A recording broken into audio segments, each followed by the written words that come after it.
The initial events unfold near the bank building, which was discovered by law enforcement officers. Law enforcement officers use a loudspeaker to announce that the building is surrounded and the perpetrators must lay down their arms and release the hostages. But the offenders did not even want to listen to anything and did not even pay attention to the demands of the police. At the request of law enforcement, they had a definitive answer that if someone did not comply with their demands, hostages would be harmed.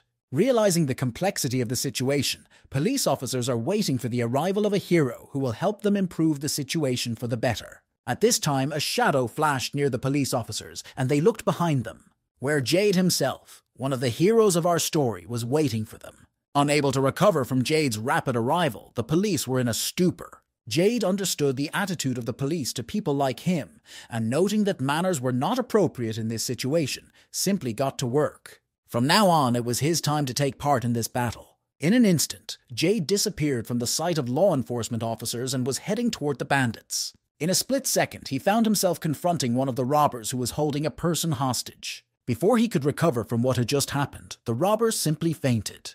With a smile on his face, Jade asked the offender to stay put and reminded him that he was holding the lives of innocent people in his hands. After these words, the bandit thought that he had found the hero's weak point, which he was about to press. No longer hiding his joy at what he had just realized, the robber began to mock Jade. But a moment later, the hostage fainted and fell to the floor, partially leaning on the robber. Mocking his opponent, Jade hid the terrible truth by looking him in the eye. And this fact sent the robber into a rage because he realized that the cause of the hostage's death was Jade himself. At the same second, all the robbers in the room opened fire on Jade.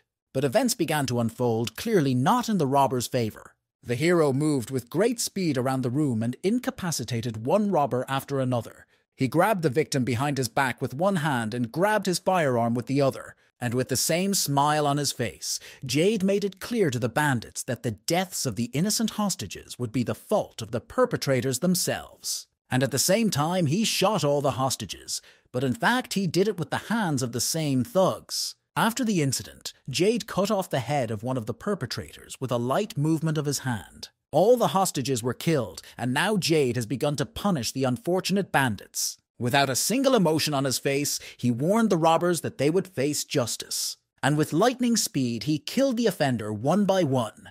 The floor where the incident occurred was lit up with a bright blue glow. Not far away, a gray-haired girl stood on the roof of a house and asked if it was really the same Jade. The man behind the girl, who was in a wheelchair, agreed with her. The girl assured the man that it had been a long time since she needed help, and that it would not be appropriate now. To which the man in the wheelchair calmly reacted and continued speaking. If her words were true, she would have to prove it to him. Without hesitation, the girl jumped down from the roof of the house. We are talking about the principles of heroes. If two groups of people are in a difficult situation, the group with more people will be prioritized. However, over time, priorities change, and in order to save the majority, the minority must be sacrificed. If there were casualties in the mission, the heroes themselves bore no responsibility for it. And it doesn't even matter if it was a real incident or just a hobby. However, those people who were no different from ordinary murderers, they could continue to wear masks called heroes. The events take us to a night city where an expensive car is driving through. The wheels of the car left behind street after street and were rapidly heading to the place of arrival. Arriving at the destination, the attendants opened the door of the car Jade was in. In the company of young, beautiful women, Jade walked smiling to the entrance of the building. It was the Anarchist Club, with guards at the entrance. But he had a girl on his tail who had certain plans for Jade himself, confidently following his goal through the night streets. The trail led her to the same building of the Anarchist Club. While chasing him, the hero killer was thinking about fighting thieves, and a man who was muttering to himself stood in her way. Her thoughts were that if villains who look like garbage are exterminated by heroes, then who will deal with werewolf heroes? Having extended his hand to the girl, the man regretted it at the same time when he was caught by the same hand. Having made a half-turn around himself and found himself upside down as a result of his actions, the victim fell face first into the asphalt floor and lost consciousness. Others saw the development of these events and rushed to the aid of their colleague. Fighting back against the bullies, an internal dialogue continued in the mind of the hero killer, saying that if no one can really stop these heroes, what's next? Neutralizing the last of the bad guys, she came to a final decision. That she is the one who should take on this mission, and that she is the one who will remove all the murderous heroes from the face of the earth. In the dust of the fight, the girl neutralized all those who would stand in her way. One by one, she tamed everyone who could somehow cross her path. And while fighting the bandits, she thought about her cherished goal. She realized that she would be the deadly blade. A deadly blade that will cut the throats of all those hypocritical heroes who stand in her way. While Jade spent his carefree evening in the company of beauties in a VIP room, he would tell the beauties the ugly details of his work. The whole night was ahead, and Jade was having fun, socializing and relaxing. During a conversation with one of the beauties, he said that he was the only one who survived among all the so-called heroes. At the same time, he felt that there were unauthorized persons in the building besides his company. He immediately tried to strike a critical blow at the stranger. The girls who were in Jade's company immediately ran away from the fight, frightened by the events that were taking place. Jade couldn't understand how she had allowed herself to disturb his peace and rest. He then assessed his opponent's appearance and realized that she was just a child. However, the girl herself ignored his words and remarked that he was not as fast as they said. The answer of the hero killer confused Jade because he did not expect such a conclusion. He then turned his attention to his arm and saw that the girl had managed to wound him when he made his first attempt to strike. The killer of heroes' impudent response put him in a state of anger. Jade tried to find out who she was and what her purpose was. But at the same time, he changed his mind and went directly to action. In anger, he said that it didn't matter anymore because he would be the last thing she would see in her life. The story takes place in the estate of the same girl in the past tense, where she is next to the bloody remains of her sister. Holding the lifeless body in her arms, she felt something. That someone, or perhaps something, had appeared behind her, watching her. Turning around, the girl threw a devastated look in the direction of the stranger. It was a thin man in a wheelchair who asked if the girl wanted to avenge the death of a loved one. His attention was drawn to a framed photo next to him, which showed a girl and her family member. At that time, the girl answered the stranger and assured him that she really wanted revenge, if possible. But the man drew her attention to the point where she wanted to realize this. How would she realize that this person had harmed her? The girl replied without a single emotion that she would kill one by one until she found the culprit. Standing in front of her husband, she repeated over and over again that she would kill, and kill again. And thus in the end it will find its goal. The girl stood in front of Jade and looked him steadfastly in the eye. Then she said she would find the killer of her loved one and rush to meet the enemy. At the moment of the attack, she exposed her wrist where the blade of a knife was visible, approaching the enemy with lightning speed and keeping the knife blade at the ready. She was almost able to strike the enemy, but Jade immediately grabbed the blade. The man thought it was not a fight, but a toy, and at the same time he was laughing at the enemy. And he immediately struck back at the killer of heroes with a lightning strike. Another blow followed, but the girl withstood the onslaught of the enemy. The fight continued, but neither side was going to lose. Jade picked the right position, calculated the shot, and was about to execute it. After that, he struck his opponent with a near miss in the face with his right hand, which the hero killer could not avoid or block and was knocked down. Searching for strength, she tried to get to her feet as Jade approached her. As he approached his opponent, he struck another crushing blow at his enemy. His opponent was thrown back to the other side of the room and hit her back against the wall behind her. Afterwards, Jade threw fragments of the room's decor at the girl, but his opponent reacted and blocked his throw. The longer the fight went on, the more momentum it gained. At one point, the killer of heroes noticed a fire extinguisher that was close to her and picked it up. Having decided to use a metal cylinder for her own purposes, the girl was preparing to strike an inanimate object at the enemy. They clashed fist to fist, fist against the steel fire extinguisher in the girl's hand. After that, the room was filled with thick white smoke from a fire extinguisher that had been torn to pieces and could not withstand the load. A disoriented Jade stood in a room filled with thick smoke, waiting for the attack that the hero killer might be preparing at that moment. Concentrating, he kept an eye on the perimeter of the room and was on the alert. However, his efforts were in vain, as his opponent still managed to harm him by kicking him in the face. In an instant, Jade, after receiving the blow, disappeared from the girl's sight in the smoke that had not yet cleared. In a moment, he was behind the hero killer, amazed by her audacity. Without fully considering her next steps, the girl quickly turned around to catch the enemy. and she kicked at the enemy, who easily avoided it, hiding again in the smoke that was still in the room. Immediately coordinating his actions, Jade dodged the attack and struck back. The girl was unable to resist and ended up on the floor in front of her enemy. Aggressive against his opponent, Jade was preparing a series of blows that were already aimed at the girl. Moving directly to action, he delivered blow after blow to the face of the hero killer, who was holding on with his last strength. There was no limit to Jade's aggression. He continued to beat the enemy as hard as he could.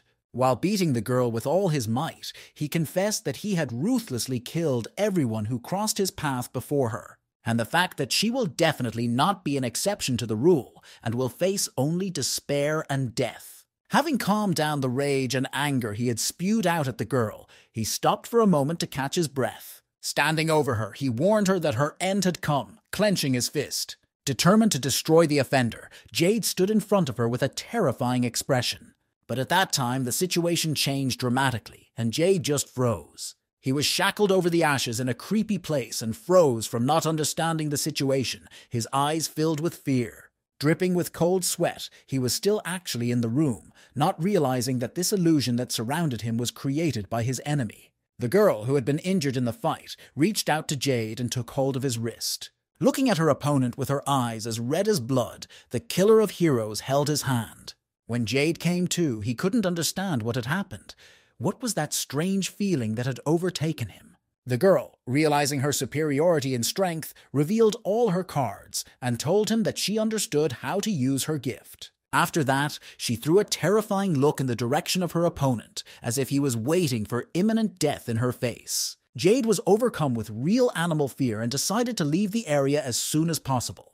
But even here, the hero killer was one step ahead and rushed at the enemy and tore off a piece of his body using his own gift. Jade did not understand what exactly had happened, and his eyes still reflected intense fear. The first drops of blood fell to the floor next to his shoes, and he quickly covered the wound that appeared on his neck near his shoulder with his hands. The girl who was behind her enemy realized that the end of the fight was near, and that she would emerge victorious from this duel. Jade was beside himself with the rage he felt. He realized that he was just being played with like a boy. The hero killer replied that he was not the only one who could use such tactics. Realizing all his worthlessness, Jade rushes at the girl with rage, wanting to tear her to pieces.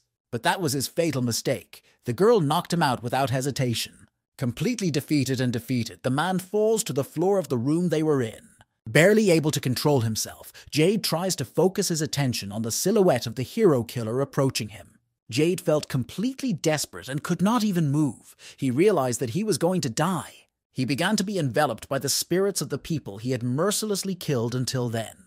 He was already completely overwhelmed by fear and despair, and his eyes were completely dark. Once again, he found the strength to break free from death's embrace, refusing to accept his end. Desperate and believing that he could save himself, he rushed forward. He ran toward the bright light he saw in front of him. The last embers of hope still smoldered in him, and he saw salvation in this light. Almost reaching the goal, being already a couple of meters away from the reassuring light, he found himself next to a girl who stopped him, putting her palm on his face as he stared ahead in confusion. His rival made her next move, completely destroying the last hope for life that Jade was now so obsessed with. The killer of heroes had already prepared a fatal blow for Jade and delivered it to the target, killing him. Jade was done, and he became the first target of the hero killer, which she overcame without a single hesitation. The girl stood over the remains of her enemy, looking at him with her red eyes. Her opponent's face showed the same animal fear that he felt a moment before he died. With that, the fight was over, and Jade was neutralized and killed on the floor of the same VIP room. Then the events develop more and more interestingly, and the hero killer has a dialogue with the man who set her on the path of revenge. He told her that from now on she was being hunted, and all the characters were determined to take revenge on her for what she had done. The man emphasized that there are other heroes who have skills and powers much greater than her first opponent. Is she ready for that? To which the girl replied without a shred of doubt that if she had felt afraid of this difficult path, she would not have even started it. The events bring us back to the time when a man took a small, destitute girl under his care and called her the hero killer. Holding the sword in her hands, she swore that she would destroy anyone who stood in her way. And it doesn't matter who resists it, the ending will be the same for everyone. From then on, she took the path of a killer, namely the path of the hero killer. Meanwhile, the police found the murdered Jade in the VIP room of the Anarchist Club. Experts examined the body of the deceased in the room where the fight between the heroes took place. The police officers said that at the time of the examination of the body, Jade's replacement was already ready, which was surprising. The conversation went on in the same vein, but the employees were confused by the fact that a new and more adequate person might be put in place of the old one. Then the sound of an open door was heard, and the calm atmosphere changed at the same time. A man with a firearm on his back appeared on the floor of the room, sniffing around on his knees. Without changing his position, he crawled closer to the body of the mutilated Jade, whispering something under his breath. When he got to the body, he grabbed it by the things the deceased was wearing and pulled it toward him. Shouting Jade's name loudly, he asked who did this to him, who killed him. Putting his ear to his lips, he whispered something incomprehensible again, while strangely ahhing, as if the deceased were answering him. After that, he made a loud noise with a look of surprise on his face. Rising to his feet, he held the lifeless Jade by the hair, while the police officers were stunned by the behavior of the unknown man. Eventually, he awkwardly let go of the head of his late comrade and left the room, assuring the deceased not to worry. He covered his face with his palm and vowed to avenge his comrade's death no matter what it took. But this was not the stranger's last trick, after which he licked the remnants of Jade's blood from his hand, as if it was supposed to tell him something. And at that very second, Psycho realized what had happened here. He saw and detected the killer of his deceased comrade with the help of a skill or gift he possessed. After that, he straightened up properly, stretched, and went hunting for the person who had killed his friend. His face showed a certain wildness and joy at the same time.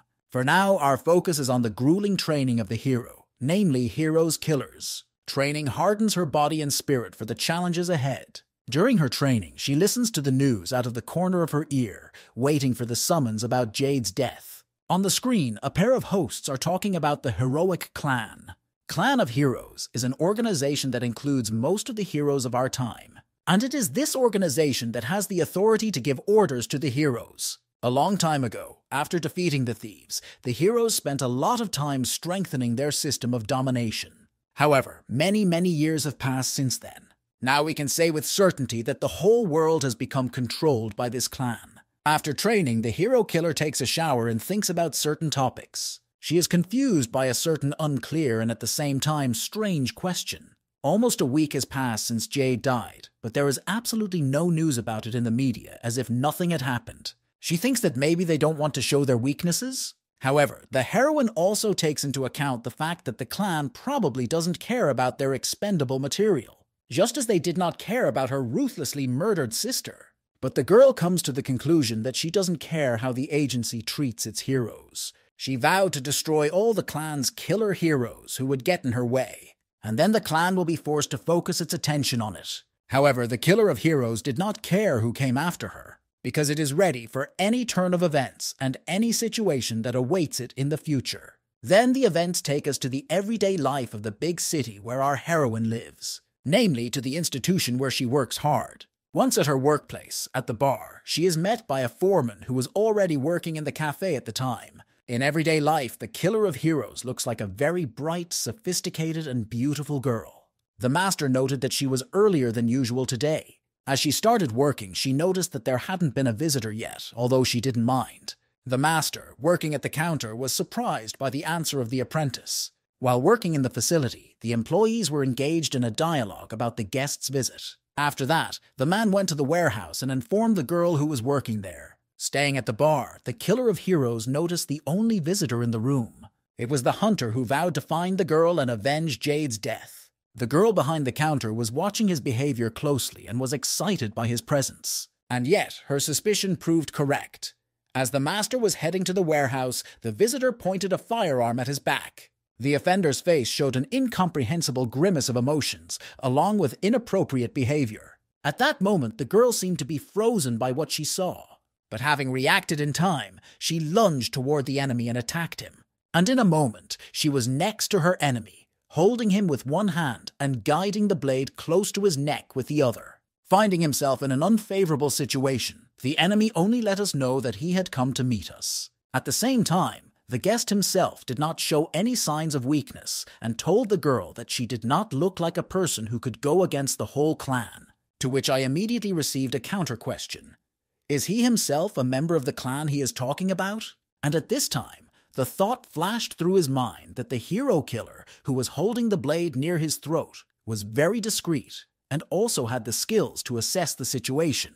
He also realized the girl's gift as soon as she used Jade's gift, and came to the conclusion that she could use the gifts of others at will. The hunter calmed the girl down and asked her to remove the knife blade from his throat. He invited her to meet him at the appointed place at the appointed time. After passing on the information about the meeting place, he left the institution and advised me to come myself. Just then, the foreman was returning from the warehouse and asked if anything had happened during his absence. The girl replied that everything was fine and returned to work in the cafe, looking at the note the man had left her. The events take us to the ruins of the old city, which was destroyed as a result of the fighting. The girl was already on the forbidden territory of the broken city. Houses, streets, and the entire area were completely destroyed. Cautiously walking through the grey streets of the broken city, she went to the place appointed for the meeting. After that, the killer of the heroes stopped when she felt that someone was watching her. She looked around carefully, waiting for a reason, and she immediately managed to identify the location of her enemy, but she was already in the crosshairs. The hunter took a favorable position and waited impatiently for his opponent. With a good hunch, he chose the right moment to fire the first shot, and the moment came, the hunter prepared to shoot. The shot from the rifle echoed loudly through the shattered streets of the old city. The bullet was heading towards the hero killer with lightning speed and momentum. A moment before the bullet was about to reach its target, the girl reacted and dodged the shot. Having reloaded the bolt, the enemy prepared for the next shot, aiming further. At the time, the girl was changing her location by moving quickly down the street. She hid behind one of the ventilation shafts, waiting for the next shot. While moving down the street, she took a mirror to help her understand where she was being shot from. The killer of the heroes realized from which building she was being shot at. The sniper was about 1,800 meters away. While in the shelter, she continuously assessed the situation and considered options for her further actions. Having metal balls in her arsenal, the killer of heroes decided to use them in this situation. Having prepared her weapons, she was going to strike back at the enemy who was hiding in the ruined houses. Having spun the metal balls to an incredible speed, the girl was ready to attack. A moment later, she threw a projectile with all her might in the direction of the offender. The balls were approaching the hunter at breakneck speed and smashed the concrete wall behind the enemy with incredible force. Psycho was very surprised by the strength of his opponent, and this only increased his enthusiasm. While the shooter was recovering from the attack with metal balls, our heroine was already preparing for a swift attack, approaching her target. The hunter was very pleased with the girl's desperate resistance, and he was ready to fire another shot back at her. The shooter was waiting for his prey, quickly moving his sights through the destroyed streets. Suddenly, he focused his attention on strange sounds coming from behind him. This strange sound came from the stairs leading to his floor. The shooter realized that this sound was coming from his opponent, and it surprised him. While the hero killer was rapidly climbing the stairs to the floor she needed. With incredible speed, she appeared in front of the shooter, who was already preparing a weapon to hit his target. With a fervor in his eyes, he eagerly infects his weapon, and now he is ready to shed the first blood in this battle. But his opponent turned out to be much faster, and now the situation is changing dramatically. The fight started at close range, but the shooter, who was attacked by the girl, was also not weak and managed to dodge the devastating blow of the killer of heroes. The first shot in the fight misses the target and does not reach the opponent. However, the sniper had a supply of poison in his possession, which he wanted to use at the moment. But the girl managed to react to the enemy's actions and grabbed the weapon that was being prepared to kill her. With a quick movement, she neutralizes the opponent's gun. The shooter's eyes show both despair and wonder at what he has seen, because his weapon has just been disabled.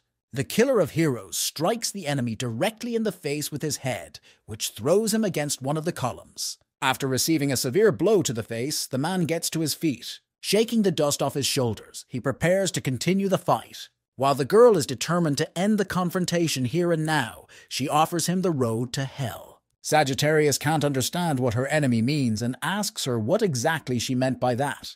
To which the hero killer replies again that the road to hell is open for her enemy and lunges in the hope of inflicting critical damage on the enemy. The target was just a few centimeters away, and the coveted victory was to be the killer of heroes. However, the situation changes dramatically again, and our heroine realizes this. The structure of the iron and concrete structure began to change, and someone's hands were visible. Immediately reacting, the girl stabbed the unknown man in the arms. However, the blow did not cause any damage to the new enemy, and now it was his turn to attack. The hero killer realizes that she is now being fought by a hero with a gift that allows him to pass through material objects. But in the course of the fight, she realized that his body was not amenable to passage. Realizing this, she performs a move and prepares to throw him over her shoulder to the floor. But the opponent also turned out to be quite fast and agile, and now they are standing opposite each other. The killer of heroes decisively attacks the enemy and inflicts damage with a kick to the body.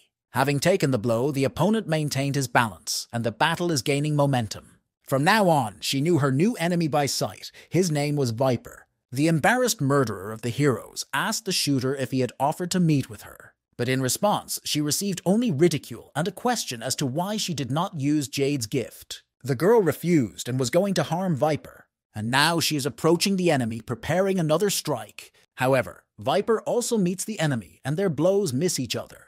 During the battle between Viper and the hero killer, the sniper wasted no time in noticing that he probably had limitations on the use of Jade's gift. The fight between the opponents continued, and Viper realized that his opponent had nothing to surprise him anymore. So he immediately launched a counterattack and delivered a heavy knee to the opponent's stomach.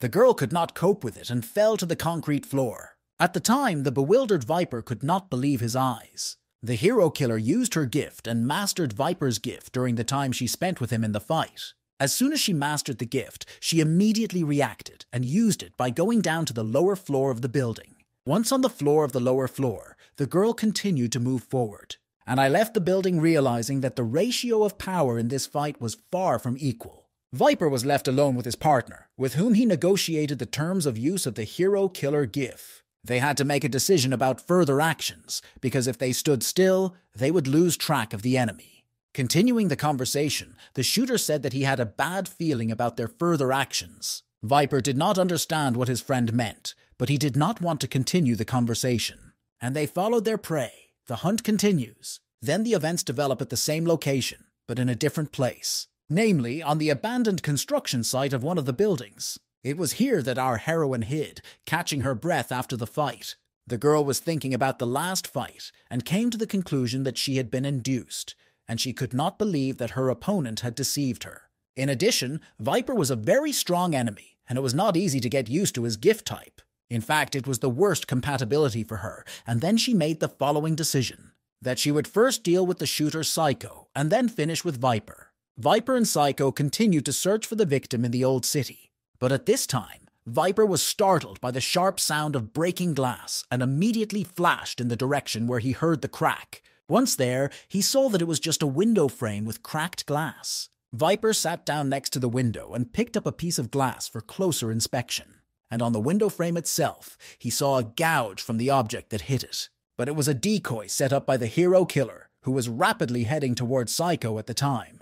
However, the opponent was on the alert and was already preparing to shoot the girl. After opening fire, the bullet was aimed at the killer of heroes. However, with a light swipe of the blade, the girl cut the bullets that were flying at her and continued to move forward. While preparing a response to the offender, the hero killer used her cold steel and threw the blade at Psycho with all her might. Nevertheless, the knife reached its target and hit the shooter directly in the right shoulder, causing critical damage. And in a moment, the killer of heroes was near her victim, preparing to deal with the first enemy. The knife blade was aimed at Psycho's neck, but the blade left only a shallow cut on the man's neck. But the girl was already preparing a second shot, which was sure to kill the sniper. However, Viper was one step ahead and kicked the hero killer in the face, from which she was thrown aside onto the road a few meters away. The Viper used the power of the gifting and had already attacked her from underground. He grabbed his victim by the throat and told her that this was her end. And now the killer of heroes is slowly losing consciousness from suffocation. However, the situation is changing once again, and a couple of people appeared on the roof of the building to observe the latest developments. A girl in a blue dress asks her friend if they really need to stop the murderers of this unfortunate woman now. The man replied that the more cards we could use, the better for us. And even before that, this boy will be a great thing to say to a man in black. At the time, the hero killer continued to fight for her life and managed to harm Viper by damaging his eye. With the last of her strength, the heroine breaks free from Viper's death grip. The girl changes her position as quickly as possible and prepares for a new attack towards the enemy. And now she is ready to fight again and strikes Viper, who is blinded in one eye. However, the guy dodges the blow by taking a step back, and a shot of shotgun pellets, which was aimed at the killer of heroes, is sent through him. Having partially wounded the target, most of the bullets fly by. This shot was made by Psycho, mocking his opponent. The battle between the hero killer and Viper continues, while Psycho takes up a position to fire. The wounded girl jumps back from her enemy. Meanwhile, Psycho is preparing a grenade for her final destruction. Shouting merrily, he throws a grenade at the wounded heroine, who reacts in time, and she manages to avoid the explosion by hiding behind the nearest boxes. The fight escalates and Viper attacks the hero killer again. When he gets as close as possible, he again inflicts damage on his opponent with a kick. This throws the heroine back to the other side of the road. Barely standing on his feet, the killer of heroes gathers all his strength into a fist. However, Viper observes the girl's rage and begins to realize her power. He understood how and why Jade lost to her in an equal confrontation. Regarding the girl as a strong opponent who will only grow in strength in the future, Viper holds her with both hands by the neck. However, today he has an incredible opportunity to get even with her here and now. But at this victorious moment for Viper, his attention is diverted by a stranger approaching him. He was a stout man in black clothes with metal rings on them. He immediately inflicts mortal harm on the girl's abuser and decapitates him with a single blow of his hand. Viper was defeated, and his lifeless body fell to his knees. The killer of heroes survived the fight, although she was unconscious from the injuries she had suffered. This huge man was also accompanied by a girl who asked with a smile who he was. Psycho was around the corner at the time and saw Viper's death, saw who did this to him. He was overcome with a sense of despair at the loss of the battle and the death of his comrade in arms. He came to the conclusion that the people who had defeated him and helped his opposition were a bunch of thieves. The events take us to one of the wards of the hospital where our heroine is staying. The killer of the heroes regained consciousness and realized that she was in a hospital bed. She looked around and saw a man in a white coat talking to someone about her injuries and her endurance. Distrusting her new friends, the girl at the same time reached out to the stand with the scalpels, and then the medical worker himself turned to her. However, the patient herself had already left the hospital bed and disappeared while the doctor was distracted. Now the girl has reappeared, but behind the doctor's back with a blade in her hands, which she pointed at his back. He jokingly told the girl that he preferred horizontal cuts. "And if you're not lucky, it can even hit you in the ribs," the masked man continued to joke. After calming down a bit, the hero killer stepped back and asked who the man was and where she was now. The doctor asked a counter question and asked the girl if she had ever heard of the X-Manhwa. The man continued to speak and said that once upon a time there was a war between clans of criminals and heroes, and the people who have saved it now are the same criminals who survived that terrible war, although they did not take a direct part in it. A man in a mask and hospital gown introduced himself as Vector, a doctor among the nameless. Vector's answer calmed the girl down, and she took the blade away from his back. Suddenly I heard sounds coming from the door of the room. It was the same girl in a blue skirt who was in a hurry to visit the victim of the battle with the heroes. With a smile and joy on her face, the girl said that they were waiting for Engen Appa, to which Vector immediately replied, "Let's all go together then." Walking through the grey corridors of the building, a group of people were on their way to meet with Angier.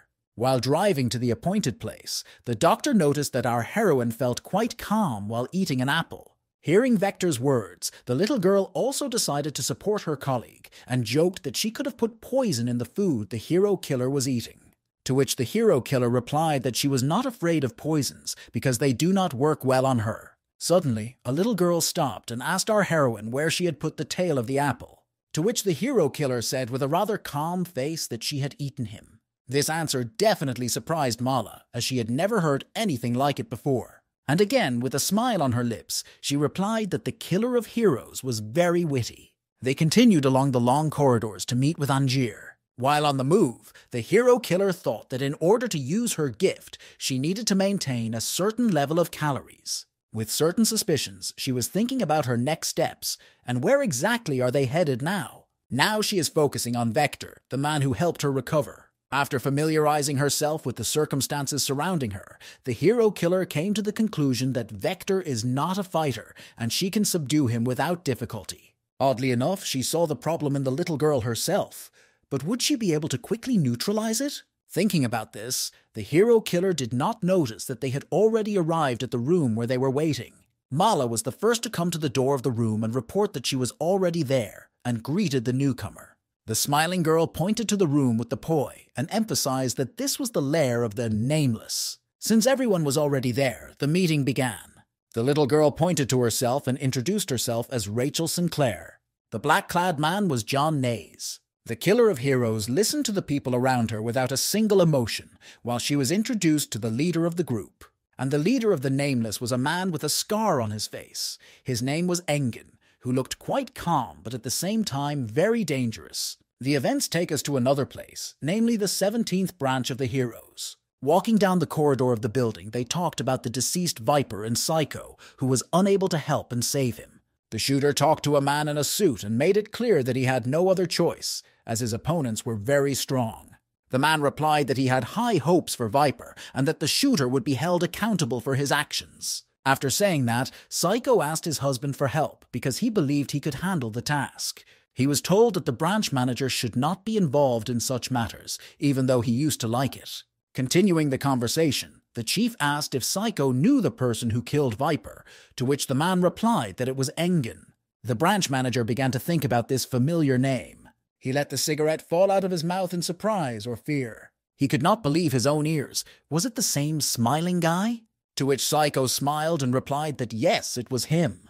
The boss was nervous and puzzled by this unexpected news. He walked away, scolding Psycho for not telling him about it right away, and went to settle the matter. The head of the branch appointed an emergency meeting at the same time, voicing the immediate need to convene all the heroes. After all, the smiling guy is back again and may pose a threat. Meanwhile, we return to the Nameless building, where Ange is talking to her charges and deciding who will go on the next mission.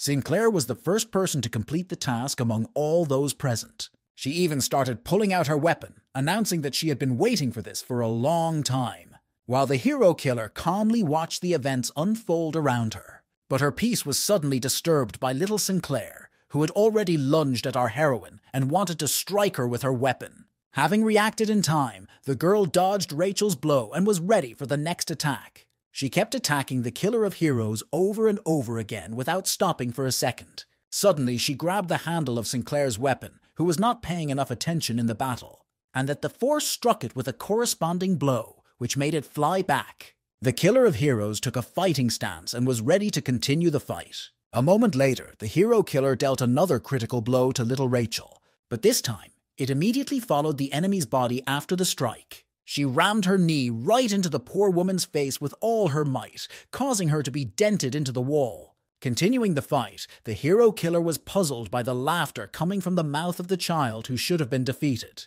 But this laughter symbolized the end of the fight, and Razumova extended her hand to her opponent and admitted defeat.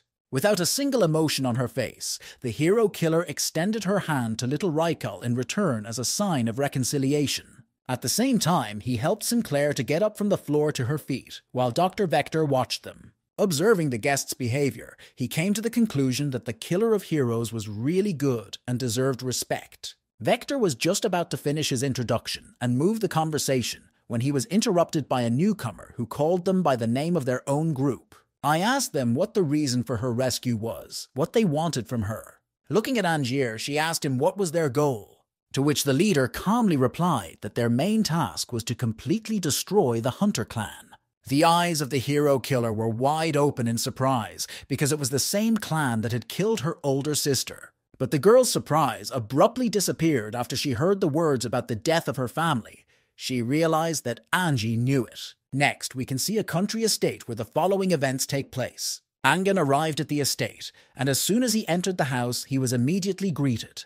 The man moving to the back of the room greeted his interlocutor in return. This interlocutor was an old man in a wheelchair with swords on it, staring into an empty room. Looking at the blade of the sword, the old man said that Engen was probably wondering why he was here. The man calmly, even dryly, replied that if he said no, it would be a lie. Engen was already standing close to the old man, and the conversation continued. A man in a wheelchair wanted to enlist Angin's help, asking him to help a child, to which Angin replied defiantly that the old man had become attached to the dog he had raised. However, the old man did not ignore this answer and noted that his interlocutor had become very bold during the time they had not seen each other. After the answer was given, the man took up arms and wanted to pull out a sword. As soon as the knife blade was exposed, the man's face was shrouded in black smoke, and he asked if Angin was ready to continue the conversation. Seeing the old man's reaction to his words, Angin remarked that an old tiger with loose teeth is still a tiger. Angin took a seat on the bench opposite the interlocutor and announced his readiness to listen to the request. The old man was just about to say the name, but changed his mind and said that the person who needed help was called the Hero Killer. The man in the wheelchair told Angin that the girl had incredible abilities in addition to her natural talent as a fighter. There is no doubt that she will become a very influential person in the future. However, this will not happen now, and certainly not in the near future. If it faces a really strong opponent, it will definitely die. Angie sat across from the man and smiled and asked him if he was ready to entrust her life to him. The man knew that NJ had a clear plan to destroy the clan, so he was the perfect candidate to mentor her. But the man in the wheelchair also added that his interlocutor would have to face one girl, whom Angin was supposed to know. Continuing his speech, he noted that Angin would first need to resolve the issue with this woman. As Angier listened attentively to the man, he began to realize that it was the hero killer who had every chance of killing the woman in question. A man in a wheelchair said that this was true, but no one knew how soon it would happen. The boy accepted the man's offer, but said that if the girl did not meet the expectations placed on her, he had nothing to do with it. The old man, shrouded in the darkness that was in the room, asked the other man if he really thought that the killer of heroes would be broken. Angin was about to leave and told the man that he would be the person to teach the hero killer everything. Laughing, the old man encouraged Angin and told him to be careful not to let himself be torn to pieces. And we returned to the Bezamenik building, to the same room where the meeting was held. The killer of heroes stood in front of Angier, who had just told her that he knew about her sister's death. The leader asked if the girl was ready to find the killer of her loved one and take revenge. However, the killer of heroes, not hearing a clear answer to his question, repeated his question again. How did he know about her sister's death? Suddenly, John, offended by the new girl's behavior, decided to teach her a lesson and was about to strike her with his hand. The girl noticed that John was quite fast for his size and was ready to block the big man's punch. Suddenly, she froze at what she saw, and the blow of the huge John no longer embarrassed her. Using his gift, Angie stopped John inches from his target. John looked back to see what had happened and why NJ had stopped him, to which NJ gave an unequivocal and short answer to the angry John. Standing in the room, the hero killer was thinking about the latest events in which she had participated. She was thinking about how such an organization could develop. The girl looked at John, who immediately told her that there would be no second time. For some reason, Doc was behaving very strangely, fussing like a child. At the time, Reichel herself was very amused by Vector's behavior, and she asked him not to disturb others. However, Vector stood his ground and asked others not to waste their emotions. But the killer of heroes had no time for that. She continued to think about the reasons for her rescue. She realized that she had what these people needed, but she didn't understand what it was. As she continued to think, she came to the conclusion that she could not refuse now, but she needed to figure out how to take the lead. Vector continued to behave like a child, while the hero killer said she knew exactly what they needed from her. She told us about the following arrangement, and that the Nameless would use her forces to provide her with precious information.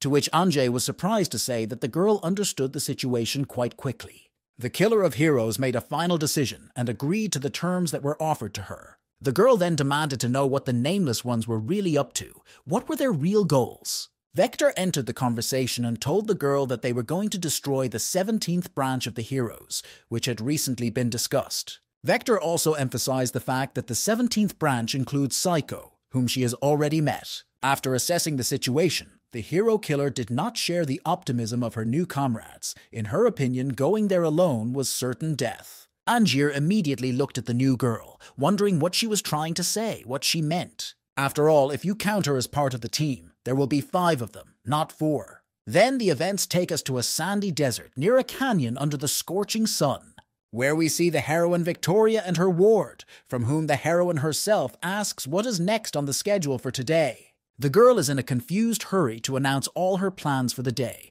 holding a notebook in her hands. After hearing all the information she needed, Victoria was amazed at the amount of work she was assigned. Despite her busy day, the heroine smilingly joked that it was all about her coolness. Being the face of the organization and representing all the heroes is not an easy task. At this time, the ward became nervous. Her face took on a frightened look. But Victoria realized that this was an attack on them and humbly waited. Far away from the couple's location in the depths of the desert, smoke could be seen rising and rising towards them. They were robbers who were heading to Victoria in cars and with weapons. The hooligans were making noise, exhaling flames and calling for the burning of everything they could touch. Suddenly, one of the bandits froze when he saw a woman in front of him. When the band of robbers saw her, they could not understand what the woman was doing in the middle of the desert and decided to simply run her over. However, she was by no means an ordinary woman, but a heroine who was waiting for her opponents to arrive. Victoria pulled her hand away, muttering the word "Myman," and storm clouds gathered over her. This was immediately followed by a bright bolt of lightning.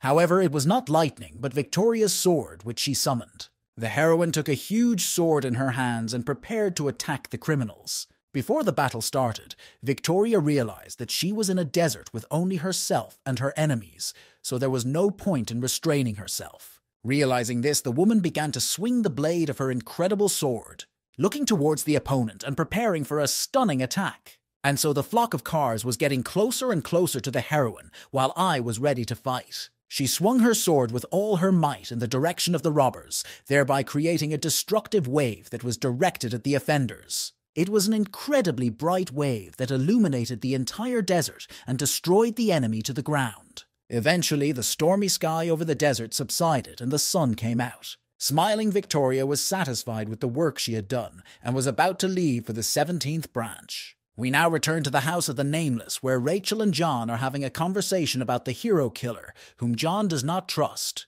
John was curious why Sinclair didn't use her gift in the fight with the girl and asked her, to which the girl replied that she would not want to kill the hero killer and noted that she liked her very much. She claimed that the girl was very beautiful and also straightforward, which inspires respect. Vector, who entered the conversation, had a different opinion and did not know how to respond to this dispute. Doc said that he was almost deceived by her. Her every action was calculated a couple of steps ahead. And most likely, even the moment when the killer of heroes got angry was also a game for the public. Surprised, Sinclair asked Vector how he had come to this conclusion and what grounds he had for believing so. Doc drew these conclusions based on the heartbeat of the hero killer, having watched her closely throughout the day. Vector had been monitoring her heartbeat since she was preparing the attack near the hospital bed she was in, until the moment she was in the room where the meeting of the Nameless was taking place. Doc concluded that she was the complete opposite of NJ. At the same time, Andre himself came into the room and said that enough talk. He also noted that he would not accept a different opinion, and he ordered to attack the 17th Heroic Corps as planned. Angan said that the hero killer would act together with the Nameless, as agreed. To which Reichel was very pleased, but Vector definitely did not like this order. The leader called out to John, wanting to add something to what he had said earlier. He repeatedly ordered him not to get into a fight without permission, and if he disobeys the order, Angan will be forced to kill him. These words struck a couple who were standing next to the men who were talking. However, Vector decided to immediately shift the attention of others and offered to eat. Now we are in the basement where the killer of heroes is currently training. While exercising, she thought about the recent events and reproached herself for being so carefree. For now, the hero killer continued her training by doing one-handed pull-ups on the bar. Steeling herself, she continued to think about everything that had happened to her recently. Now she was imagining the level of her strength, namely comparing her strength level with Angier's. In her imagination, she occupied a much lower level of power than the leader of the Nameless himself. His level was too high for her, and she was very well aware of it.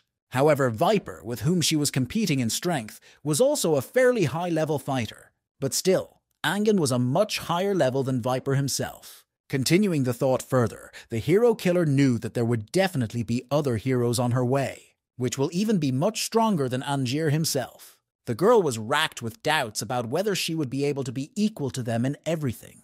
The killer of heroes continued to train with a stopwatch. She was developing her skills in using Jade's GIF. By activating the freebie, the girl wanted to maximize the time of use. But it was quite difficult to develop such a skill, and over time it deactivated. This time, the hero killer managed to activate Jade's gift at 7:37, which was the maximum mark. Exhausted, the girl fell to the floor, although she realized that she was now able to hold the gyro longer than before. Of course, there is progress, but unfortunately it is still not enough. Suddenly, memories of that terrible night when she lost her sister came flooding back to her. Hugging her little sister, the woman told her to go on with her life without looking back. No matter what befalls her in her life, a little girl must be strong and must survive no matter what it takes. Returning to reality, the hero killer leaned on her arm as she got to her feet. As she was getting up, she realized that this was the beginning of her journey. By stealing other gifts, the hero killer's gift only grew stronger and stronger. Clenching her fist, the girl vowed to destroy all the heroes and take all the gifts for herself. Imagining the battles that would increase the power of her gift, the hero slayer saw a monster that grew with the power of her gift. Standing right in front of this huge monster with a sword in one hand, the girl dreamed of strength. Imagining your goals as shadows that surround it, it struck the target by cutting it in half. Having everything to win, the Vovitsia of heroes confidently walked toward the goal, not thinking about anything else. The girl realized that she would step over everything and everyone in order to obtain the cherished power. It will rise above everyone and stand in the same place where its enemies are now. The next episode takes us to the cafe restaurant where the hero killer works. Peering inside through the doorframe, the girl was preparing to enter the hall, where her supervisor was waiting for her, asking if she had fought with anyone today. Standing on the doorstep, the killer of heroes ambiguously answered yes and no. The man smiled uncertainly at the girl standing in front of him. As she approached the supervisor, she picked up the tools and got ready to work. After starting work, the killer of heroes went about her business in the restaurant hall. But at the same time, she looked back at the manager, as if wanting to convey something to him. But something prevented her from doing so. The man, while washing the windows, said that if the girl had something to say, she could talk to him about it, as if she was expecting something. The girl continued to do her work, mopping the floor and refraining from answering. At the same time, recalling the case of Psycho, who wanted to shoot a man when he was going to the pantry. Along the way, she imagines the consequences of Psycho's actions if she hadn't stopped her in time. After pausing for a while and thinking it over, the girl answered that yes, she would like to finish working at this institution.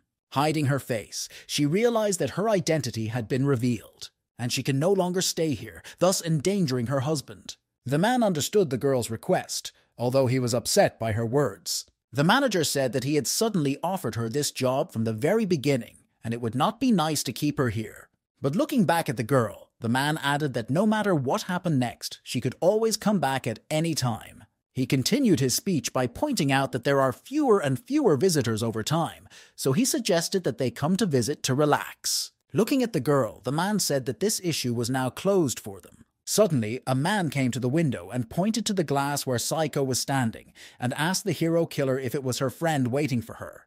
The girl was puzzled by this event and worried about her boss. Imagined the events that could now begin. Pushing the man away from the window, she said that she knew Psycho would come back here. Almost at the window, the killer of heroes vowed not to let her opponent achieve his goals. And in a split second, she struck the enemy a devastating blow right in the face, which Psycho clearly did not expect while standing by the window. A fight broke out in which the girl had the upper hand, but after she struck her opponent, the hero killer grabbed Psycho's leg. After that, she hooked the other leg, with the help of which the enemy was still on his feet. A moment later, Psycho lost his balance and was on the floor. The fight continued, and the hero killer decided to take decisive action and pulled out a sword that had been hidden. Pointing the blade at Psycho, she prepared to strike directly at the target. However, the blade missed the enemy's face and got stuck in the floor a few centimeters from Psycho's face. But these were just ideas about the situation that took place, and looking out the window, she saw Psycho calling her outside. Taking off her work clothes, she told the manager that she would be back in a minute, handing him her apron. As the man looked at the killer of heroes, he asked who would close the cafe, but the answer was delayed.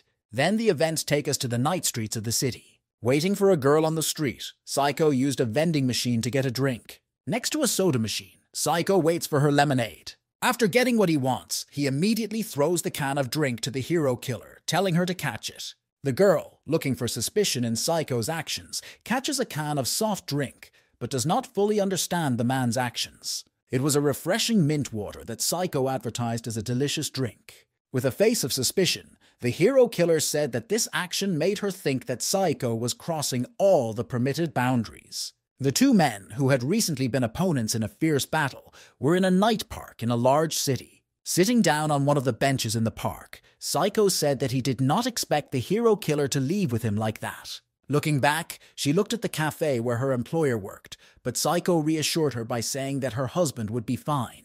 The man continued to reassure the young girl, saying that the previous time he was just being naughty and that he was not even armed. However, the hero killer was still plagued by the thought that she did not quite understand Psycho, did not understand the reasons and motives that had brought him here now.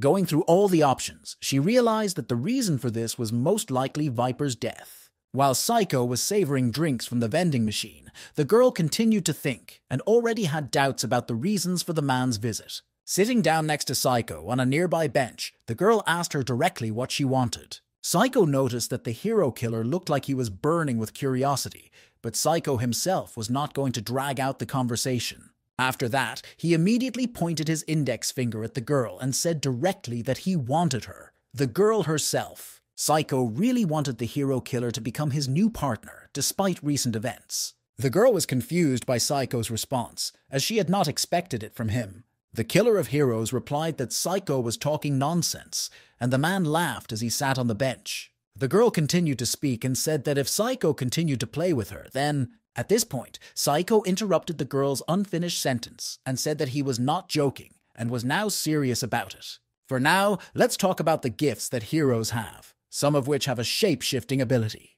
Other characters have fire skills. Only a select few find these opportunities, so they have a gift. There are also people who have mastered the possession of mystical gifts. In addition, there are heroes who have incredible endurance, and then they are able to live much longer than ordinary people. However ironic it may sound, most of them live quite a long time. Too long to die of natural causes. Now we are moving to the hospital building, namely to the basement of the morgue. A woman who is a morgue worker asks Psycho about Viper being his partner for quite some time. To be precise, they worked side by side for about 10 years. The doctor confirmed the fact that it must be very painful to lose someone you know so well. A doctor named Yuna Song stood in front of Psycho and asked him if it was true. Examining the remains, Yuna emphasized that his mutilated body looked as if his head had been blown off in battle. Continuing her speech, she said that in the end, all dead people are the same, and asked Psycho how his meeting with the hero killer went. Psycho shrugged and said that the girl refused him as soon as he proposed. At the same time, he recalls himself in the park on a bench, talking to a girl.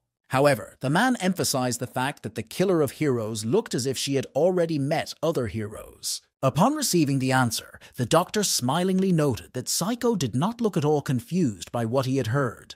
The dialogue continued, and Psycho said that despite her refusal, the girl promised to fulfill his one small request. The doctor, in turn, asked what kind of service she was talking about, while the interlocutor had already gotten out of the hospital bed and replied that it was a secret. Psycho was about to leave, but he took Viper's gloves with him, which were on the deceased's personal belongings. Smiling, he said that he had actually come here for the gloves he had been dreaming of for a long time. Psycho was already leaving and called out to Yuna Song to be careful, but the doctor gave her a suspicious look, because according to Psycho, some bad things were going to happen in the 17th department. For now, we see Psycho talking about the hero killer he recently met. Psycho found her charming in every sense of the word, and he observed that she had become much stronger in a short period of time. And he thought that clan leaders didn't even need to think twice about it. However, Psycho realized that even a small fire, if given enough time, could spread. Over a certain period of time, it can turn into a burning fire. Realizing this, Psycho had only one question. What kind of monster could the hero killer become in the future? Now the killer of heroes is in front of the weapons arsenal, preparing for the next events. Choosing her favorite blade, the girl checks its sharpness while rubbing it. Then she tested the strength of the ropes that were part of the device for throwing the metal layers. After preparing the weapon properly and making sure it was in good working order, she waited for the message she had just received. Looking back at her phone screen, the hero killer saw a text message asking if she was ready. It was followed by another message that called for killing them all. Now the events unfold in the nighttime metropolis where the hero killer lives. The girl is walking rapidly in a certain direction, leaving the house she was in. While on the roof of the building, she ended up on the edge of the roof, from which she then quickly jumped up and moved on. She fired the gun with a cable and a winch. The cable was hooked on one of the buildings next to it. The girl was rapidly heading to another building, practicing with the rope. And now she was already on the roof of a neighboring building using a gun. The killer of heroes assessed the situation. Her attention was focused on the building of the watchtower, which was not far away. Now the killer of heroes was standing in front of the gate to the tower, guarded by the employees of the same tower. The guards joked with each other and told witty stories to each other. Suddenly, one of the men became alert, and his attention was drawn to something not far from him. The guard did not hesitate to get into a combat position using his weapon and asked the stranger who was there. However, the street was surprisingly completely deserted, and the men did not find anything suspicious. Looking around, the guards were confused, and one of them asked the other if something had happened. One of the guards calmed down, thinking that it was probably some animals that had set him off. But at that time, a shadow was already visible behind the man. It was the killer of heroes, who at the same time swiftly attacked the guards, immediately neutralizing one of them. The other, seeing the attacker, pulled out a pistol and pointed it at the offender, about to make a shot. She reacted instantly and grabbed the gun with her hand and crushed it like a toy. Then she struck the guard in the stomach. The man in uniform immediately twisted from the pain in his body. Looking at the victim, the girl assured the guard that she would save his life if he followed all her instructions, the first of which was to get a radio. The man, holding back the pain with trembling hands, took the radio out of his jacket pocket, and the killer of heroes at the same time smashed it into small pieces with a single movement of his hand. After that, she struck the guard directly in the back of the head, causing his face to smash into the asphalt floor. The girl got up after being hit and kept walking. Leaving the neutralized guards at the gate guarding the tower, the killer of heroes headed for its territory. Now we are returning to the old, destroyed city. On the roof of one of the destroyed buildings, the Nameless were discussing a plan of further action. Discussing the topic of the attack, she asked whether the Bezimeni had a plan to attack the 17th branch. To which Reichel cheerfully and with a smile on her face said that first there would be bang bang. But Vector had his own opinion on the matter and asked the allies if they would simply grind everyone into dust. Burly John, looking brutal, clenched his fist tightly and said he would kill everyone. The hero killer, who stood in front of this interesting team, was surprised by such a solid plan, to say the least. And hiding her expression, she covered her eyes with her palm and lowered her head down. Realizing the complexity of the attack on the 17th branch, she called the three idiots. Then her attention was drawn to Andre, who was propping up one of the walls of the building they were on, and she called out to him. Angen, observing the dialogue between his men, suggested that they first neutralize the guards who were guarding the perimeter of the building. He emphasized that security guards are actually security guards. That is, people who maintain public order under the banner of the clan of heroes. Engen noted that so-called security guards do not use gifts because they are often sent to less secure tasks. After hearing the leader's words, Reichel concluded that the guards were quite weak and asked whether they should worry about it at all. However, the hero killer interrupted the kid and said that AJ was right and that it was desirable to minimize the number of variables in the equation. Continuing her thought, the girl came to the conclusion that as soon as all the guards were neutralized, then the clan of heroes will be forced to shift their attention to something else. At the moment, they cannot know who is on the enemy's team, but she assured her allies that they would have to act regardless of the circumstances. Suddenly, Vector entered the conversation and mentioned that he had once heard that the head of security was in the 17th branch, and he is a retired hero, which can complicate their work. Therefore, it will be quite difficult if this same retired hero gets involved in the case. Having heard enough information, Angen concluded that in such a situation, it would be best to get rid of the head of security right away. After hearing Angie's words, Reichel was about to volunteer for the task, but was interrupted by the hero killer who decisively offered her candidacy. She said she was sure that the team did not trust her as much as she trusted the team.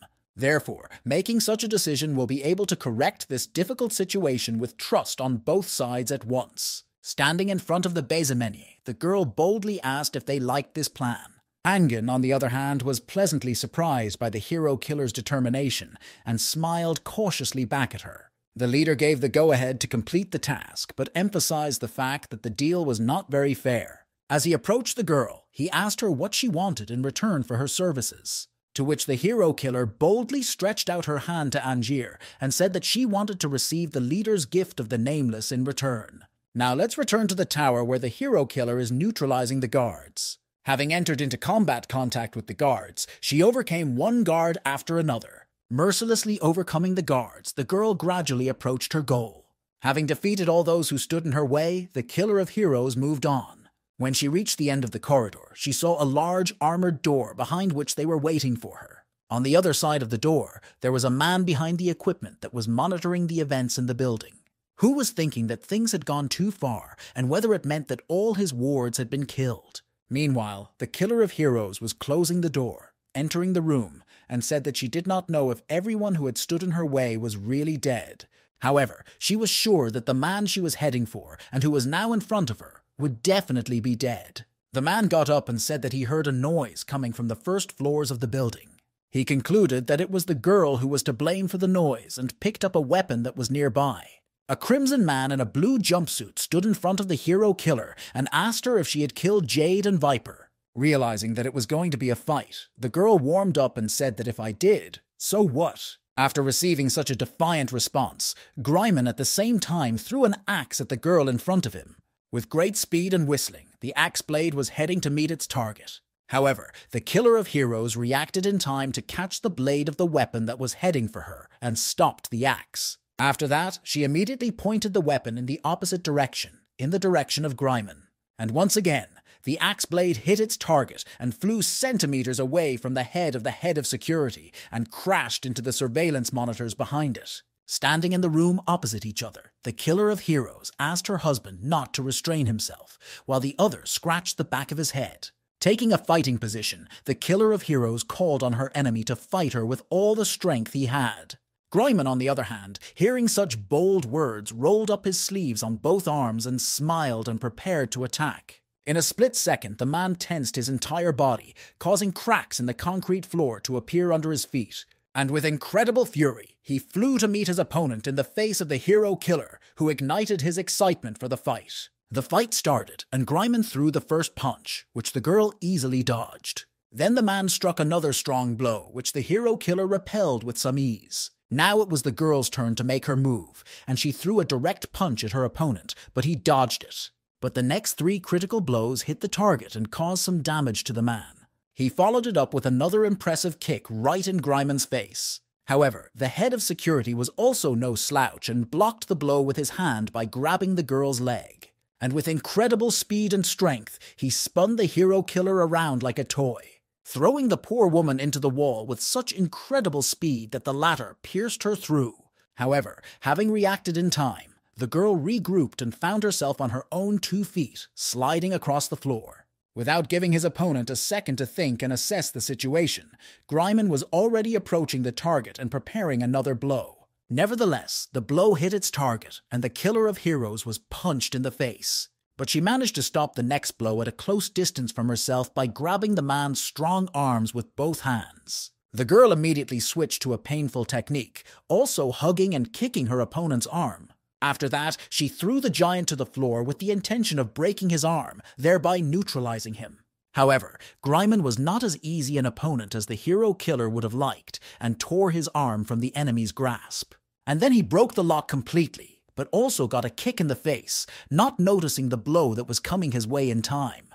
Being close to his opponent, the hero killer planned the course of the fight.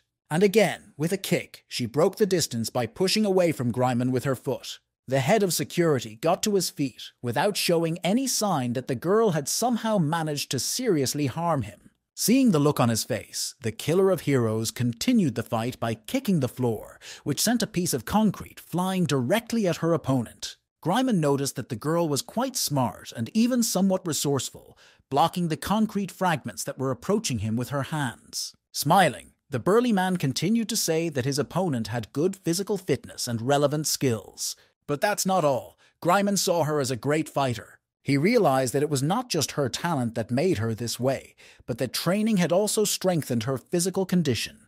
Most likely she went through hell, tempering her body to make it the way it is now. However, it was not invincible, and Gryman vowed to break it, smiling slyly.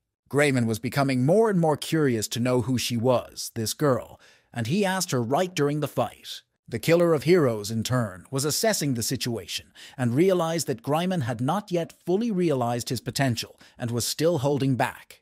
However, she realized that this restraint was caused by a low opinion of her as an opponent. But Grayman also did not understand who was controlling this battle. And if the killer of heroes wanted to, he would have already killed him several times after the fact. At the same time, she had restrained herself until now and realized the following things. The reason for its restraint was the fact that it had to wait for the enemy's gift to activate. And having made the final decision, she decided to take a chance and force her husband to do what she wanted.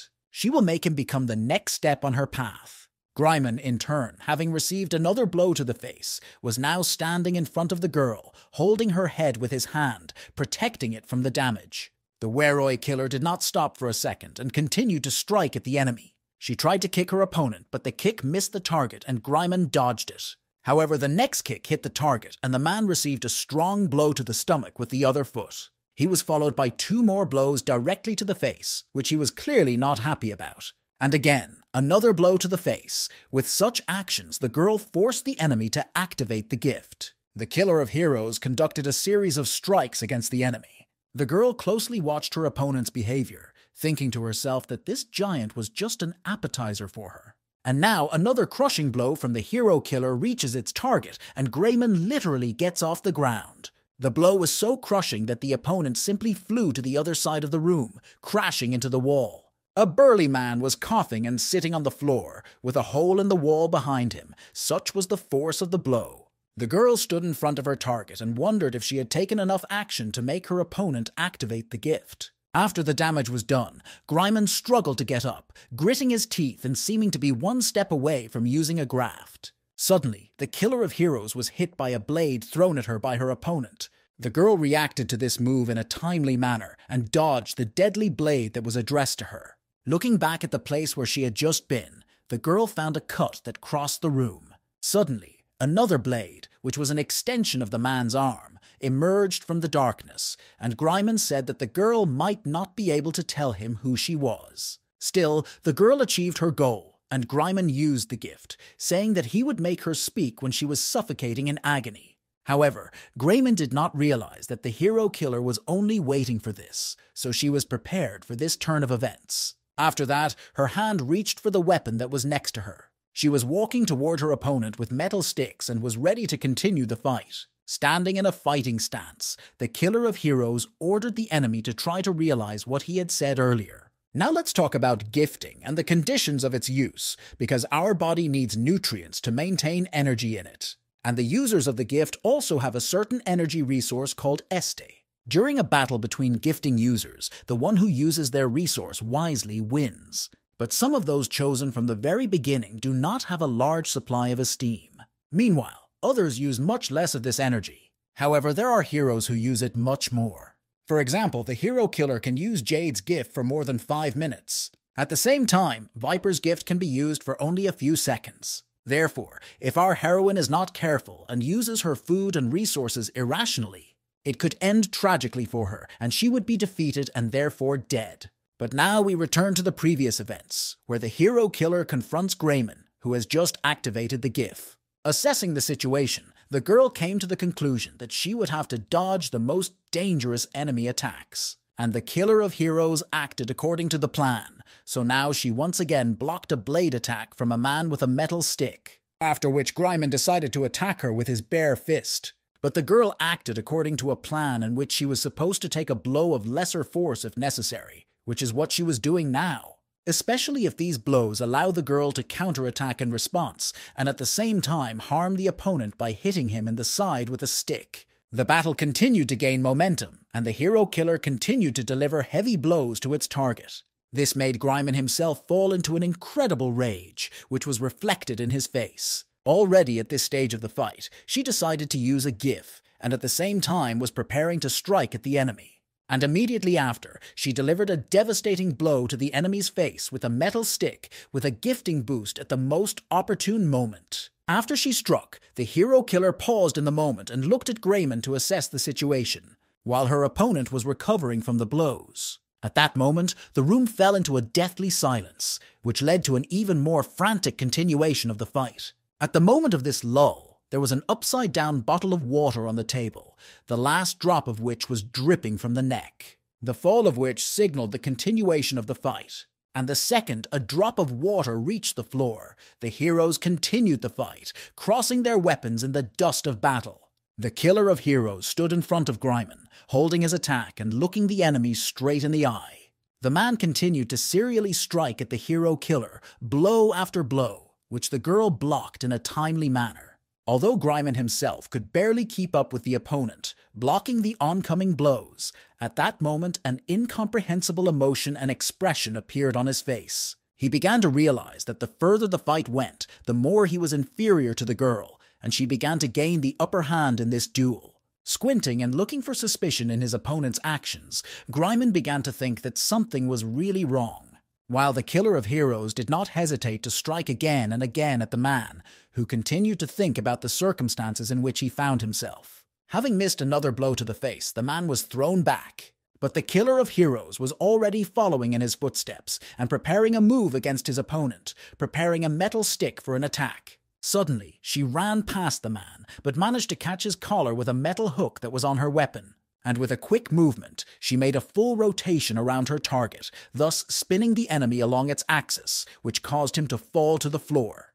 At the time, however, Greiman continued to be possessed by the thought that he had missed something very important. While the opponent of the hero killer was in a state of confusion, the girl was heading towards him, preparing the blade of a knife for an attack and approaching his hand. In a split second, the knife blade went through his palm, causing Greiman to scream in terror.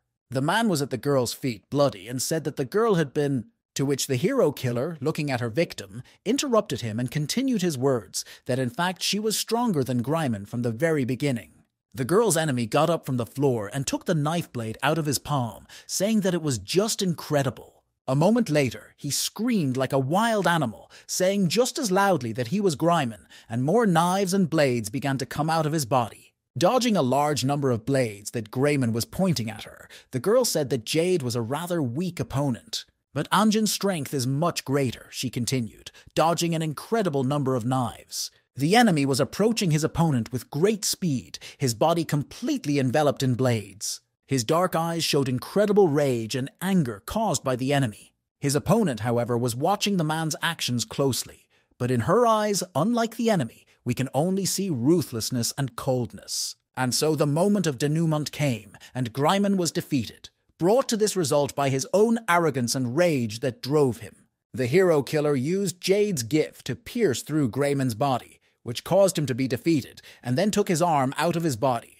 Greiman himself, with a look of incomprehension and despair on his face, covered the wound with his hand, and it seemed that the burly man was about to fall from the damage. As it seemed, the man staggered and lost his balance, and his back rested against the wall behind him. After that, he crawled down the wall of his own accord and sat on the floor, looking at the bloody marks left on his body as a result of the fight. At that time, the hero killer was watching the poor man's torment, and it even seemed that she felt some pity for her opponent. However, Greiman himself, on the contrary, became even more furious, shouting insults at the girl and angrily asking how she dared to go against the clan of heroes. The man wanted to know what motivated her to make this decision. Was it a sense of duty or revenge? Greiman assured the enemy that it would be even worse for her than it is for him now, but the girl quietly watched her husband's agony and just kept silent. Suddenly, her silence ended with a lunge at her opponent, and in a split second she was holding him by the throat, pulling his body out of the window. The killer of heroes said that his words might be true, but when she was dead, her opponent would be long gone. Holding the enemy by the throat, the girl looked into his tearful eyes, which begged her to take pity on them. But the girl was relentless and told Greiman to look around because the moment of his death had come. And loosening her hand, the killer of heroes let go of the enemy, thus forcing him to fall slowly down where death awaited him. Everything happened as it was supposed to, and Greiman was dead from the fall from that height and the wounds he sustained. He found himself on the roof of a van parked under the tower, all bloody, broken and mangled. After Greiman's death, the hero slayer received a defeated enemy's gift, which she immediately tried out for herself. Then she looked back toward the courtyard, feeling a certain calmness as a result of the task. The girl left the building where she had been staying and was heading to her destination in the night city. Moving across the roof of another building, the killer of heroes quickly moved on. Suddenly, she felt a rather strange and inexplicable feeling of anxiety, which was also reflected on her face. Jumping from roof to roof between houses, she could not understand what caused that inexplicable feeling. Suddenly, as she jumped, she looked down the street, which was between houses. There, she saw an unknown suspicious person walking along the same street at that time of night. This person was a woman with blonde hair, but her face was covered by a headdress that was on her head. However, a moment later, the woman took off her cap. It was Victoria, looking up at the mountain in amazement, saying, "What is this?" Upon seeing and recognizing the heroine, the killer of heroes seemed to freeze, and her eyes were filled with surprise. And in a moment, a smiling Victoria was opposite the girl, who was moving forward on her own. Being at a minimum distance from the target, Victoria jokingly greeted the hero killer and pointed her hand at her, bending her middle finger. Then she used the same finger to strike the girl so hard, from which the killer of heroes, in the literal sense of the word, flew away at the speed of a bullet. Confused, the girl crashed into a neighboring house while recovering from the blow. The girl came to and looked toward Victoria, who was still on the roof of the house. The heroine stood on the roof of the house against the night sky and stared blankly at the hand she had just used to hurt her new enemy. Victoria, in turn, continued to stare at her hand as if she could not understand something. During this time of reflection, Victoria replayed in her mind the moment when she wanted to strike the girl. Recalling the moment in detail, the woman came to the conclusion that her opponent had managed to block it with her hands a moment before the blow. Having activated her power, she glowed like a star on the roof of the same building. She watched the girl get to her feet. Slowly going downstairs, Victoria noticed that she could feel someone's blood. Putting her hand to her face, as if sniffing for something, the woman voiced a question to herself, wanting to know whose blood was that. "Whom did you just kill?" To which the killer of heroes told the woman without a shred of hesitation that it was none of her business and she was not obliged to answer her. A smiling Victoria noted that the girl had a very sweet voice, as if she was joking with her. However, in a moment her face changed and caused some anxiety, continuing her words by saying that this voice makes her want to tear the girl apart. Moving closer to the enemy, the hero killer emphasized that she was facing a real monster and she would not be able to defeat it, certainly not now. However, the girl could create an opening that could harm the enemy, and by activating Jade's gift, she was preparing to lunge toward the enemy. The blow was heading for its target, but Victoria stopped the killer of heroes' blow with incredible ease with one hand, without showing a single emotion. At that moment, the thought flashed through the girl's mind that she could really stop her blow with her bare hand, just like that? Victoria, on the other hand, could not understand what this girl was doing, while still maintaining an indifferent look on her face. After that, he immediately struck the opponent with such a crushing blow that she would not be able to block or dodge in any way. The girl's body weakened, and if not for Victoria's hand still holding her, she would have been on the floor. Continuing to hold the girl with the same hand, she mocked her clothes and told her that she did not like them. Raising her hand to her face, which was covered in blood, Victoria called out to the girl. Then I asked her in surprise why she was pretending to be dead. The killer of the heroes, being half-conscious, could barely whisper something incomprehensible. Victoria seemed to enjoy the mockery, and again jokingly asked the girl if she had misunderstood her words. Now let's get back to the events that unfolded in the ruins of the old city, where the Nameless are preparing for an attack. The hero killer told Anjin that he shouldn't worry about his gift, because she can only steal the gift from the heroes she has killed. However, the leader himself was not worried about this, because he was actually concerned about something else. He added that it would be extremely difficult for the girl to use his gift, and asked her to be very careful, especially at night. And let's go back to the fight between Victoria and the hero killer, who found the strength to put her hand on her opponent's shoulder. The girl left her trump card, and now activated Angie's gift when Victoria was already sure of her victory, and told her that she was caught. At the same moment, a black smoke, more like a tornado, rose over the night city with the heroines in its center. Suddenly, glimpses of incredible shining light began to break through the black swirl and envelop the night sky. The center of this heavenly radiance was Victoria herself, who was in the center of a dark storm. It was a deceptive move, with the help of which the girl disappeared without a trace, as Victoria herself said, adding that she reminded her of someone. Then the events unfold at the headquarters of the Nameless, where Vector once again wonders how the girl keeps coming back in a disfigured state. To which Raiko replied that the girl's opponent was probably stronger than expected, and suddenly she saw that the hero killer had opened her eyes. The first word the girl said when she got out of bed was food, to which Vector and Rachel were very surprised. After that, the girl repeated the same word again, but this time she asked for something to eat. Next, the hero killer was waiting for a large table with many different dishes waiting for her. The girl started eating, while Vector watched her and noticed that she was eating quite well and had a good appetite. However, the hero killer did not hesitate and continued to eat.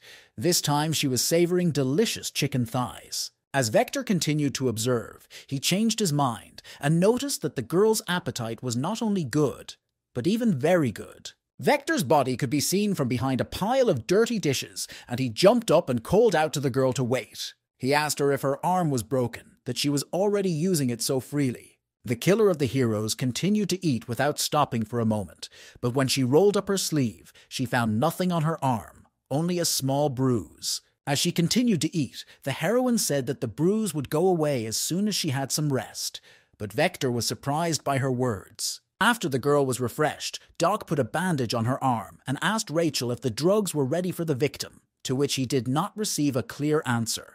Rachel said that based on what Angan said, the characters of the 17th branch began to gradually unite. She went on to say that now that they are all under one roof, all they have to do is blow them all up together. However, Vector emphasized that since Greiman was dead, the enemy had to strengthen security, and where would they get that much explosives? At that time, Anjan came into the room and said that he had a plan on where exactly they could get this amount of explosive material. Now let's return to the old broken city where a courier delivers 2 boxes of mint water that Psycho loved so much. A young man on the streets of the city could not understand who exactly needed such a large amount of sweet drink. Looking at the map on his phone, the courier realized that he was in the city he needed to be in. Standing in front of the old house, the young man could not think that such a building could be located in this place. Approaching the house, the courier rang the bell and waited for an answer. After that, he knocked on the door and called out that it was a delivery ordered by the owners of the house. It was the building of the Bezemenik, and after the door was opened, the young man saw a group of people he did not know. And for some reason, the first thing that came to this guy's mind was the thought that he might have screwed up somewhere. Leaving the boxes with the drink right on the porch, the young man immediately left the house. After seeing what he saw, the leader of the Bezemeni ordered his men to detain and capture the courier. That's why John, Rachel, and the hero killer rushed after him, hoping to detain the young man. By the way, the courier seemed to be a well-built guy and quickly climbed to the roof of one of the buildings located next to the headquarters. Once on the roof, the young man looked back to see what was happening behind him and assess the circumstances. Looking in that direction, the guy noticed that the space near the house began to distort and curve. He recognized this phenomenon, which, by the way, surprised him greatly judging by his face, but still he could not understand whether someone had activated the GIF or not. While the killer of heroes was already preparing a device for throwing weapons. Having taken proper aim and gained momentum with the metal balls, the girl was preparing to stop the courier with them. She threw the shell with all her might, destroying the ceiling of the building the boy was standing on, thus confusing him. However, one shot was not enough, and the girl prepared the next one, spinning the gun. The ceiling on which the young man was standing collapsed, and the boy fell down with the debris. The courier was heading to the lower floor of the building in free fall. Surprisingly, the boy skillfully landed on his feet and was about to move on.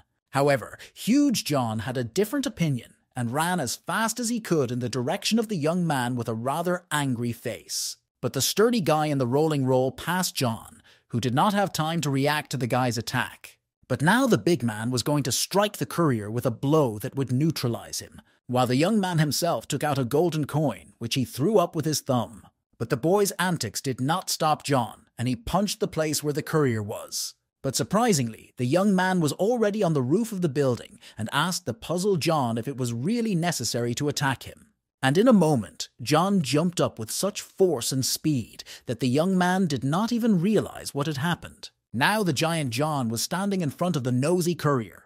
The hero killer was already behind the boy, preparing to capture the agile young man. At the moment, the boy was surrounded by two rather fast heroes who could stop him. However, the young man was no pushover and said that it was unlikely that his opponents would be able to stop him, as they lacked speed.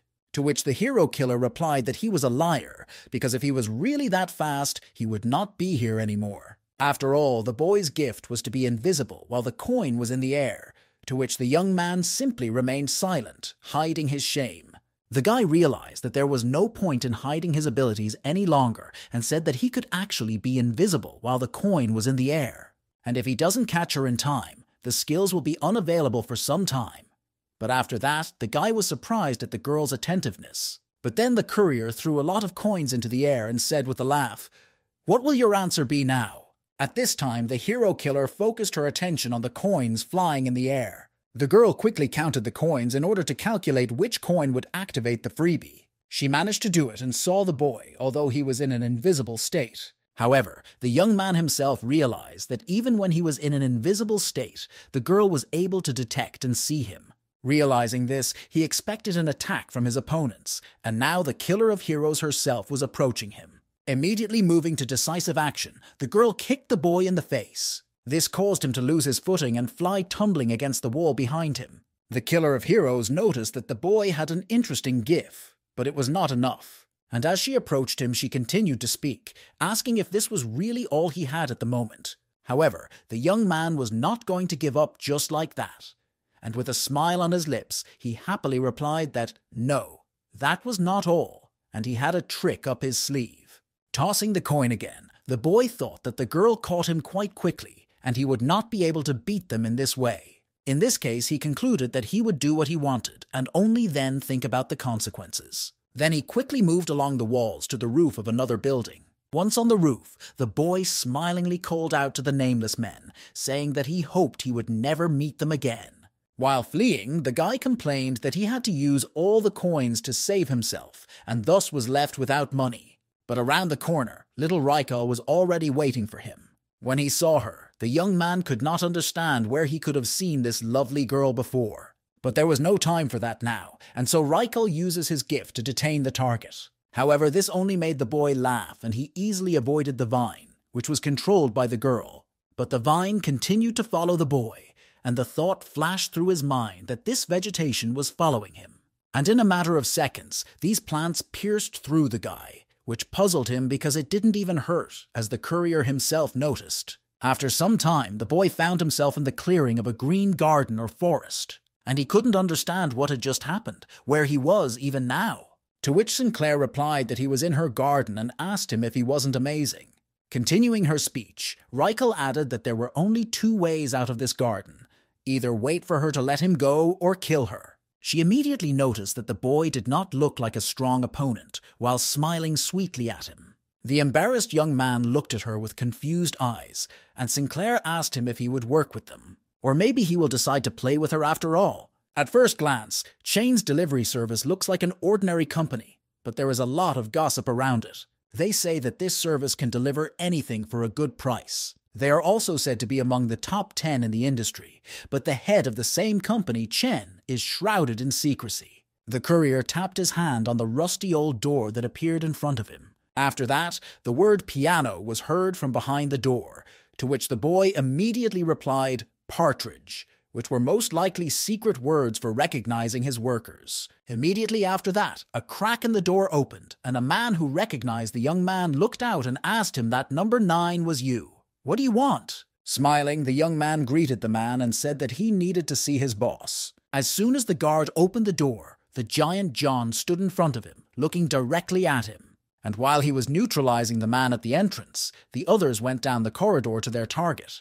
Walking down the corridor, Sinclair asked Ninth if he was trying to lead them into a trap, and the young man replied in a trembling voice that of course not.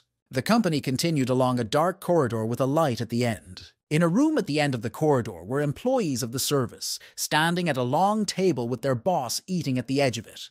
Putting a piece of meat to his mouth, he asked what was that in the corridor. All the workers looked back in the direction where someone was already giggling in embarrassment. It was the Ninth, who held his collar with his hand and said that the people who came with him were very eager to meet his boss. He continued to point to his collar as if he wanted to convey something to his boss in this way.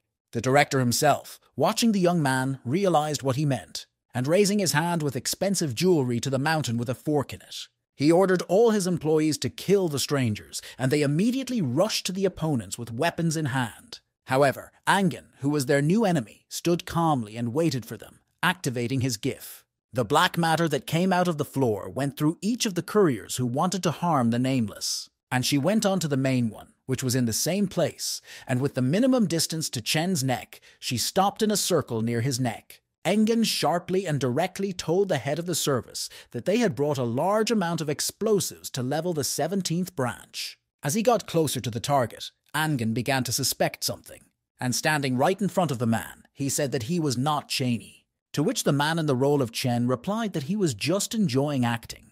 Immediately after this was said, a thin man with dark eyes appeared on the horizon and asked the guests why they were threatening his ward.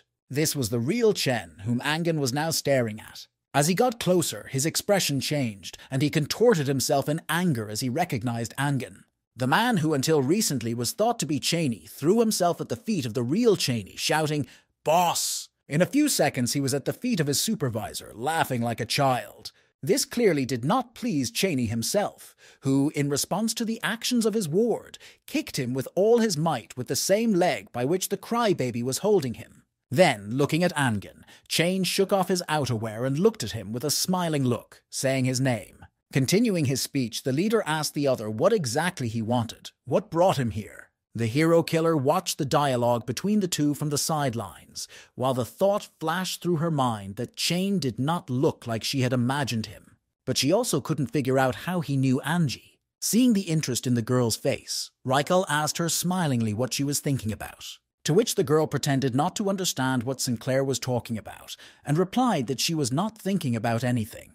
However, Raikal went on to say that the two had once been on the same side during the war, and said that Angan had even saved Chen's life. After announcing his plans to Chen, he asked his interlocutor if he had lost his mind, and why he was obliged to help Angan in such a difficult task. Angan calmly objected to the interlocutor, and said that he was not obliged to do anything or help, but simply had to give him the explosives. The request to provide explosives was actually a request for help in this situation.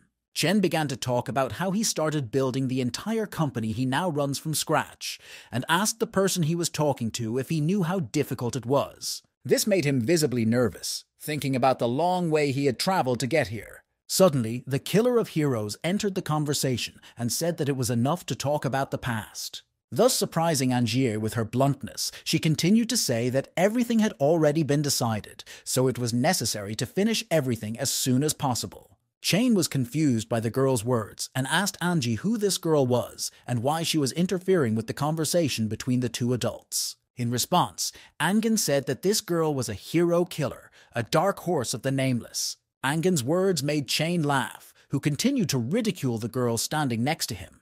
But Angan seriously said that she had already killed 2 heroes. And with the same serious expression on her face, she added that Chen was next on her list, thus making him embarrassed. The killer of heroes rejoined the conversation and asked if the man was really the same Chen she had heard about, and continued to speak, suggesting that there was no time to waste. Then she added in a commanding tone that he should give the explosives as if they already belonged to her. At the end of the unpleasant and tense conversation between the leaders, we move to Chen's room where he is playing video games and reflecting on the latest events. Was the man thinking about whether he had done the right thing by making a deal with unknown buyers? But at the same time, he realized that if he hadn't gone to meet Engan, the latter would have killed them all. Continuing his thoughts, Chen continued to play the game, concluding that it was terrible. The ninth and the man who played the role of Chen were already standing behind Chen, and they asked their boss to distract them. The young man asked the leader if he was sure that the number indicated in the documents was correct, and added that in his opinion it would not be enough to implement the plan. To which Chen replied that this was just a safety net, because when the bombs went off, the clan of heroes would do everything to find the perpetrators. But even with so many explosives, he doubted that the heroes would get even a single scratch. Continuing the conversation, Chen asked the wards if they really thought they could defeat the heroes, because from his point of view, it was impossible. At this time, Chen began to recall a conversation with anger. His memories are imprinted with the horrific words he said to Cheney in that conversation. However, at this time, the ninth interrupted Chen's thoughts with a question, saying that if they really destroyed the 17th branch, what then? Cheney, standing in the same place, replied that if it came to that, he would. The men who stood behind him and waited for an answer picked up his joyful words, waiting for him to continue. But unfortunately, Cheney himself did not know what to do in this case, and he asked his subordinates a frightened question himself.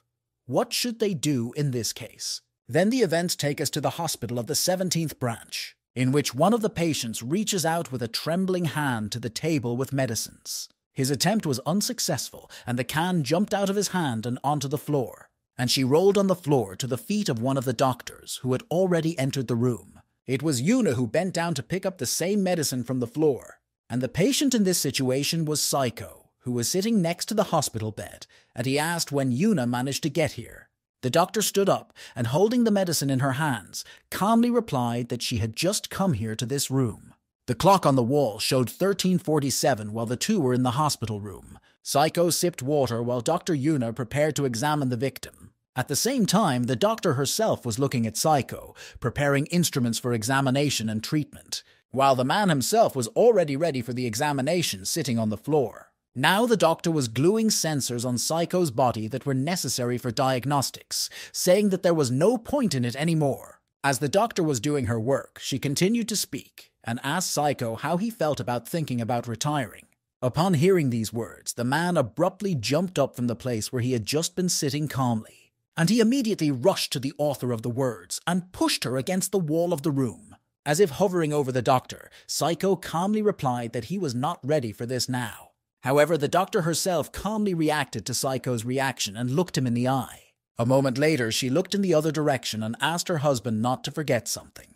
The two continued to talk, and Yuna said that she would increase the dosage of the drug, but it would be temporary, and added that Psycho's condition would worsen. As we continued to talk, the woman noted that Psycho had been fighting for quite some time, and if he is going to continue at the same pace, his condition will deteriorate significantly over time. However, the man had already packed his things and said that it didn't matter because he was just curious how this particular war would end. But the doctor corrected Psycho and said that the war had ended long ago. The man himself approached the window glass, put his palm on it, and replied that the war was actually going on and had not stopped for a second. Psycho continued to look out the window, holding onto it, and invited the doctor to look out with him, as if to show the woman something. The doctor stood at the window next to the man, and Psycho said that it seemed like new recruits had arrived, looking out into the courtyard that was on the territory of the institution. And indeed, downstairs in the hospital yard, there were 3 silhouettes standing in front of the entrance to the building. These were some of the heroes of the 17th branch, namely the Swordsman, the Sagittarius, and the Stone Fist, who returned back against the backdrop of the events that were coming. The Stone Fist said they were here again, and asked where were all the congratulations he had been waiting for. To which Strelitz replied that the agency had most likely asked everyone to leave the branch, and added that she believed the enemy was close. She also added that Viper, Jade, and Greyman were killed, which earned her the favor of Mechnica, who said that he even liked Viper. Kameni hugged him with one arm and said that not everyone has the same talent as Mechnik, to which he replied that he did not mean it at all. At that time, the head of the 17th branch was standing next to the heroes, watching them, calling out to the newly arrived.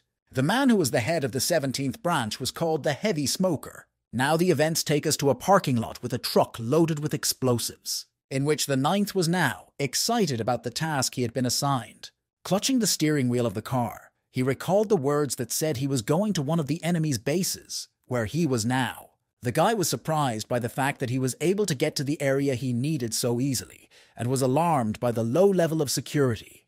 But at the same time, he reassured himself with the thought that he no longer cared. So the delivery was completed on time, and we have interesting events ahead. The story takes place in the office of a heavy smoker who has called the heroes to discuss further actions. At the moment when the characters were already in the room, the man's attention was drawn to his phone, which received a certain notification which is still unknown to us. But the manager put the phone down, turned his attention to the heroes who appeared before him, and surprised by the number of heroes, asked them if these were all who were supposed to be there.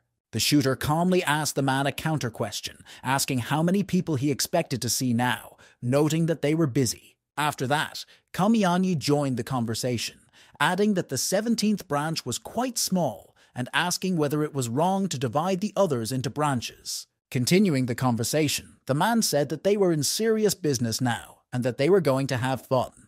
However, Sagittarius had a different opinion and asked Stone what he was talking about now, as it was just a small obstacle on their way. To which the man with glasses replied that if we are talking about a smiling boy, he was a rather serious enemy in the war, and now he has a chance to destroy it once and for all, asking if it's not cool. The conversation continued, and the female sniper calmly added that a smiling boy is indeed a good target, while Mechnik said that if it was really him, they should be on the alert. Stone didn't like that, so he gave Swordsman a scolding and asked him why he was scared if Jade was just a ghost of the past. The Stone Man was in a good mood, so he asked the smoker to confirm his words and asked him if he had been to war. To which the man with the cigarette replied without making any sign that Kamiani was a complete shithole. Stunned by such a harsh response, Kameni stood in front of him, embarrassed. Afterwards, the head of the department turned to Yuna's doctor and asked her what condition Psycho was in.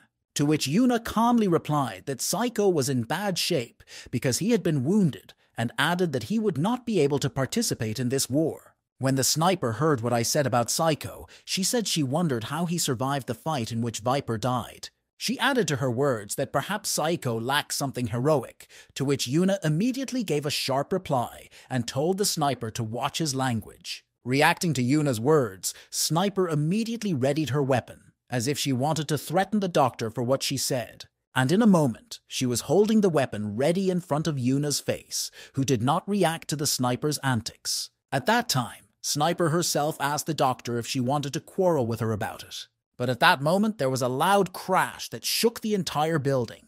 The sniper woman immediately turned her gaze to the head of the branch and said that he had sent everyone away except for ordinary soldiers. She added that this was not an ordinary fight in the house, while the noise continued and even multiplied. Explosions began to be heard throughout the building of the 17th branch on each of the floors. The man who was the head of the branch, lighting another cigarette, said that he had expected this and asked the others to calm down and prepare for the battle. The heroes prepared to defend the branch and were confident that the 17th branch would defeat the smiling man. Now let's get back to Victoria, who was preparing to perform on stage. Victoria's ward was at a table in the restaurant where she was going to perform. Flipping through the pages of the menu, the girl who was looking at it came to the conclusion that everything in this place was quite expensive and closed the menu. Her table was located away from the stage, near the guests, near the windows, and from there she watched the events taking place in the hall. And now it was time for Victoria, who had already gone public, to go on stage. The heroine looked incredible, very beautiful and elegant, feminine in this evening dress. Receiving a lot of applause in her direction, the woman went to the piano, which was on the stage. Victoria gracefully sat down at the piano stool and put her hands on the keys of the musical instrument. The musical accompaniment began in the form of two musicians who were on the same stage as Victoria. The woman began to play an incredibly beautiful melody on the piano, giving it her all. Quickly moving her fingers over the keys, the heroine hit incredible notes that made the observer feel the whole range of frantic emotions. The ringing notes echoed throughout the hall where the performance took place. Even the musicians who accompanied Victoria could barely keep up with her, as evidenced by the sweat that broke out on their faces. The girl who was the heroine's assistant, watching her performance, thought that she was far from an expert when it came to music. However, one girl knew for sure that this performance was incredible. At that time, Victoria was finishing her performance, playing the last notes. And she got so much into the role and was so committed to the performance that the piano she used cracked under the keys. Victoria left the stage to a standing ovation and headed to the girl who was waiting for her at the same table. The heroine moved her chair and sat down at Hecate's table. The girl was pleasantly surprised that Victoria liked such activities, and even more so that the heroine was able to play musical instruments. The smiling woman, holding a menu in her hands, replied that this practice has a good effect on her control of her strength. She went on to add that if she did not pay attention to this, she would lose control of the force. Afterwards, she demonstrated this on the example of a paddle, which Victoria turned into one solid lump of metal.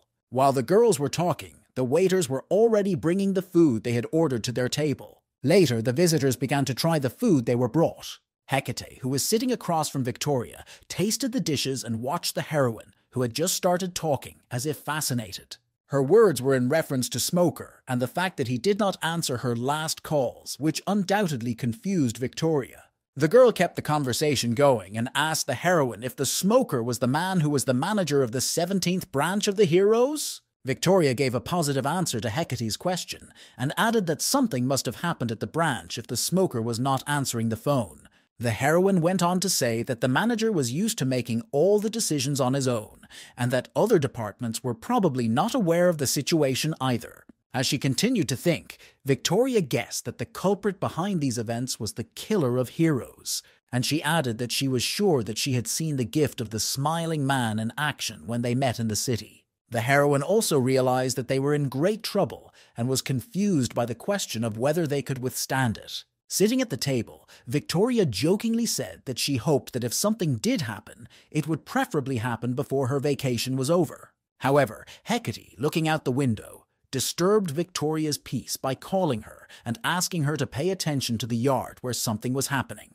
Hecate continued to look out the window, embarrassed, and pointed her finger in the direction where something was happening, thus attracting Victoria to look there. In the same direction, a building could be seen that was partially enveloped in flames, and Hecate asked Victoria if it had always been like this. The heroine herself did not conceal her surprise as she looked in the direction of the 17th branch. However, after a moment, realizing the complexity of the situation, she smiled and leaned on her hand on the table as if she were about to celebrate. Now let's get back to the events that unfolded near the building of the 17th branch. The hero killer, who was watching the house in flames, came to the conclusion that Shane had set them up and asked Angier what they were going to do.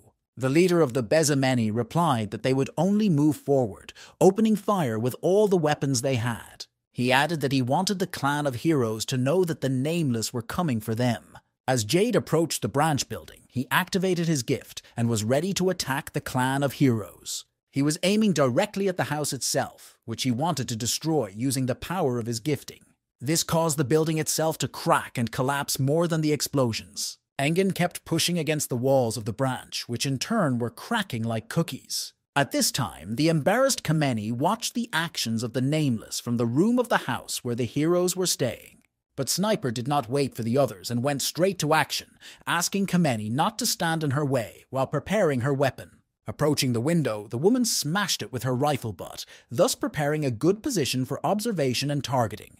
And with fire in her eyes, as if possessed, Sniper was preparing to shoot. A moment later, the bright gun was pointed at the enemy, who were near the branch on the first floor. The swordsman also followed the sniper's example and began to draw his sword. Then, immediately following the sniper, he created blades with a sword swipe that split the projectile from the sniper's shot into 4 parts. However, the hero killer, who was downstairs at the time, blocked the guns launched at Angier. By blocking the attack, the girl seemed to be thinking about the enemy's move. Peering into the crater that had formed as a result of the attack, the hero killer came to the conclusion that the arrow fired at them was charged with Esta energy. While the sniper was also peering into the yard where the Bezimiani were located, she was also analyzing the enemy's movements. A smoker who was in the same room as the heroes said that their main target was the Smiling Man. He gave Mechnik and Kamiani an order to take care of the other members of the Bezimiani team, to which the men agreed without a single hesitation. Angen's gaze was directed to one of the building's floors, where the sniper was at the time, closely watching his actions. Pointing to the desired floor with his index finger, the leader of the Bezimiani gave the command to smoke out the sniper from there. And then he immediately called John, as if he had assigned him this task, and the stout man immediately rushed to fulfill the task. Big John rushes toward the house, which was still suffering in the arms of the flames and the Smiling Man's gyre at a great speed. The man, with amazing agility and strength, kicked at one of the walls of the house, causing his foot to get halfway stuck in the wall, just as John had wished. And at the same time, he rushed up the wall using this skill, if it could be called that, to meet his goal. At some point, however, John froze, staring at the upper floors in front of him, as if something had stopped him. The reason for his stop was that the heroes were already waiting for the big guy on the upper floors of the building, and they were on their way to meet John. Stone, with a smile on his face, attacked first and rushed to meet his target in free fall. And in a moment, John gets hit in the face with a rock. After that, the man falls to the lower floors near the building of the 17th branch at the speed of a cannon and hits the floor with critical damage. Meanwhile, Stone, staying in the same place where he had just attacked John, watched the enemy, assessing the damage he had done to his opponent. Carefully looking at the landing site, Kamini could not make out John's condition because the haze that formed as a result of the impact was in his way. However, the dust subsided and the silhouette of the giant John began to be seen through it as he was recovering from his fall. And in an incredibly short period of time, John found himself next to his opponent, who was grabbed by his hand by the head, which Kamini could not have expected. And so John made his first successful attack in this incident and harmed Kamini by throwing the latter several dozen meters. But there was no time to delay, as the swordsman was already hovering over John, preparing to attack him while he was busy with the stone. And now, Mechnik is already a few meters away from John's unprotected neck, which is a legitimate target for him in this fight. And a moment later, Reichel appears and blocks the attacker's lunge, thus ruining his plans for this fight, as Sinclair had a view of the situation. Now we're watching a fight between Rachel Sinclair and the swordsman of the hero clan. However, in a moment, the situation changes dramatically again, and the blade of the hero killer's sword is heading for the target in the face of the swordsman. Unfortunately for our heroine, it misses the target by a few centimeters, but hits the offender's face, leaving a shallow cut. Then the fight continues, and the hero killer goes at his opponent with incredible pressure, not giving him a chance to attack. However, Mechnik manages to find the right moment and manages to grab the girl by the collar of her outerwear. The hero killer herself did not expect this, and so the swordsman uses the technique to throw the girl over himself to further damage the enemy. In a moment, the girl makes a half-turn over Mechnik, who pushes her body upwards with his foot. While in free fall, the girl still focuses on what happened and evaluates further moves in the fight. A sniper who was watching the fight decided to take advantage of the opportunity and shot the killer of heroes while he was in free fall. Nevertheless, Sinclair still manages to come to the aid of her friend, closely following the events that unfolded around her. And the hero killer pushes away from the vine caused by Rachel's gifting and avoids the sniper's mean shot, which only hit the little Sinclair's plants. Looking back, the girl realized that it was Sinclair who helped her in this situation, while revealing to herself the new secret of Rachel's gift. The fight has just begun, and the hero killer and Rachel are ready to continue. However, the sniper and the swordsman were not going to give up and turned their gaze to the enemies, waiting for the battle to continue. A small, smiling Sinclair, addressing the hero killer named Yi Hua, asked her who she wanted to tame of these breaths that stood in their way. And Hua, with a calm expression on her face, said to Reichel that she would take over the swordsman. And then she immediately pulled a golden coin out of her pocket, looking forward and preparing to attack the enemy with her sword. The coin tossed by the hero killer fell to the floor, but Yi Hua herself was no longer visible, which immediately alerted her opponents. The confused swordsman stood as if dug in and looked around for the enemy, who had just mysteriously disappeared from sight. However, the reaction failed the young man with the sword, and now he was in the arms of a strong rope that was almost enveloping his entire body. And in an instant, the swordsman was flying with great speed in the direction Yi Hui had set, controlling the weapon at the other end of the cable. The killer of the heroes threw the enemy with all her might to the other side of her, causing him to crash into the houses in front of him. And Hui immediately followed with a metallic coldness in her eyes that could not help but instill fear in her opponent. But the swordsman himself had already gotten to his feet and was preparing to meet the hero killer while preparing his sword blade and activating his gift. The fight continued and the opponents came together in a sword dance, using great pressure against each other. But in the moment, Yi Hua's sword itself began to melt, or rather crumble, in her hands. A moment later, the girl pulled out another weapon in the form of a pair of knives and continued the fight. The swordsman continued to strike a series of blows at his opponent, revealing the secrets of his gift, which could destroy metal by corrosion. Indeed, it was then that Yi Hui noticed her blades, which were already corroded and crumbling in her hands. And again, that cold, appraising look of the hero slayer, who has just come to the conclusion that she will not be able to use metal blades in this fight. Then the girl addressed Mechnik and said that in this case she would have to use more than conventional weapons. And she activated her gift, which allowed her to use Victoria's gifting, and created a sword from the light that was already in her hands. The leader of the Nameless, Anjin, looked at the same floor of the building where Smoker was at the time. Both men stared at each other as if they realized the inevitability of their battle. At that moment, the head of the branch began to recall the recent events that brought death to his wards, and the first memory was of the murdered Jade. He was followed by the mutilated, headless body of Viper, who was also ruthlessly killed by John. Then there was Gryman, the head of security, who was fatally wounded by the killer of heroes. These memories made the Smoker go wild with the incredible anger and despair that the man felt. After that, the boss burst into tears like a wild animal, calling out to the smiling man. Standing on the same floor, a man asked Angier how he dared to come crawling back to them after he had run away with his tail between his legs. But the leader of the Nameless did not answer Smoker, but only covered his face with his hand, as if he was tired of listening to his empty talk. The boss was in his office and called Anzen to come up to him. He offered to meet him face to face, looking at the enemy from the window. Meanwhile, Engen stood in the same place, still holding his palm over his face, remembering something. He recalled the events when a woman held his face with her hand, as he was doing now, and asked him why the young man looked so sad. And then she immediately said, "Let me put a smile on your face." These events shed light on the fact of where this large scar on Angen's face came from.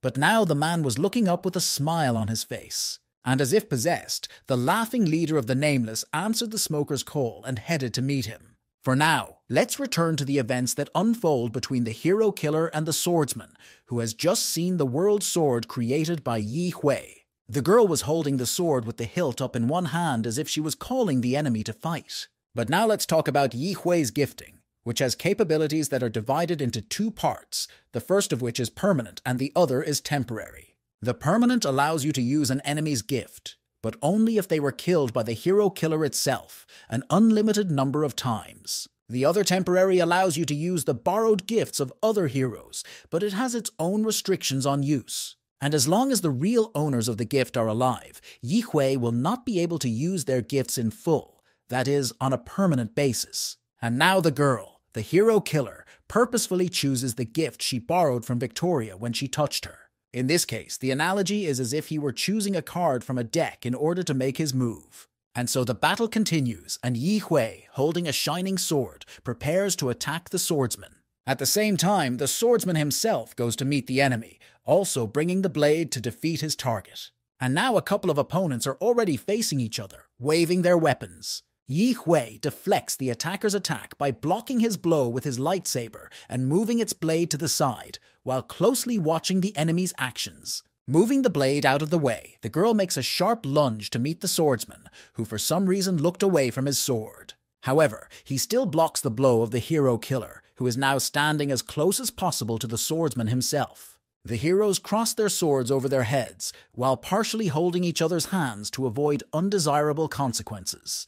Yi Hui now grabbed one of the swordsman's hands, which was holding his sword, while her hand, which held the world sword, remained free. Taking advantage of this opportunity, the hero killer points his sword blade toward the abdomen of the swordsman, who missed this moment. However, the young man managed to react at the last moment and barely managed to block the enemy's blade with the handle of his own sword. In a moment, he launched his own counterattack, which unfortunately was not successful for him, as the agile Yi Hui managed to react in advance and managed to dodge. Immediately afterward, the hero killer stood in front of the enemy in a fighting stance, thus urging the enemy to continue the battle. Yi Hui did not wait for a lunge or a punch from the enemy, and was the first to go into a head-on collision with Mechnik, who in turn again blocks her punch. And then he immediately manages to grab the hero killer's hands, which are holding the sword, and is about to knock the enemy over. The swordsman successfully throws his opponent, which causes Yi Hui to hit the back of his head with all his might into the concrete floor. This was the best moment to end the battle and kill Yi Hui, and the swordsman, realizing this, brings the sword blade over the enemy, preparing the final blow. While the girl reacts to the enemy's actions and manages to dodge the blade, which hits the spot where the hero killer was just now. At the same time, Yi Hui picks up sand in one of his palms, which he uses to disorient the enemy and take away his eyesight for a while. So it happens, and the girl throws the previously prepared earth, dust, and sand in Mechnik's face. However, the boy, trained in combat, easily manages to read the enemy's actions and saves himself by covering his eyes with the blade. And in a moment, the hero killer manages to make a half-turn around the swordsman and is already behind him. Blocking the enemy's next blow, the swordsman comes to the conclusion that the hero killer is now using Victoria's gift in his confrontation with him. Realizing the complexity of the situation, the swordsman stops for a moment and thinks about further actions that will lead him to victory. Meanwhile, the hero killer herself is also not wasting precious time and is closely watching her opponent's actions. The more the tension in this fight grows, and the heroes realize this and are ready to move on to the final stage of this fight. And for the umpteenth time, the blade of the sword touches the blade of the enemy's sword,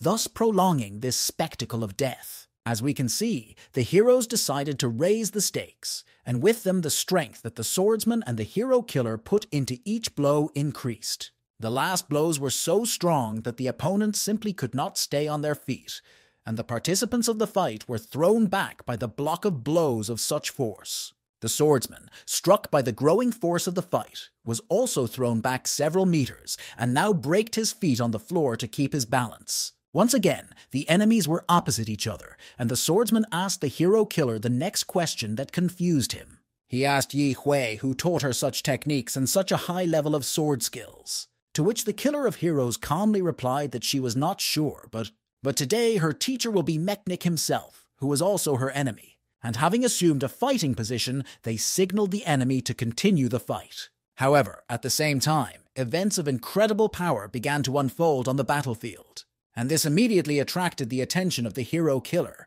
and she turned her gaze towards those events. Not far from the location of Yi Hua, along the road, a black flame appeared, fluttering against the background of the 17th branch. It was Anjin. And to be more precise, the activation of his GIF had now attracted the attention of John and Stone, who were busy fighting each other. After Yakima, Sniper also could not keep her interest, and the feeling that arose from the activation of Angin's GIF. Only one Raikal was happy to see this phenomenon, and with her usual smile on her face, she turned her gaze toward the leader. However, everyone was struck to the core by the incredibly enormous power of Angin's Iest and his gifting. Angin was in his peak form and looked very impressive in this condition. The smiling man created steps in front of him out of the black material he owned, which stretched right up to the window.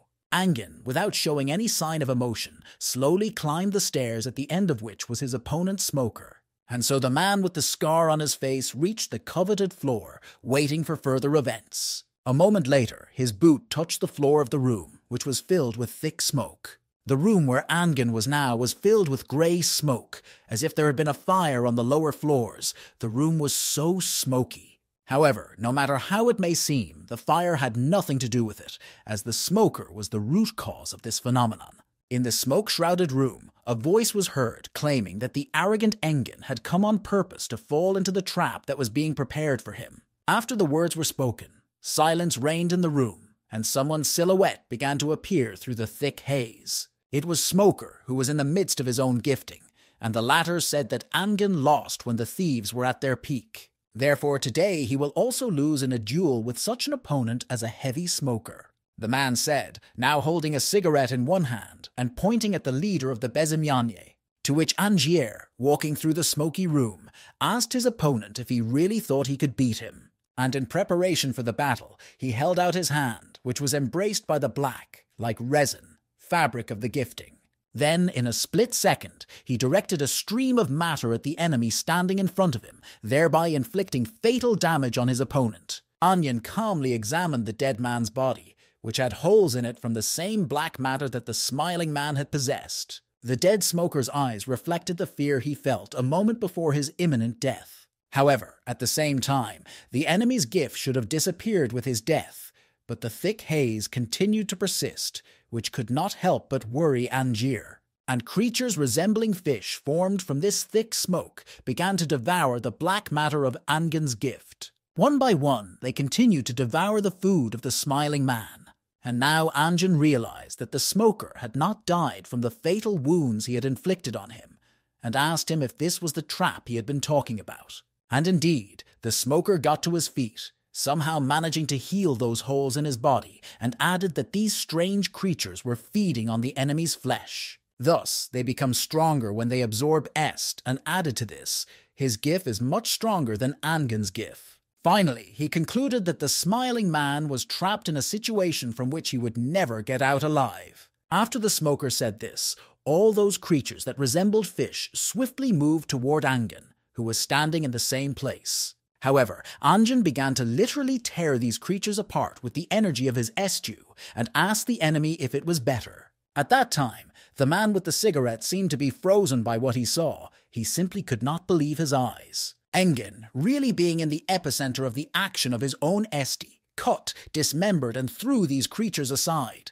And then the smiling man said that these creatures are nothing compared to the power of his gift. In fact, the smoker made a complete fool of himself by inviting Angen to the room. At the same time, the matter that was swirling around Angier began to take on a distinct shape, in which we can see black hands that seem to be reaching for the victim. At that time, the smiling man stood opposite his enemy, who was mentally broken by Angier's words and actions. Then the leader of the Nameless said that here, in this room, the sun's rays would not reach them, and as if foreseeing the enemy's imminent defeat, he looked him in the eye. After Angen's words, we can observe from the outside how the same room where the opponents were now was enveloped in black matter in the form of a layer. But now let's return to the events that describe the battle between two strong men, namely Stone and Big John.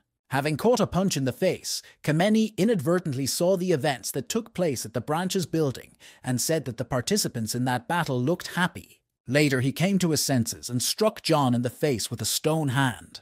Continuing to attack the enemy, Kameni urged the enemy to have fun like the two who were now confronting each other in the boss's office. And indeed, at least Kameni cheered up and continued to hit John with rocks with a smile on his face and his usual excitement, while the latter was taking his opponent's blows one by one with restraint. Meanwhile, the cheerful Rachel was busy doing her own thing, namely fighting with Sniper. And so the little girl uses the power of her gift for the second time and tries to drag the enemy into her possession. But the female Sniper blocks every shot of the little Rachel like an impregnable fortress. Sinclair herself, observing the enemy's actions, came to the conclusion that the Sniper was indeed a very strong opponent. But as Rachel was thinking, the Sniper did not hesitate for a second to shoot at her opponent in response to her actions. However, Rykal did not hesitate, and once again hid behind one of the shelters from a Sniper's devastating shot, realizing that he was unable to get close to her. Later, Rachel's eyes were drawn to the crater formed by the Sniper's shot, and she realized that the enemy's arrows were also quite powerful. Continuing to analyze the circumstances of the battle, Sinclair came to the conclusion that she was not able to dodge the Sniper's shots as Yi Hua did, which hindered her actions. Suddenly, the girl peeked out from behind the cover she was hiding behind, and jokingly asked the Sniper if she would mind if Rachel struck her at least one blow.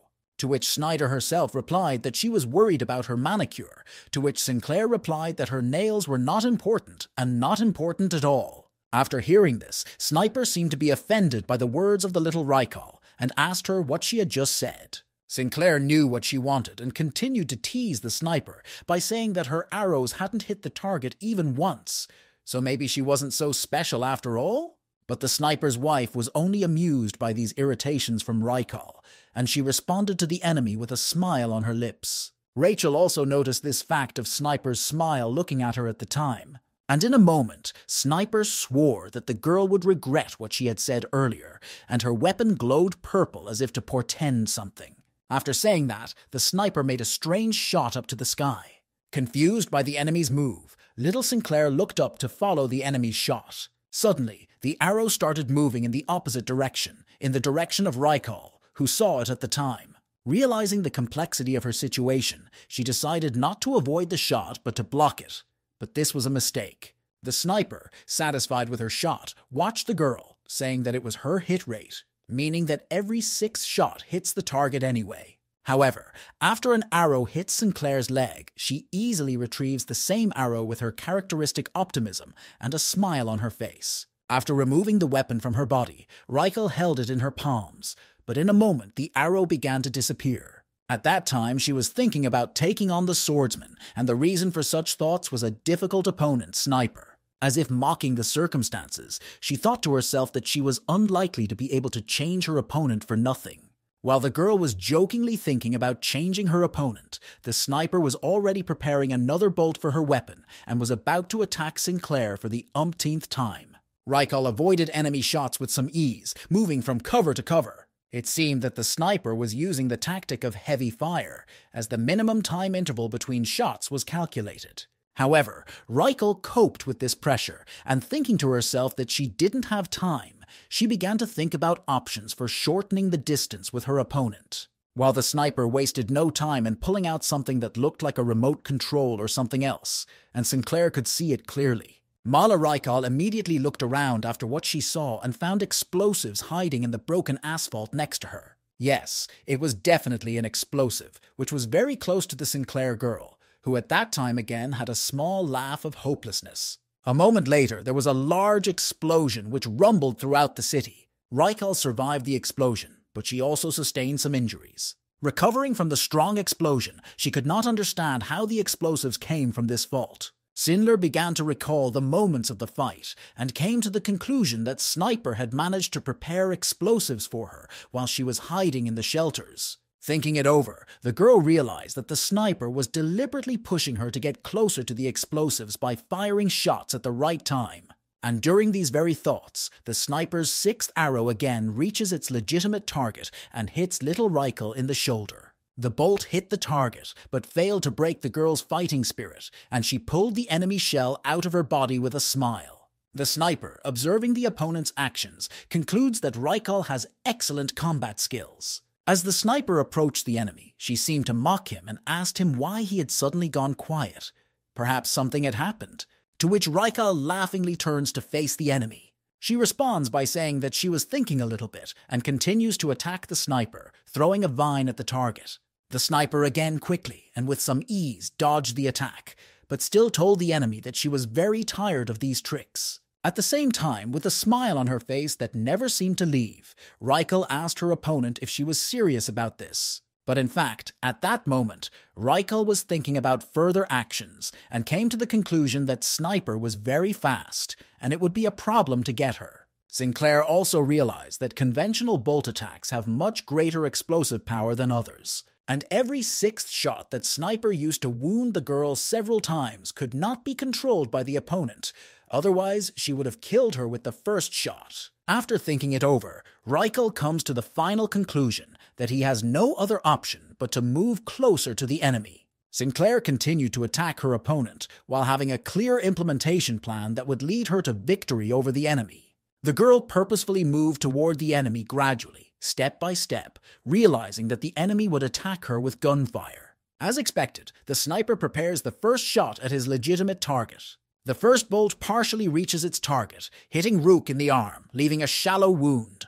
The second shot misses the target and hits one of the columns of a neighboring building, leaving a large hole in it. This is followed by a third shot, which also misses her opponent and blows one of the shelters Sinclair was using to smithereens. The fourth shot passes centimeters from Rykal's face, who continues to rapidly close in on the enemy. The fifth one was also unsuccessful, as the girl tilted her head forward at the moment, thus avoiding the bolt shot. But unfortunately for Sinclair, the sixth shot still reached its enemy and hit the girl's arm.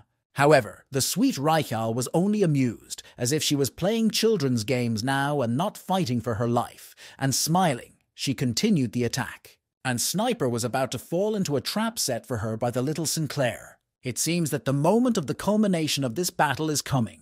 A moment later, one of the opponents reveals the trump card she had just used and explains to Rachel that the sixth shot was a bolt, and therefore does not count. And now the sixth shot really came, preparing to hit its target. The sniper seemed to foresee her imminent victory, pointing the weapon loaded with east on the enemy. While Rachel Sinclair stood in front of a loaded weapon and realized that the enemy had managed to beat her after all. In an instant, a sniper's shot hits Rykal directly in the body, just centimeters from her heart. However, even in this condition, Sinclair still has hope and attacks the enemy, but unfortunately for Rachel, the sniper quickly dodges him once again. After the injury, little Sinclair slowly lost her strength and is now barely able to stand. And in a moment, unfortunately, she falls exhausted to the floor. Exhausted and wounded, Rachel fights against the dizziness from blood loss as she looks toward the sniper, who is now approaching her. Will she exhaust herself, the girl asks herself, thinking that this is it, the end? But as you know, hope dies last, and Sinclair is now thinking about how many cases she still has to do and refuses to accept this end. However, now let's talk about the 55th region, namely Gray's Castle, and the times when homeless people were everywhere. Children born at that time did not know the word happiness. The poor children were wrapped in poverty from head to toe, and so they were forced to constantly steal or beg. There were not many places to survive in that area, but the children hid in the castle of the Greys. Although it was not a cozy place, it was the time of the long civil war, and after facing cold winds and sharp sword blades, the inhabitants of the castle became stronger and tougher. And those who were not careful in their actions, namely theft, they were caught by the same residents and ruthlessly punished, losing their limbs at best. However, on one of the days when the sun's merciless rays pierced the cold soil under the residents' feet, a man with an old cart appeared in the city, breaking the tense silence of those days. Behind him was something that looked like a child's body. And this same melon, caught in the old cart, was little Sinclair, who was thinking about how she could have gotten into this situation. Dragging herself through the cold snow, the girl remembered the house where she grew up in the garden, how she took care of the plants that grew in it, trimming them. For some reason, Sinclair's memories are imprinted with the moment when she had to reach out, standing on a chair, to one of the branches that had grown incorrectly. And at the same time, the girl was called by her mother, and the chair on which Rykal was standing swayed. As a result, the child could not keep his balance and fell to the snowy ground. But the little girl's mother was already nearby, who saw her fall and rushed to her aid, to which Rykal assured her that everything was fine. After examining the child, the mother exhaled a sigh of relief as she sat next to Sinclair. The woman suggested that Rykal go inside because her uncle would be arriving soon, while Sinclair's attention was drawn to a bush branch lying on the ground. Now let's move to the cozy house of the Rykal family, outside the windows of which the weather is raging. The door of the house opened, and a man in glasses, a hat and a cloak that he used to save on frosty days appeared on the threshold. The kids immediately turned their attention to the front door, and when they saw their uncle there, they called out loudly with joy and a smile on their lips. She immediately went to meet a family member who greeted her and asked how she was doing. After her, her mother, who was preparing dinner, greeted her brother, who had just arrived at their estate, adding that the guest had made it through the journey quite quickly. Dinner was ready and waiting on the table in the dining room. The family members were at the table, and Rykal's mother asked her brother how he was doing at work, to which he replied, as usual, that there was nothing new. However, he added that the owner of the castle has not been in a good mood lately, as he hanged 5 people last Sunday. The angry Rykal hit the table with the hand holding the fork. At that time, my mother asked Uncle Rykal not to say such things in her presence, because she knew her daughter's character well. The man was even a little embarrassed, and looking at the girl, who continued to eat the delicious food, he apologized for his earlier words. But little Sinclair continued to eat her food without answering her uncle, looking at him sweetly and attentively. A moment later, she remembered that she had cut a flower from a bush and couldn't remember its name. These words stirred up her mother, and she asked if she wanted to ask the owner of the garden about it, because she knew better, and then immediately asked what they looked like. The girl described the flower with joy on her face and added that the petals were white and the stem was dotted with thorns. The girl's mother, as if playing with her daughter, asked her if it was a wild rose, to which the girl replied that it was not, because the flower was completely white. Later, the mother really thought about the girl's question, because she couldn't remember what kind of flower it was. As she continued to think, the mother found this situation quite mysterious, as she was sure that she knew her garden thoroughly. While her mother was busy thinking about the mysterious plant,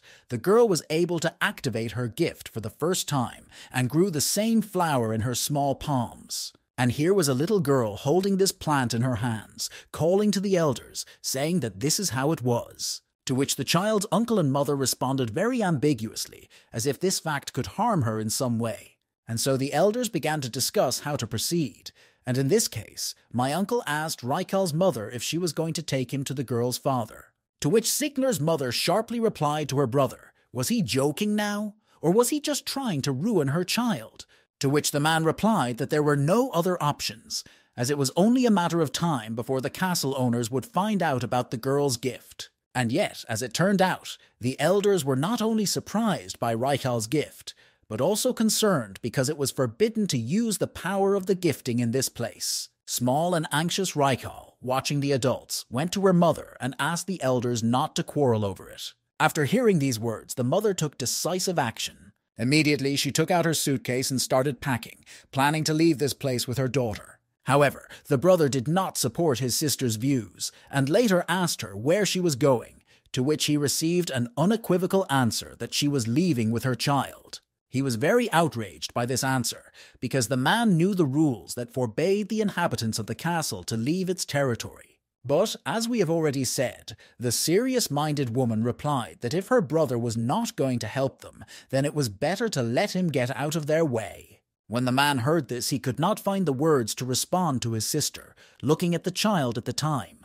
Poor Raikal stood watching the elders quarrel with her hands clasped close to her face. Uncle Sinclair continued to be tormented by doubts and could not choose the right path for himself at this crossroads. Later, anger replaced the man's doubts, and he shrank back from the complexity of the situation. While the woman herself was packing her things, she asked him to meet them on the outskirts of the castle in 3 hours without waiting for an answer. She turned to her brother with tears in her eyes and asked him if he would help them. The man, without giving a clear answer, put on his hat and said that he needed to prepare properly for the safety of further actions. However, this answer was enough to make it clear that he would help them, and the girl's mother did not hold back her emotions and rushed to hug her brother as a sign of gratitude.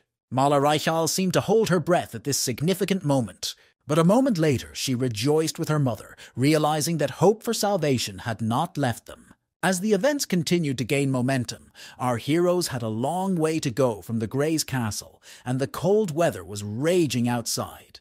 The mother and Raikal were on their way to meet their uncle, who was supposed to be waiting for them at a certain place.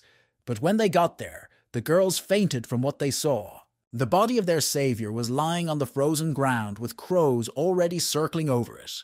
The moment she saw it, she felt someone lurking behind them. With fear in her eyes, Reikal's mother turned in the direction where she thought the stranger was. He was a tall man in black armor, like the night itself, and with a huge scythe in his hands. It was as if he was bringing the blade of his black scythe behind the throat of his poor mother Raikal, who at that time seemed to be frozen with fear, realizing the consequences of her actions. They were representatives of the royal guard, including the man with the braid. The mother and little Raikal stood in front of the guards, wary and frightened, not knowing what to do next.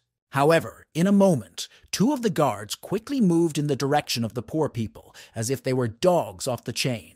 Then they attacked a little girl and her mother, who had nothing to oppose them. One of the men was holding Raikal, who was struggling to get out of the offender's hands, while the girl's mother was screaming her name. Another was holding the girl's mother by the hair, and was now being approached by the leader of the guards, who claimed that there are always those who will break the rules. The woman resisted the perpetrators to the last, shouting loudly that they should not even dare to touch her daughter, because she is the daughter of Regan Sinclair, Lord of Grey Castle, which shocked the man in black. After that, the latter redirected his gaze toward a little girl who was being held by one of his subordinates. After assessing the situation, the leader of the guards came to the conclusion that it was most likely a misunderstanding.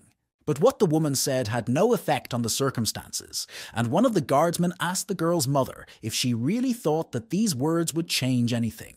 Later, one of the soldiers approached Raikal's mother, holding the baby in her arms, and asked her if she knew how many illegitimate children there were in the castle. He continued to speak and added that he did not even know the exact number of them, but there were definitely more than 100 people. The man also claimed that the woman had no evidence that little Rachel was really the daughter of the Lord of Grey Castle. Moreover, Lord Sickler puts justice first, even when it comes to his daughter.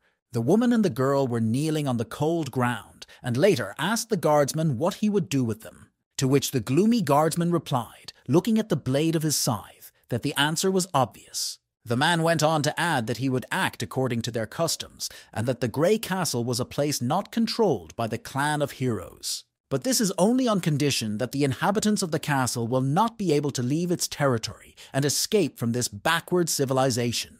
Therefore, according to the law of these lands, violators will be punished by tying their feet to a cart and dragging them around the castle's neighborhood.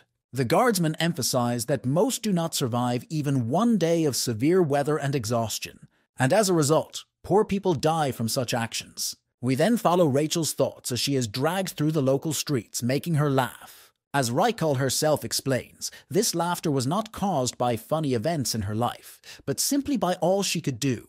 The life as Rachel Sinclair knew it before. It was completely destroyed to the ground in an instant when the royal guard stood in their way. The girl wondered who was the person who was called her father and what happened to her mother. Rykal realized that she was supposed to die in the snow, leaving absolutely nothing behind. Whether she was just thinking that way in her predicament, she no longer understood. Still, fate decided differently than the enslaved Rykal thought at the time. A man appeared on her way and stood in the way of the guardsmen who were driving the cart and watching the execution of the little girl's punishment. When he saw a stranger blocking the soldier's path, one of them got up from the cart and went to meet the stranger. Based on the fact that this stranger had a scar on his face that was already familiar to us, we can conclude that this man was Engen.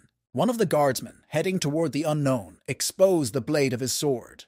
However, a moment later the soldier regretted his careless behavior, and the smiling man used force to inflict a fatal wound on the man. At that time, I was a small, exhausted Rykal, watching the events unfolding near the cart with tears in my eyes. The first wounded guardsman covered Sinclair's face with his warm blood, but the girl did not even move, watching the events closely. After the first blood was shed on the battlefield, 3 more guardsmen entered the fray, surrounding Angier as if to squeeze him from all sides. The smiling man stood with his head proudly raised in front of his rivals, with his gifting raging around him.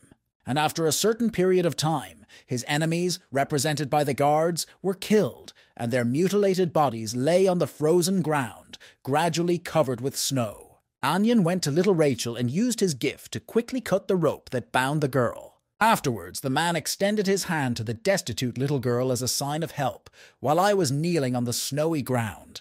The man did not ask or say anything to Rykal at that moment. The girl did not hear any questions about how or why she left the Grey Castle, or why she looked like she wanted to die. But the only question the kids were interested in was why this man appeared here now and what were his goals. To which the smiling man replied that he had tried to join the clan twice before, but had failed both times. And so now he was preparing to try to get there for the 3rd time and bring it to an end. As little Rachel recalls, the fact that her husband looked so happy made her feel envious. She was also thinking that it would be good for her to have the kind of strong hopes and aspirations that Angen had shown in that moment. But then she saw the castle where the man who took everything from little Rykal lived. And at that time, Sinclair realized that she had given up her life only because she had given up revenge. Perhaps the reason for this decision was the fact that the girl's enemies were too strong for her. However, these were just excuses of a broken and destitute girl. Little Sinclair was overcome by a whirlwind of emotions such as sadness, fear, guilt, and rage. However, it was these emotions that became the source of Rykal's gift, and she realized it at the time. Since then, Rachel Sinclair has left that unfortunate place, but she has vowed to herself that someday she would return here, to the Castle of the Greys. And when this happens, she will kill the elder of this castle, the man who was called her father, and put his severed head on top of the tower. However, let's return to the events that are currently taking place near the 17th branch of the heroes, namely the fight between Rachel and Sniper. Sinclair is trying her best to get back on her feet after being injured, and Sniper was surprised by her opponent's mental toughness.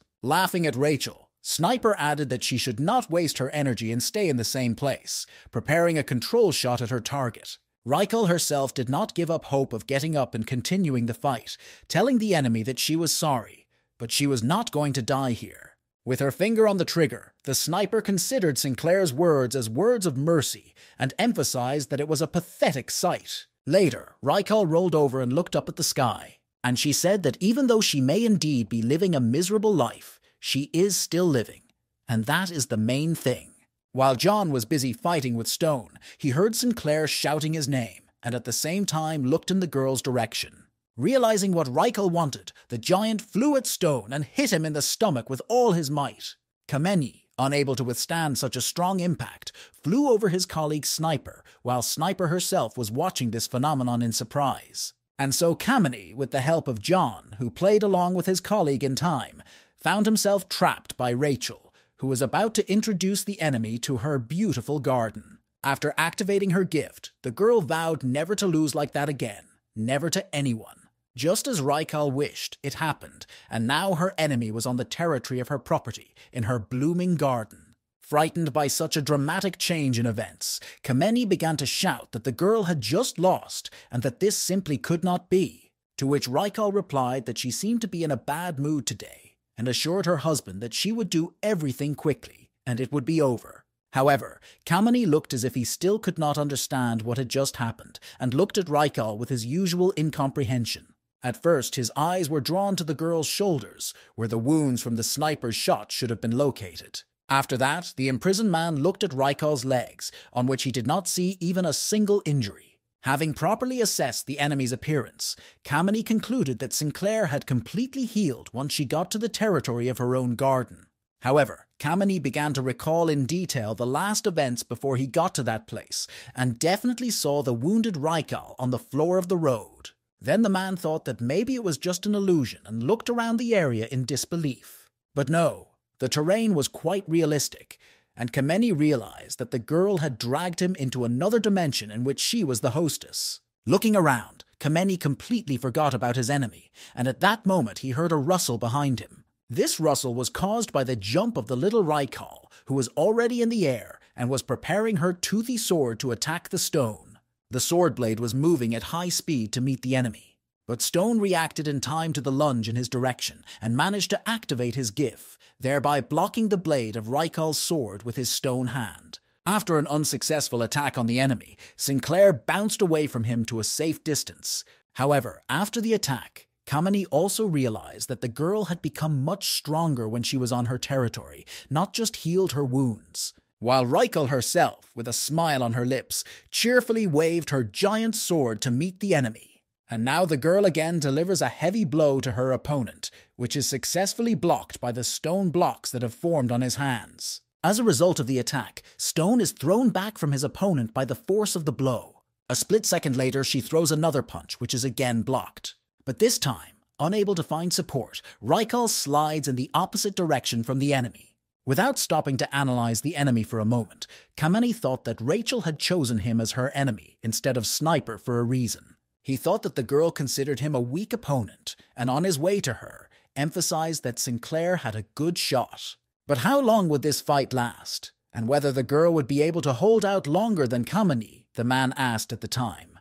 Growing stones on himself to protect the man, Kamiani knew that he could withstand most metal alloys and decided to take the enemy by attrition. However, the lovely Raikal stood in front of her opponent and smiled in his face, asking him to forgive her. Forgive her for the fact that right now everything will be over. Kameni was once again surprised by Sickler's antics, as she had now put away her weapon altogether, which confused the man. At that time, the girl began to tell the enemy that there was an unusual flower in her native land, while approaching Kamiani. This flower was beautiful, especially in its persistent desire to live, and if you are not careful, it will fill the entire garden. And then it will have to be cut off one by one. Raikal recalled her mother's words when she taught her about plants. Stone did not understand at all what the young girl was talking about, and Sinclair continued to say that this flower is called a purple rose. This flower sprouts in the cracks of rocks, blooming into a beautiful purple rosebud, said Raikal.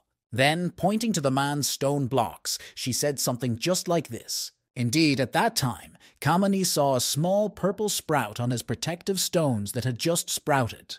The very next moment, the sprout sprouted, causing critical damage to Kameni. The man's screams rang through the blooming garden, and the green grass was covered with crimson blood. The man fell to his knees in the same place where he had been standing, his face showing the incredible pain the purple rose was causing him. At that time, Raikal watched with a smile on her lips, Kamiani's agony, saying that she had warned him that she would do it quickly. Kameni did not find a better way out of the situation than to run away from the young Raikal, who began to gain the upper hand in this fight.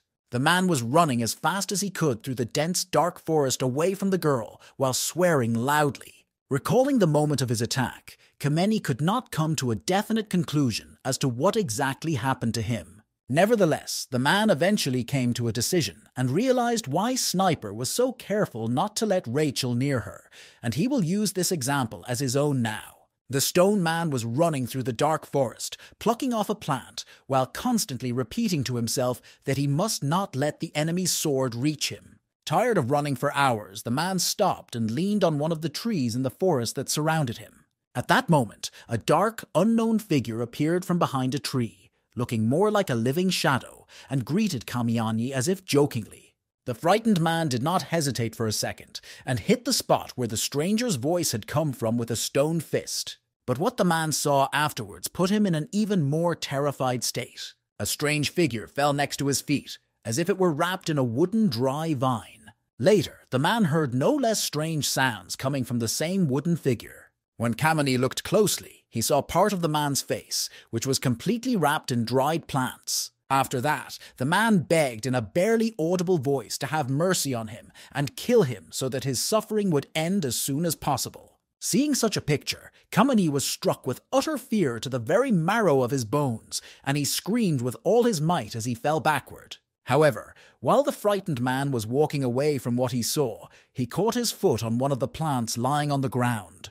And then the same plant enveloped the offender Reichel and half-heartedly forced Stone upside down. When the man woke up in the arms of the plant, he saw a girl in front of him who asked him if he liked her garden. Sinclair came closer to her new prisoner, who asked her what would happen to him, to which Reichel assured the man not to worry, as she leaves only her sworn enemies in her garden for all to see.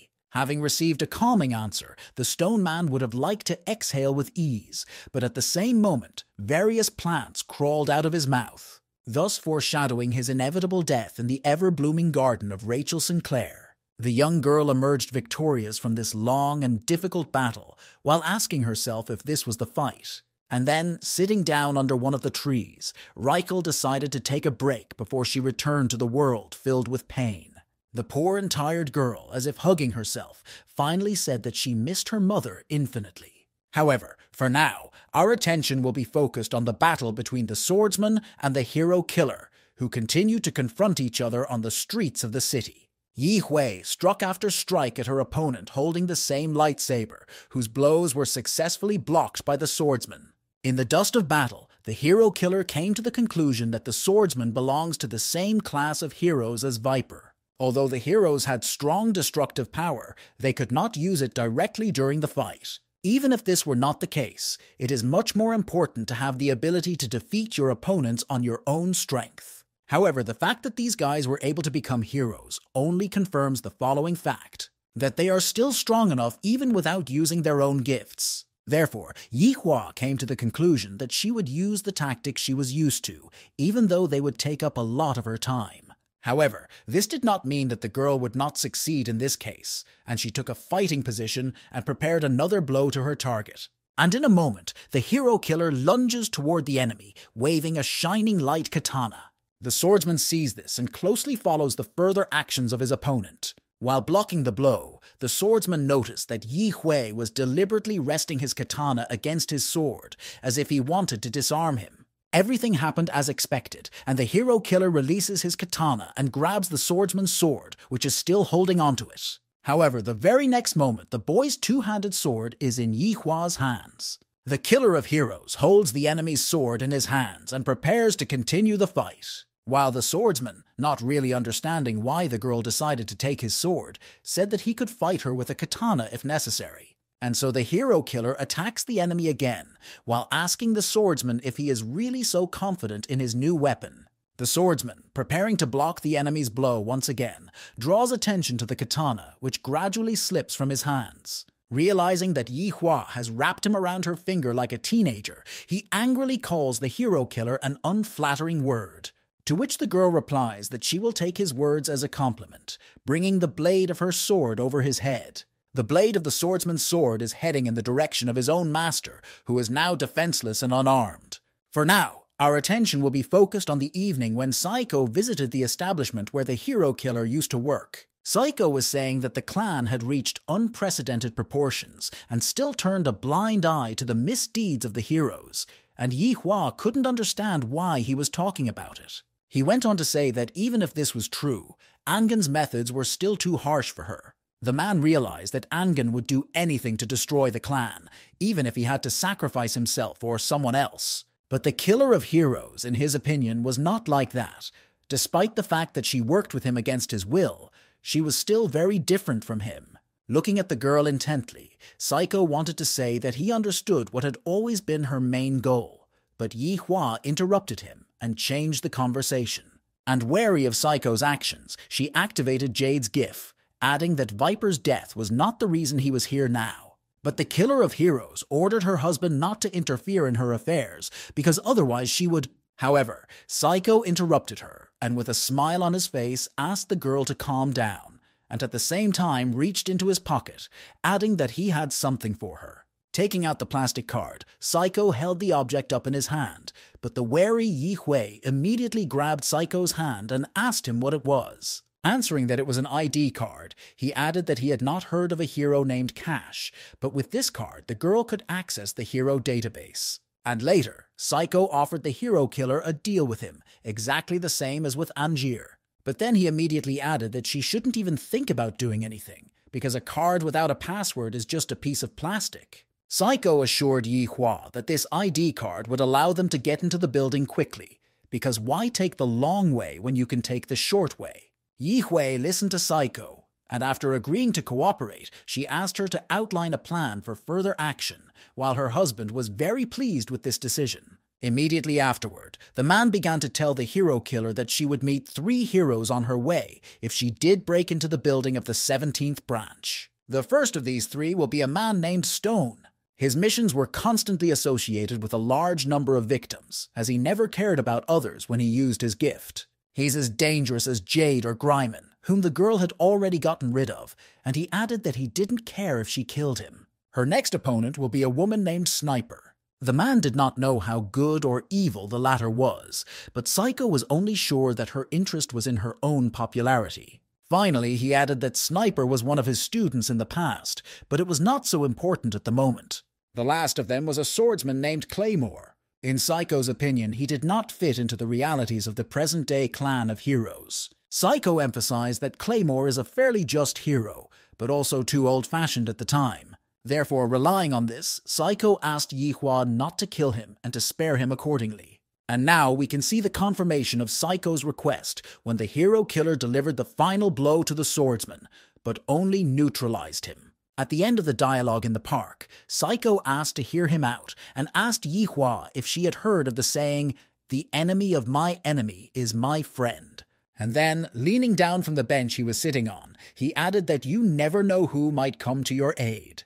The girl listened to Saiko's words, looking carefully at the map, and he wanted to give the hero killer one last piece of advice. If Yi Hua continued to act so recklessly, she would die much sooner than he did, and so she should listen to her instinct for self-preservation. Of course, provided that she wanted to survive, or in other words, I recommended that she choose her target wisely. And just as Saiko had asked, the swordsman was defeated but survived the duel with the hero killer. Yi Hui watched Claymore in the reflection of the sword blade, and he asked her, barely conscious, why she had saved his life. The girl replied, looking at the man's sword, that she had made a deal that had saved his life. Claymore, not expecting to hear this, asked Yi Hua again, and only later came to the conclusion that she had made this deal with Saiko. The girl asked the swordsman that he was a member of the clan of heroes, but why didn't he just leave it? Raising himself up on one arm, the man did not take Yi Hui's words seriously, and only replied that,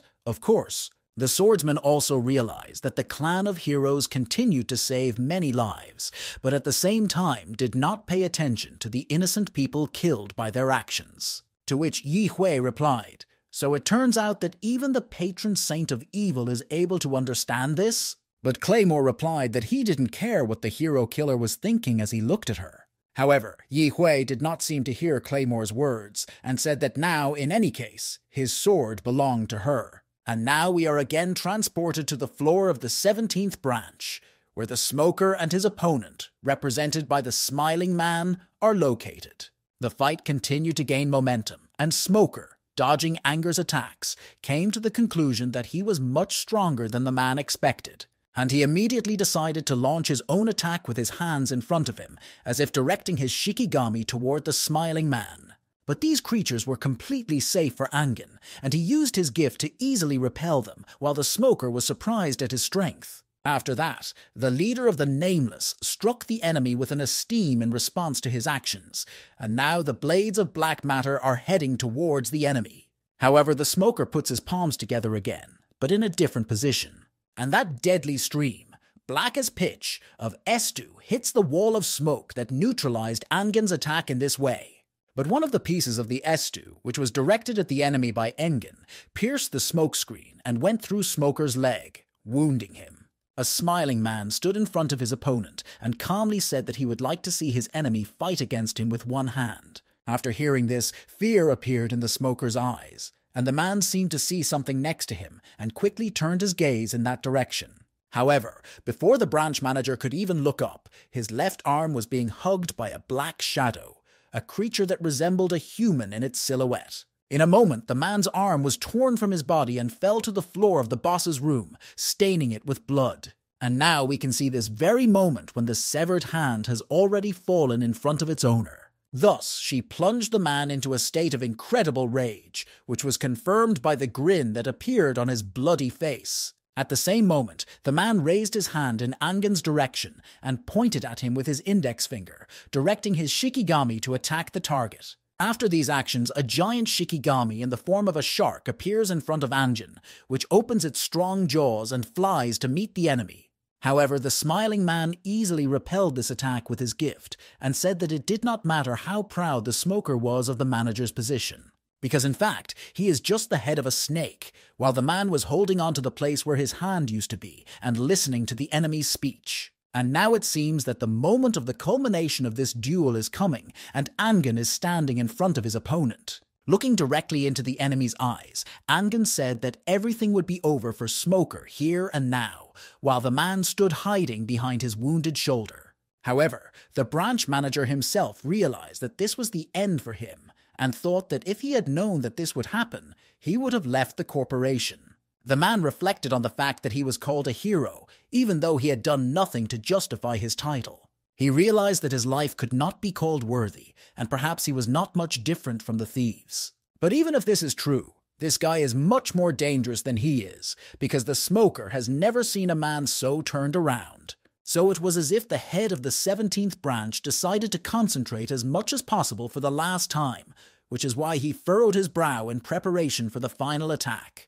The man thought that if this was his end, he would proudly accept it, because it was a worthy death for a nobody like him. And indeed, at the same time, the smoker used the gift to create a new arm from which he blew grey smoke. And the man swore that if he was going to die, he would gladly take the smiling man, whom he was preparing to attack, with him.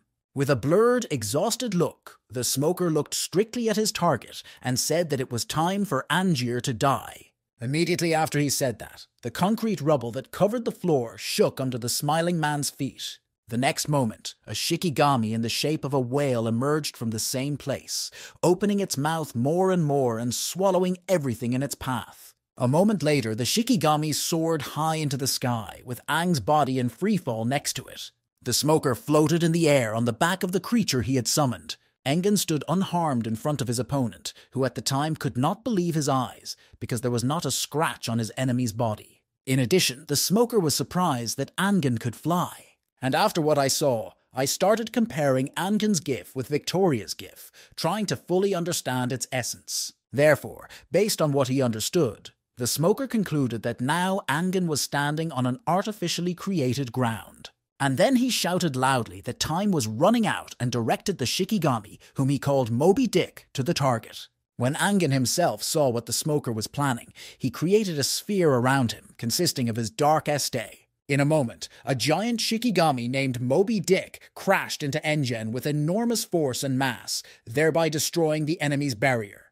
And now the smiling man was falling rapidly downward. At high speed, Angen falls on one of the city's buildings, literally crashing into it, causing a cloud of dust to rise on the spot. But Angen was surprisingly unharmed, and now slowing down the building, he stopped to continue the fight. The man stopped and looked at the enemy, as if he was assessing the situation and his further actions. And now the enemies stand opposite each other, waiting for the fight to continue. On one side is the smiling man, on the other side is the smoker on his giant Shikigami, who is coming at Angin. In the next moment, the Shikigami attacks its master's enemy and swallows him into its huge mouth. After that, he immediately took to the sky, releasing smoke from the breathers on his back. But the condition of the heavy smoker left much to be desired, as the man had already started coughing up blood in addition to the wounds he had already received. Accepting his imminent demise, the smoker bled to death as he looked at his mangled hands, but realized that he had to hold out just a little longer. However, at this moment of the man's reflection, the tongues of the Esta Engen began to poke out of the mouth of his own Shikigami, as if wanting to get out. Looking at the creature in more detail, one could see many black hands peeking out of its mouth. And the very next moment, an incredibly large hand of unprecedented size came out of the whale's mouth. Immediately after its appearance, the hand grabbed the upper jaws of the Shikigami, opening the mouth of the whale, which contained the smiling man. But what followed this hand did not fit in my head. Behind her appeared a monster with a human-like body shape and long black hair, like the deepest night itself. But one thing was clear. The owner of this incredibly terrifying Shikigami was Engen, who was actually standing in the monster's mouth at the time. At the time, the smoker was reflecting on his mistakes and realized that he should have warned other branches about the threat. Angin approached his opponent with his hand on his face, while the other had already seen the events that would follow his death. The smoker has already seen the mountains of corpses that will be created by the actions of the smiling man. And in the next moment, the smoker's body was weakened by the attack of Angin, who ended the duel with his victory and dealt a fatal blow to the enemy. The lifeless body was rapidly flying down from a bird's eye view. A few moments later, it hit the ground with a loud bang. Now we are watching the memoirs of the smoker during the terrible war of that time. He reflected on the concept of justice, and we can see in his memoirs an exhausted Psycho kneeling on the ground. The smoker grabbed Psycho by the collar and shouted, asking him what he didn't understand. The man looked into the young soldier's eyes and explained that she was at war. He continued to tell Psycho that the dead bodies scattered on the street were coalition soldiers, while one of their enemies was sneaking up behind them.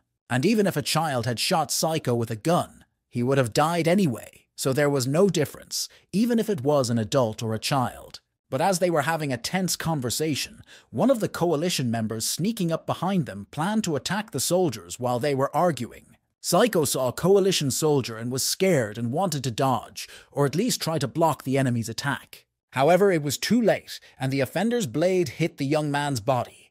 The smoker shouted angrily and punched the enemy in the face, causing him to lose his footing.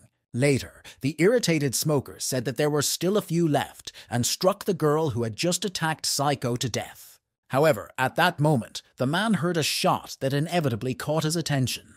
The shot was fired by a bloody young man who was holding onto a wound on his stomach. This action enraged the smoker even more, and he rushed to Psycho, shouting at him to stop playing the fool, because this is a battle between good and evil because they are all evil. The man explained that the world before the emergence of heroes and villains was pure chaos, and compared to those times, they are now in a much better position. However, Psycho asked Smoker at the time that he could turn a blind eye to the killings and even kill small children. To which the man gave the young man an unequivocal answer that yes, he was going to continue to do so if these actions would bring him to the top. And then there will be nothing you can't do, and you will become a cog in the mechanism called the Clan of Heroes, said Smoker Psycho. The smoker continued to explain that if he couldn't understand it, he would go crazy, but Psycho continued to help the victim anyway. And now let's move on to Psycho himself, who has just woken up as if from a dream.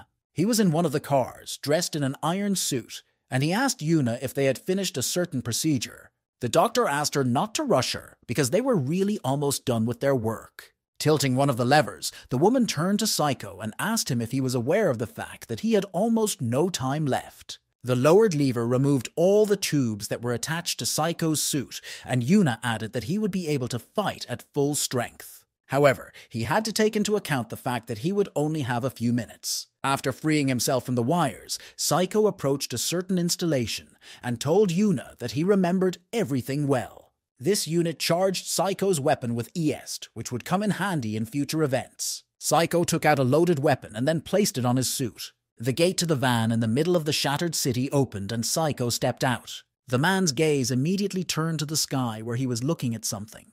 His attention was drawn to the huge Shikigami Moby Dick, and Psycho concluded that the smoker had fallen in the battle. However, at this time, Yuna appeared behind the man, holding the dead Viper's belongings, namely the gloves that Psycho wanted to take away. Psycho looked at these gloves, and memories of their owners still alive came back to him. He recalled the events when they were partners and performed a certain task on the streets of the city, and Viper asked him why he didn't wear a hero costume. Viper wanted to know why, because according to the gossip, Psycho's costume was very cool. But Psycho said, laughing, that it was a little too heavy for him. However, now he stood with the same smile on his face and recalled those events, and said that in fact, those words were a lie. Putting on his comrade's mittens, Psycho realized for himself that the suit was not the problem, because the real problem was the burden of responsibility. And when he covered his eyes with his palms, he realized that he was tired of avoiding her. At that moment, Yuna took him by the coat with one hand and said that perhaps these words came too late, but she did not want Psycho to leave. Holding Psycho's coat behind her, the doctor assured him that he did not have to throw his life away. Then I asked him directly whether he really needed to take part in such a hopeless battle, to which the man replied that the justice he had been guided by and believed in had been destroyed long ago. It gradually dissolved until there was nothing left of it. Therefore, this battle is not for the sake of the same glorious justice. Yuna let go of Psycho's cloak as he walked forward, but added that as long as he wore it, he is still a hero of the present, and having prepared for the battle, Psycho rushed forward. Meanwhile, the sniper saw the silhouette of Moby Dick the whale, who was Smoker's Shikigami, gradually disappearing in the sky. She realized that the creature had been summoned by the head of the 17th branch. Realizing that things had not gone his way, Sniper rushed into action, concluding that she knew he was overconfident. However, at this time she could not help him, because her main task now was John, whom she could not even hurt. After being shot right in the forehead, John did not even react to it, and the sniper could not understand what kind of grip the burly man had. John didn't seem to have a good grasp of combat tactics, so she concluded that he was a typical fighter. But the sniper was not lagging behind either, as she managed to launch attacks, even though John did not feel them, and move away from him to a safe distance. Subsequently, Sniper's attention quickly shifted to Rachel Sinclair. The woman realized that the Stone Fist had lost the fight to a girl who was on the verge of death. However, as we know, hope dies last, and Sniper hoped that at least Mechnik would remain in the ranks. But a moment later, she saw the hero killer walking with Claymore's two-handed sword in her hands, and realized that the battle was lost. The woman realized that things were looking very bad for her and her team, and she made the final decision that she had nothing more to do here, and reached into the bag that was on her belt. The sniper pulled out a stunning grenade, which she threw in John's direction, realizing at the time that she had to get out of here herself. The grenade touched the ground and began to emit a bright light, as if signaling others about its imminent explosion. The next moment, the bright light of the grenade lit up the streets of the city and stunned the giant John, while Sniper herself, taking the opportunity, quickly left the battlefield and quickly disappeared around the corner of one of the houses. Once on the other side of the building, the woman climbed up the broken walls, getting higher. And as soon as she got to one of the floors, Vector was waiting for her, propping up one of the walls with his hand on the other. When Sniper looked at him, she suspected something was wrong. However, a moment later, Doc pulled out a medical pistol with a needle filled with some green liquid and pointed it at Sniper. The woman wanted to knock it out of his hands with her weapon, but Vector used his gift to open a portal behind her opponent's back, from which a gun was peeking out. In a moment, the needle was piercing Sniper's skin, for which Vector apologized and said that it was work and nothing personal. The next moment, the woman fell unconscious to the floor. Looking at Sniper, Vector added that he had been ordered to take her alive, as she would be useful to them in the future. Doc said how far Angen was willing to go to destroy the clan of heroes. Meanwhile, the smiling man himself was closely watching the events unfolding between Sniper and Doc. Vector realized that he was being watched and raised his hand to the mountain as a sign of the work he had done. However, in another part of the city, a loud crash has now been heard. A huge piece of concrete, all kinds of scrap that used to be part of the city's information structure, rose up and hung over the body of the smoker. In a moment, this pile of scrap that hung over the dead head of the 17th branch collapsed on the body of the smoker. These actions were led by the leader of the Nameless, who immediately went down to the ground. But at that time, Psycho was already waiting for him, aiming at the enemy with his new weapon charged with estimated. However, Engen drew attention to it in a timely manner, outpacing the enemy's actions. And the very next moment, Psycho fired a shot on target. However, the smiling man easily blocked this shot with the power of his Este. Psycho was approaching Anjin, saying that he thought he could escape so easily. After destroying the 17th branch, the hero finished his speech and stared at his enemy with fire in his eyes. The head of the Bezimeni stood in front of his new opponent with his head slightly tilted to the side, as if he did not understand what he was talking about, while Psycho looked quite serious in his new shining armor. Immediately afterward, the hero rushed toward Angen, who was standing in the same place. And in a moment, Psycho was next to the smiling man, preparing to shoot him in the face, just below the level of his head. But Angen easily moved his face out of the shot's path, avoiding harm. Later, he prepared his own attack on Psycho by activating his gift. However, the hero also easily dodged the crushing blow of the Este. The battle continued, and Psycho used his suit to fly to meet Angen, who was coming to meet him. Anticipating the enemy's actions, the smiling man activates his gift and directs the black matter of his S2 at the hero. But Psycho closely monitors the enemy's every move and action. And in the moment of contact with the esteem of Anjina, Psycho activated one of the suit's secret abilities. After that, the hero, with the speed of light, avoided all the attacks of the Engen Est and rapidly approached his goal. In the next moment, he attacked his opponent with a weapon, which the smiling man blocked with an esteem of his gift. And later, Angen himself attacked the hero in response, directing murderous energy at him. Psycho reacted quickly to this attack and jumped back, but at this time John was waiting for him, who was already behind him. John was preparing to strike, and his fist was already on target, but Psycho realized that there was an enemy behind him and pointed his weapon at him. But the hero changed his course and simply dodged the attack of the burly John, who then cut him with the blade on his weapon. Immediately afterward, he struck John with incredible speed and delivered a series of punches and shots, which caused him critical damage, even for him. After that, Psycho threw a pair of pistols into the air, as if he wanted to free his hands for further action. And at that time, he immediately struck the giant John in the body with his hand, while he was recovering from the previous series of blows, thus completely neutralizing him. Catching the pair of weapons again, Psycho stood over John, pointing the weapon at him, saying that the time for payback had come, and he began to fire with pistols charged with S2 energy at his enemy. The hero, with an indifferent look, fired shot after shot at the exhausted and mutilated John, and he could not oppose him. After firing an exorbitant number of shots, Psycho finally stopped looking directly at his target. But only parts of John's body remained on the site, and Psycho said to Angier that he had changed quite a bit. At the time, Angen himself did not understand what the hero was talking about, and asked him if he now had the gift of predicting the future. Later, Psycho pointed his weapon at the leader of the Nameless. Angen came closer to the hero and said that he didn't think they had ever met, and called Psycho by the name of Jeremy Bernstein. Psycho replied that he had reason to believe that Engen had done his homework and prepared for the meeting if he knew his real name.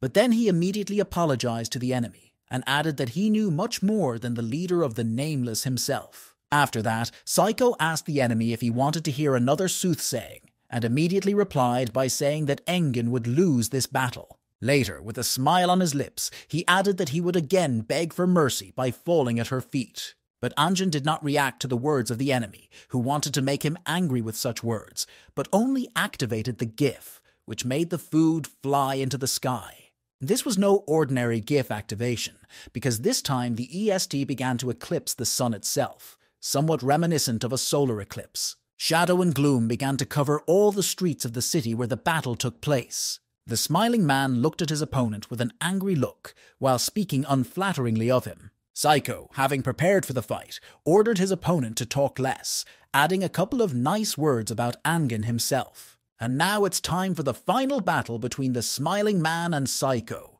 the last living representative of the clan of heroes. The hero made his first move by throwing a knife blade at the enemy. The blade sliced through everything in its path with incredible speed, leaving a blue trail of Estu. But Engine blocked Saiko's attack by summoning a giant black Shikigami again, from whose body smaller creatures came out. Creepy creatures began to appear on Angen's side, embodying the Smiling Man's essence, and they seemed to be rushing into battle. This happened because in a moment, all this black cloud of creatures was heading towards Saiko. But the hero easily smashes a huge pile of creatures that wanted him dead with one shot. Without stopping, the hero fires a barrage of twin weapons at the enemy, while Angen laughs at Saiko's words about the gift of forgiveness. In the dust of battle, Angen emphasizes that the gift of foreseeing the future is an incredibly rare gift. That's why the Smiling Man was not surprised that the clan of heroes wanted to get this rare gift. But there is reason to believe that this same gift is insanely exhausting for its possessor, Angen continued. Exhaustion is the price you pay for using it, the man added, while Saiko turned her gaze sharply to him. Saiko looked around and saw this creepy creature with black, long hair standing on its hands and looking in his direction. On the back of this monster was Angen himself, who asked the hero what kind of future he saw now, while his dark Shikigami prepared to attack Saiko by raising his hand in the air for further damage. In the next moment, the big, heavy hand of the creepy creature slammed into the spot where Saiko was, causing the asphalt beneath him to crack. But Saiko was easily able to dodge such a slow, for him, blow and asked the Smiling Man again, saying, "The future?" Already moving along the arm of the giant Shikigami, Saiko said that Engen had not guessed anything. Continuing to move up the creature's arm, the hero added to what he had already said that he did not have such a rare gift of looking into the future. Saiko continued to avoid the creature's clumsy movements, saying that he could only see the past. He noticed Angier's hands and said that he was good at tracking small habits. Saiko also had the skill to track minor changes in facial expressions while looking at Angie. Continuing his speech, the hero added that he never loses sight of even the smallest details. By memorizing he could predict the future, the hero continued. At the same time, he was attacked again and again by the enemy. He dodged them every time because he memorized every move of his opponent. And so Saiko prepared his blade for another attack on Angen. In a moment, the hero struck the enemy, leaving him with a deep wound on his body, while saying that his skills still allow him to see the future. However, the Smiling Man just smiled calmly at the wound and the words he heard. And looking at the enemy, he said that now he understands what it was. Saiko was alarmed by Engen's words after he said them. The hero began to realize that his opponent had read his movements and began to change the direction of the attack. The opponents revealed each other's secrets, and the battle continued. And now Angen strikes the hero again with a dark este, which he could not dodge or block. Saiko, having received a strong blow from the enemy, sat in the same place with his head bowed. The hero couldn't believe that his opponent was able to figure him out and adapt to him so quickly. It was for this reason that Saiko hated fast-responding and intelligent enemies so much. And now the rivals were standing opposite each other again, and Angen said that Saiko made a good attempt, considering the miserable state of his body. But at that moment, it seemed that Saiko had gone mad, given the look on his face, and he asked the enemy why he thought the battle was over. At the same moment, Saiko again opened fire on his enemy. The hero thought that gifts are often a reflection of people's inner world. In other words, those Angier creatures were not real evil spirits. And so Saiko once again gets to his feet and goes to meet his opponent, thereby continuing the fierce fight. Fighting off the dark creatures, he continued his thought about the gift and the inner world of its owner. Saiko realized that many lives would be lost if Angen remained alive and continued to roam the world. And it was for this reason that the hero was obliged to do so, obliged to kill the Smiling Man. However, Saiko's armor was already quite badly damaged, as could be seen by the sparks that were falling from his suit. And the man's body was also quite badly damaged and exhausted. But still, Saiko still had work to do, and that was more important than anything else. The exhausted hero had to continue fighting and fulfill his task. Saiko didn't care whether he survived or died, and the hero gathered his strength and went to the enemy, ready to give it his all. The battle continued, but now the speed of the enemies reached an incredible level, so it was difficult to make out who was where. But in the next moment, the dark east of the Smiling Man reaches its target and pierces through the hero's armor and shoulder. It was followed by another black matter strike, which also hits the target. And now the leader of the Nameless is standing in front of the exhausted hero, and behind him is a black, giant Shikigami. However, Psycho finds the strength to take a swing at the smiling man with clenched teeth, wanting to harm him. And once again, the blade is headed toward Angen, who at the time seems to see it coming and is supposed to block it.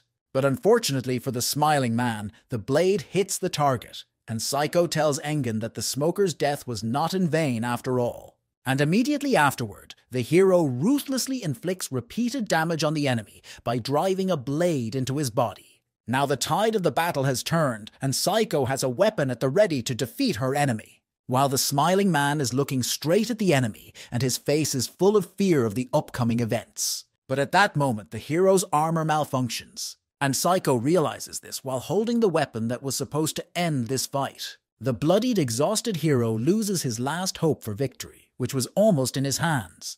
And in the next moment, we can see crimson blood flowing down Angen's black este. Angen inflicted mortal wounds on the hero, which left him with no strength, thinking that the world was not fair, because he had given his best and still lost. At the time, the smiling man told Psycho that this would not have happened if the hero clan had not forced him to work so hard.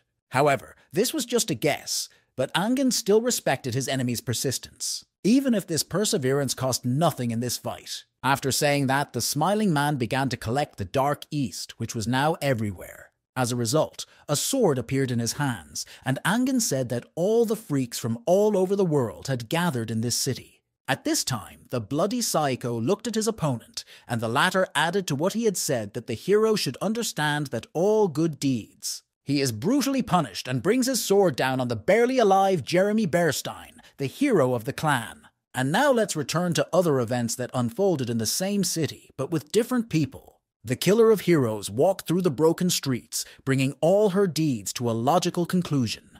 However, something caught her attention, and she turned her gaze in that direction. It was little Rachel Sinclair, waving cheerfully at Yi Hui against the backdrop of a fight between Psycho and the smiling man. Raikal said with a smile on her face that she could see the killer of heroes still intact. Yi Hui approached the girl and said yes, but added that Raikal was in a pretty bad state, to which she said it was nothing. But then, after hearing what he had said, the hero killer seemed to be thinking about something, looking at the girl carefully. She recalled the moments of the battle that had already passed, where Raikal used the power of her gift. Then she remembered the moment when Sinclair covered her from an enemy sniper's shot. And then she moved her hand to her pocket, looking for something in it. Yi Hui pulled a bar out of her pocket and handed it to Raikal, offering her a taste, while the girl looked embarrassed. Sinclair held a bar in her hands and asked Yi Hua what it was. The killer of heroes replied that it was a protein bar, while the battle between their leader and the hero of the 17th branch continued in the background. The girls stood next to each other, not even paying attention to the incredible volume of food that was boiling next to them. A joyful Raikal stood with a bar in her hand, holding her hair, which was being blown around by the raging aesthetic. But Yi Hui asked, pointing to the ongoing match. Mala Raishal wondered if the hero killer would be able to reach the level of Psycho, who was opposing Engen at the time. The fierce battle continued, dotting everything with the colors of the rival's estu, while the girls calmly watched it as if it were meant to be. The hero killer was in no hurry to answer, slowly tasting a delicious protein bar. And then, after taking a bite of the treat, she replied that yes, she could be just as strong and it wouldn't take her long. Suddenly, their calm conversation was broken by Vector, who was dragging Sniper, who was unconscious, and told them to help him. However, the girls were in no hurry to help him, and Yi Hui asked Rachel what the strange man's name was, to which Sickler said, laughing, that she had forgotten. Vector even seemed to cry at what he heard, but the girls immediately apologized and said they were just joking with him. After that, the hero killer came up and took the unconscious Sniper, taking her hand by the collar and looking at her carefully. Once again, Yi Hua's memories of his last battles, namely the battle with the Sniper, came flooding back. She remembered the moments when the Sniper attacked her, pointing a weapon with arrows at her. After remembering everything properly, Yi Hui immediately threw the offender into one of the concrete walls that were not far from her without hesitation. The girl immediately added that she was angry with Sniper, to which Vector closed his eyes, but asked if it was necessary to throw the woman into the wall like that. After that, the hero killer asked Vector if he knew where John was, to which he replied that the giant was probably dead, since he hadn't shown up yet.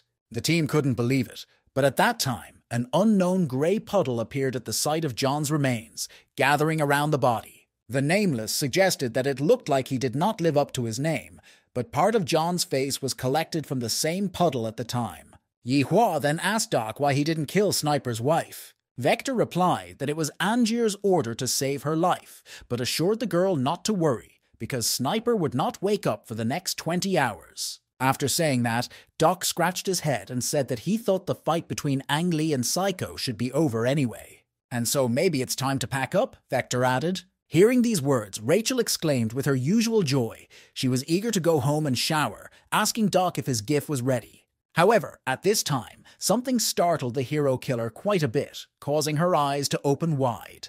Then she asked the others to wait, as if something was about to happen. But for now, let's get back to the fight between the smiling man and the hero Psycho, who was kneeling on the ground, pierced through by the enemy's esteem. The hero tried his best to get to his feet, but Angan stood over him with a sword in his hands, looking ruthlessly at his victim. Psycho was not going to give up hope of getting up again and again, while the smiling man had already pointed his blade at the broken hero. But unfortunately for Psycho, he could not even move a finger. Even when the sword's blade almost reached the hero's body, he still had hope and claimed that his mission was not yet complete.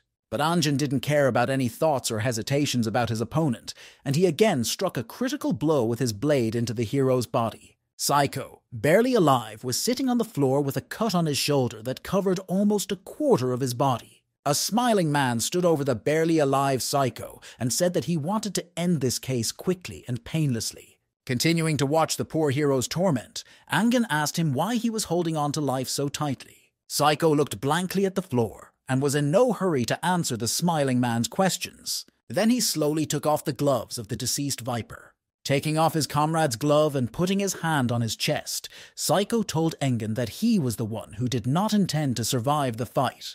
And at that moment, a hologram appeared in front of the hero's face with the words, "Self-destruct mechanism activated. Dance of Death." At the time, Psycho thought to himself that if he activated the self-destruct mechanism now, the smiling man would not be able to survive it. The hero was supposed to destroy his enemy right now, but the alert system at that moment turned on a red light signaling a failure. Psycho couldn't believe it, and his eyes were wide open. Oddly enough, a smile was also present on his lips, and the hero could not understand why the rejection came.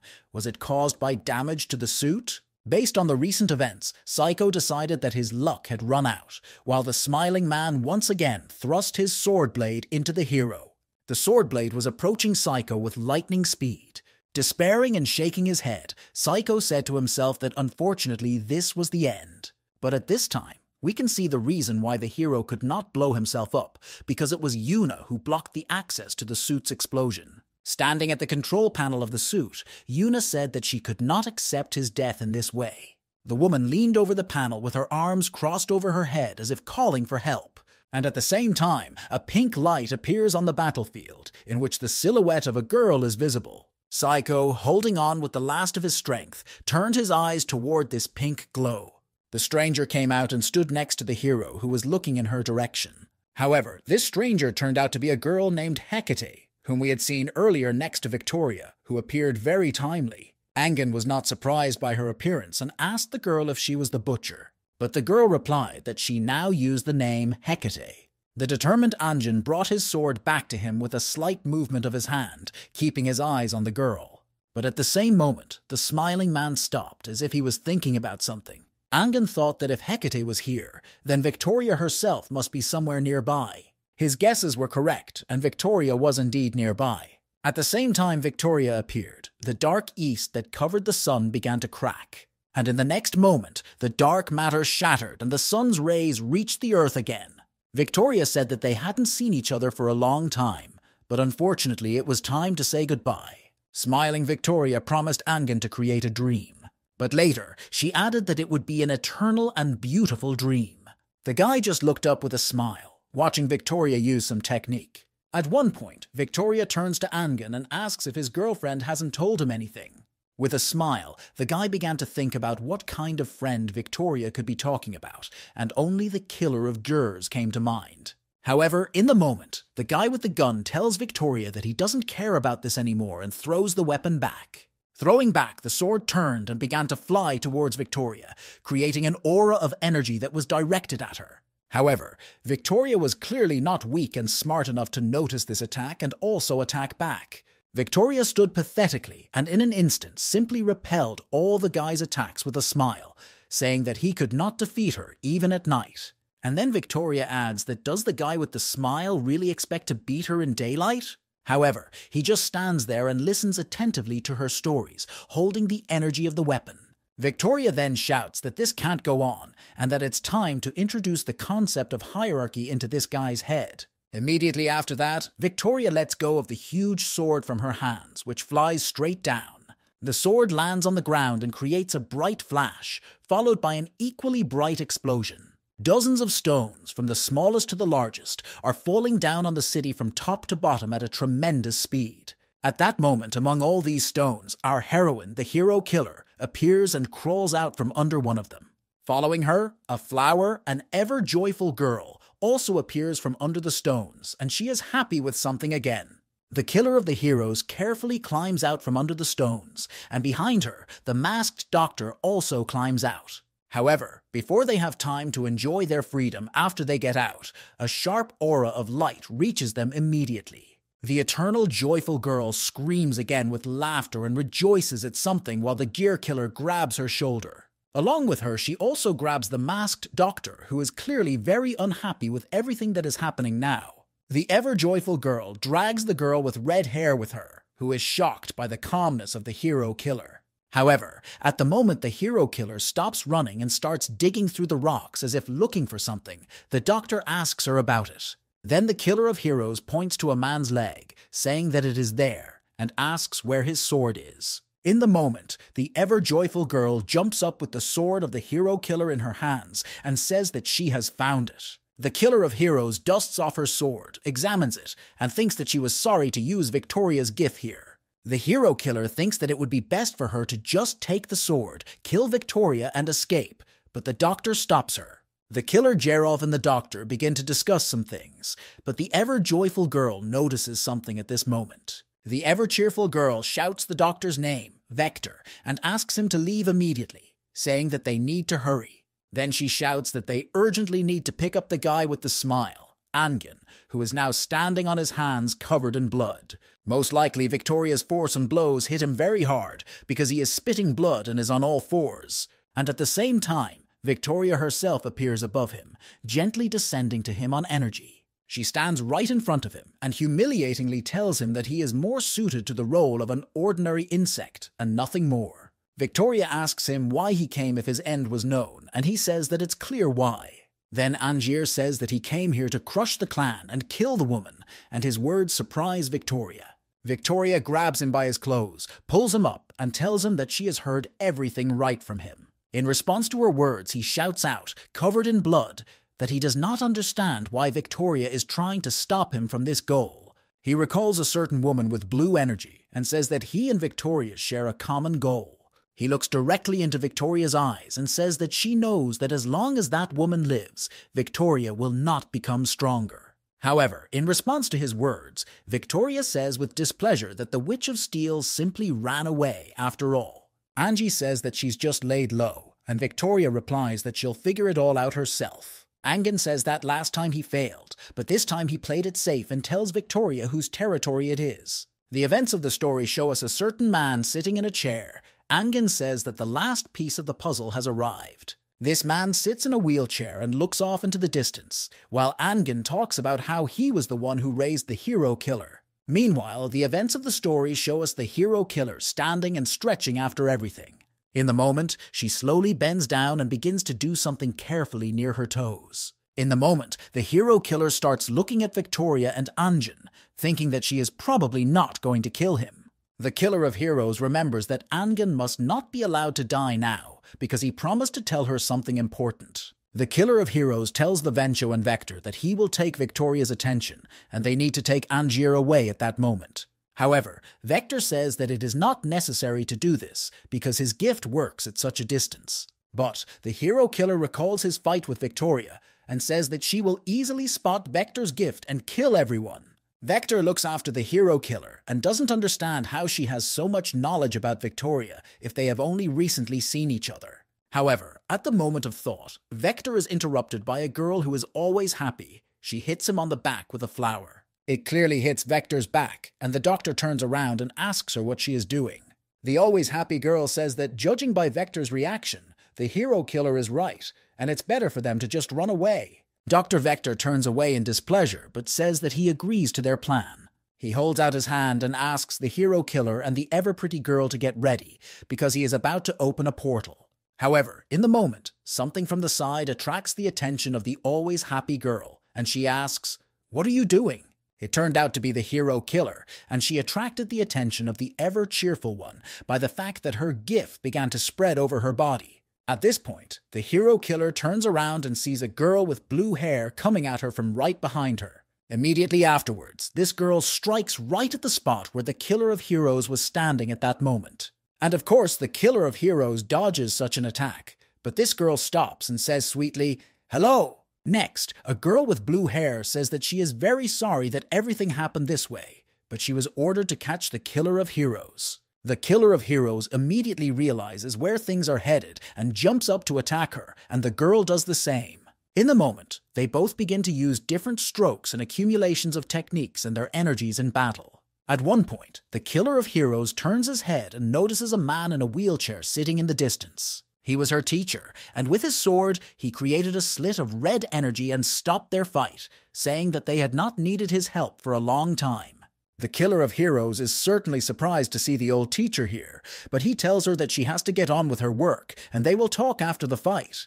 With his energy and strength, the hero killer feels that the eternally happy girl and Dr. Vector are standing behind him, watching everything. The killer of heroes abruptly jumps up, runs at them, grabs them and tells them to get out. The girl with blue hair is also very surprised to see the old man alive, and immediately turns her attention to his legs. The old man asks the girl if she has decided to join the clan, and she says yes. The old man understands her reasons. At this point, the old teacher starts raising his hand, addressing her and telling her to hurry up and solve everything. In response, she says that she does not understand what he is talking about. The old man says that he has lost his legs and his skills are not the same. And then the old man says, "I can do it now," and asks her if she has thought about it, and she starts to tremble. She throws the weapon out of her hands and begins to pretend that she wasn't thinking about anything like that. She recalls her old teacher when she was young and says that she is not stupid enough to fight him. Then the old teacher suddenly covers everything with his red aura and asks the girl to bring him to Victoria. Meanwhile, the quiz is still holding Angie, and someone turns to her and asks if she has fun playing the hero. It turned out to be an old teacher who, immediately after it happened, launched his attack at her. As expected, Victoria accepted her with great ease and did not let her pass. At the same moment, the killer of heroes appeared here and began to take Angier away from this place. Immediately afterward, the hero killer used Gift's ability and disappeared from the scene right with Angel. Fixing her hair, Victoria immediately turns to the old man and asks him if he is responsible for the whole circus. The old teacher says that it was originally Engin's idea and he only helped them a little. Victoria then asks for an end to the idle chatter and asks the old man to talk about what he came here for. Slowly and quietly, the old man turns to Victoria and asks her why all this was arranged. He begins to ask Victoria why Angier attacked in such a public and noisy manner, but she asks him to get to the point. The old man starts talking about how Angin is a very smart and strong guy, and this whole attack is not to destroy the heroes. The old man says that Angin is trying to say that he can become a follower of the Alliance. The old man says that from now on the world's game board is getting bigger, and we are shown a guy climbing a block. They also show a girl on a ship with a backpack on her back, whom the old man introduces as a wanderer. And then a tall, black-haired guy with a book in his hand, whom the old man introduced as waiting. Then we are also shown a little girl with a huge wolf by her side, and the old man says that many more will appear. The old man is saying that there is a huge mass of elders who are now simply hiding. Then the old man says that sooner or later they will go on stage, but in the center will be two people, Angin and the hero killer. He tells Victoria that there will be a lot of victims, because those who step on the stage will not be able to return. However, the old man then smiles and says that none of this matters, because it is none of their business. At this point, Miss Victoria also jumps out of her seat, starts laughing and saying that everything is correct. Next, Victoria picks up a gun and says that it's going to be fun because the old man should pay for interfering with her. Lowering her sword, Victoria says that the girl in blue could have handled the current old man, but she was afraid of him. Victoria turns to him and asks him if he is ready, and the old man replies that of course he is ready for anything. At this point, the old teacher begins to cut his hand and say that he has nothing to regret and continues. He then bleeds a lot of blood, which turns into a weapon, and says that his retribution will be through the killer of heroes. His blood became much larger, and all these weapons turned into swords of blood, which began to fly at Victoria. She, of course, would not tolerate this, and began to use her powers against the old man. In an instant, the old man turned his wheelchair 100 degrees and began to attack with a volley from the other side.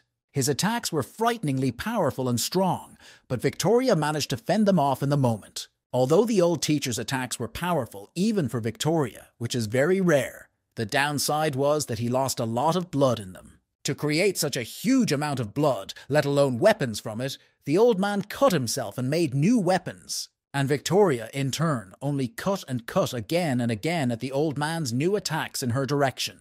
Meanwhile, the events of the story take us to the House of the Nameless, where Dr. Vector is lying on the table asleep. The girl, who was always happy with everything, also went to bed, and even in her sleep, she was happy with everything. Everyone is asleep except for the hero killer, who is preparing to eat and thinking about the battle between Victoria and the old man, because now Victoria is the strongest hero. Eating delicious noodles from the stove, the hero killer wonders if the old man will have the strength to defeat her now. However, as he continues to eat his noodles, the hero killer comforts himself with the thought that everything will be great. However, at that moment she hears someone's voice saying only, "I'll kill you," and starts looking around. In the moment, very quietly and deftly, the hero killer starts looking around and at the table to see where the voice is coming from. In the moment, she notices her partner, also unnamed, who has a scar on his eye. When she notices the hero killer, she is surprised and starts looking at him, and he in turn leaves offended. Some time passes, everyone wakes up. Dr. Vector examines everyone and says that Sinclair and the Gore Killer are in good health. However, he also added that there is one strange moment that haunts him. The killer of the heroes asks him what it is about. At this point, Angan enters the room, addresses the hero killer, and tells her that he would like to talk to her. She follows him and tells him that she sees that he is on a roll today, asking if it is because of all the cases. However, Angan in turn does not answer her questions and just goes ahead, saying maybe. In the moment, the killer of heroes turns to him abruptly and says that she did not know that Angan knew the old man. Angier turns around and says that he didn't know she was secretly seeing Victoria either, and his words sadden her. Next, Angie holds up her hand and tells her to consider them tickets, and that it's time to tell her about her older sister. Angie opens the door to some room and tells the hero killer what she knows about the fact that there are many organizations in the clan. Showing the emblem of an organization, he says that there are those known to the general public as the Guardians of the Zone. He goes on to say that there are others that no one knows about, like the Black Hand, and his words surprise her. Angan says that the Black Hand is the clan's executive body in intelligence matters now. Angan says that they have a lot of secrets, but mostly they are engaged in silent contract killings. He goes on to say that these people also do other dirty work that they are given. Then Angier says that if the hero killer's sister was really a strong hero, he would know her. Angan goes on to say that there is a high probability that she was a Black Ops agent. After that, Angan abruptly approaches the hero killer and says that he would like to make a new deal with her as a result. Then he begins to talk about how his group of nameless people are only a small boat at the moment. He also tells us that they are weak and few in number, and any strong man against them is a very high danger. He goes on to say that if the heroes who are in hiding find out about them, they will come out. He adds that among those who will be published there will be those who know about them, and those who do not want to know anything. Then Angan says that he is going to bring them all to their knees, and the hero killer says that this was probably his goal from the beginning. Angier goes on to say that after meeting Victoria, he realized that she had no personal interest in the clan at all. Angie goes on to say that Victoria is likely to pretend that she knows nothing about what happened recently. Then, pulling out some papers, he says that if the killer of heroes is discovered, she will be in danger. Then he says that until she is discovered, only one of them will be able to handle one of the tasks, and hands her the papers. The paper says that the clan will soon start recruiting new members, and Angan asks the hero killer to become a hero for a while. In response, she just looks at him in shock and asks what kind of nonsense he just said. Though the hero killer wanted to protest strongly, she realized in the moment that she now had everything she needed to infiltrate them. In the moment, the hero killer realizes that this might be a great chance, and so she solves two problems at once. However, the hero killer is quite brazen, and she began to ask Angie what he would give her in return for completing the task. Angan says that this is a very dangerous task, imagining the hero killer going into the tiger's den alone. That's why he says that in return, he will be ready to fight on the side of the killer of heroes if necessary. She agrees to these terms, but says that it would be nice to give her something else. The killer of heroes snaps her fingers and says that of course she will need money for all this. And then she rudely says that he should just send her money for all this and spend it on her needs. Some time passes, and our heroine, in the guise of the hero killer, boards the Victoria train, which is leaving. However, as it turns out, the train has been taken over. A guy has killed the staff and wished everyone a good trip into the microphone. Meanwhile, our heroine killer of heroes realized that she was hungry and began to eat the food she had brought with her. She begins to recall how, not long before she left, instead of money, Angier gave her a whole bar of gold to take with her. Then he said that their hideout would also soon go to the 17th zone, and the killer of heroes would be the first to go there. She put her gold bar on the table and began to sort through the rest of the things she had brought with her. And strangely enough, among her belongings, she found a huge bee costume, which was obviously bigger than she was. She began to recall how, before she left, the eternally happy girl ran up to her, but this time she was crying. On that day, this girl handed the hero killer a package and said that they might not see each other soon, and this was her gift. In addition to the gold bar, the bee costume, and his belongings, the hero killer also discovers a box. It was a gift from the doctor. He gave it to the killer of heroes before she left, saying that she might get hungry on the road. When she opened it, she was very surprised because the secret dish from him turned out to be fish-shaped buns, which was amazing. However, the hero killer was very happy with this meal because these fish-shaped buns must be delicious. As expected, the hero killer immediately begins to eat them without thinking because they look as good as they can be. However, her meal is interrupted by the sound of a door opening. The door is slightly ajar, but no one is standing on the other side. A black cat enters the room of the carriage where the killer of heroes was kept and walks slowly along the floor. The killer of heroes immediately pays attention to him. She turns her head and scrutinizes him. And as it turns out, the hero killer paid attention for a reason, because the very next moment a cat runs by at high speed. The cat stops on the windowsill and starts looking directly at the hero killer, as if to suggest that she should look at him. For some time, the cat still stands there looking at her, not understanding what she is thinking about. The next moment, he jumps right up to the hero killer and starts clawing at her as if trying to cut her. However, he is shocked to find that all his attempts have been futile and just stands there in shock. Meanwhile, the killer of heroes just looks at him, and the cat in turn becomes wildly angry and terrified. The cat starts to jump right at the hero killer, but someone's powerful hand grabs the cat by the skin from behind. It turns out to be a man. He calls the cat Catherine and puts it in a carrier, asking if it is hurt. The hero killer replies that she is fine, and the man laughs and says that she is a very nice girl. Then the man walks further along the carriage and sits down in the room opposite the hero killer. He hands her a piece of paper and tells her that he is this kind of person and she shouldn't worry. He has his business card on the paper. His name is Philip Neville, and he's a reporter. He asks me to call him Phil. He asks the hero killer if she is from the City of Dust, and since they have met, maybe they can chat for a while. However, the killer of heroes sweetly replies that it is not good to talk on an empty stomach. Phil began to tell her about this train, saying that it looked very old on the outside, but was very cool on the inside.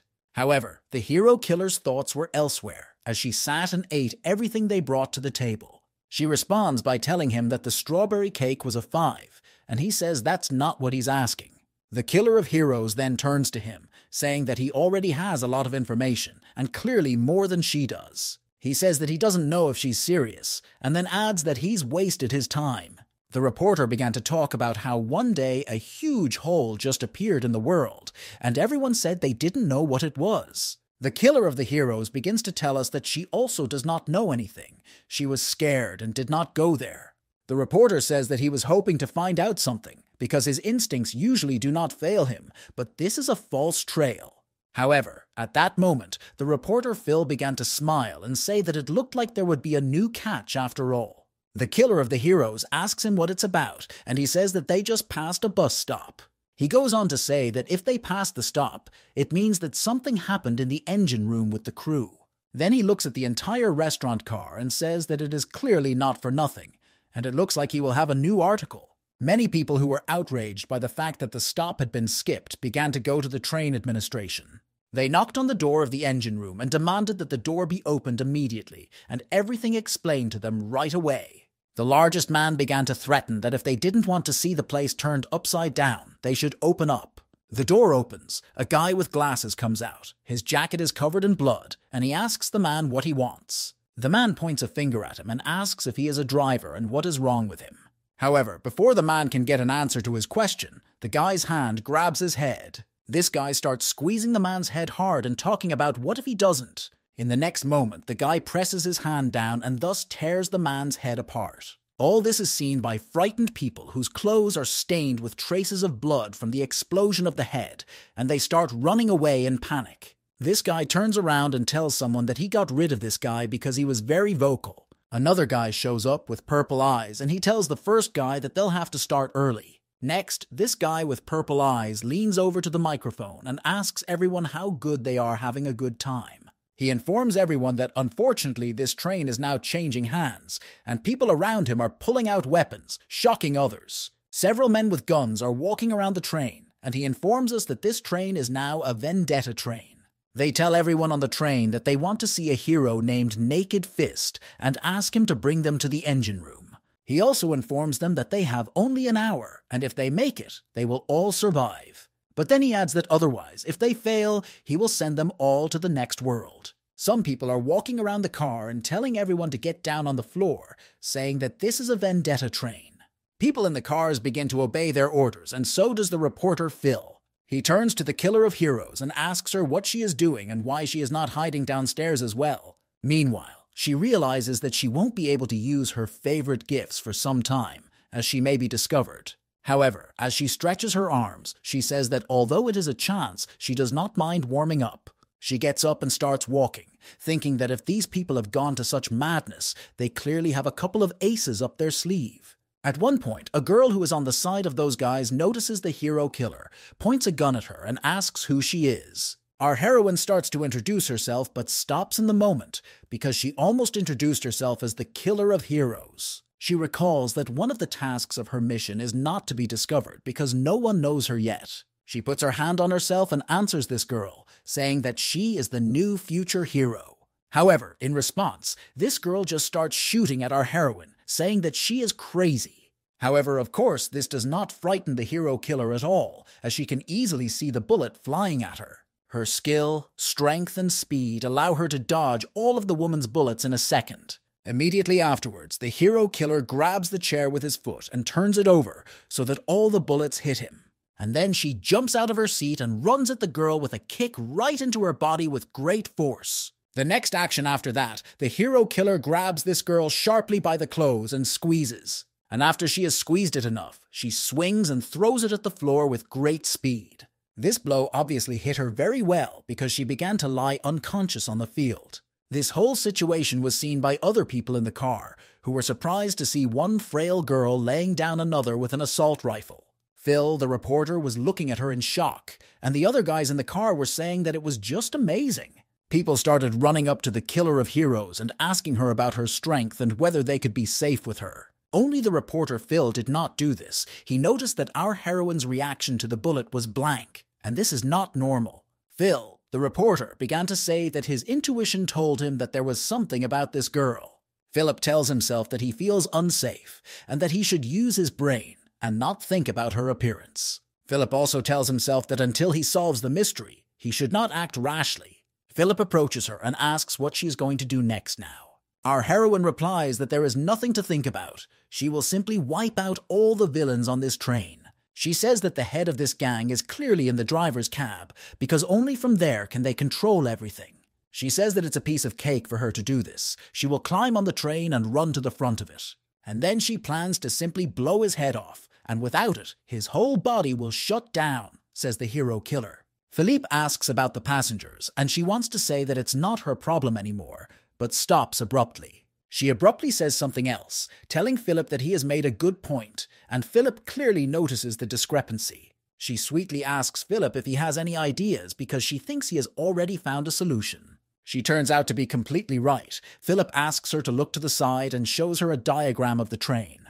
Philip begins to explain the train's layout to our heroine, saying that they are closer to the end than the center. He also says that there are only 3 passenger cars behind them. The rest of the compartment is for luggage. He says that the smartest thing to do is to move forward, get rid of everyone along the way, and transfer people back. Our heroine says that this method is much more expensive, but she doesn't mind. But then the hostages will be in danger. However, the reporter Philip asks her not to worry about it, and says that he has everything under control. He pulls out a cat carrier and says that his cat, Catherine, will solve the hostage issue. Immediately afterwards, the events of our story take us to one of the train cars, where everything is turned upside down. Apparently, there are hostages in this carriage, because a whole group of people are sitting on the floor tied up and shivering. The person who is holding them back says that they are not surprisingly very calm. There is usually always some violent type. However, behind this guy, the same killer guy with green hair appears at the moment and asks him what he is doing. The guy who was holding the hostages started calling him the boss and saying that he remembered the order not to kill anyone for an hour. The guy with the green hair says he doesn't remember it, but it doesn't matter, and asks the other guy to do something. The next moment after he said that, the guy who was holding the hostages changed dramatically in appearance. The guy with the green hair says that he has always been surprised by his GIF, and the guy says that there is nothing so unusual. A little time passes, a guy with green hair named Scar leaves, and the guy with the GIF complains to himself about him. However, as he walks down the corridor, this guy notices that it is very quiet, and then he looks at something. The cat caught his attention, and he began to watch it scratch the walls and look at him as well. In the next moment, our heroine, the killer of heroes, appeared right above the guy's head. She easily grabbed him by the neck and then did a somersault, which broke his neck. She landed with a sharp, pompous flourish, and the guy remained hanging in the air with his neck now broken. A reporter, Philip, appears behind our heroine and says that he has a request, and Ikva asks what kind of request. Philip began to say that although her abilities allowed her to handle everyone easily, she should not underestimate her opponents. Philip begins to talk about how they are dealing with Windit's group, and although their pawns are weak, they still have 2 splinters. Philip tells our heroine that the first leader of the vendetta escaped from prison and has a hostile relationship with the Naked Fist. He goes on to say that the Naked Fist never forgot the offense and put the first leader behind bars. Philip also tells us that there is a second leader, Scar, who is not weaker than the Doctor and has hundreds of murders. Philip says that rumor has it that there are heroes among his victims, as Scar has an explosive temper. However, our heroine answers Philip, saying that she doesn't care about that. All she cares about is their gifts. However, at that moment, something very powerful starts to come from behind the hero killer. Someone is quickly approaching. It turned out to be Scar, who, with a huge red monster on his shoulder, asks what they did with his toy. Immediately after these words, the monster behind Scar's back began to head straight for our heroine and attack her with might and main. However, when he saw that she easily dodged the blows, he was puzzled because she was not Naked Fist. Our heroine, killer of heroes, is thinking about changing the location of the battle, as there are still hostages here. However, Scar attacks her again and asks her if she thinks she should answer his questions. However, she jumps on him and talks about answering to people, but he's just a vile star in his own right. Immediately afterwards, she straightens up sharply in the air and launches a powerful kick right at him. At one point, the hero killer refers to him as Scar, but later corrects himself and calls him Scar. She says that she knows that he was nicknamed that way because of his habit of leaving scars on his victims, and her words stress him out. Then our heroine offers to make a couple of scars on Scar's face, and asks him to come upstairs with her. Immediately afterwards, she jumps through the window, grabs it, and leaps up onto the roof of the building. Then she sees him climbing up to the roof, and realizes that he is very susceptible to provocation, which is what she thought. Then, using his monster, he climbs all the way up and stands right in front of her. Without saying anything to her, he simply starts to strike her with sharp blows, some of which are successful. With one of his blows, Scar managed to throw the hero killer aside on the train, but she lingered on. At that moment, Scar himself was just standing there looking at her with a horrified look and a monster by his side. Immediately afterward, Scar charged the enormous strength, power, and energy of his monster and directed it directly at her, creating an explosion. Immediately after he launched this attack and created the explosion, he began to leave and say that it was just insignificant. However, as he is about to leave, Scar is horrified to see that his monster is missing a body part. The events of the story show us the moment when Dr. Vector told our heroine that she has one strangeness. She left abruptly that day, and before the doctor could tell her, he noticed that her body strength and Esta's strength had increased significantly. At the time, the doctor thought that she had achieved this through training, but this was impossible because the difference was so great for such a short period of time. That day, Dr. Vector came up with a theory in his head that the hero killer could steal not only the GIF, but the physical strength of the enemy. Dr. Vector began to analyze the data obtained earlier to find out whether she had previously experienced the same strength surges. Then he remembered the old man from the City of Dust and the information that he had a student. The events of the story take us to the ever-joyful girl Rachel, who says that if everyone is ready, it's time to go. Dr. Vector waves his head as he removes Rachel's flowers and says that he hopes the hero killer is doing well. Meanwhile, our heroine, the hero killer Ikva, is just eating the piece of monster she got in the battle with Scar. She simply lies on a dent in the train and analyzes what this monster tastes like, calling it a starfish. Meanwhile, Scar comes to her, and she realizes that even though she has damaged the tentacles, the main body is not affected. Scar tilts her head at the moment and asks the hero killer if she is alone here. However, she apparently does not understand the essence of the question, and asks him, "What's the big deal?" Standing on the train, Scar wonders if she was the only one who cleaned up 10 cars at once. She tells Scar that if he doesn't want to, he can disbelieve, and Scar says he doesn't care about the scum inside.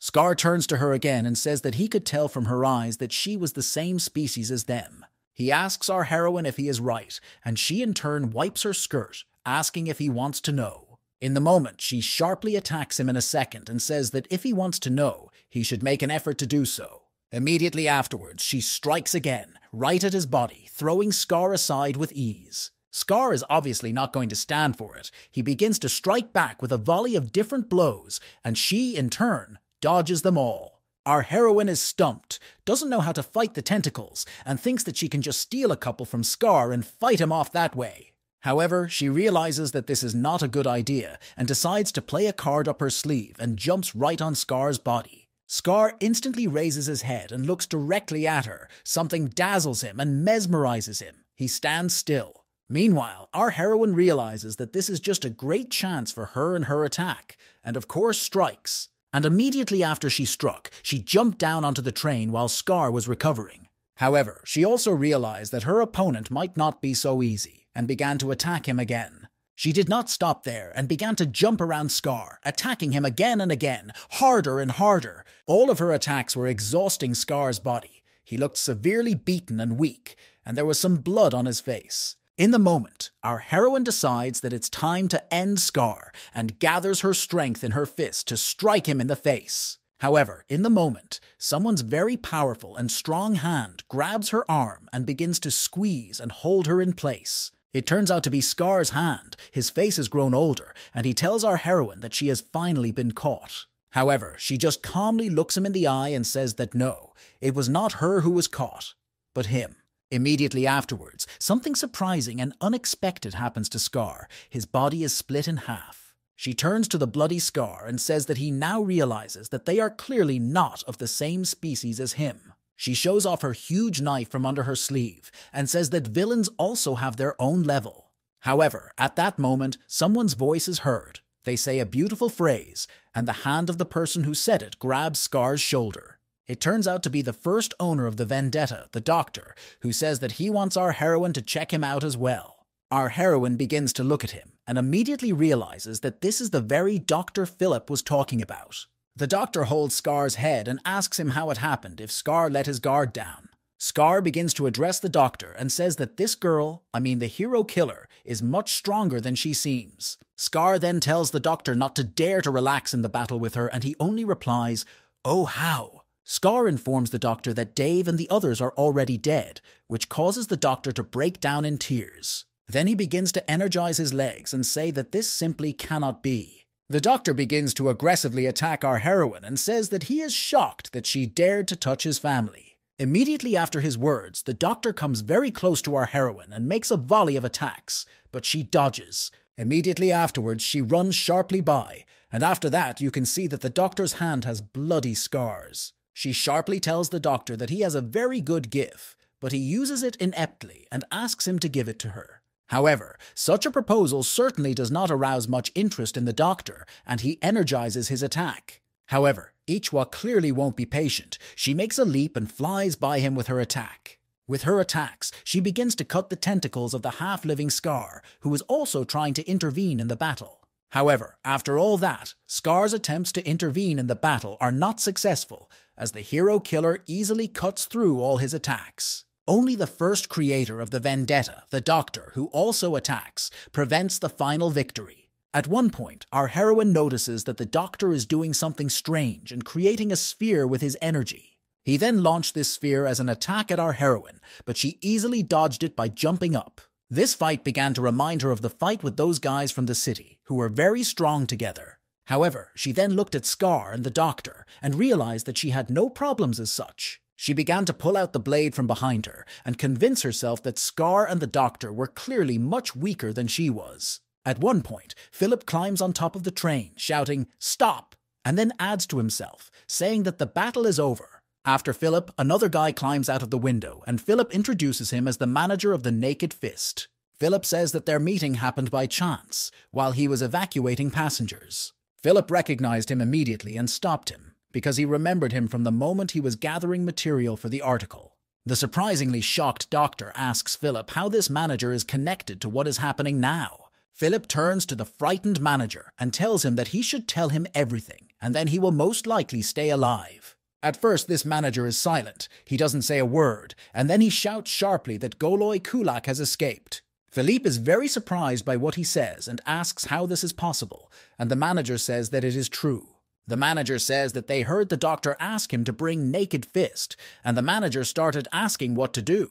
However, instead of answering, Naked Fist told his assistant that he was going to the bathroom for a couple of seconds. After a while, the manager heard gunshots and requests from Windetta's men for Naked Fist to appear. Realizing that they were very close, the manager began pounding on the door and telling Naked Fist that he would open it. Without waiting for an answer, he opens the door in shock and notices that part of the wall is missing from the toilet. It has been knocked out. The doctor listens to all of this, and at the end asks if it means that the Naked Fist is not here, and the manager says yes. However, Scar was not going to stop the fight. He says that he will only calm down when he also wounds the hero killer. Meanwhile, our heroine laughingly declares that he obviously won't be able to do it. The Scar is starting to get its tentacles out again, and saying that it also has no desire to negotiate. Philip notices that the situation is clearly getting very heated and pulls the manager aside, asking him to wait. Philip tells the doctor that he understands why he gave him only an hour, because in that time people from the clan will arrive. Philip asks the doctor to start thinking logically, but our heroine, meanwhile, thinks only about meat and how to eat. Philippe says that he knows that Vendetta never forgets a grudge, but he also adds that there is no point in taking revenge now. The doctor reaches into his pocket for his watch, and Philip says that the doctor has only recently been released from prison, and he should hide. Scar enters the dialogue, addressing the doctor and asking him who he is and what he is saying.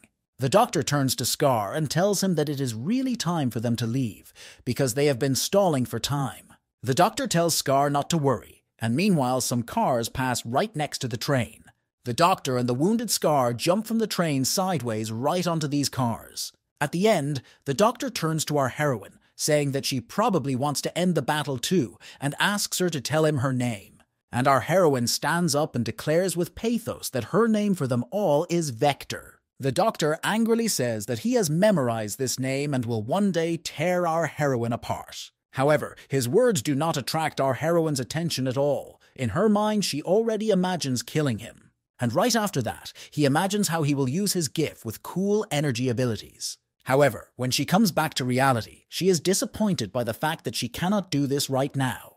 Philip turns to our heroine and asks her how she managed to hold out against the two of them alone. Immediately, Philip begins to say that he is not going to talk about her from right to left. Then Philip suggests that they go to the driver's cab and stop the trains, and Ikva says that he knows a way. After a while, Philip finds the brakes, looks at them, and shockedly tells our heroine that those guys cut the brakes. After that, Philip loudly informs everyone about it, saying that the train will soon derail, but our heroine does not care. Meanwhile, the train itself is really rushing at high speed, barely standing on the rails toward the city. Meanwhile, the events of our story move forward and show a guy sleeping on a bed, and then a dark-skinned girl with blue hair asking a certain Mrs. Fullman not to do something. However, this Miss Fullman tells her to open the door immediately, before the problems start. Immediately after this girl snaps her fingers, traces of energy appear, and the door opens abruptly. Behind this door is the room of the same sleeping guy, and he turns to Fullman and asks her what's wrong. This Mrs. Fullman turns to the boy and says that she has never seen him sitting at a desk with letters. The woman gets angry and says that the paper on the table is long overdue. However, this guy tells her that he has a favorite phrase. What can be done tomorrow can be done the day after tomorrow. This guy named Bishop gets dressed and says that since the lady came in person, it must be an urgent matter. She, in turn, takes all the papers from the table and says that they need to leave immediately. She reports that the Victoria train has been hijacked, and Bishop and the girl with the blue hair are walking to the car. However, the lady asks the girl with blue hair to stay and says that she will drive the car herself. Bishop says that apparently since she changed drivers herself, she clearly has something to say. The lady asks Bishop if it is really that noticeable, and he tells her that she often rubs her ring. Bishop says that this is one of her habits when she is nervous, and then asks if it is an uncomfortable question. The lady pulls herself together and asks Bishop what he is doing here in Zone 16. He says that he was demoted against his will, but this answer only makes the lady angry. She recalls that Bishop was a very cunning snake, and at meetings he easily parried all the words and jokes of the old men. The lady thinks that all this is just part of Bishop's cunning plan, and nothing more. However, she is clearly annoyed that even someone like her cannot understand what is on his mind at the moment. She says that since he doesn't want to answer this question, she will ask another one, and Bishop doesn't stop her. She turns to Bishop and asks why the clan leadership is leaving all the villains alone now. She says that although they may lose a little blood, they have every opportunity to get rid of the villains. Instead of answering the question, Bishop sips something and says that Fullman is still so straightforward. However, he then puts down the glass and coolly says that she is also very naive. He suggests that the hidden power of the villains is much greater than they can imagine, but Fullman is also right. He talks about how they can start a new war and exhaust all the villains, but Fullman herself knows one problem. He says that even in the event of such a war, new villains will immediately take the place of these villains. Bishop goes on to say that many heroes are now going beyond their powers by getting new weapons. He asks Fullman what would happen if all the heroes who have opponents and are happy to fight suddenly lost it. The lady asks Bishop if he is referring to forced evil and the nature of villains now. Bishop says that it is much more logical to contain all the villains and thus create a balance than to exterminate them. However, she turns sharply and angrily wants to say something, but Bishop declares that she will not understand. He says that if she had understood everything, she would be having fun with the clan's leadership right now. He turns to her and says that it is better for her to stay in the shadows. He would like to see at least some justice. However, in the moment, Miss Fullman abruptly twists the steering wheel to the side, causing the car to turn around. Bishop is startled by this action on the part of Mrs. Fullman, and she asks him to leave the car. She informs us that they have arrived, and the train with our heroine is meanwhile speeding away at high speed. Meanwhile, on the train, the reporter Philip asks everyone to hold on tight, because it is too late to stop the train. However, in the moment, our heroine is overwhelmed by a sharp feeling. She tells herself that now is clearly not the time. Immediately afterwards, she turns around and starts running somewhere in the carriage, and Philip asks her where she is going. She tells herself that something very important has slipped her mind, and she cannot lose it. She tells herself that she really wants it to be there, runs up to a room in the carriage and abruptly opens it. She stops in horror and starts looking straight ahead, as if realizing that a tragedy has occurred. She began to examine the things in her room and noticed that the sword was missing. Immediately after she realized it was missing, she started running around all the cars looking for her sword, turning everything over. Meanwhile, Miss Fullman asks Bishop if he will take the case now. He says that yes, he will take over the case, because the lady only knows how to destroy everything around her. She starts shaking his neck and asking him about what he just said, and he starts saying that he's joking. Then he starts walking to the rails and says that there is no point in wasting time. It's time to get down to business. Meanwhile, not far away, the very same train was rushing along the rails at high speed and without brakes. He came into Bishop's field of vision, and he decided to take something out of his pocket that looked like a small staff. Immediately afterwards, he says, "Welcome, everyone," and creates a huge charge of blue energy around him. And then he says with a smile and an aura behind him that he is glad to see everyone in his cloud garden. Meanwhile, the reporter Philip seemed to have accepted his inevitable death and simply grabbed onto an iron beam. His cat and his manager noticed this, and together they began to poke at him and laugh, thinking what a coward he was. Meanwhile, the lady watched Bishop's actions, thinking that it was immediately obvious that he was not weak at all. After a couple of moments, Bishop's aura covered the train and some distance around it, and then the aura seemed to turn into ice. Meanwhile, Bishop himself was moving his hands to control the aura, creating more and more of it around the train. And shortly before the train was about to hit Bishop, it abruptly stopped right in front of him. All the surviving people and hostages were in wild shock. They did not expect that everything would end well for them. The lady tells Bishop that he needs to check the train for villains and asks Bishop what he will do. Bishop turns his head and says that he wants to know exactly what happened here. Then Bishop says that he wants to find out everything from someone who always knows everything, and he sees the reporter Philip.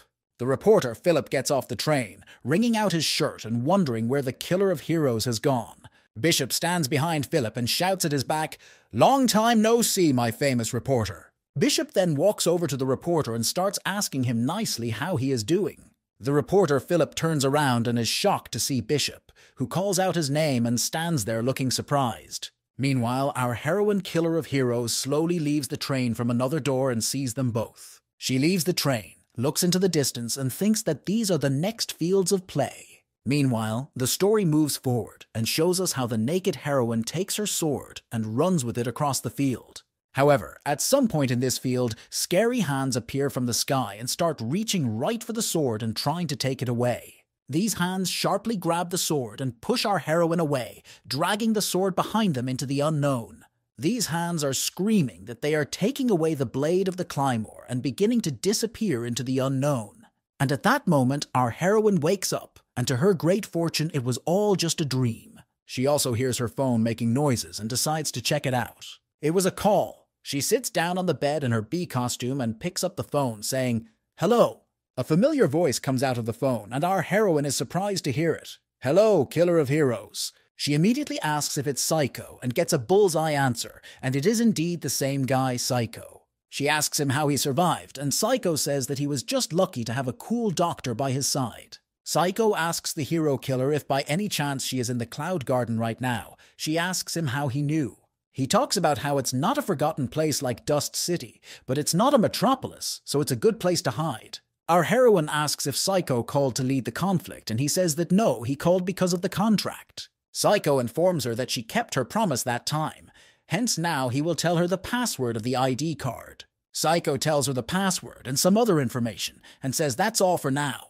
He talks about how they will see each other again, but not soon. The call ends. The girl near Psycho asks him if he is done. She talks about how since he's done, they can get out of here then, and points to her bike. This girl hugs Psycho sitting on his bike and asks him if he regrets not being able to fight anymore. However, Psycho turns around and confidently says with a smile that he doesn't regret it one bit. This girl turns her head away, also smiles and talks about how it's fine since it's like this. She's not worried. She also talks about how excited she is about the whole thing and quietly tosses something aside, something ironclad. However, even though Psycho responded this way, in his thoughts he realizes that there is a lot he wanted to say, and most importantly, he passed on the spark. He also realizes that even though he didn't manage to kill Engen, he was at least able to prove himself. He goes on to say that perhaps because of all these events he will be able to reach much greater heights. Meanwhile, Our heroine learns all the information from Psycho, sits down, and tells herself that all the puzzles have come together. Trailing off, she throws herself back on the bed, lies down, and talks about how she has one goal now, to get her hero's license. She pulls her hand up and tells herself that it will take time, but she believes she can do it. Our heroine recalls the words of Engen, who asked her if she wanted to fight for her sister or die for her. She also brings up the fact that so many things have happened recently that she used to think were impossible. However, as she closes her eyes and lies on the bed, she realizes that she clearly needs training to proceed. She remembers Victoria and realizes that in order to achieve her goals, she will need to become many times stronger than Victoria. In the moment, she looks at her watch and realizes that in 2 hours she needs to arrive at the venue for her exam. And here our heroine realizes that things are already going badly, because now she is late for this whole affair. The events of the story move forward and take us to the indoor stadium where the exam will apparently take place. All the people who are there look very strange and incomprehensible. One of the guys in general has iron pipes out of his body. Another equally strange girl nearby turns to him and tells him to fuck off home, calling him a redneck. Another swarthy guy with nails in his hands turns to her and talks about how she doesn't really want to fly out of here before the exam. Other people watch this, seeing the fight start even earlier than the examiner. Luckily, the examiner hasn't shown up yet. One of the girls with a huge cyber hand addresses everyone and asks them to stop, saying that you can't fight now. In the moment, the door to the exam building opens abruptly. 2 huge iron doors open at once in a second, revealing one girl. All those people who had been arguing with each other not long ago all turned their attention to her alone.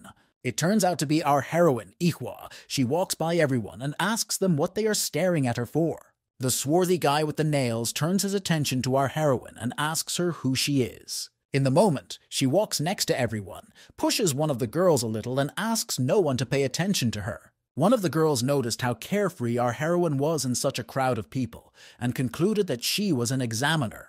Hero Killer notices that there is a vacant seat right on the stage that is unoccupied. She decides to go up and sit right there. All the people in the crowd mistook our heroine for an examiner. When they saw her sitting on the stage, she started watching the time. Our heroine replied that the exam should have already started, and that girl took that as a signal that the exam had begun. Everyone around them also began to think that the exam had already started, and their main task would be to eliminate each other. Our heroine, meanwhile, sitting on a chair on stage, regrets that she didn't manage to destroy the doctor then.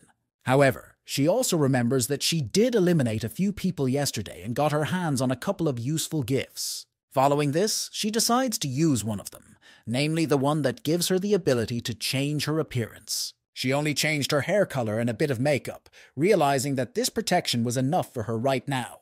She began to look down from the stage and didn't understand why the people below began fighting amongst themselves. And apparently everyone started fighting because even that girl with the cyber arm started shooting. The guy with the bandages and the girl with the toy were the first to come under her fire. They began to defend themselves with the bandages and the toy. However, in the moment, the girl with the toy also decided to act and struck her toy right at the guy with the bandages. Our heroine decides that it can't go on like this, and she'd better go and find out from them what's going on. She walked to the edge of the stage and saw one guy who was clearly lying in a very horrible state on the floor. She began to turn to him and talk about how she had one question for him. However, the boy looked up, and in his imagination, our heroine looked like an angry examiner. This guy started gathering all his strength, grabbing his weapon and talking about how he could still fight. Trailing off, he yells for our heroine to look at him, and swinging his weapon, he leaps and flies forward. However, our heroine only looks at it all with incomprehension, thinking that all heroes are schizics like this. However, the events of our story move on and take us to a road where some black-tinted car is driving. One of the guys in this car is talking about how it's just stupid to be late for important meetings like this. He turns to another guy in the car and asks him to drive even faster. The guy says he'll do anything. Another guy with blue hair appears from the back seat. He talks about how he doesn't see any strong problem. He also talks about how he doesn't understand at all why the train incident should be their responsibility. The first guy up front suggests that the incident is not as simple as it seems, as it involves members of the Vendetta. The guy with blue hair talks about how even though it all looks delusional, even Mrs. Fullman paid attention to the whole thing.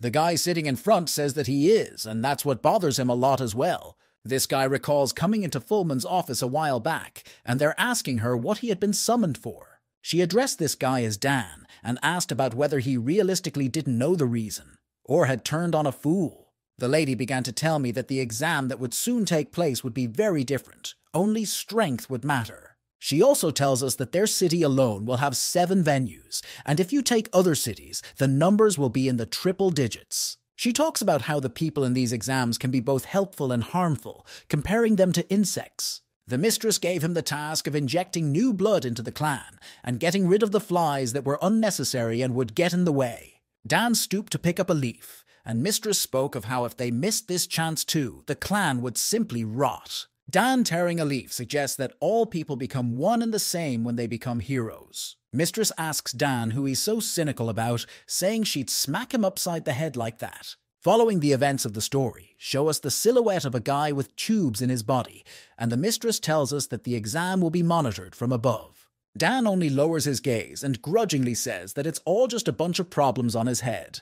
Mrs. Fullman picks up the energy and tells Dan that whatever it is, it needs to be done.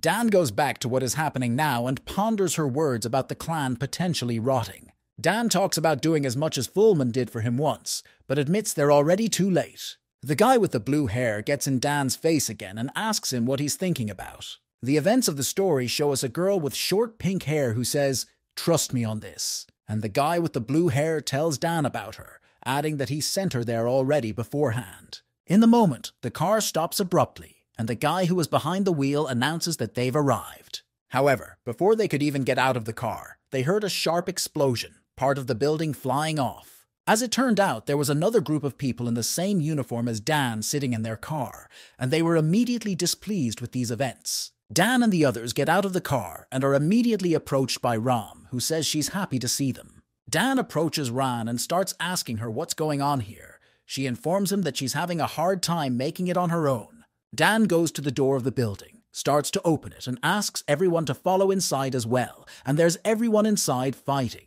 The guy with blue hair immediately notices that it's very noisy and pretty rough. He asks Dan what they should do. Dan gives orders to catch and nail a few people, and to do until it's quiet.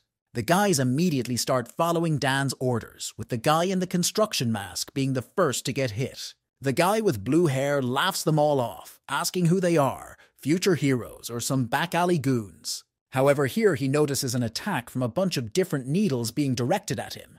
He realizes that the skills seem to be good from the guys here. It was the same girl with the needles. The guy with the blue hair suggests that there is a glimpse of hope in her. The girl from Dana's squad also grabbed someone and talks about how Fullman was right. There's a lot of bullshit here. In a moment, his ability was robbed of manifestation, and Dan, he sucked in air and followed with a tremendous amount of force, began to scream. His scream and the air pressure were so strong that they shattered dozens of panes of glass around and in the building.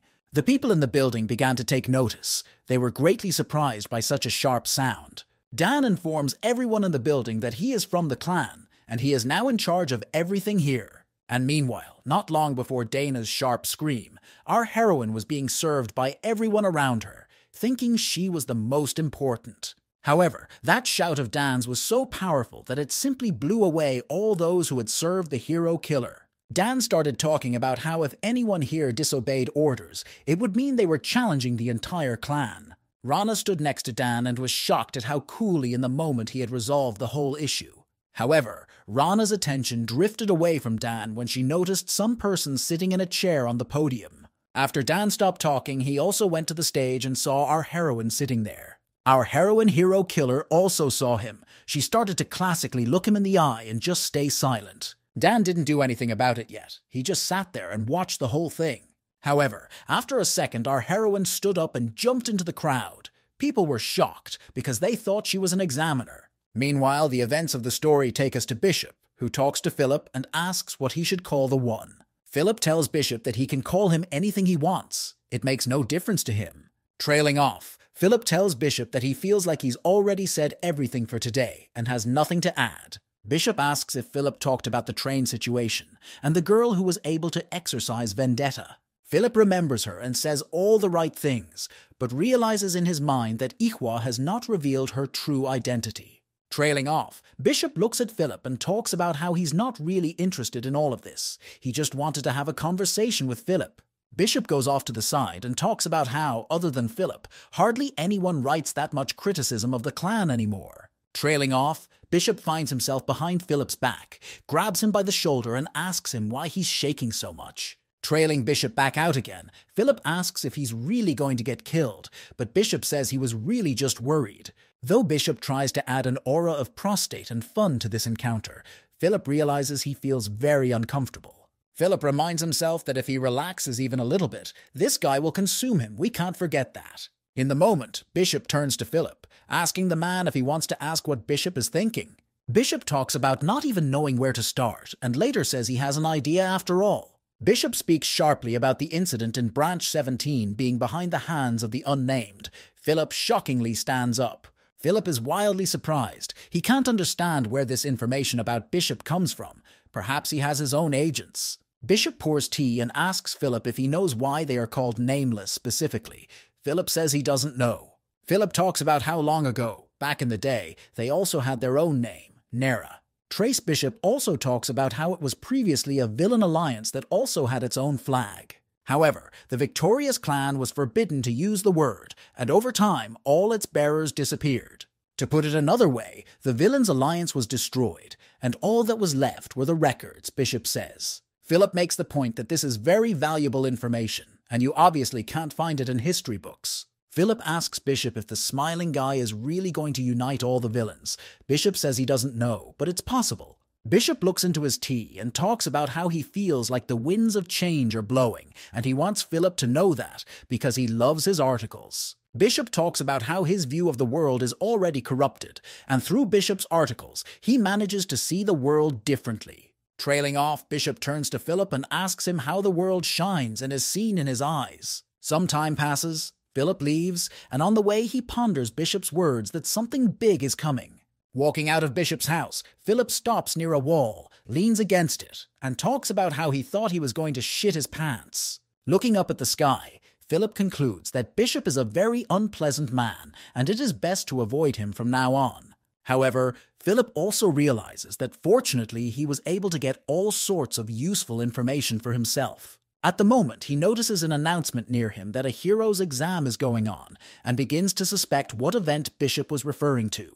Dan immediately points out that the girl with the needles is worthy of attention. She hid her power and only revealed herself in battle. Also noteworthy is the girl with the cyber arm. Although it's not a gift, she clearly uses it very well. And also the guy with implants in his body that Mistress was talking about, who wouldn't even engage everyone. Dan suspects that many were simply wary of him, seeing his powerful appearance. However, Dan immediately realizes that the main problem is our heroine, who is pestering everyone and asking for food at the moment. Dan keeps trying to get a better look at her to see what her power level is.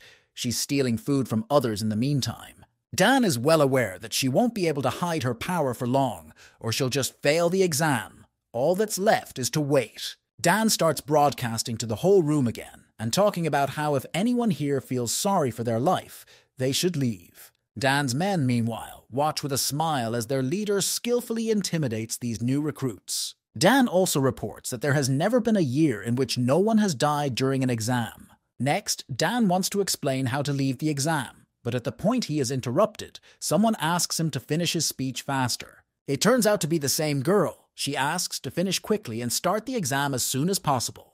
Dan begins to look down directly at her, smiling, and telling himself in his mind that this is the kind of courage that is needed. Next, Dan yells out that the exam can begin, and there will only be 3 phases to this exam. The girl with the toy turns around and interjects with surprise about the 3 stages. She clearly wasn't expecting this. Dan pulls out some kind of diamond and talks about the first step being a treasure hunt for this exam. Some time passes and the participants of our exam are sent somewhere on buses with their eyes closed. Dan approaches our heroine and talks about how her turn has come. Now it's time for her to get off the bus. As it happens, our heroine hero killer leaves the bus with her eyes closed. Apparently, everyone was dropped off in different areas. She begins to lift her mask and look at the area, seeing a forest and a small stream. However, judging by the creek and the fact that the terrain is very strange, our heroine immediately concludes that she is in the mountains. She also immediately begins to examine her body. noticing that there is some sort of bracelet on her wrist. She begins to remember Dan's words about the area being near a cloud garden, and the main objective is to find a diamond like this. At the time, Dan also said that contestants can go beyond and use any means to defeat their opponents. Then the girl with the tattoos and needles talked about how it sounds very simple, and the explanation is simple. Then Dan also talked about everyone wearing bracelets like the examiners so they could see their location. At that time, the examiners of Dana's people began to put bracelets on the hands of all the participants and ask them not to lose their bracelets. Dan also announced that they would be expelled immediately without explanation for going outside the area. That's when Dan finished his speech, wished everyone good luck, and asked to proceed to the buses to begin the exam. As soon as she does, our heroine notices that her bracelet makes a sudden sound and a timer appears on one of its screens. She is well aware that this means the start of the exam, and also realizes that she should be quiet. A second after that, however, she abruptly sits down near the grass and holds something mechanical in her hands. It's some iron block wrapped in wires. She realizes it's surveillance and throws it away. As she follows, she notices a camera above and begins to realize what to do. She picks up some rocks and throws them directly at the camera.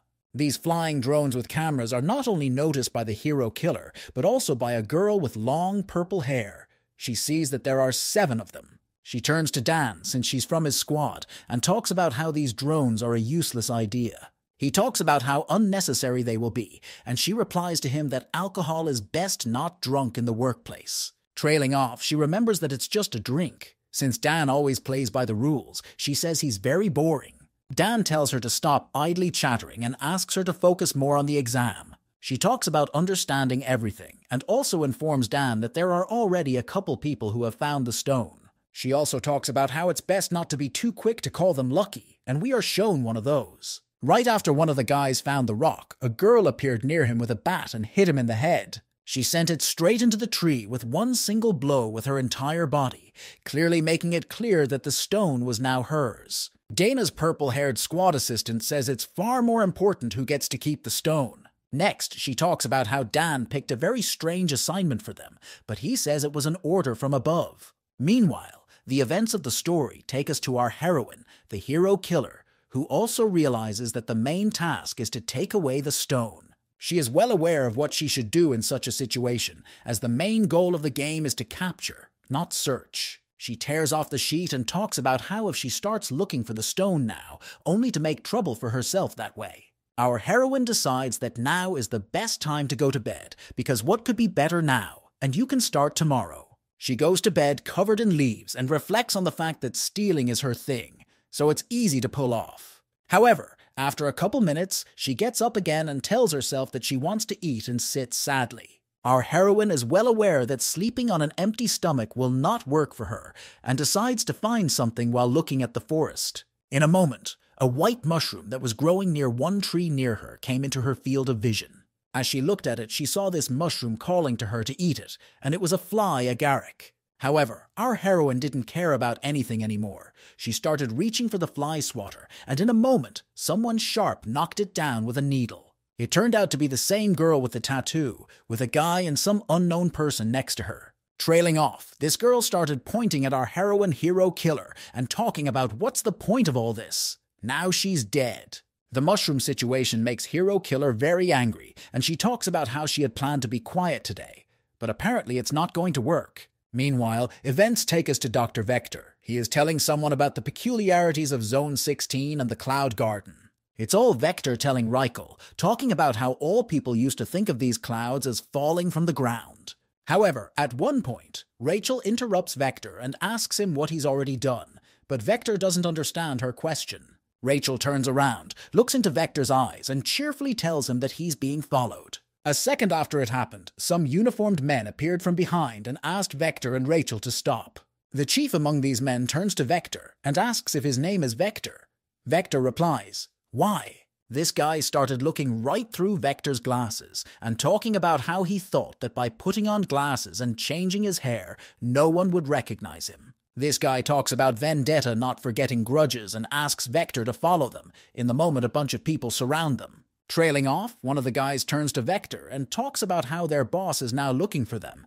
Vector is very surprised by this. However, these people do not dare to continue dialoguing with Vector and simply take him under their arms. Some time passes and Vector, along with Rachel, find themselves in some sort of cage. Vector doesn't dare tolerate this attitude. He's pounding the cage and screaming about how they have him confused with someone else. The chief among them talks about shutting Vector up and just waiting for their boss, because catching Vector was an order. In the moment, all of Vector's attention is distracted by Rachel. She quietly calls out to him from behind, tugging at his clothes. She tells Vector that this is their chance after all, and reminds him that does he remember about Engen's orders? Trailing off, Rachel starts talking about how it will be much easier for them to get information from those who work here. However, the Vector starts screaming about how it's all dishonest and it's all a conspiracy because he didn't actually do anything. The guy following Vector pulls out a knife, starts yelling and threatening, saying he asked Vector to be quiet. However, in the very next instant, Rachel uses her GIF, creating a rope from the plant, encircling the Tracer's arm. Immediately afterward, Rachel abruptly starts pulling her rope from the plant and thus slams it against the camera. By the time this guy comes to his senses and realizes what's going on, he notices that Vector has left the cell. This guy starts asking about Vector leaving the cell, at which point Rachel appears behind him. Abruptly, a few more Vendetta guys and some man-chief among them walk into this room with a cage. Events go forward a bit, showing us some guy tied up sitting in the middle of a building on a chair. Rachel's plants are coming from his mouth and his body is also wrapped in them. He talks about some kind of exam. Vector turns to Rachel and talks about how no matter how strong Vendetta is, it's unlikely they would go alone against the clan. They clearly have support. The doctor begins to tie all the thoughts together and think about everything that is going on in order to pick a better outcome. In the moment, Dr. Vector realizes that it may be Anjin who is responsible for everything and asks Rachel what he said. Rachel talks about how Engen said that if the Nameless are touched, it's already war and no other way. Meanwhile, the events of the story bring us back to our heroine, who realizes she's already using a gift and can't use two at once. She looks at her opponent and tells herself that this is a great chance to test her abilities. The girl with the tattoo asks our heroine if she really decided to fight and if she'd better apologize. Our heroine, Killer Geryov, began to notice that other people began to surround her, realizing that they are all for one with this girl. Hero Killer realizes that this girl is acting smart because with so many people, she will always be superior. Our heroine also starts looking around the area and trying to figure out how many of them are here. 7 in appearance, she says. Meanwhile, this girl is scratching her ear and talking about how her patience is about to burst, asking for the Hero Killer's answer. As expected of a hero killer, she crouches down sharply, gathers her energy, and tells her that her answer is no. Trailing off, our heroine decides that it would be best to start the attack with whoever is closest, getting on his foot. She energizes her leg, gathers all her strength, and kicks right at the guy next to her. This girl screams about how she knew this would happen and starts launching needles right at our heroine. However, her attacks don't scare or hurt our heroine at all. She simply fends them off with one hand in flight. Seeing this, the girl with tattoos and needles is shocked and confused. She didn't expect this at all. After all, she was planning to kill the hero killer. However, besides her, others started to act at that moment. One of the guys took a bat and swung it behind our heroine.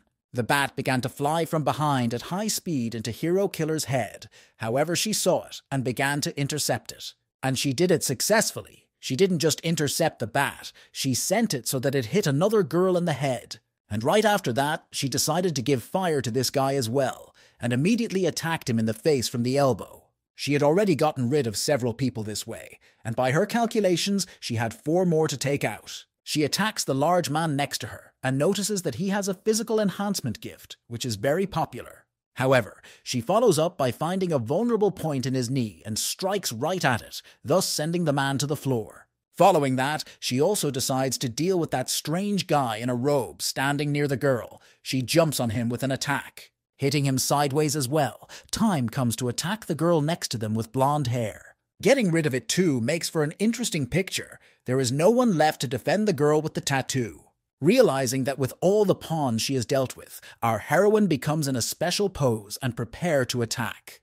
The girl with the tattoo understands everything and does the same, telling our heroine that she's not a finger. A fight breaks out between them. The girl with the tattoo attacks Hero Killer in the legs. However, the latter stops the attack. Following this girl changes her position and starts attacking again. Our heroine is only defending herself for now. However, apparently standing in defense became too boring, and our heroine sharply attacks her opponent in the stomach, right after which she decides she needs to finish it off some more, and begins to direct a leg attack to her head. Seeing that her rival can't do anything, the hero killer asks her, "Is the end here?" However, in response, the girl with tattoos and needles only lowers her gaze and interjects a phrase about the end. This girl starts wiggling her fingers and talking about how she didn't save her gift for her. Immediately afterward, dozens of needles rise into the air and become large in size and fly downward. Our heroine is good at noticing and realizing the full extent of her attack and begins to dodge them all little by little. She starts to run a little forward through them, dodging them, but a feeling bothers her. She starts to stop and examine all the needles, realizing that something is not right here. The needle threads turn purple, and that girl with the tattoo tells us that it's gotten to our heroine very late. In a moment, our heroine begins to notice that this girl is holding these threads in her hands. Trailing off, she also realizes that dozens of these purple threads are enveloping her from all sides now. The girl with the tattoos and needles suggests that it's too late, and hero killer has already fallen into her thread trap. Our heroine is not particularly frightened by all that is going on. She touches the web and asks, "Is she from Esta?" Trailing off, our heroine tells herself that if she concentrates, she can see her. So she does. Gathering all the energy in her vision, she realizes that this girl is holding all the threads with her hand. Realizing all this, our heroine decides to act and begins to slowly make her way through the cobwebs below. Her tattooed opponent realizes that hero killer was able to dodge and decides to act now to be the first to attack. She decides she's going to attack right in the chest area of our heroine and does so with a kick of her foot. However, no matter how fast and strong she is, our heroine easily dodges her attack. However, upon turning around, our heroine notices something terrible that scares her badly in the moment. She notices that she's practically touched all of her threads, and the thread tells her that there's not much left. And in the very next instant after she said this, our heroine's leg began to rise threads upward. Immediately after, this girl grabbed the hero killer by her clothes when she realized she had nowhere to run. And right after she grabbed her, she sent our heroine flying upwards into the air with a swing. Having flown upwards, our heroine fell right into the threads, which began to envelop her in a circle from all sides. This girl began to turn to her and said that although it was a game without rules, the examiner's trust should not be lost. Trailing off, this girl points to her needles and says that they contain deadly poison, and our heroine is still very lucky. She hurts our heroine a little with the needle, and talks about how if it weren't for the exam, our heroine would have been dead long ago. Trailing off, this girl in a tattoo starts laughing and talking about how no matter what, the hero killer will come to his senses by the end of the exam. Our heroine abruptly starts talking about how their thoughts are similar, and she too feels sorry for them being in the exam, and our heroine's hair comes back. Our heroine begins to envelope everything around her in a blue aura and tear those threads that hold her back. The girl with the tattoo starts to turn around, and our heroine tells her that this is how she would have gotten her gift a long time ago. And in the next instant after her words, our heroine found herself behind this girl's back. Our heroine affectionately straddled her body from behind and began to say, "Well now, bye-bye." After which, the hero killer turned her body upside down and began to cover everything around her with blue energy. In just a second, this girl and tattoos and needles was already lying on the ground unconscious and with blood on her face. Our heroine began to look at her and talk about how if she hadn't been so careless, she could have been a good opponent. Our heroine regains her other hair and talks about how fighting it is like carrying a load, and it's a good workout for her. Trailing off, our heroine remembers what started it all and begins to examine her body for something tasty. However, at the moment her search is interrupted, for it began to drip rain, to which she was rather surprised. Taking a huge leaf from the floor, she raised it above her head and began to walk forward directly under it. Meanwhile, the events of our story take us to the very girl with purple hair. She notices something. Some guy in a raincoat, also with their squad logo, walking through the woods caught her attention. She starts to look closely at his raincoat and realizes something that is very strange, because it's like this guy was already prepared for rain. At the point someone calls her earpiece, informing her that they have an urgent message, she says she's ready to listen. But right after that, the rain intensifies and the connection starts to fail, causing her to not hear anything she's being told. She decides to follow the guy alone and jumps out of a tree, the drop in communication falling out at a very bad time. Meanwhile, this guy is still walking steady through the woods, and you can spot some sort of blade on his belt. In a moment, this guy in a cloak stops, crouches down, and as if preparing to use his blade now.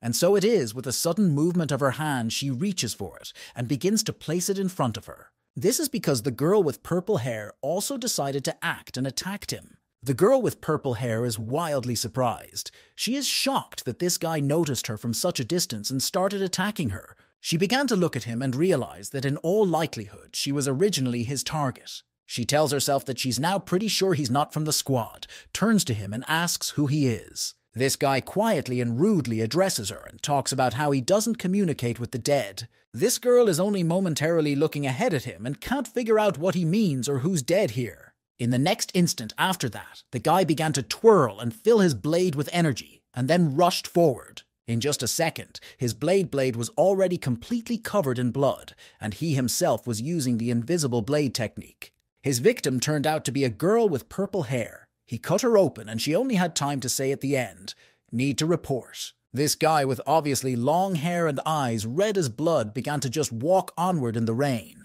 Meanwhile, the events of the story take us to Ram from the exam squad. She is standing in the rain with shock. Dan looks at Ram with a stern face and asks her to come to her senses now and stop losing touch with reality. She's clearly having a hard time doing so, however, as she, Dan, and a few others are now standing near the corpse of the squad girl. Dan talks about how there's nothing more they can do now, and all they can do is try to make sense of what happened. Meanwhile, some guy also wearing a squad cape starts going into some kind of tent. There he meets Dan and the others. They ask him how things are now. It turns out to be a guy with blue hair from the squad.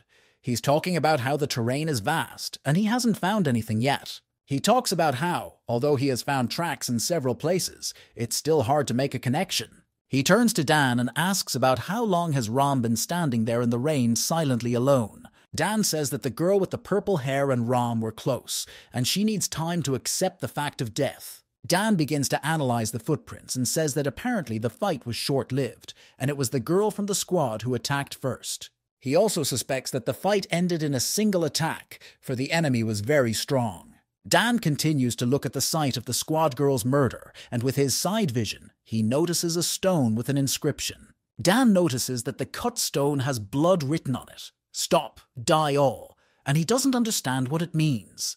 The squad girl reports that she was able to make a connection and contact the branch now. However, she follows up by disappointedly passing orders that she was told to continue with the exam.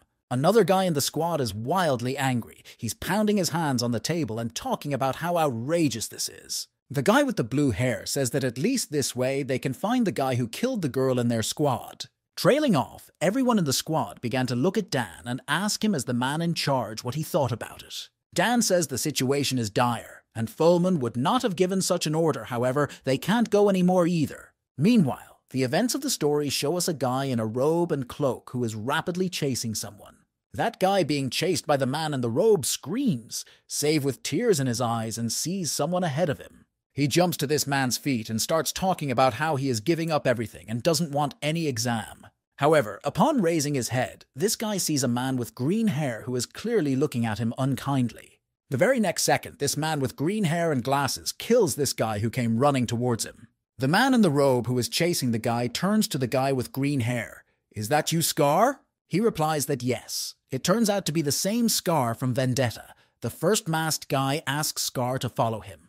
Together with this masked guy, Scar goes somewhere through the woods. After a while, they come out to some house. Walking in, you can see that the first leader of the Vendetta, the doctor, is there. He asks Scar if he's okay. Scar says it's okay and starts to look ahead to where 3 more people are sitting. The first one is this girl with swarthy appearance, and she has an emerald in her forehead. She sits with her eyes closed. Also standing in the house is some guy with green eyes, a cyber arm, and a large build. One of these guys turns to Scar and the doctor, asking them if they're really the ringleaders of the Vendetta. The dark-haired girl raises her hand and talks about how if she touches them, they will die immediately. Scar starts to get angry with them, but the doctor stops him and tells these people that maybe from their point of view it is. However, holding something in his hands, the doctor says that he is confident that cooperation will benefit both parties. The guy who was sitting on the couch the whole time with a huge blade slams it sharply on the ground, creating an aura. He turns to the doctor and tells him not to open his mouth until he allows it. He throws off some bloody clothes and tells Scar and the doctor to prove their usefulness with actions, not language. The man with the blade says that he has destroyed all the camera drones, so there is no more surveillance. The man starts to leave the house and talks about how there is a glorious breeze outside that will cover up the smell of blood. He pulls down his hood and says, "Let's start the massacre."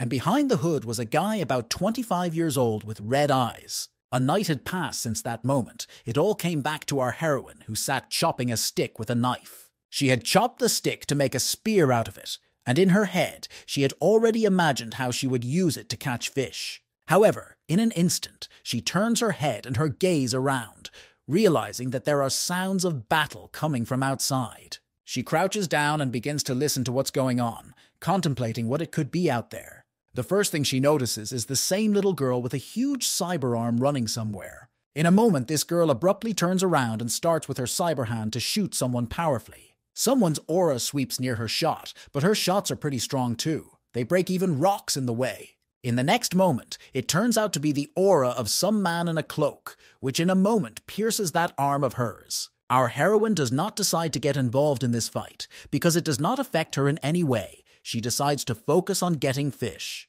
However, at one point she does draw attention to the weapon that is in the hands of the guy who is attacking the girl. She begins to wonder if maybe she should spend some time and get him. Her inner demon is screaming for an urgent need to take this weapon for herself, as it is very useful. That inner demon in her head says what she's wasting her time on because it's beneficial to her.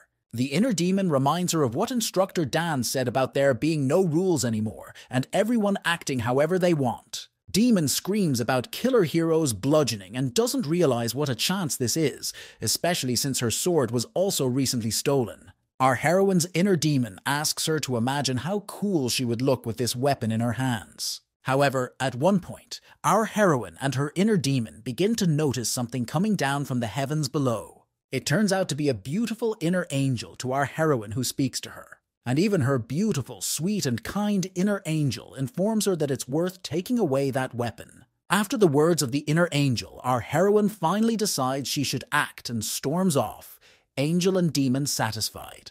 Meanwhile, that girl who was attacked by the guy with the cool gun stands in shock because her cyber arm was cut open. This person with a cool weapon resembles a girl. She is in a mask and swings for a punch. And at the very last moment, right before impact, our heroine throws her spear and flies into the fray. She picks up and uses 2 small knives she found on the ground and uses them to hold up the man's weapon. Trailing off, she stops, her knives breaking, and she stands right in front of her new opponent. She addresses this man saying that he is good because of his weapons, so she offers to fight fair, without them. Apparently, the man approves of her suggestion to fight with her hands and tosses his weapon back into the stone. Immediately afterward, both he and Hero Killer get into standoffs. He's the first to get off and run at our heroine. In just a second, they collide in battle, and their energies intertwine, attacking each other. The fight turns out to be tough for both of them. They both hold back a bit, but they also lash out pretty well so. Our heroine uses only 2 small broken knives, and her opponent also some kind of iron. In the moment, Hero Killer's opponent attacks powerfully at her, but she clearly finds her strength and fends off his attack in a second. Immediately after, the enemy began to change positions, and our heroine at that moment rushed to his weapon to grab it. And she had successfully done so, 1 sharpened blade out of 2 she had already gotten her hands on. The second, unfortunately at the moment, is still in the hands of the enemy to our heroine. Meanwhile, the girl with the cyber arm watches this fight, realizing that she had better leave, for their attack level is very high. In the moment, the girl with the cyber arm notices that the hero killer is being pushed out little by little, and some of the blows to her do go through. The girl with the cyber arm energizes her second weapon and decides she should step into the fray and help her savior. With her energy, she also brought her electro fist back to life in an instant and was already ready to fight. In the moment, she sets it up near her body, points it forward, and using its power creates a huge net. With this net, she grabs the hero killer's opponent by a body part, thus confusing him. Immediately afterward, the girl with the cyber arm yells out that his stance is finally open. And right after this girl runs to our heroine and sharply grabs her, the weapon that she obtained falls out of her hands, followed by this girl putting her fist down and asking our heroine to hold on tight and energizing her fist. Immediately after, she fires a shot of energy with her fist, and the wave from the explosion throws them upwards. The power of her fist runs out, and she and our heroine simply fall down from a high height. Our heroine quickly retrieves the black fishing line, wraps it around a tree in flight, and lands normally. But the girl with the cyber arm obviously didn't hit it so well, because she landed body down and also hit her face. A little time passes. Our heroine and this girl go to the cave, the girl with the cyber hand forever thanking Ikhwa. The one says that she has already understood everything. Our heroine begins to build herself kind and nice, saying that the one who passed by at such a moment has no right to call himself a hero. The girl with the cyber hand says that this is the right mindset, and also asks to talk about it later. A girl with a cyber hand creates a fire and lights a bonfire, asking our heroine if she knows what's going on in the forest right now. The girl with the cyber hand says that she has no information other than the fact that there have been assassination attempts on exam takers. The girl with the cyber arm says that that stranger first offers her to walk with him, but she refuses. Right after she turned him down, he started attacking, and if it wasn't for the hero killer, she would have died there. The girl with the cyber arm asks our heroine's opinion on the matter, whether she thinks the examiners will make up their own minds. However, our heroine is not much interested in all this. She talks about how she doesn't even know what to say. She thinks back to her recent opponent and talks about how he could likely be stronger than the examiners. The girl with the cyber arm is greatly surprised by this girl's words and talks about how there is simply no such thing. Our heroine talks about how even if the connection is broken,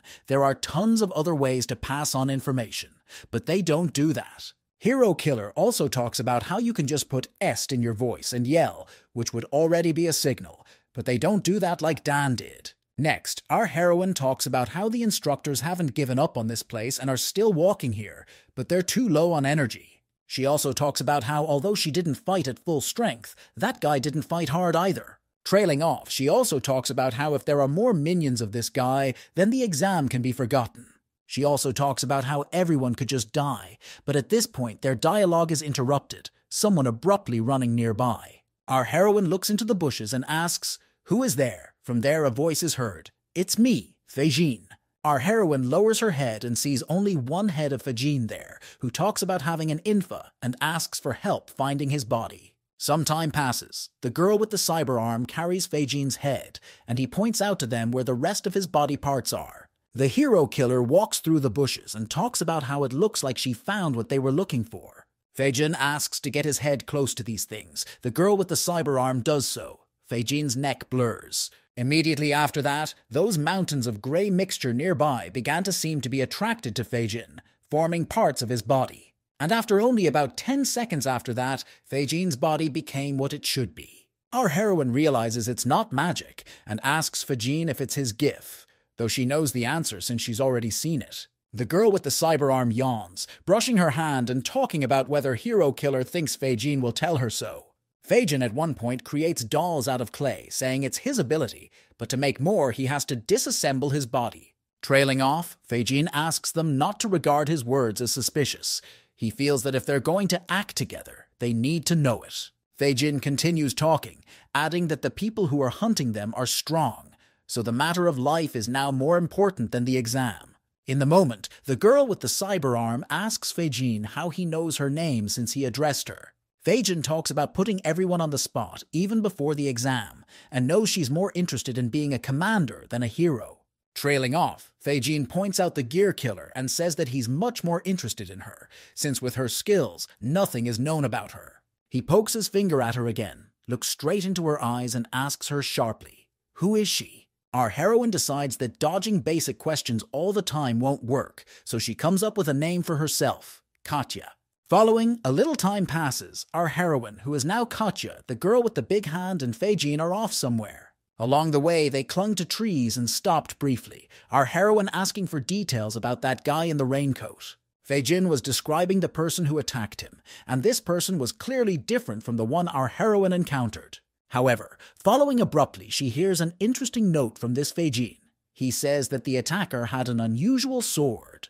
At first, our heroine's thoughts are clogged with delirium, and she imagines the sword as a spoonful of honey. However, the next thing she knows, she begins to seriously consider what kind of sword it could be. During their journey, the girl with the cyber arm approaches Fajin and asks him to describe this sword, for perhaps she will realize what kind of weapon it is. However, Fajin only slightly recalls the silhouettes of the weapon in his head and talks about not seeing it normally. However, Fajin talks about what he clearly noticed especially. The blade of the weapon was completely transparent. The girl with the big cyber hand lowers her gaze and says something about the fact that in all likelihood it was Shard. It was our heroine who took notice of her words. She began to interject to the girl with the cyber hand about Shard. She talks about how users of gifts happen to learn special techniques that allow them to pass through the body and clothing. She continues, pointing out that it's different for Shard, as he has the gif in the item itself. She also explains that it can be used by ordinary people depending on the case, but it is very rare. She continues again, and talks about how the sword Fajin was attacked with is either the white sword or the sword of glass. The girl with the cyber arm says at one point that everyone would want a sword like that, and then starts to wonder. She stops abruptly, Fajin and our heroine as well. The hero killer asks her what happened. In the moment, the girl with the cyber arm started talking about how she remembered who the sword belonged to now. The events of the story take us somewhere in the past, to some place. The plaques there say it is the Temple of the Living Sword. A certain old man in a robe sits there and asks someone if they want to get their hands on that sword and betray their bloodline.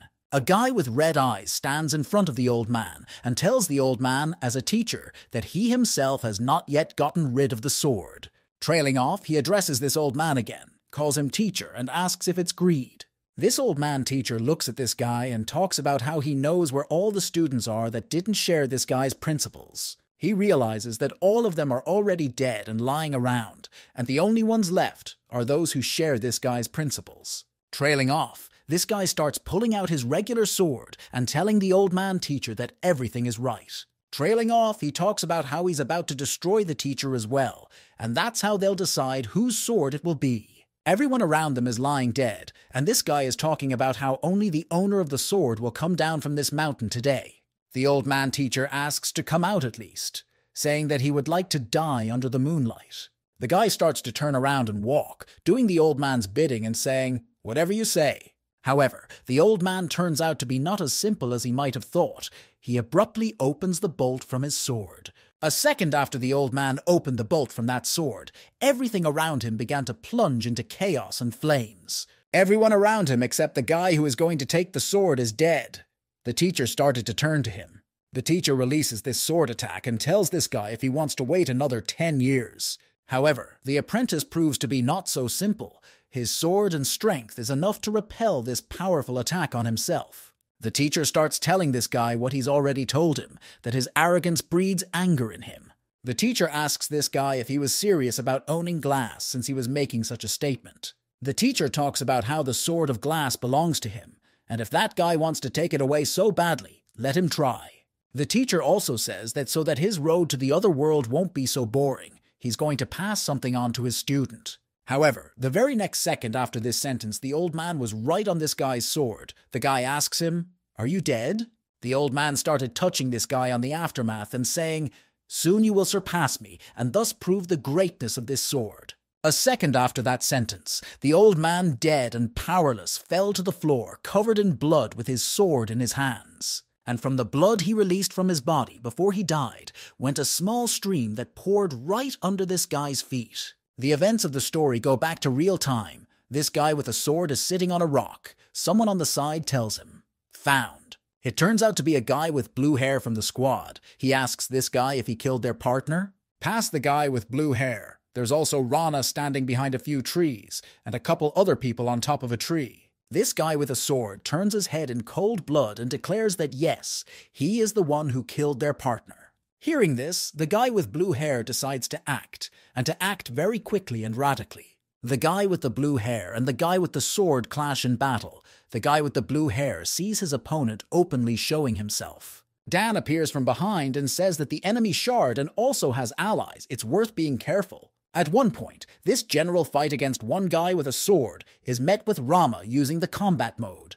Immediately afterward, she uses energy to create a menu with a choice of weapons and picks up some sort of assault rifle. Without any words or warning, she starts launching attacks directly at the guy with the sword with energy. Realizing that the attacks aren't going as well as they should, she decides to go a little more radical and creates a rifle out of energy. Immediately after that, without hesitation, she of course shoots, but again in vain. This guy stopped her attack. That guy with the sword is still standing there. It's like nothing has changed for him. He's not the least bit surprised. Right after that, another one starts heading at this guy, now from a guy with blue hair. Our guy with the sword glass immediately reflects her and still stands still holding his sword. In the moment, another masked guy who is on the squad side asks the guy with the sword where he's going and gets into a stance. Meanwhile, the guy with the glass sword who is standing next to the guy with blue hair does a jump up. Immediately afterward, the guy with the sword of glass stood on a tree and began to distance himself from the squad. However, in the very next instant, this guy had already made a leap down from the other side and chopped the tree into 2 pieces with his sword energy. Then very slowly, pathologically and clearly landed on one of its parts, becoming on it like a warrior. Apparently, Dan decides to join the fight. He puts on an iron mask and clearly sees that things are not going well. The guy with blue hair notices these actions on Dan's part and starts yelling at everyone to cover their ears. Immediately after that, Dan looks at the guy with the sword, charges his voice with Est, and starts creating an attack that tears everything down. Trailing off, Dan fixes his mask and says he remembers whose sword it is, and also says he seems to realize who this guy is. Immediately afterward, Dan looks at this guy and talks about how if the sword wielder hasn't changed, he's the Jinn. Jean turns to Dan and talks about how he is looking for a torch, an object that will burn away dementia and start a new era. Meanwhile, the events of our story take us to Hero Killer, who notices a bird lying in the grass. The girl with the huge cyber hand asks what that just was. She's probably referring to the attack created by Dan. Fajin tells her that he doesn't know, but he can clearly pick up on the fact that the sound was quite far away. Trailing off, Fajin addresses the girl with his fist and our heroine, saying he's more interested in the corpses around them. Killer Geryov puts his hand down to one of the corpses, touches its neck, and talks about how they are still warm, meaning they were recently killed. Trace examining the place around the battle, our heroine notices strange traces of battle, as if the weapons were such that cut everything around. Thinking about this, our heroine thinks about the fact that maybe it was the guy she fought with again. Fajin talks about how they better split up. There could be survivors left in the neighborhood, but our heroine disagrees. She says there's no need. In the moment, our heroine holds her attention on one spot and notices that there are purple threads in the space. She pulls one of those, and at that moment, some guy appears behind her with a blue thing in his hands. This is noticed by the girl with the cyber arm. She decides to help our heroine and covers her from the blow. Our heroine looks into the face of this guy who attacked her and recognizes her as the same guy who was making a cool appearance at the beginning of the exam. Our heroine approaches him, trying to find out if it's him, but this guy only pretends it's not him at all. At the same moment, the same girl with a huge toy in her hands and green hair announces herself from the other side. Apparently, she decides to attack, however. Fajin notices this and creates little people out of clay that stop her. A girl with a huge cyber hand tries to stop everyone and asks around what they all started doing now. A girl with green hair and a toy in the back asks our guys if they are accomplices of the guy in the mask. The girl with the huge cyber arm talks about how no, they are not accomplices of anyone and tries to stop the fight. However, the same girl with the needles and thread can be seen in the back yelling that our guys can't be trusted. They might be lying. However, in a moment, the girl with tattoos, needles, and threads notices that there is our heroine in the company and immediately realizes everything. Our heroine does not change her habits. She immediately turns to her and asks her if she wants to stick her nose in the ground one more time. Some time passes. The girl with the toy sits down and talks about how they are also out of touch with the exam and the forest. Fajin is trying to be critical the whole time, asking if he and the masked guy were fighting. The same guy in the blue sweatshirt talks about how the point is that they just couldn't even leave. Fajin asks what this is about. The girl with the tattoo says that they were trying to get out of the exam, for life is one and exams are many. However, next she tells of some obscure plant blocking all avenues of escape. She also talks about how no matter how much they try to cut them up, it does zero good. Followed by the girl with the tattoo talking about how, to put it simply, this place is just completely isolated. In the moment, our heroine, a character assassin, talks about what that means, which is just great news. However, the girl with tattoos and needles can't understand at all what our heroine found so good about it. Hero Killer talks about how she originally planned to fight the squad, but didn't know how to convince others to do it as well. The girl with the tattoos and needles revisits our heroine and asks her about whether she thinks she is the strongest. The girl with the tattoo says that if they attack as a group, it won't work, but our heroine interrupts her and points her finger somewhere. She points up and calmly says that he is standing there already, and indeed, the masked man appears at the top. The girl with the toy, the guy in the blue sweatshirt, and Fei-jin in the back come to a wild horror at seeing him. The girl with the cyber arm is immediately aimed at him, but our heroine puts her hand on her iron hand and stops him. Our heroine says that if he wanted to attack, he would have attacked long ago, but here it is immediately obvious that he is on another case. This masked guy introduces himself as Condor and talks about being tasked with taking the students. Then he says that he needs students with great potential, but while he was looking for them, he killed many. Trailing off, he sweetly stretches his arms forward and invites all of our guys to play a game with him. The girl with the tattoos and needles interrogates him about the game and what kind of nonsense he started talking. However, instead of answering the question put to him, this guy dramatically crosses his arms, and all around him the ground begins to rise. It doesn't just start to rise, but piece by piece gather at one point and create as if it were an object. After about 10 seconds of this, the whole place turned into some kind of wasteland with old speakers. The girl with the cyber arm asks everyone what happened, because it was earlier morning in the forest not long ago, and now there is desert all around. Our heroine also realizes that the space that is around them is completely different from the forest. Our heroine begins to ponder what it could be, and comes to the conclusion that it could be a gift similar to Sinclair's. Trailing off, this guy starts walking toward our group and talking about how this is where his god's temple was located, and our guys are great candidates. Next thing you know, this guy talks about wanting to sacrifice our guys and leave only one alive. Trailing off, Condor tells us that our group has 2 choices left, but there's a but. He informs them that their participation in his game is an established fact and will not change anything.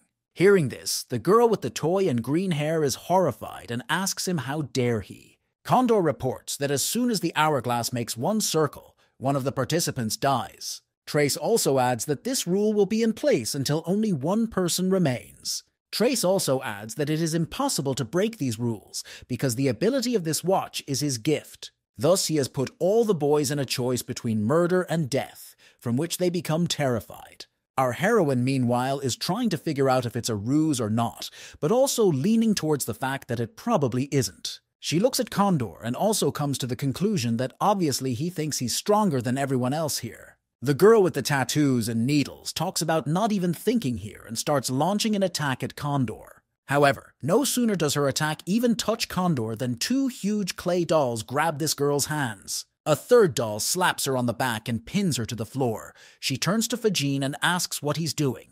Fei-jin, in turn, pathetically corrects his glasses and announces that he has accepted the rules of this game for what they are. The girl with the cyber arm talks about how he could do that. Fei-jin talks about how he's not going to die here.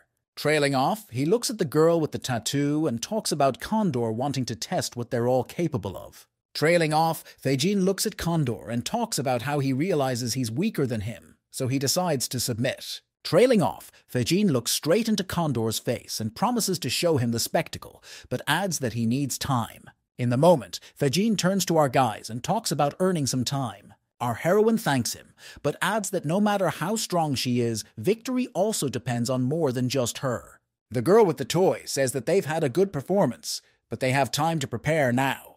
However, in the moment, the girl with the cyber hand addresses everyone and tells them that they should not dance to the tune of this villain. The girl with the tattoo starts laughing and talking about how the girl with the cyber arm is stupid and didn't realize right away that they were bullying Condor. Fei-jin looks at the hourglass and reports that judging by it, all the sand will reach the bottom in less than an hour. However, in the moment, our heroine abruptly takes a breath, addresses everyone, and shocks everyone with her phrase. She puts her hand on her chest and tells everyone to take it easy and trust everything to her. She'll handle it. The hero killer gets up, starts walking, and realizes that she hasn't been in a life and death battle in a very long time. Our heroine realizes that she has just agreed to a deadly fight, and her body is sounding the alarm. Yet trailing off, she feels in her head that if she doesn't do this now, she will never be able to do it again. So our heroine decides that she will now put her life on the line and either win or lose everything. Condor turns to our heroine and asks her if they have decided who will stay alive and who will die. Our heroine sheds her hair color, covers everything around her with energy, and says that they've come to the conclusion that the one who should die is Condor. Condor starts creating weapons out of sand and telling our heroine that they just made the stupidest choice ever. Immediately afterward, a battle breaks out between our heroine and Condor, and he flies through her. Meanwhile, we learn a couple minutes ago, our heroine informed the guys that she found a place for the battle and asked them to take their seats there. Our heroine has asked the boys to go to this place until she returns, for it is a good place to hide.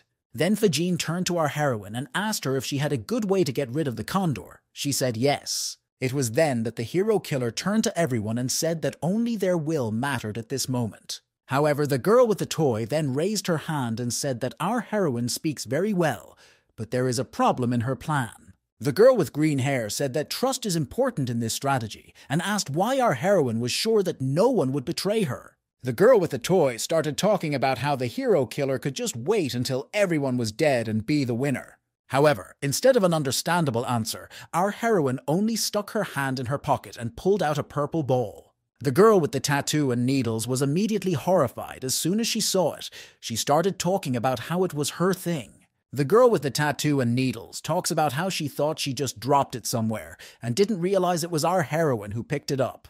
The girl with the cyber arm started asking what it was, and the girl with the tattoo replied that it was a special berry-shaped bomb. She began to explain that when you press the little button inside, this thing explodes, and our heroine at that moment began to pull it into her mouth. In just a second, without listening to the tattoo girl's story, she put it in her mouth and swallowed it immediately. Such a prank on her part shocked absolutely everyone there. They had not expected such a thing.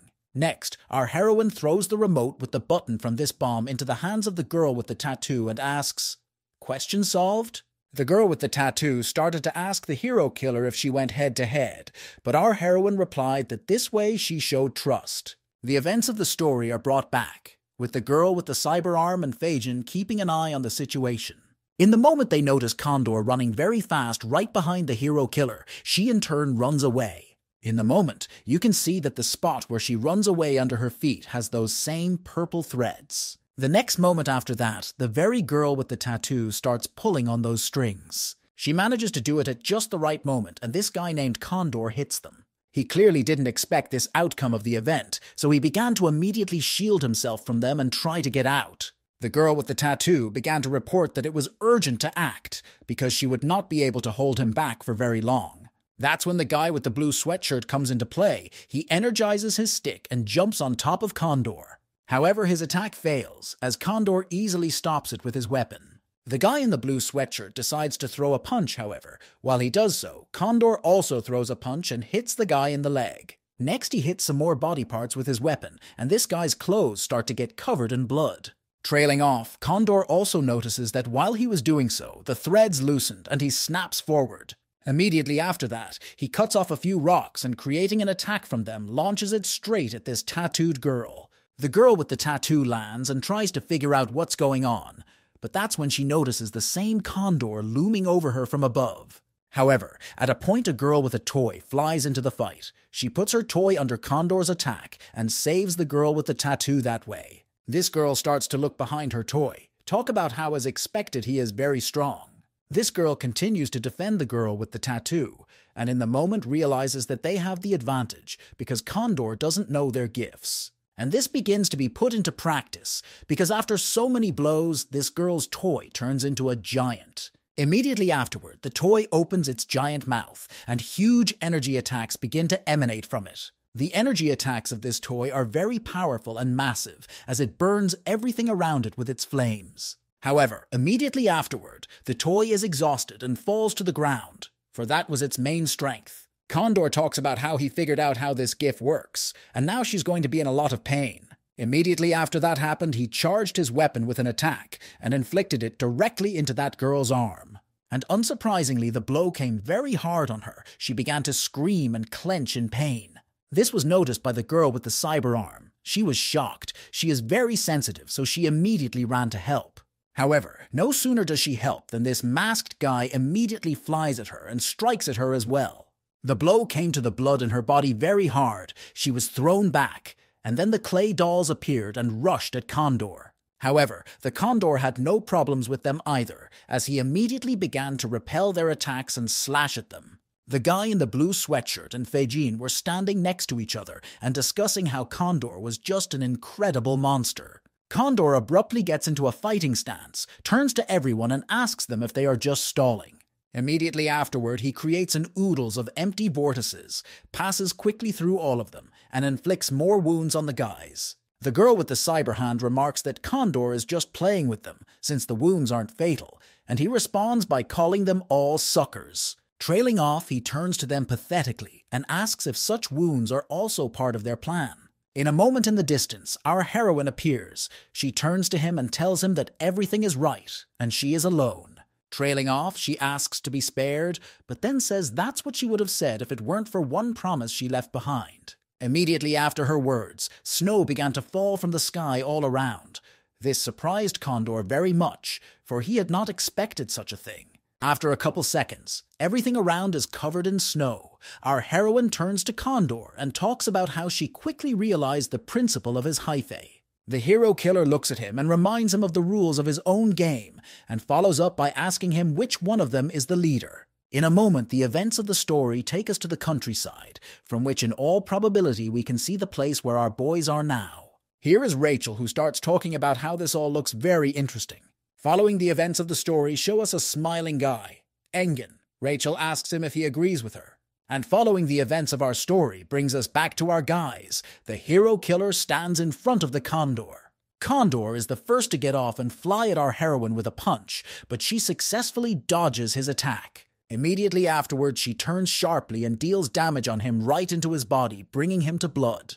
Condor reflects all her attacks, but notices something very strange. She uses her GIF in different ways. Watching our heroine, he wonders if it's possible to own multiple properties of different gifts at once. However, while he's thinking it over, our heroine wastes no time and starts launching attacks on him. One of her attacks hits him right on the head and shatters his mask, knocking pieces of it off. Following this, our heroine decides to act further and launches another attack, throwing this guy backwards. Trailing the Condor's eye reddening, he stops in place and grabs his mask, saying that our heroine has taken an interest in him. All around, as if covered by a terrible aura of red-black color, our heroine stands still and watches. In the next instant, a bright light appears, and the Condor's mask slowly falls straight to the ground. Our heroine begins to feel some strange and powerful force. It gives her a strong shock. Trailing off, she notices that she herself is frozen in place, and her body is slightly wounded. She grasps at the wound. She starts to look at Condor, who is still wearing the mask. Only the weapon has changed, he says. The setting has changed. Our heroine puts her hand down and starts to feel some sort of aura around her.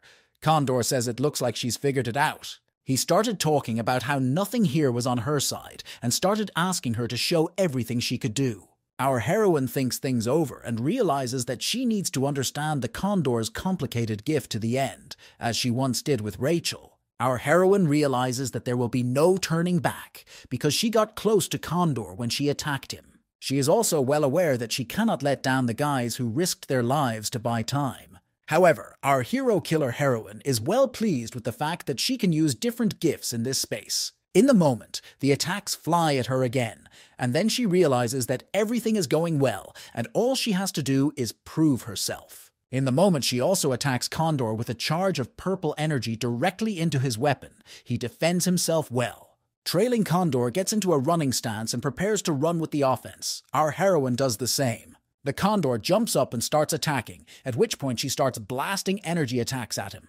Condor also attacks her pretty well. However, she manages to parry the attacks. She tries to take him in a trap. At one point, blood gets on our heroine's face, and she realizes that the body is wounded somewhere and finds a wound near her leg. While she was considering her wound and thinking of next steps, Corden began to run at her again with an attack. She had no time to prepare for this attack, and within a second, her body had already counted dozens of wounds. Immediately after that, Condor stops and our heroine stretches out her hands, calls for energy. The ground begins to glow. The next instant after that, there is a sudden explosion right between them, throwing everything upwards. From the place where the explosion occurred, clay dolls began to come out, which clearly belonged to Feijin's giftee. Such an attack clearly surprises Corden. At first he stands nearby and just freezes in place. The hero killer is glad that she was able to buy some time. However, she realizes that her body is all wounded. Corden starts laughing the very next second and abruptly runs right near the blast site, appearing from behind. Immediately after his appearance, he of course began to attack, and with his attack he knocks our heroine off her feet. And in the next instant he makes a high and fast jump, and in a second he is right above our heroine. However, at that moment, a toy appears between them, the same toy that belongs to the gift of the girl with green hair. Our heroine is on all fours on the ground. Corden turns to her and tells her that it looks like he made a mistake. He starts going to her and talking about how, as it turns out, far more important she is than her gift as he thought. Corden, for example, says that if a sword has super strength, but the sword wielder is weak, it won't have the strength. Corden approaches her. You can see he's hurt. He turns to the hero killer and says she's the real treasure they've been looking for. Immediately after these words, Corden makes a curt suggestion to her that she become his apprentice. Slowly, our heroine gets to her feet, turns to Corden to ask if he's ballroom and what kind of offer he's making. Our heroine says, "I refuse," but no sooner does she finish the word than she gets a punch in the face with the phrase, "It's not a sentence." Corden glares at her angrily and talks about wrapping her in hellish pain to easily force her to come with him. Corden starts walking towards the killer of heroes, who is lying on the ground, and talks in parallel about his own gift holding him back. He walks closer to her, looks her in the eye, and talks about how she doesn't really want him to just kill her. In the moment, he creates a weapon from the sand that was left under the snow and swings it at our heroine. Our heroine begins to remember the words of her teacher. He said that sometimes, in order to survive, it is worth it to be on the verge of death. Then he told me that there were people who had the power of gods and would be very hard to deal with. Trailing off, the teacher told me that even without strength, a person was capable of killing another, even with his teeth. Then the teacher said that if the man was still alive, then he could win, but he would have to endure pain. In the moment, our heroine remembers her teacher's words, jumps up from her seat, and breaks all the ice around her. Her opponent Corden begins to realize she's losing upwards because it looks like she was originally waiting for a moment like this. Immediately afterward, our heroine took a leap and drove her head and attack right into Corden's body. Next, our heroine started pulling out a blade and talking about how the people who died at her hands were just so miscalculated. Our heroine asks Corden again about the offer to become an apprentice, and follows up by abruptly grabbing him and wrapping him in threads. Trace puts his head on her shoulder and talks about how he's about to show him what death means. Trailing off, our heroine brings the battered blade without the knife to his body, and energy begins to appear around that blade. Our heroine used a technique that returned the knife to its usual state, and it immediately stabbed straight into Corden. He flew right into it with great force and power inward, causing a lot of blood to pour out. Our heroine continues to hold the knife right in Corden's body, turns to him and asks what the last words will be. Barely breathing and talking, covered in blood, Corden says only one word back to her, astonishing. Corden turns to our heroine and asks what her name is. She replies, "Katya," and he starts repeating her name. Next, he repeats Katya's name a few more times, but then talks about Katya being dead. Our heroine is shocked and horrified by his words. Her body begins to shake violently and she says, "What did you just say?" However, after a moment, our heroine's eyes began to darken. She began to lose touch with reality. It was a moment after her eyes became cloudy that she simply collapsed next to Corden's corpse on the floor. Meanwhile, the events of the story take us to some man. He is standing and touching blue flowers. It turns out to be a girl with orange hair. After she touches the flowers, she dramatically fires her gun. And right after that shot at the flowers, she raises her gun up and blows the steam from the shot off of it. However, next thing she hears some sound behind her back and turns around sharply with her gun pointed forward. However, the next thing she knows, she relaxes, puts her gun down with her fingers and says, "What took you so long?" In front of her is a huge wolf, dozens of times bigger than her with a bloody aura. She addresses him, "Fullman." After which this wolf seems to transform, a certain woman gets out of it. The girl asks her, "How is the situation in the city?" It turns out to be the same Mrs. Fullman. She reports that the situation is not good and there is still a battle going on in the city. Trailing off, this girl with orange hair points to a thicket of flowers off to the side and asks what those are, saying they're unbreakable. Mrs. Fullman says the easiest way to solve this is to get Bishop here, but he's not likely to come. The girl happily reports that the most fun at the moment is being able to summon a fortress from the ashes. Fullman holds up a piece of flower and says that users of plant-related gift are very rare. Fullman talks about how it's more like some kind of delusion because the whole mountain is covered by this climb. The girl with the orange hair laughs and talks about how it's all like a gif of Sinclair's family. Next, she talks about how none of them owns the castle gif, but the vegetation does, and kinda like some of them are in the clan now. Mrs. Fullman says that they can discuss it later as well, but right now they'd better deal with the main problem. In the moment, the girl with the orange hair stops and starts listening, saying there are some vibrations coming. Mrs. Fullman returns to the wolf form, grabs this girl and talks about how they don't have time to stand listening. In the moment, racing through the woods looking for an entrance, a girl with orange hair talks about someone turning down their work. She says this because together with Mrs. Fullmoon, they found a slit in this manhole. Meanwhile, the events of our story take us right back to our heroine, who is lying on the shoulder of a girl with a tattoo. In the moment, our heroine comes to her senses and abruptly bites the girl with the tattoo on the shoulder. The girl with the tattoo is sharply frightened by such actions of our heroine and throws her straight into a tree. Immediately afterward, our heroine flew straight into a tree and began spitting blood from such a hard blow. The girl with the cyber arm starts running toward our heroine, screaming her name, Katya, but the hero killer stops her. Our heroine stands to her feet and talks about how she's back to normal now and asks if she's out of anything. All of our guys are shocked by this because it's her first word after all. They're shocked by the greed of the hero killer. Feijin starts pulling a certain pouch out of his pocket, holds it out and says, "Here." Our heroine pulls from this pouch the very stone she needs to pass the exam. Feijin looks at the bracelet and talks about how it looks like they were going to reveal the location of this stone at the end, judging by the map. The girl in the toy suggests that it was partially obvious, because it was bound to happen sooner or later. The girl with the cyber arm holds out the weapon of the very same condor and talks about how it would probably be of interest to our heroine. Our heroine starts picking them up and remembering all about the battle with Condor and the end of it. She thinks back to his last words and wonders if it was true or just a delusion before he died. However, the next thing she knows, she's gripping his weapon in her hands and realizes it's best not to think about it right now. Trailing off, the girl with the tattoo and needles starts talking about how they better get out of here now. However, in the moment, Feijin talks about not being in a hurry, because judging by the map, someone is approaching here. Everyone starts talking about what it could be. The girl with the toy talks about how it might be someone who is also trying to escape. Meanwhile, this person shows up, and it's a guy in a cloak and blood, with a sword, the same one, Jin. In the moment, Jin stops where he is, raises his head and his gaze and looks at everyone with his own eye. In the moment, Jin looks at our heroine as well, noticing with shock that she has Kandor's weapon in her hands. Jin starts pulling out his sword, turning to our heroine and asking her what they did to Condor. Everyone around them began to wonder what was happening.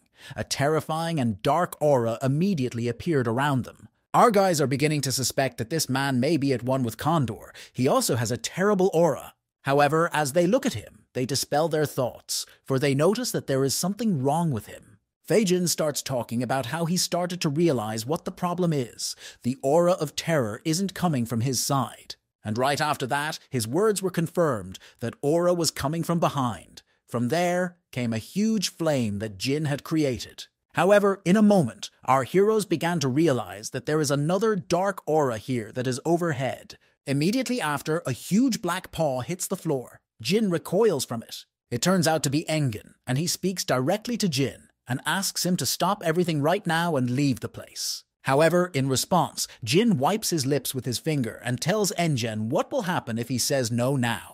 Anjin coldly replies that then Jin will dig his own grave with his own sword here. Anjin comes downstairs, but Jin doesn't pay much attention to him and follows right behind our heroine. However, in a moment right out of the ground, hands began to appear everywhere from the ground and began to cover Jin's path. Jin decides that these strange hands from the ground won't be a strong barrier for him, and decides to shatter them with his sword of glass. Anjin at this point notices Jin trying to get away, and he decides to cover everything around him with his power. As this happens, Engin's attacks and energy begin to haunt Jin, and at moments reach his body. In the moment, several of Engin's attacks do get through on Jin, but he also successfully dodges and stands to his feet. Trailing around Jin, the effects of some sort of green aura began to appear around him, healing his auras. In the moment, Engin turns to Jin and talks about apparently having a healing gift, which is a very rare thing. Jin talks about how he never thought he'd see a famous personality like the smiling guy in such a place. However, he turns to Engin next and recalls his recent action and talks about it as if it was an attempt to protect someone. He turns to Engin again and talks about how he has a grudge against the clan and wants to take the future hero. Jin, referring to the hero killer team, says that there seems to be a wolf lost in the flock of sheep. Jin talks about how he deeply doesn't care about Engin's plan, but he will act if his men killed a comrade of his. Engin abruptly turns to Jin with a smile and says what if it is, and in addition calls him a sucker. Immediately after Jin heard this, he snapped out of his seat and ran straight at Engin, but the latter stopped him. Jin decides not to stop there, and grabbing his sword begins to make more attacks. However, what Jin notices in the next moment is that a huge dark girl appears beside him. Immediately after that, this girl's tremendous energy makes a powerful punch that throws this guy aside. Immediately afterward, a sharp stream of energy in the form of someone's arm wrapped around Jin, who flew into the cave. Immediately after its arm wraps around Jin, it begins to squeeze him. He bleeds out. Jin falls down, and Engin says he heard that Jin is the strongest among those who weren't in the Great War. Anjin becomes pathos and smiles and talks about giving Jin a chance and letting him try to sort himself out. Apparently, Jin decides to take such an interesting challenge to his address, for he pulls out his blade.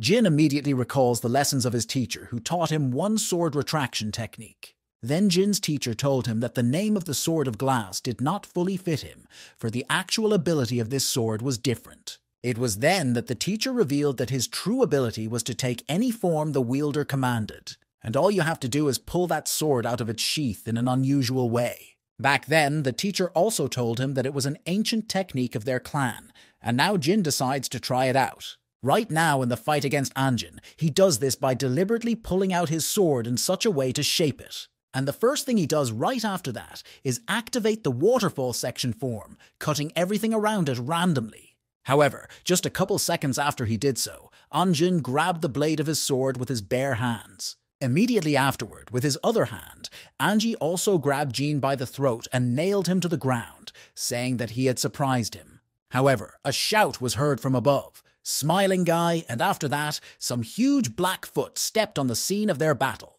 It turns out to be Mrs. Fullman in wolf form, and that girl with the orange hair. She reports that they have decided to intervene. However, they turned their attention to Jin next, and announced that as it turned out, he wasn't on their team. Fullman in wolf form says that their first task now is to ensure the safety of the group of examinees and the examiners. She turns to Jin and Anji to talk about how she doesn't know which one of them set it all up, but their allies are about to be crushed. She also adds that the moment when all the villains are eliminated is only a matter of time. The girl with the orange hair gets cute angry hearing this, and talks about how they were going to stall, right? Jin gets to his feet and starts smiling and talking about how they don't really think it's that easy in reality. Jin starts talking about how the people he brought with him here can't be defeated so easily. In a way, it turns out to be true, because while Jin is saying this, these guys are really fighting hard on the battlefield. The girl with the orange hair realizes that the culprit behind everything is Jin, and says he's already out of line. She also talks about how Bishop isn't going to watch this all go down, and Anji turns to her asking if Bishop has arrived yet. She starts pulling out her gun and asking Anji if he's not even afraid of his elders, adding that she has a couple questions. She pulls out her guns and asks Anji with an angry aura if he's seen her little brothers by any chance. Meanwhile, the girl with the tattoo tries to bring our heroine to her senses, but at the moment notices that she has a fever. The girl with the toy and Feijin run ahead, the girl with the toy talking about how they are almost there. However, at one point the girl with the toy just freezes in place, stares ahead and wonders wildly at something. She notices with horror that as soon as they run out towards the city, they notice that the city is simply on fire. She looks on with shock at what is happening, Meanwhile, there are people running in the streets screaming for help. And they're screaming for help for a reason, because some other people are chasing them with guns and trying to kill them. However, in the moment one of these victims manages to be saved, someone hits one of these people in the head with energy. He falls to the floor in blood right beside his eventual victim, who just a moment ago was running away from him. The unidentified man talks about how he didn't want to get involved, but it's hard for him to watch what's happening to his home region. That man turns out to be Bishop. He appeared in the moment and started saying he was coming to help. Bishop began to act indiscriminately at once. He raised his staff upward and began to make a turn out of the water. One of the masked and hooded men on the street abruptly starts paying attention to something. He puts up his palm and abruptly notices that there are some drops coming from the sky, and it has clearly started to rain. However, the very next moment, one could already notice that the drops had become very heavy and strong. They pierced through this man's entire body in an instant. One of the girls with a scar on her face immediately started yelling about how this technique clearly meant that Bishop was here. The girl's harsh words are also noticed by the huge guy who showed up for the exam with Jin. The mere mention of Bishop clearly pisses this guy off, but someone puts a hand sharply on his shoulder. This someone turns out to be his swarthy partner with an emerald in her forehead. She tells them that their goals are accomplished and they can leave. The events of the story show us Rachel also standing in the rain. She doesn't much like the fact that they should leave either. In the moment, Dr. Vector creates some sort of portal with Gift and asks Rachel to leave sooner rather than later. Rachel pretty much agrees with Vector, saying that they've already figured out everything they needed to know. However, in a moment, Rachel's attention is interrupted. She sees some person standing on the roof of a building looking up. Vector notices that Rachel's gaze has somehow humbled forward and not moved away. He also takes notice. However, Vector sees nothing there. He asks Rachel what's wrong. She says everything is fine. Meanwhile, the events of the story shift once again to Bishop, who says it rains for those who wish it. Some man appears behind Bishop and says that the rain was a success, but he doubts that this is the ending Bishop wanted. Bishop jumps abruptly and turns around. He turns to this guy and asks about him surrounding the exam site with plants. And Bishop addresses this guy named Laxer. The guy himself with the short hair and blue eyes looks at Bishop. From that moment on, the events of our story take us to our heroine, who is slowly opening her eyes somewhere. In the moment, our heroine jumps up from the bed in an instant, which scares the girl with the cyber arm that was near her. The girl with the cyber arm turns to our heroine, and the hero killer in turn asks loudly, "Where am I?" The girl with the cyber arm talks about being very happy that the hero killer named Katya is for them, has come to her senses, and says they're in the Reiki house. The events of the story take us back to when our group was in the woods. Then they started discussing that apparently it wasn't just the exam that was attacked. Then the girl with the tattoo started talking about how there was nothing to be done then, and offered to go to her house. And so the events of the story take us back to the house of the girl with the tattoo, which in turn looks very rich. The tattooed girl herself is standing in the yard of this house, dressed in regular clothes and nicely crossed arms. Our heroine looking at the photos in her house is surprised because she thought that this girl is just a gangster from the back alley. In the moment, our heroine turns to the girl with the cyber arm and asks what the things are on it. The girl says they are the things of the girl with the tattoo. The girl with the cyber arm also reports that Feijin and the guy in the blue sweatshirt have gone to buy some new clothes and scout out the situation. The girl with the cyber hand suggests that things have already quieted down underneath, but the clan still hasn't given official information as of this moment. A girl with a cyber arm notices our heroine chewing on something strange. She turns to her and asks about it. Our heroine replies that it was an ordinary starfish, but when asked where she got it from, she doesn't give an answer. Our heroine begins to contemplate the fact that the clan is a mess right now, and the second stage of the exam is unknown. Isn't this the best time to start? Our heroine is also well aware that she should get close to Angie to pass on information, but that's not possible right now. Our heroine ponders that the best thing to do now would be to infiltrate Branch 16 and find the information terminal. Our heroine also thinks about the fact that because all the staff has gone outside, the security inside is clearly lax. Our heroine also decides that her plan is far more important than Engin's, for she has become a hero killer for her goal. However, in a moment, our heroine feels feverish again, falls on the bed, and everything is blurred in her eyes again. The girl with the cyber arm starts to say that our heroine has worn herself out a lot, and she should obviously rest for a while. Our heroine finds this all very strange. She clings to the bed and thinks over the fact that maybe she's just hungry. In the moment immediately following this thought, our heroine began to smell a very delicious odor from somewhere. And just a second after she smelled him, she started running right on his trail to somewhere. She obviously wanted to eat very badly, and the smell motivated her a lot. Yes, so much so that she drove down the stairs instead of walking.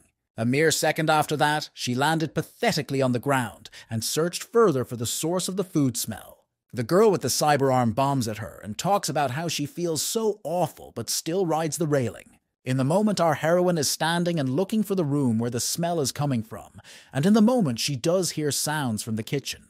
And at the time, right in the kitchen is the same girl with the tattoo standing near a tray with some buns that are clearly burnt. The girl with the tattoo notices that our heroine is already here. She is very surprised and asks how she got here. The girl with the green hair and the toy talks about how they kept trying to cook something, but it comes out obviously badly.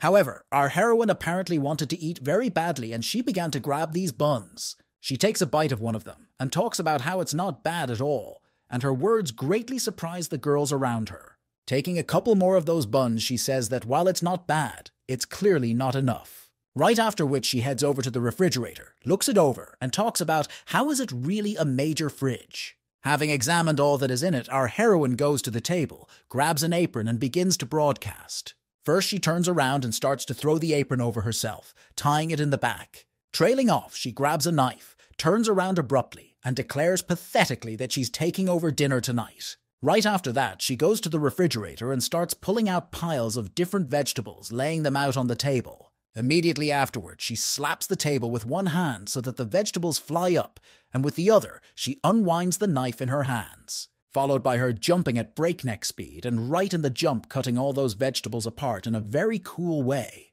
And already in seconds 10 after she did it, our heroine stood near the stove and began to fry them on the fire. After some more time, she had the dough ready, which she was pathetically unwinding in her hands. Afterwards, she prepared the meat as well, and like a famous Italian cook, began to pour salt over the meat through her hand. Afterwards, she turned away again pathetically, but turned her head and boldly announced that everything was ready. All three girls, cyber-armed, tattooed and toyed, stood in wild shock at what they saw. After all, after a short period of time, they saw very tasty dishes on their table. The girl with the tattoo was the first to eat. She swirled the food around her fork and immediately put it in her mouth. Immediately after, the girl with the tattoo lost to our heroine, even in cooking, for it came out delicious. She fell into sadness. Meanwhile, while the girls were eating and cooking together, Feijin and the guy in the blue sweatshirt returned home.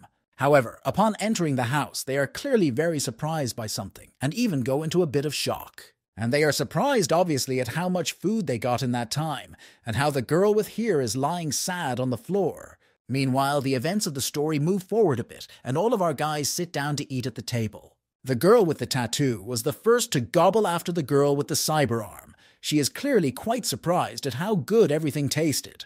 The girl with green hair and a toy also tastes and is greatly pleased. She did not know that our heroine cooks so deliciously. However, our heroine at the moment is clearly not up to compliments, because she eats her delicious soup right out of the bowl. Eating an entire bowl of soup at one time, our heroine coldly says she's just in love with it. This causes a lot of laughter in the girl with the tattoo. She says that such phrases to our heroine clearly do not fit. The next moment after that, our heroine gets into an even more pathos pose and says she's in love with food. The girl with the tattoo says right off the bat that it clears up a lot of things, and our heroine is pretty standoffish. The girl with green hair turns to Feijin and asks how the situation outside is. Feijin says there are quite a few casualties among the exam instructors, but things are still more or less calm at the other exam sites. He also talks about how despite the magnitude of the problem, the instructors handled everything pretty quickly. He also says that Bishop's arrival played a big role in solving a lot of problems. Our heroine leaning back in her chair, listening intently to everything. She remembers the name.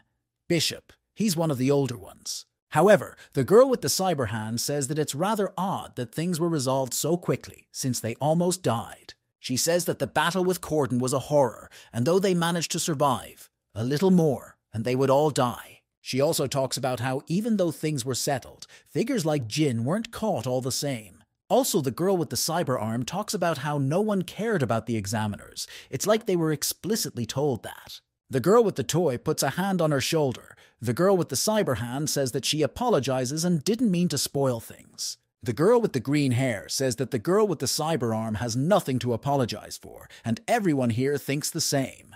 Feijin confirms her words, saying that everyone here realizes how dangerous and extreme it all is. They all start discussing things together, and the girl with the tattoo in the moment suggests they all celebrate their survival. She starts drinking and suggests that everyone else should also celebrate and enjoy dinner. However, the next moment when she wants to reach for her drink and food, she notices that all the plates are empty. As she follows, she also notices that everything is empty at our heroine's place as well, and immediately addresses her as Katya.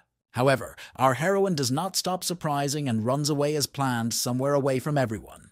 Meanwhile, the events of our story take us to Dan, who tells us that it was an idiotic decision to continue with the exam. A girl with orange hair answers him. She is surprised that he protests and asks him to rein in his subordinates. Mrs. Fullman turns to Dan. She asks him to calm down and tells him that she was not the one who gave that instruction. Dan, standing in the huge room, says that if it wasn't Mrs. Fullman, who could it even be then? This is where the very guy, Laxer, appears in the moment, waving happily and smilingly answering, "That's me." The girl with orange hair stands up abruptly and starts walking in his direction, saying that apparently she was right. She approaches him, calls Laxer a puppet of the uppers, and asks about the grass in the woods, saying if it's his doing. Laxer talks about whether or not he here thinks he has that right, but he confirms that the exam was told to continue with the superlatives. Laxer suggests that much of this was to train high-end heroes. Laxer is talking about the fact that streamer humanity is evolving, and gift users are not getting more powerful. Therefore, the top of the clan decided that only real battle experience could be the impetus for development. What Fullman is saying is, did they purposely take the position of observers and watch her subordinates die there? Laxer talks about the fact that in addition to this, the top also became aware that the villains had their eye on the torch. Upon hearing this, Dan is surprised, but adds that he heard the same information from Jean. Trailing off, Laxer talks about how everything will soon be figured out and fall into place as it should be. All the time it was about the torch of great evil that the villains worship.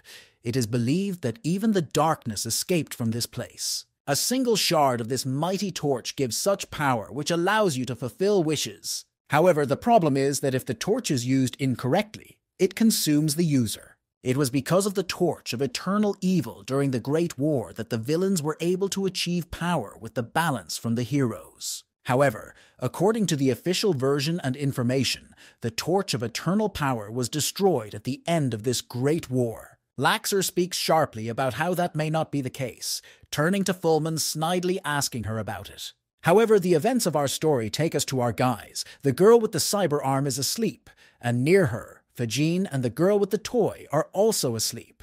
The girl with the tattoo also fell asleep on the table in the kitchen, right with a glass in her hands, and the guy in the blue sweatshirt beside her. Only our heroine is awake. She walks down the hallway and complains that the girl with the tattoo has no comfortable clothes at all. Buttoning her shoes and fixing her silver hair, she tells herself that the time has come. Coming out of the tattooed girl's house, our heroine tells herself that she's been watching for a long time, and it's time to prove herself. However, right behind her, a voice is heard addressing her. "Hey, I mean you." Our heroine turns around and sees some strange guy in a suit and with green hair in front of her. She replies, "Chain?" Our heroine looks right at him and realizes that where anywhere but here, she clearly didn't expect to see him. Our heroine tells him that he doesn't happen to be the wrong person, because there's only one person here who misses Chain. When Chain hears these words, he realizes it's about Engen. He shakes and asks, "He's not here, is he?" Our heroine makes a slightly surprised face, pokes her finger forward and says loudly, "Oh, Anjan!" This guy named Chain was startled at the mere mention and abruptly turned around quickly, followed by our heroine talking about how it's a joke, of course, but it makes Chain very angry. Chain talks about how Hero Killer is very cocky, and if things were the way they were, he wouldn't even mess with her. However, our heroine turns to him and asks to speak on business, adding that she's busy right now. Chain turns to her and asks if it's true that she's going to infiltrate Branch 16. Hearing his words, our heroine only moves her foot and says, "What does that mean?" Chain talks about what he hasn't said yet, but our heroine interrupts him and talks about how she's already figured it out in general terms. Our heroine tells this guy that after he launched a nameless attack in the back, Engen put a locator on him. Next, our heroine says that Anjin probably won't kill Chain, but will make him pay a price. Trailing off, she also adds that Chain is weak and anxious, so ignoring Engen has no power. She starts to say that in light of all these events, an idea popped into Chain's head. She continues by saying that Chain's idea is to pay the debts in some way, but not to meet with Engen. Trailing off, she finishes her thought, turns to Chain and asks him about how he feels about her theory on all of this. However, in response, Chain only stands silently looking at her. He is well aware that he has just been completely exposed taken. Trailing off, Chain raises his finger and says that it is safe to assume that our heroine's answer is correct, but only half true. Chain talks about how even though everyone around him calls him an idiot, he is first and foremost a businessman after all. Holding some sort of black device in his hand, Chain talks about how he saw fit to invest in the development of the hero killer. He talks about what he wants to do as well as the evil Dust City spirit and the smiling guy who hooked up with her. Chain yells about also wanting to plug in and tosses this metal object to our heroine. She catches it with ease, holds it in her hands and looks further at Chain, waiting for something as if. Trailing off, she presses one of the buttons by the thing, and a hologram of a map of Area 16 appears. Chain asks our heroine to be on her guard, for she is now alone here, and Fullman is a very complicated and clever mistress. Chain leaves and asks our heroine to count it all as a bribe, adding that the rest will be taken care of later. Chain talks about how he doesn't want to end up going full zero and walks away, our heroine looking after him. Chain comes around the corner, some guy meets him there. He asks Chain if he's done. Chain talks about how that went well. This guy exhales and talks about how he's gotten even stronger. Chain talks about how he's determined to be stronger than her. Chain adds that's complete nonsense because she's interested in strong tops. Chain tells this guy that there are devils in a quiet pool, and one day this girl is going to pop up big time. Explaining to his partner, Chain recalls the words of Engen, who said that the hero killer would be the sword that would kill the Steel Witch. However, all these thoughts are clearly not to Chain's liking. He shakes his head and tries to convince himself that this is nonsense. This guy along with Chain are going somewhere. He asks where to now. Chain says the first thing to do is get some refreshments. However, as it turns out all this time, someone has been watching Chain and his actions from above. And that someone turns out to be a girl who clearly looks very powerful. She's sitting in a tree with a gun in her hands. Meanwhile, the events of our story take us to our heroine, who jumps the fence under the cover of night. After jumping over the fence, our heroine begins to look around and realize that she has passed the first defense.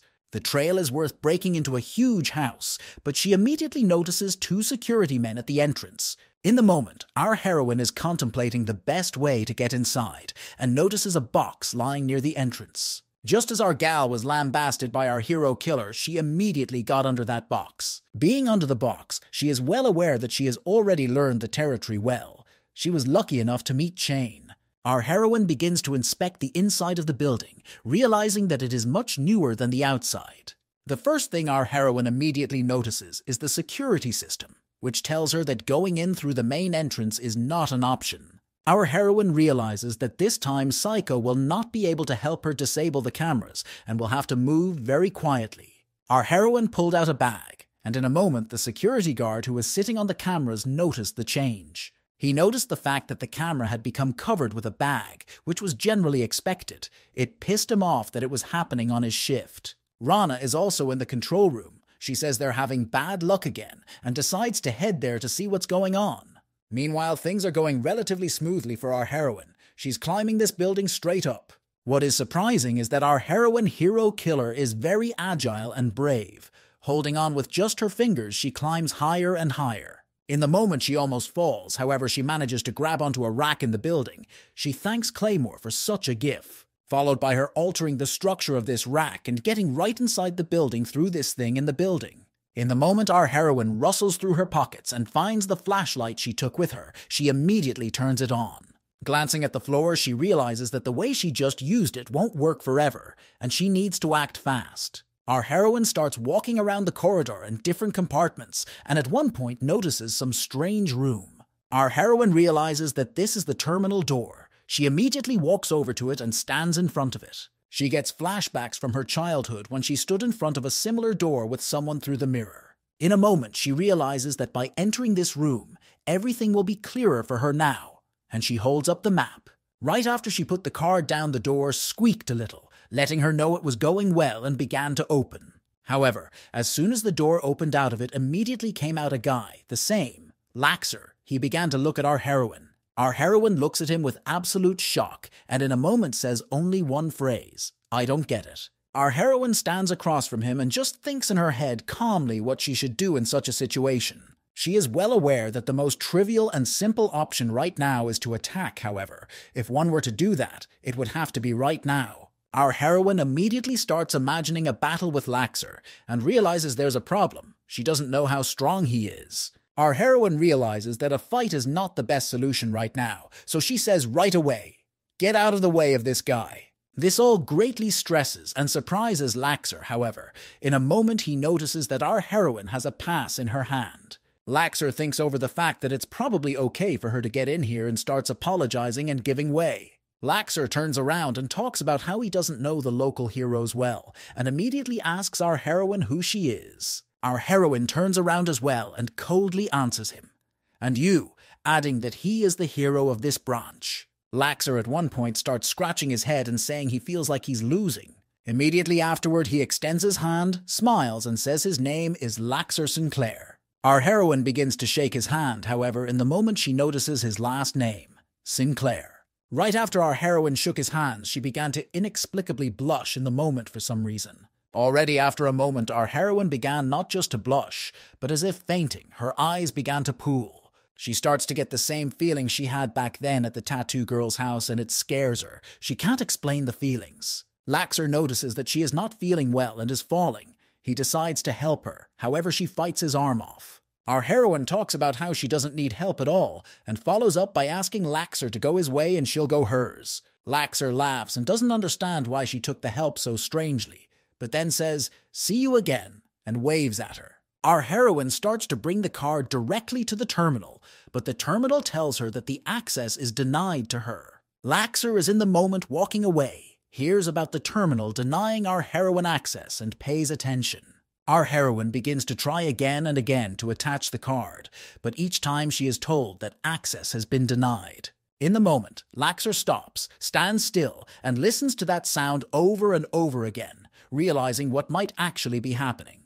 He turns around to look, but luckily our heroine has had her access renewed by this point. She goes inside, starts pulling off her mask, and realizes how much luck she just had. She almost got in trouble. Our heroine recalls the heat and maelstrom that hits her periodically, and she realizes that the decision not to fight him was a good one. Our heroine heads straight for the terminal and realizes that once she gets out of here, it's urgent to find out what's wrong with her. In the moment our heroine makes her way to the terminal and begins to enter data, the terminal greets her. Immediately after that, our heroine uses the search in the terminal and starts looking for information on the word Katya.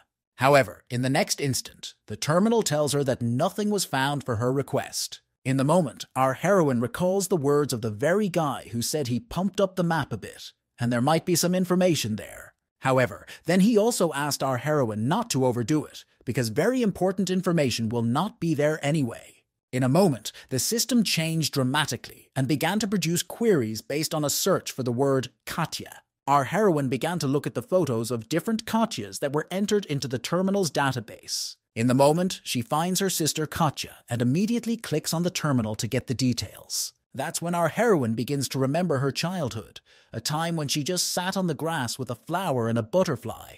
Back then, her life was simple and straightforward, and the main problem was not to mess up. She even almost ate a butterfly. That day, her sister came to see her, and she immediately took notice of her, for she loved her very much. Our heroine's sister was clearly hurt. She asked Ichwa to call her Katya when she was in this form. Our then little heroine immediately took her sister's hand and began to ask if she had hurt herself again. Butterflies flew around, and little Ichwa asked her sister why she hurt herself so often. She said it was part of her job. Immediately after, one of the butterflies exploded to pieces, and our heroine's sister told our heroine that her work was needed so that Ichwa would live in a good world. However, our heroine's memories follow. and she remembers her sister lying almost dead in a room of the apartment. Then, with red eyes and blood all around, our heroine's sister was lying on the floor, and her last words were, "Keep your promise." Our heroine comes back to reality and realizes that she should not go into emotions and indulge in memories. Looking at the photos of her sister, our heroine notices that they were made by Tail, and made obviously for a long time, because during the photo, her sister's images changed. Our heroine is trying to find out who did all this, but there is very little information, not even his characteristics. Our heroine realizes that it feels like someone has erased all the data, and in the moment she's paying attention to something.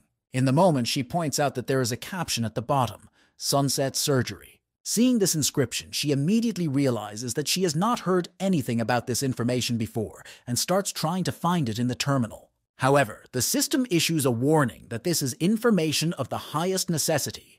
The system specifies if our heroine wants to open it. Our heroine asks herself, would she leave if she were me? And immediately afterward, she presses her finger on the screen. Immediately afterward, the events of our story take us to another location, revealing that someone is getting a phone call. It turns out to be a phone call to Mrs. Fullman. She picks up the phone and asks, "What's up?" She gets a call from the center informing her that there is an emergency. Some person is trying to gain access to the higher information in the terminal. Mrs. Fullman calmly replies that unless she's mistaken, that's where the sucker from the Fortress of Ashes went. However, the cameraman then informs her that the person who is trying to do this is not Laxer at all, much to Mrs. Fullman's dismay. The operator starts looking up information on who is doing this, saying it's a man from Dust City. The cameraman says the man who's trying to do this is named Jeremy Weinstein. This comes as a shock to the girl with the orange hair. Immediately after his words, the entire building in which our heroine is covered in red report code, red find, intruder. Mrs. Fullman goes to the balcony and reports that there is a high probability that this man is connected to the invasion of Sector 17. Trailing off, Mrs. Fullman, raising an ominous aura, informs everyone to make sure they don't miss more than one rat. The guards who were in this building immediately went to the terminal with weapons and began to surround it. Meanwhile, in the terminal, our heroine takes off her cap and very coldly says, "This is a sunset operation."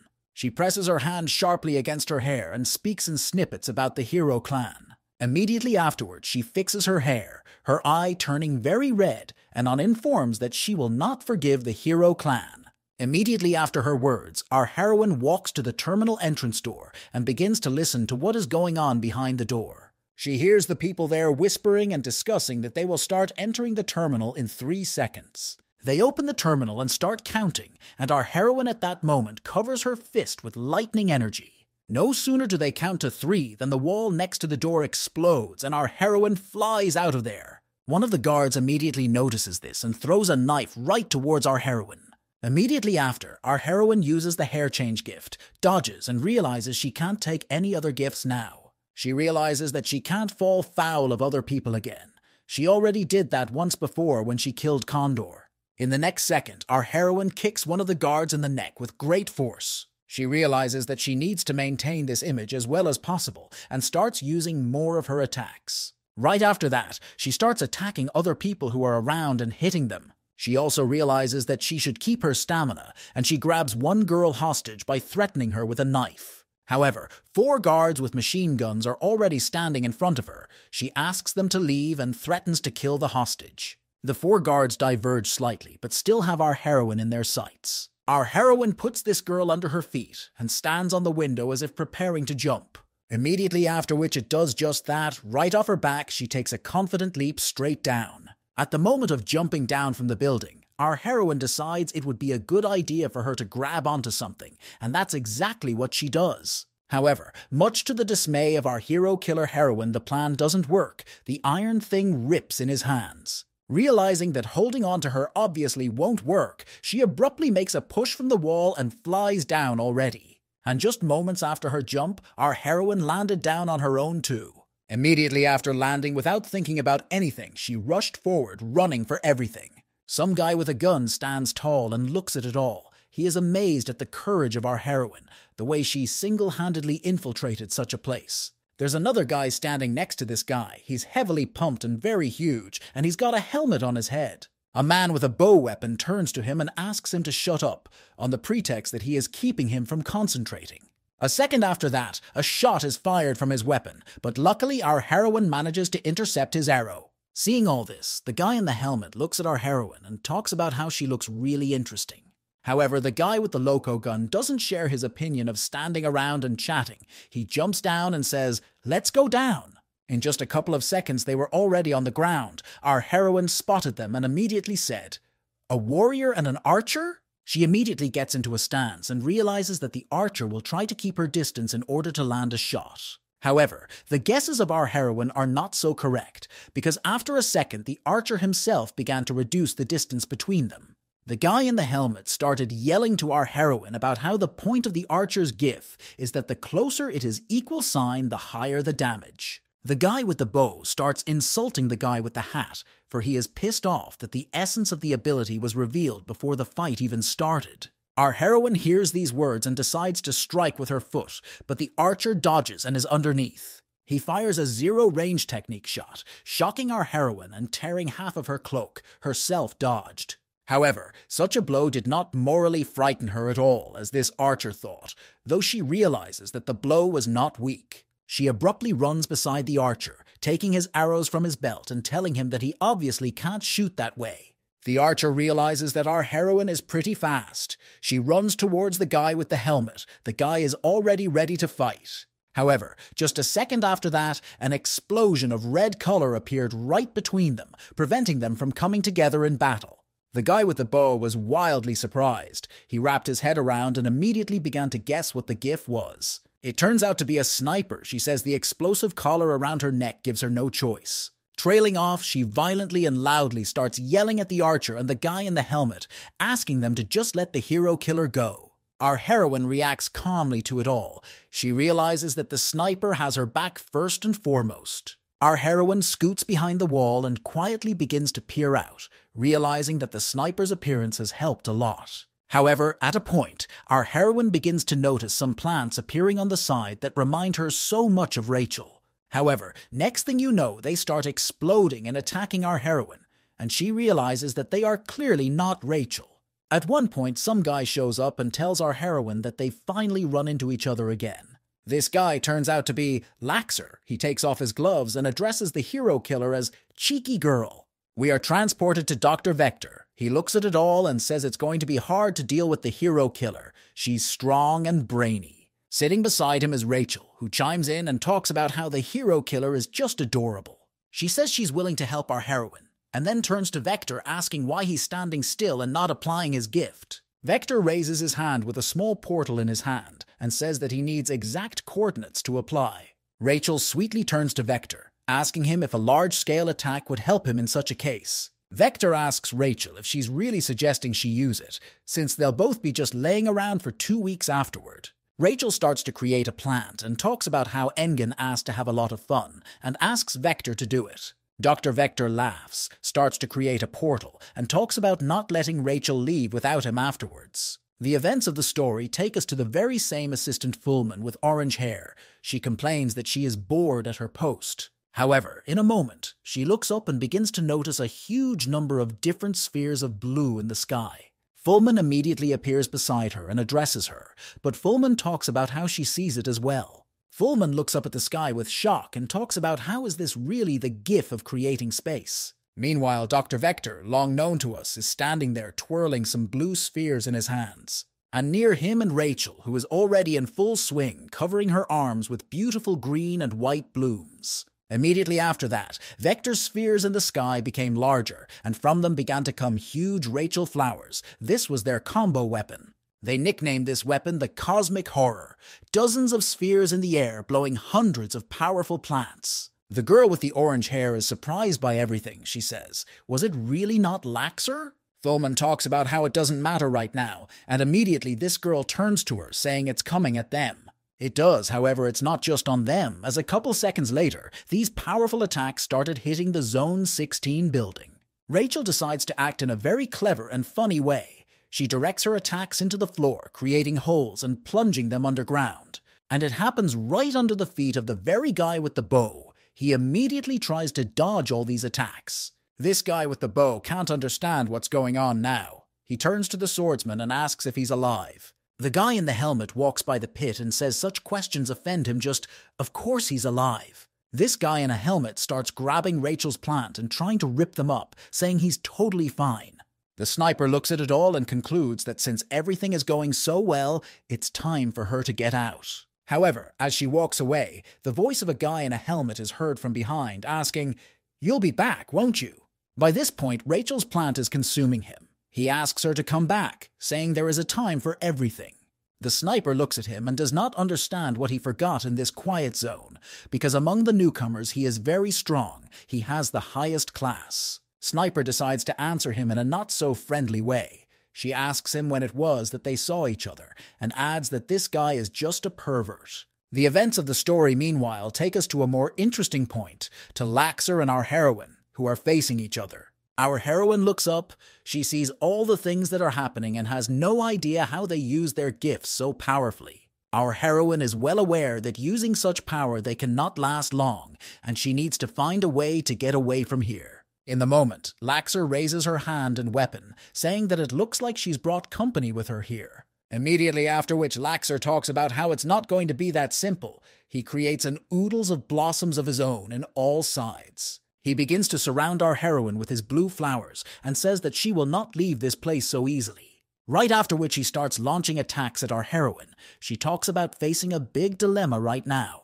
She starts dodging attacks and realizes that she can't go back because those two are there. Trailing off, she also realizes that if she starts fighting here now, she might as well forget about the hero exam. She realizes that she might be setting up Engen, however in the moment, she and Laxer begin to sense someone close by together. Right after this happens, a bright white beam strikes from the sky and becomes right between them. Immediately after, a familiar face begins to emerge from that beam, a guy in armor and with a scar on his face. Our heroine looks at him and immediately recognizes who it is. She says it's Strong John. This strong man John in turn does not dare to just stand still. He immediately attacks Laxer sharply. He launches his first very powerful attack, but unfortunately it only destroys the floor because Laxer managed to dodge it. Immediately afterwards, Strongman John decides that this isn't enough and begins preparing another attack on Laxer.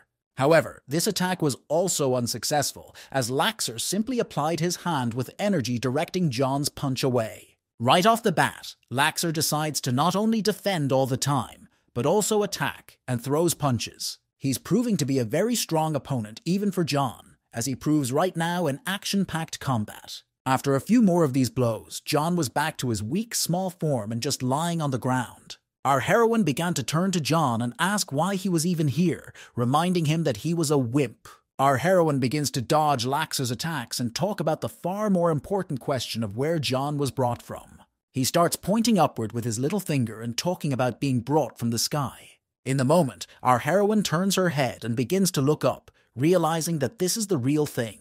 Our heroine starts running at Laxer, and here he starts asking her if she has decided to play seriously. She still runs forward and tells him, on point, and runs onward on her back with little John.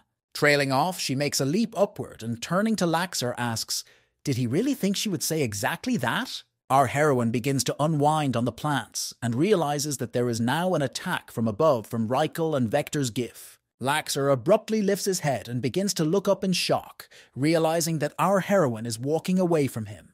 Our heroine starts running away from Laxer through the plants and realizes that she has no need to hide. In the moment, Laxer tries to catch up to her. However, he begins to realize perfectly well where this is going.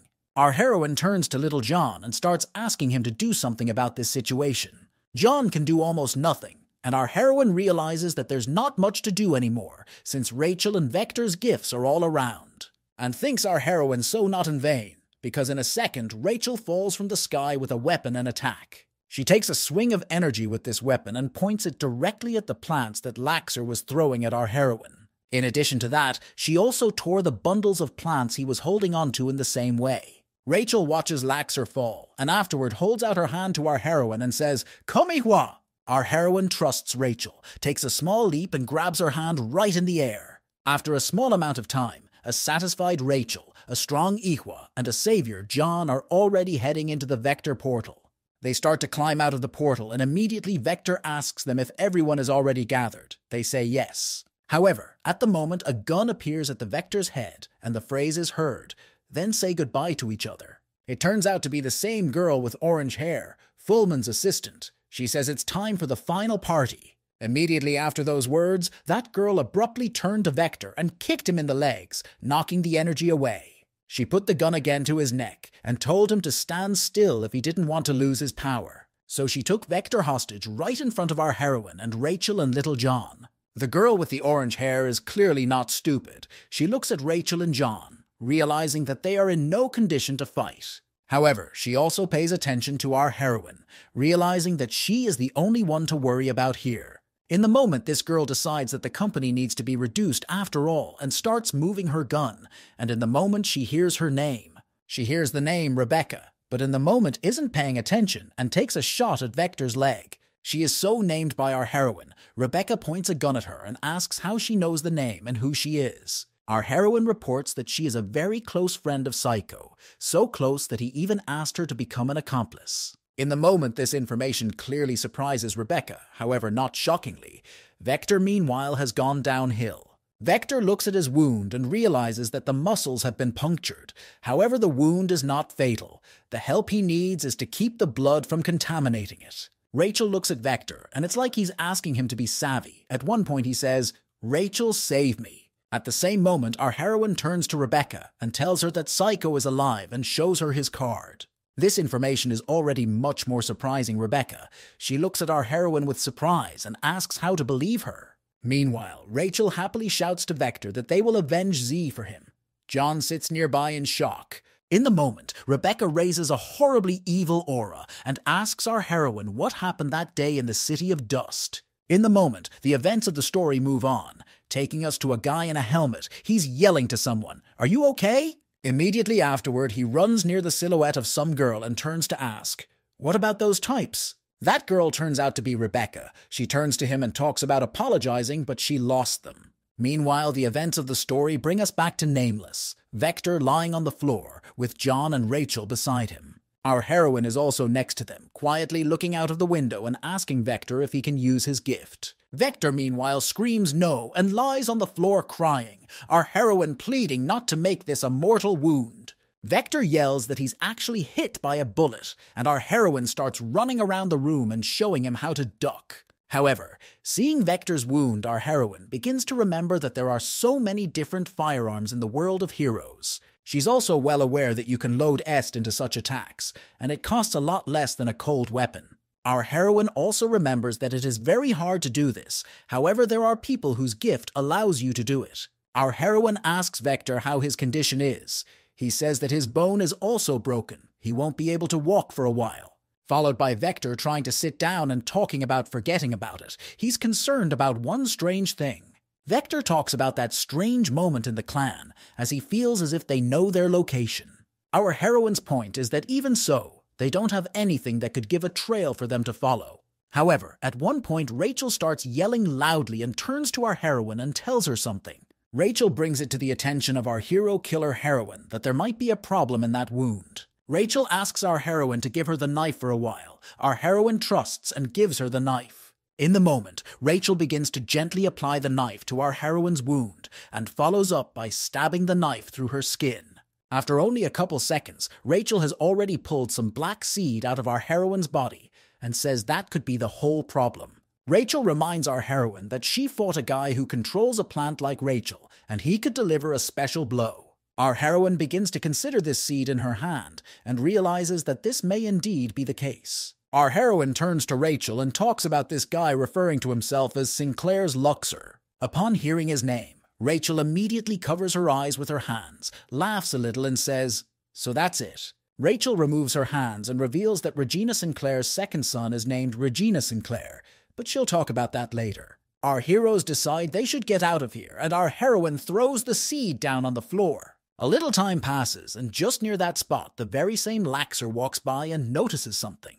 He notices his seed on the floor that he gave our heroine in his body, and realizes that he has been tricked twice today. Some time passes, our team goes somewhere, and Killer Geryov is carrying Vector's wounded arm on his arms. He says it's clear. At the point our heroine stops, throws Vector down on the floor and says loudly, "Angen, come out." In the moment, Engine himself also comes out from behind the wall, talking about how it's been a while since they've seen Hero Killer normally. He tells her that she can exhale calmly because it's safe here, and she immediately takes out a gift that changes appearances. Some time passes. Our guys are the first to help Vector and bandage his wound now. Rachel and John are very tired. Rachel takes little John in her arms and falls asleep with them on the crates. Our heroine sits down on the steps beside Engin and says she has learned how her sister died.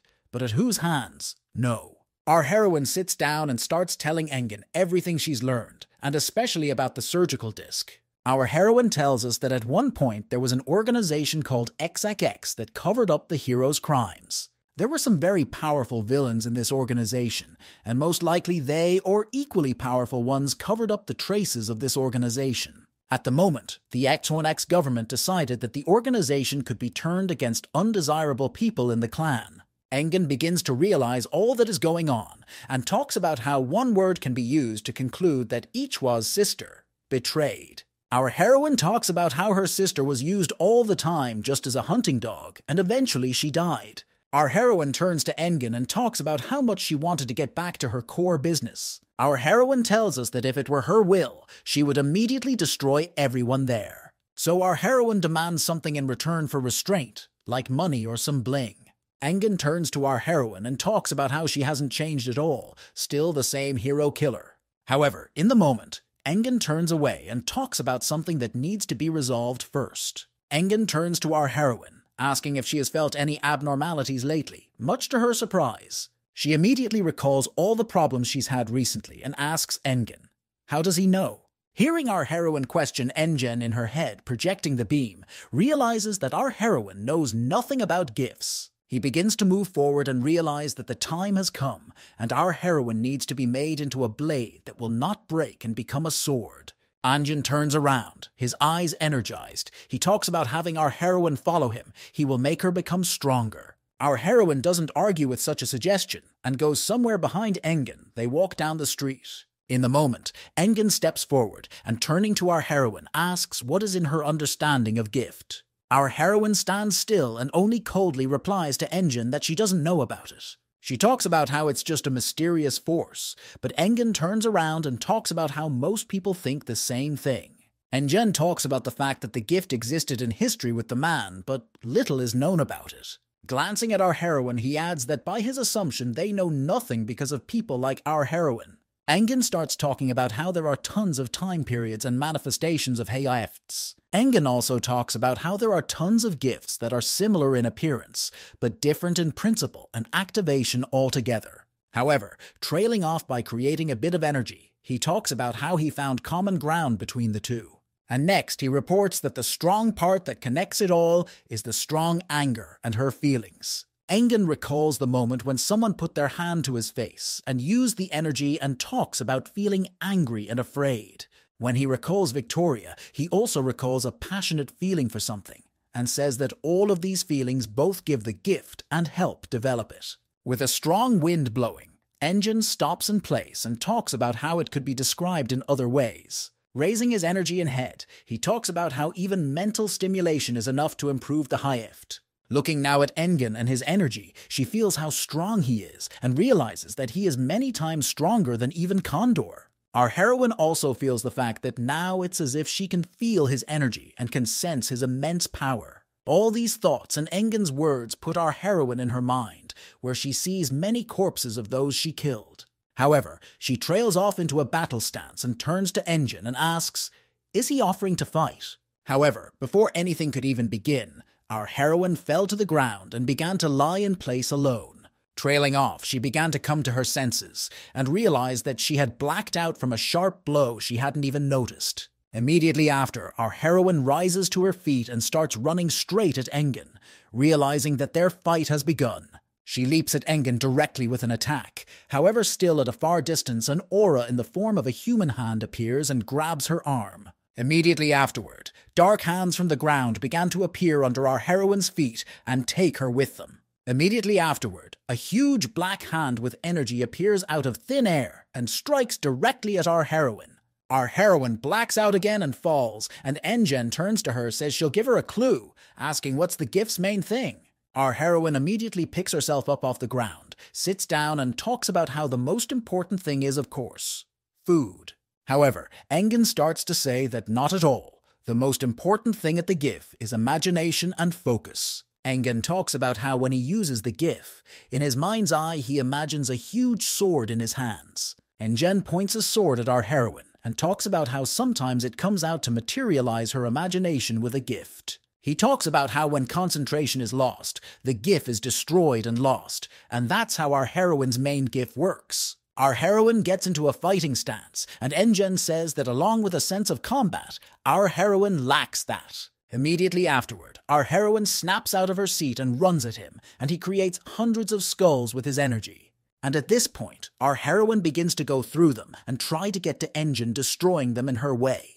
Our heroine realizes that she just managed to get through the skulls closer to Engen, so she decides to power up her hand and strike. Right after which, our heroine directs her attack right into Engen. However, he in turn grabs her simply by the arm. Immediately after that, our heroine falls to the ground again, which frustrates her quite well, because not a single attack did not reach Engen. Engen starts to say that the easiest thing for our heroine to understand would be by example, and he says that if he wanted to shroud the world in darkness, he couldn't. Next, he turns to our heroine and says that she has the same thing. She couldn't make more than one gift completely her own. At this point, the events of our story take us to Vector, who is being blown upon by a huge aura of energy from above. Sensing her, Dr. Vector even wakes up. He sits up and screams, "What's going on anyway?" Sitting by the window, Rachel sweetly and thoughtfully replies to Vector that the two of them are out there fighting right now, and rather stiffly. Our heroine, meanwhile, is still fending off attack after attack from Engen. He tells her that maybe he just overestimated her. In the moment, she looks directly at him, and he talks about how he seems to have realized why he's feeling uncomfortable right now. In the moment, Engen energizes herself, turns her head to the side, and asks our heroine why she's sure she won't kill her.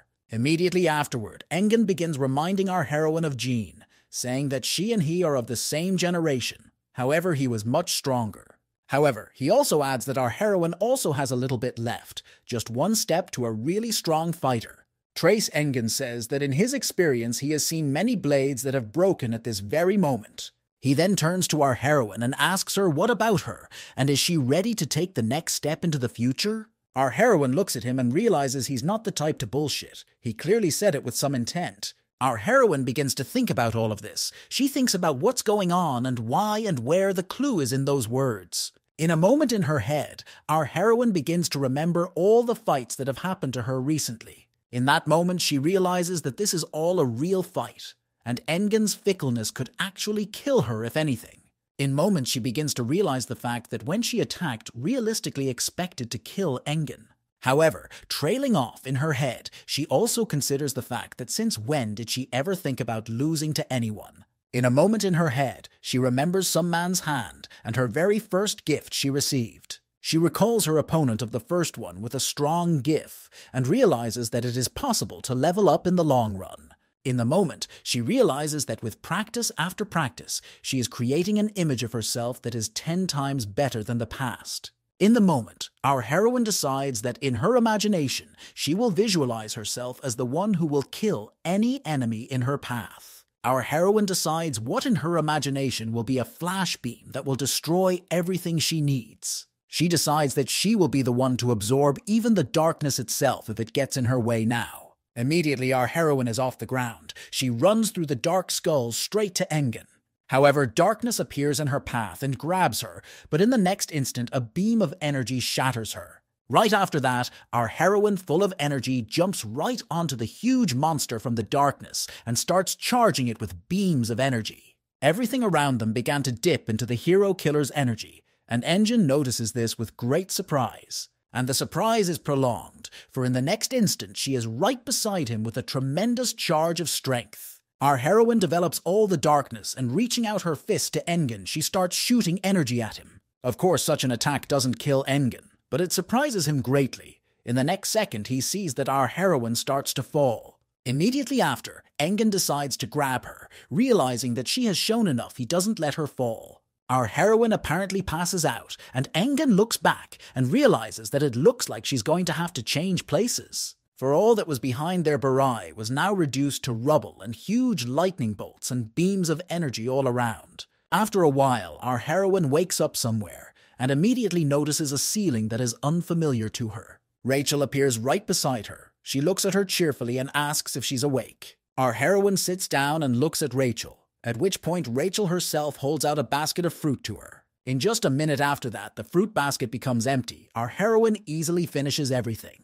Rachel sits down next to her on the bed and talks about how she is now reminded of the moment when they first saw each other only. Rachel recalls the first time she saw our heroine so closely for the first time in the hospital.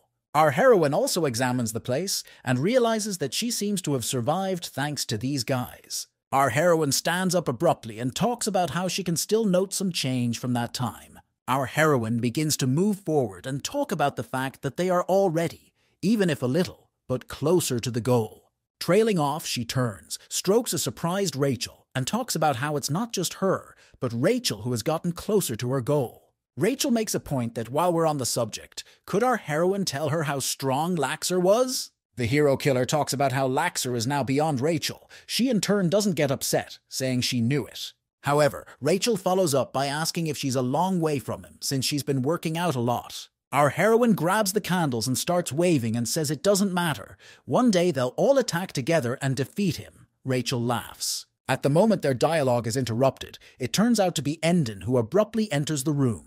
Upon entering the room, he immediately turns to our heroine, asking if she has found access to overcome the wall. Our heroine begins to raise her power and aura, creating red lightning bolts. She talks about how she has already overcome the wall. Trailing off, our heroine says she's glad Engen came by, for she has a question. Why is she even now feeling feverish? Engen talks about our heroine putting in gifts that she herself has a hard time getting over, but now it may be getting there. In the next moment, our heroine asks Engen what he means by, "Will it work?" Engen says get rid of it because some Ichwa gifts are not compatible, some for defense and some for attack. Trailing off, he talks about how if you take the gift that our heroine got in the exam, it only looks like a load of normal. Engen explains to our heroine that sometimes it's worth giving up something. In this case, it will help her strengthen her past gifts. Anyan tells our heroine to concentrate on the power she already has, but in response she says sharply, "I can't." She imagines hugging all of her gifts and talks about whether or not Angan knows what it cost her to get them all. Trailing off, she feels as if they are leaving her. She screams that they are all hers and she won't give them to anyone. Anjan stands listening to our heroine for a while longer and then abruptly says that this is simply plain greed. Our heroine interjects his words about greed and adds that it is also a strong feeling after all. However, their dialogue is interrupted by a notification on the hero killer's phone. There comes a notification of the beginning of the second stage of the exam. From this point on, some time passes and the events of our story take us to the building where the exam takes place. Our heroine comes. That day, upon learning about the second step of the exam, Engen said he would find out about the surgical disc and asked her to continue with the exam. Leaving the room that day, Engen said that priorities had changed, and if Jin was telling the truth, the Nameless would steal the torch of evil. Coming to the exam, our heroine remembers all his words and their dialogue, but in the moment someone distracts her by calling out. It turns out to be the same girl with tattoos and needles. Rika, our heroine, immediately recognizes her. The tattoo girl immediately asks where Iwa disappeared to that night. She immediately replies that she went to Cowardice Branch 16. The girl with the tattoo shoves her in a friendly way and talks about how when she talks about it with that face, it gets really funny.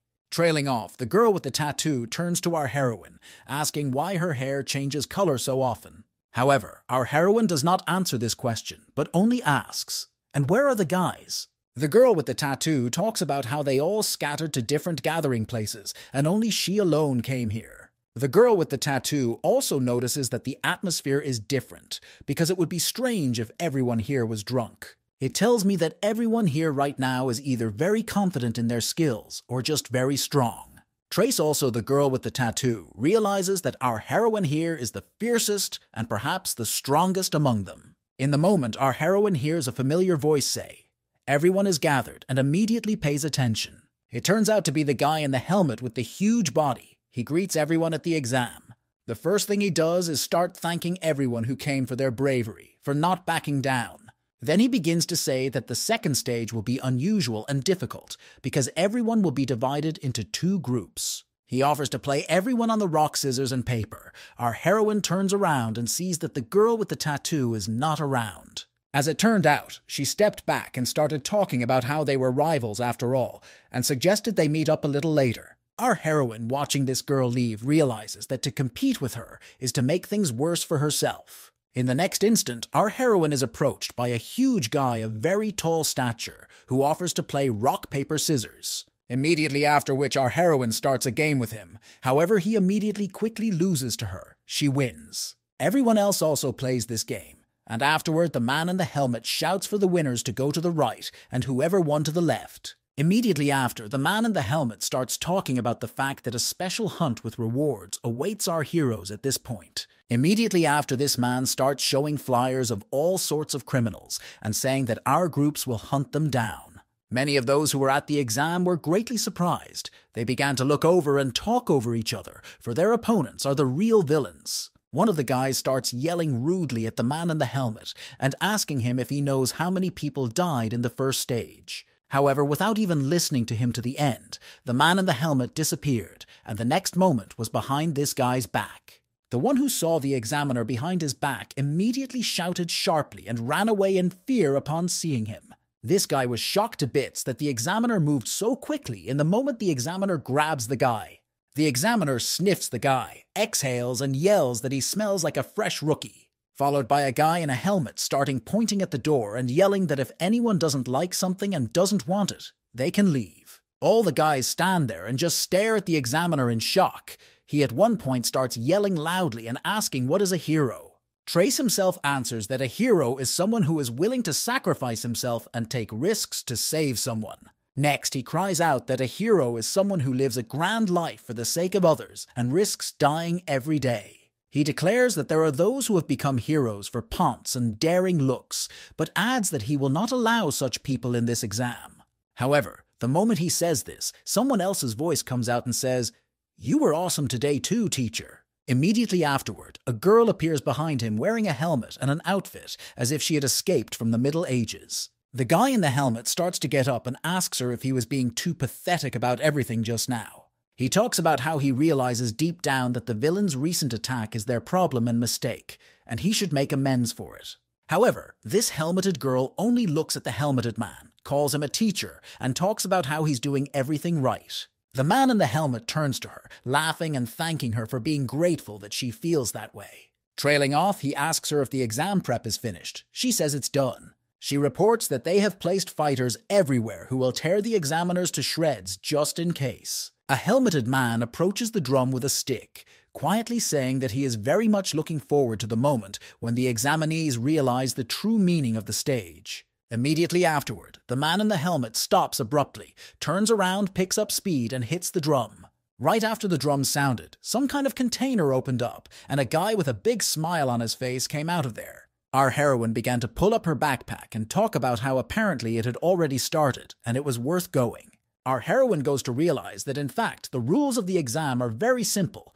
It only costs to catch the criminal alive or dead. Trailing off, she also recalls the words that there are only 6 of them, and the numbers on the mask denote the level of strength. Understanding the nature of such a system, our heroine realizes that the longer the procrastination, the more disadvantageous her position. Also, our heroine recalls that it was possible to pass the first part of the exam without fighting, especially in areas where there were no villains. But now she realizes that this stage of the exam will be impossible to pass if you don't fight anyone. Our heroine finally realizes the fact that at this stage will not pass cheap tricks. Here you need to show real strength. Our heroine also realizes, and that after the incident in the first stage, many examinees feel pressured. Analyzing all this, our heroine realizes that the real tasks of heroes are much more difficult because there is no protection in case of anything. She is aware of the fact that plunging everyone into such despair is also part of the exam, so being sad is not allowed. As she opens her backpack, she realizes that this is not a bad thing for her, and at this point there is a task for her to complete. Meanwhile, one of the participants in this second stage of the exam is already discovering the target in front of him. The guy who spotted her also saw the number and realized that she was pretty weak and a stage he could pass without straining. Immediately after that, this guy decides to act because such prey cannot be missed, and with an attack jumps on it. However, right after he jumped, his opponent became on all fours with her huge tail and repelled the attack. The hand of the guy who attacked her began to tremble. He was surprised at her strength and how skillfully she parried his attack. The opposing girl prisoner number 6 with the huge tail says she hasn't met people outside in a long time. Trailing off, she abruptly turns her head to the side and tells this guy that she'll color him red in no time. The guy gets into a fighting stance and holds his weapon, but she is already beside him in the next moment. Immediately after that, it makes another high jump upwards and starts attacking with its tail. The guy dodges. The guy starts to get angry. He realizes he's losing now, but he was in the lead at the first stage. The guy starts thinking about the examiner's words, and in a moment he realizes that he has lost his concentration gift. And this leads him into total error. For the very next instant, a large blow strikes him, knocking his weapon out of his hands. Realizing that he clearly can't last much longer without a weapon, he jumps to retrieve it, but someone's hand takes the first one. And oddly enough, it turns out to be our heroine. She looks at this guy with a question, and he looks at her. He genuinely doesn't understand what's going on and why she interfered. He tries to ask her back, but our heroine runs away. The guy starts to turn around. However, no sooner does he fully turn around than a huge punch flies into him.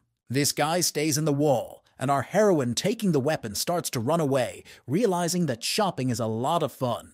Followed by our heroine runs behind some alley, hides there and starts testing the weapon she got. However, while she takes great joy in taking the guns away, she also realizes there's a problem.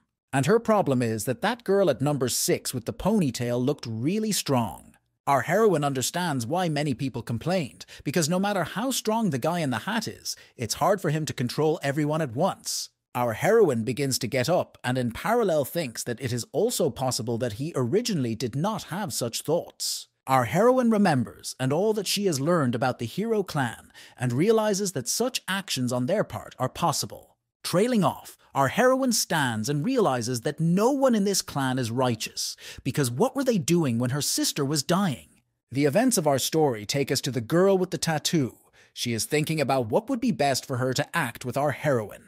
However, thinking about such an idea, the girl with the tattoo also realizes that she doesn't understand our heroine at all and what's in her head. However, following in a moment, all thoughts of the girl with the tattoo are interrupted by the fact that she sees some sort of explosion, hence the fight. The first thing she notices is a cute girl in a suit who's always gobbling and puffing gum. She realizes that this girl is Han Fei. Her weapon is a bat. She's seen her a lot, and she's having a fight with someone right now. As she follows, she notices that the fight is with one of the prisoners, number 5, second from the end. The girl with the tattoo, though, is very worried, but she thinks about the fact that in case of anything, it will be possible to rush in and give the final blow. However, the moment their fight stops, the girl with the bat asks this guy, seeing the bracelet around his neck, is he really living dead? Hearing these words, the girl with the tattoo clearly comes to a great surprise at what she's just heard. The girl with the tattoo begins to remember that there are a total of 3 main organizations in the hero clan. However, in addition to them, there are other organizations, but much smaller and weaker than the main ones. And the weirdest of these organizations is the Living Dead, and their logo has a skull on it. Our heroine also immediately thinks of prisoners with very heavy sentences who are put in jail forever. However, sometimes people in these prisons are given a chance to join a criminal squad, changing their sentence in return for obedience. The girl with the tattoo realizes that roughly speaking, such people are just clan dogs who do whatever they are told. These are the kind of people who wear explosive bracelets around their necks, and their main job is to just do everything.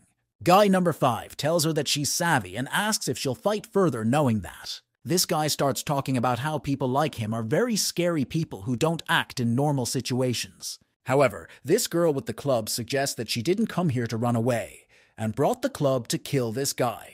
Right after that, this guy makes an attack. The girl reflects it and also makes an attack. The perpetrator manages to dodge a bit. However, after a few more attacks, the girl takes the upper hand, striking right at his body with a question. Underestimating me? Immediately afterward, this girl begins to raise the energy around him, asking him about how long will he fight so weakly. In the moment, she creates a huge bat with her energy and talks about getting angry at this rate. Immediately after that, all that huge attack and battle the girl directed straight at this guy, knocking down everything around him. Immediately after this attack, the energy clearly dropped. It went into a normal pattern and began to stand still. Her enemy criminal stands unharmed and says that he apologizes. He hasn't fought in a long time and forgot which method is better to kill her. Right after that, this criminal also uses some kind of weapon, but this girl decides to stop his attack with a bat. However, you can see in the moment that there is no success with this, as this guy's weapon changes and the blade goes over the bat. Already in the next instant after that, wounds remain on this girl's leg. The guy walked right through it with his blade. She turns around and looks at him, but she's still left with a strange feeling like she's all beaten up just now. She starts looking at her bloody hand, and the guy with the blade says that judging by her reaction, it's touch. Next, this guy talks about how after each of his attacks, a person loses one of their 5 hostile senses. Immediately afterward, he abruptly flies near her again, strikes, and talks about how random decides which sense goes missing. After 2 of his successful attacks, this girl decides it's time for her to act and grabs the bat in her hands. However, the guy is very calm. He looks at the girl and sees that this time she has lost her sight. He walks right up to her, but she still can't see him. He says she's obviously very unlucky. The girl realizes that her eyesight is gradually getting worse and decides to do something about it by throwing random punches. However, she has no ideas in her head as to what can be done, for she is left alone with complete darkness and gloom. A fellow criminal with a gun starts walking towards her, talking about how it looks like she's going to die, followed by this guy talking this girl up, telling different information about deaths and taking more blows to her body. In the moment, she just falls to the floor, and this guy talks about how death is just as fascinating as she is now. Trailing off, he brings the blade up to her neck, indicating that he's ready to tell her something useful. He starts to tell her that a big part of living dead doesn't care about the deadline, but then the question of what they put the collars on for comes up. He leaves this girl on the floor, walks away, and talks about how they did it to put out even more light. In the moment, the girl with the tattoo starts hiding behind the stoves and rampantly just worrying about something. In a moment, someone's shadow appears directly above her, addressing her as red-haired. It turns out to be this guy number 5. He immediately asks if she liked the play he made. The girl with the tattoo starts to look at him. However, she doesn't say a word. In fact, she just cries and looks at him with fright. Meanwhile, our heroine hero killer, who was just walking along abruptly, begins to notice some crying. She starts walking down the stairs somewhere and talking to herself about how she obviously heard the voice of the girl with the tattoo. However, our heroine decides that the tattoo girl's skills are clearly pretty good, and she's probably doing fine on her own. However, at one point our heroine stops, puts her fingers to her chin, and wonders if she's definitely coping there. Meanwhile, a scared, trembling, and in tears, Rika tries to dodge this guy's attacks. Meanwhile, our heroine walks down the stairs, thinking that this stage of the exam is very strange compared to others. She compares the strength of examiners and criminals, and the difference is almost the same as a child to an adult. Our heroine, walking on the roof of some building, thinks about the fact that there may be traps lurking somewhere. Our heroine starts climbing up some small dome on the roof of a building, reaching its highest point. At one point, she pulls some kind of harpoon out of her backpack, says she wants to catch a big fish, and throws it down. The events of our story show us some guy. He's sitting in a t-shirt with the characters, and he says, "At what point did it all go wrong?" This guy, standing at the feet of the enemy, remembers how he used to be a big fan of the heroes, and even hung up posters of them at home. This guy has known since he was a kid that a hero is someone who wants to crush everyone else in his path, becoming the strongest. He also recalls that once when he was a child, he was in a terrible situation, but a hero came to his rescue and protected him. This was the girl heroine in the blue suit who had saved this kid back in the day from being killed. Then, after the rescue, he started telling her that he too would like to be a hero. She asked him, what would he like to be? This guy looked at her posters, and every time he talked about wanting to be just like her. He talked about how she wasn't just a hero to him like Victoria, because Victoria is a hero to a large number of people. And this girl is a hero just for him, and he would want to look up to her and become just as strong. Then she told him, little one, that he would probably do well. However, already now the guy is sitting all beat up. He looks at his criminal opponent standing beside him and realizes that this threshold is too huge for him. Meanwhile, this criminal started looking at the guy, noticing that he had a very pumped-up body and had obviously been preparing hard. However, looking at this guy, the offender immediately began to point out that even so, he doesn't have a gift. The criminal realizes that now the second stage is just a strong guy with no gift in front of him. He asks how the guy got through the first stage. However, this guy smiles from the last of his strength and talks about how he did it through sheer fortitude. However, apparently the perpetrator was expecting a different answer, because immediately afterwards he hits the guy with great force. He looks at this guy and talks about how he's now, with his fist, tearing down everything he's built his whole life. The criminal starts asking this guy why he went into heroics in the first place, but the guy only grabs the criminal's leg. This guy is lying at the feet of a criminal, but out of his last strength he still talks about wanting to be a hero. However, the culprit only lifts his foot and says that such weak people without gifts will not bring any help to the world. However, in a moment, some shining body at high speed appears from behind and shouts, "Stop!" This turns out to be the girl in the helmet. She says this guy is unconscious already, but still alive. He can be saved. In response, the perpetrator only talks about how the girl in the helmet isn't even an examiner, so why is she suddenly interfering, he asks. However, she only says that she doesn't want to hear anything from the criminal. Now he is obliged to obey her. Turning to him, she also talks about how he was warned not to cross the line. He in turn addresses her sweetly, saying that she looks very cocky with her weapon.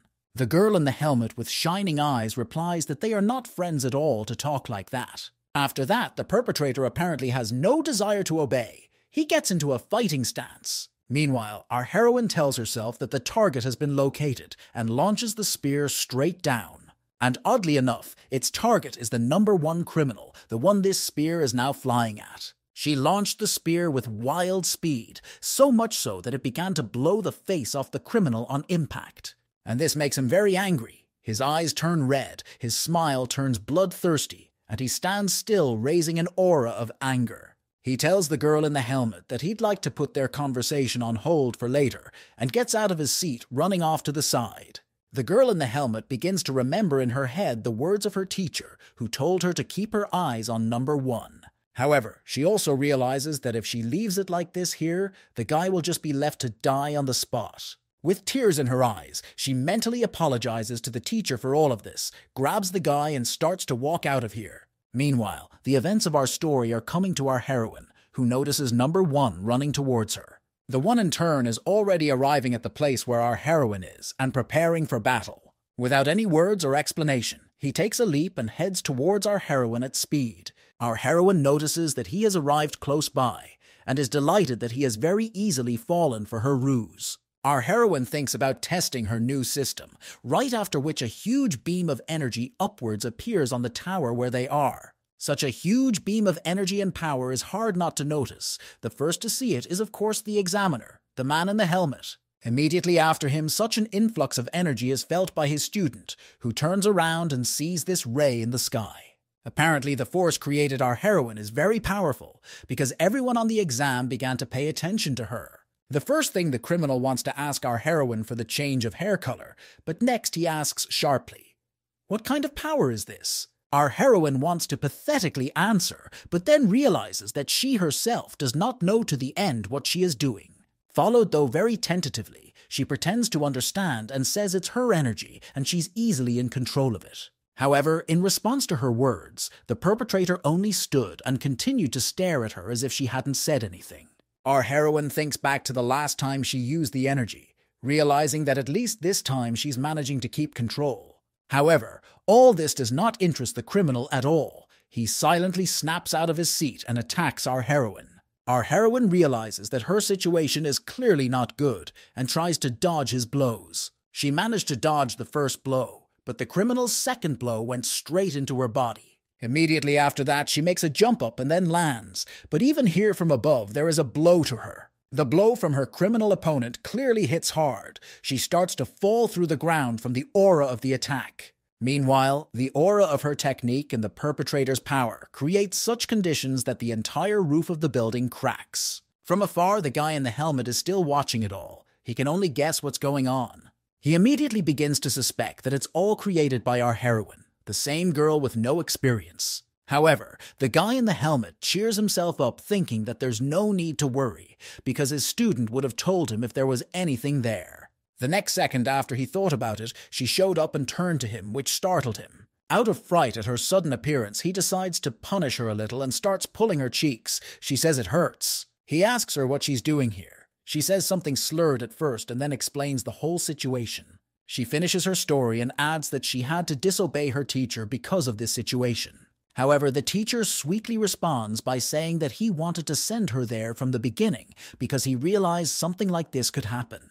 As they follow, they notice together that our heroine's energy light is out. The girl in the helmet asks if she should go there. Meanwhile, the events of the story bring us back to this guy and our heroine. He asks her about her impeccable strength. He looks at our heroine, who is lying among the rocks, and says that he has seen people many times before who also could not control the gift. Next, he talked about how they all ended up getting eaten up by their own hive because they wanted too much. He gets a leg up on our heroine and talks about how if she wants, he can give her a chance to catch herself. In return, he asks for help in wiping out ordinary people in order to leave only GIF users in the world. However, our heroine raises her finger at one point and talks about realizing something when this guy beat her up.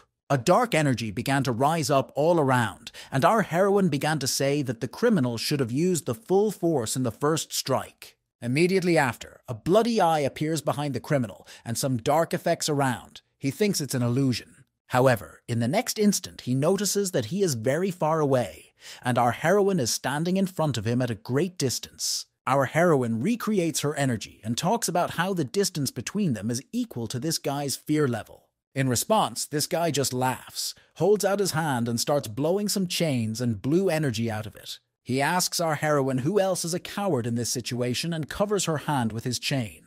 Our heroine calmly looks at the chain that covers her arm, and this guy says he hasn't revealed all his cards yet. In the moment, he starts pulling the chain with great force, pulling our heroine, and saying that this chain is helping him. He lets the energy flow down the chain and talks about how as long as they are connected by the chain, he gets even stronger time after time. Immediately after that, this guy starts to untwist the chain our heroine is on and twist it in different directions. In the next instant after that, this guy's eyes would be coated with even more power and energy in the moment. Our heroine, meanwhile, looks on in amazement at it all. She hits the wall time after time. At the moment, she stops with her feet against the wall, covers her feet with energy, and says that the information he told her will be very useful to her. Immediately afterward, our heroine grabs the chain with her bare hands and starts pulling on it. This guy is clearly in wild shock from what's going on right now. He's trying to hold back and also pull the chain.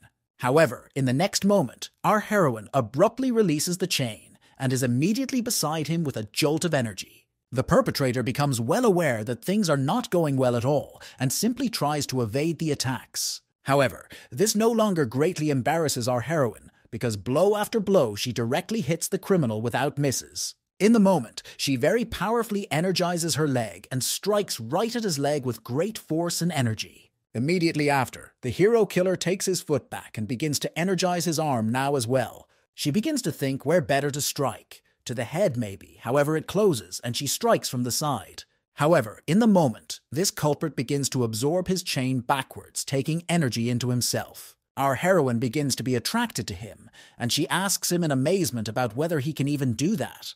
However, she is clearly not much surprised by this. She covers her body even more with energy and makes her way to his body from behind from below with an attack. Immediately after, she throws a couple lightning bolts of energy at him and encompasses his body with her body, grabbing him literally in her hands. Our heroine rolls him to the floor, energizes her hand and brings it up to his neck, asking him if he's had enough crying. This criminal begins to press pity and talk about how she needs him alive to pass the exam. At the point our heroine stops, she begins to look at her chain and realizes that she is quite uncomfortable in it. This guy starts telling our heroine that he has had time to evaluate her skills and all the steps of the exam. Our heroine looks at him and reminds him that it takes someone to die to break the chain, and she's not going to die. The criminal looks at our heroine with great shock. He does not understand what to do and how to escape from her. Immediately afterward, our heroine delivers a critical blow directly to his head, causing his head to explode into pieces. Right after killing him, she starts to hear the sound of drums and walks to the edge of this building, which is almost destroyed. She looks up, covering the rays of the sun with her hand, and tells herself that she would do well to practice some more.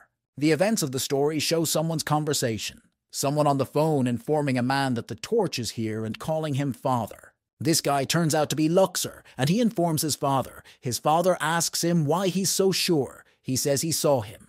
The events of our story show us the moment when Laxer stands and stares at something in the air. He remembers talking to his father. They were discussing the fact that he had already succeeded in becoming a military advisor, and he was standing near the maid at that moment. In the moment, Laxer turned this maid into a dead person from whom flowers began to come. Then, holding onto his bloody hand, Laxer's father asked him why he had become so interested in so many things. It was then that his father began to remind Laxer that he should remember to keep his responsibility to plant future roots. That's when Laxer remembers some dark cell in a dark room from which came phrases. Bro! Walking on the roof now, he is trying to forget all the things that are going through his head that he is now remembering. He still remembers his sister and how she told him that if you grow a plant upside down, they will have more roots. Then Laxer's sister told him many things about flowers and that many people like the flowers that grow on top. Then Laxer's sister told him that flowers that grew in dirt were always prettier and gave analogies to humans. She was telling him about the fact that many gift users with a strong will to live had developed a death bud. The events of the story bring us back to our heroine, who, having wrapped up the corpse of the criminal, goes somewhere with all her belongings. She sees a bar in front of her and remembers to go to it, so she goes in with everyone else. She walks around looking around, but it's empty inside, and she can already imagine how surprised everyone will be to see her. She opens the closet and puts the weapons in there, and in a moment, a girl with a tattoo appears behind her and greets her. Our heroine asks her if she passed the exam, and she says she is surprised by it. The girl with the tattoo is as surprised as she is at herself. The girl with the tattoo says she didn't expect the perpetrator's attacks to be so strong. She was relaxed. The girl with the tattoo talks about how she doesn't know how it would have ended if she hadn't realized the essence of the second stage of the exam. The girl with the tattoo starts pulling our heroine to the table and informing her that it's time to go there. Everyone is gathered. Going into the hall, our heroine is surprised. She does not understand why there is such a pleasant atmosphere in the hall. There could not be so many people to pass the exam. At one point, our heroine is noticed by the very guy she stole the sword from. He calls her names and points his finger at her. Our heroine turns around and looks at him, and this guy talks about how he doesn't understand where she gets so much nerve. Right after that, another girl starts complaining about our heroine, asking where and her weapon that was stolen. And another guy shows up in the crowd. He yells at our heroine, saying she stole his weapon too. Altogether, they start shouting at the whole hall and demand their weapons back.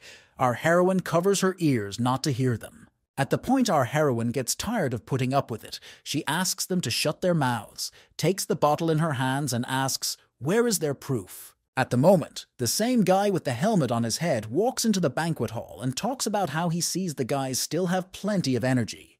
The man with the helmet on his head starts talking about how happy he is to see everyone, because they are the future of the clan.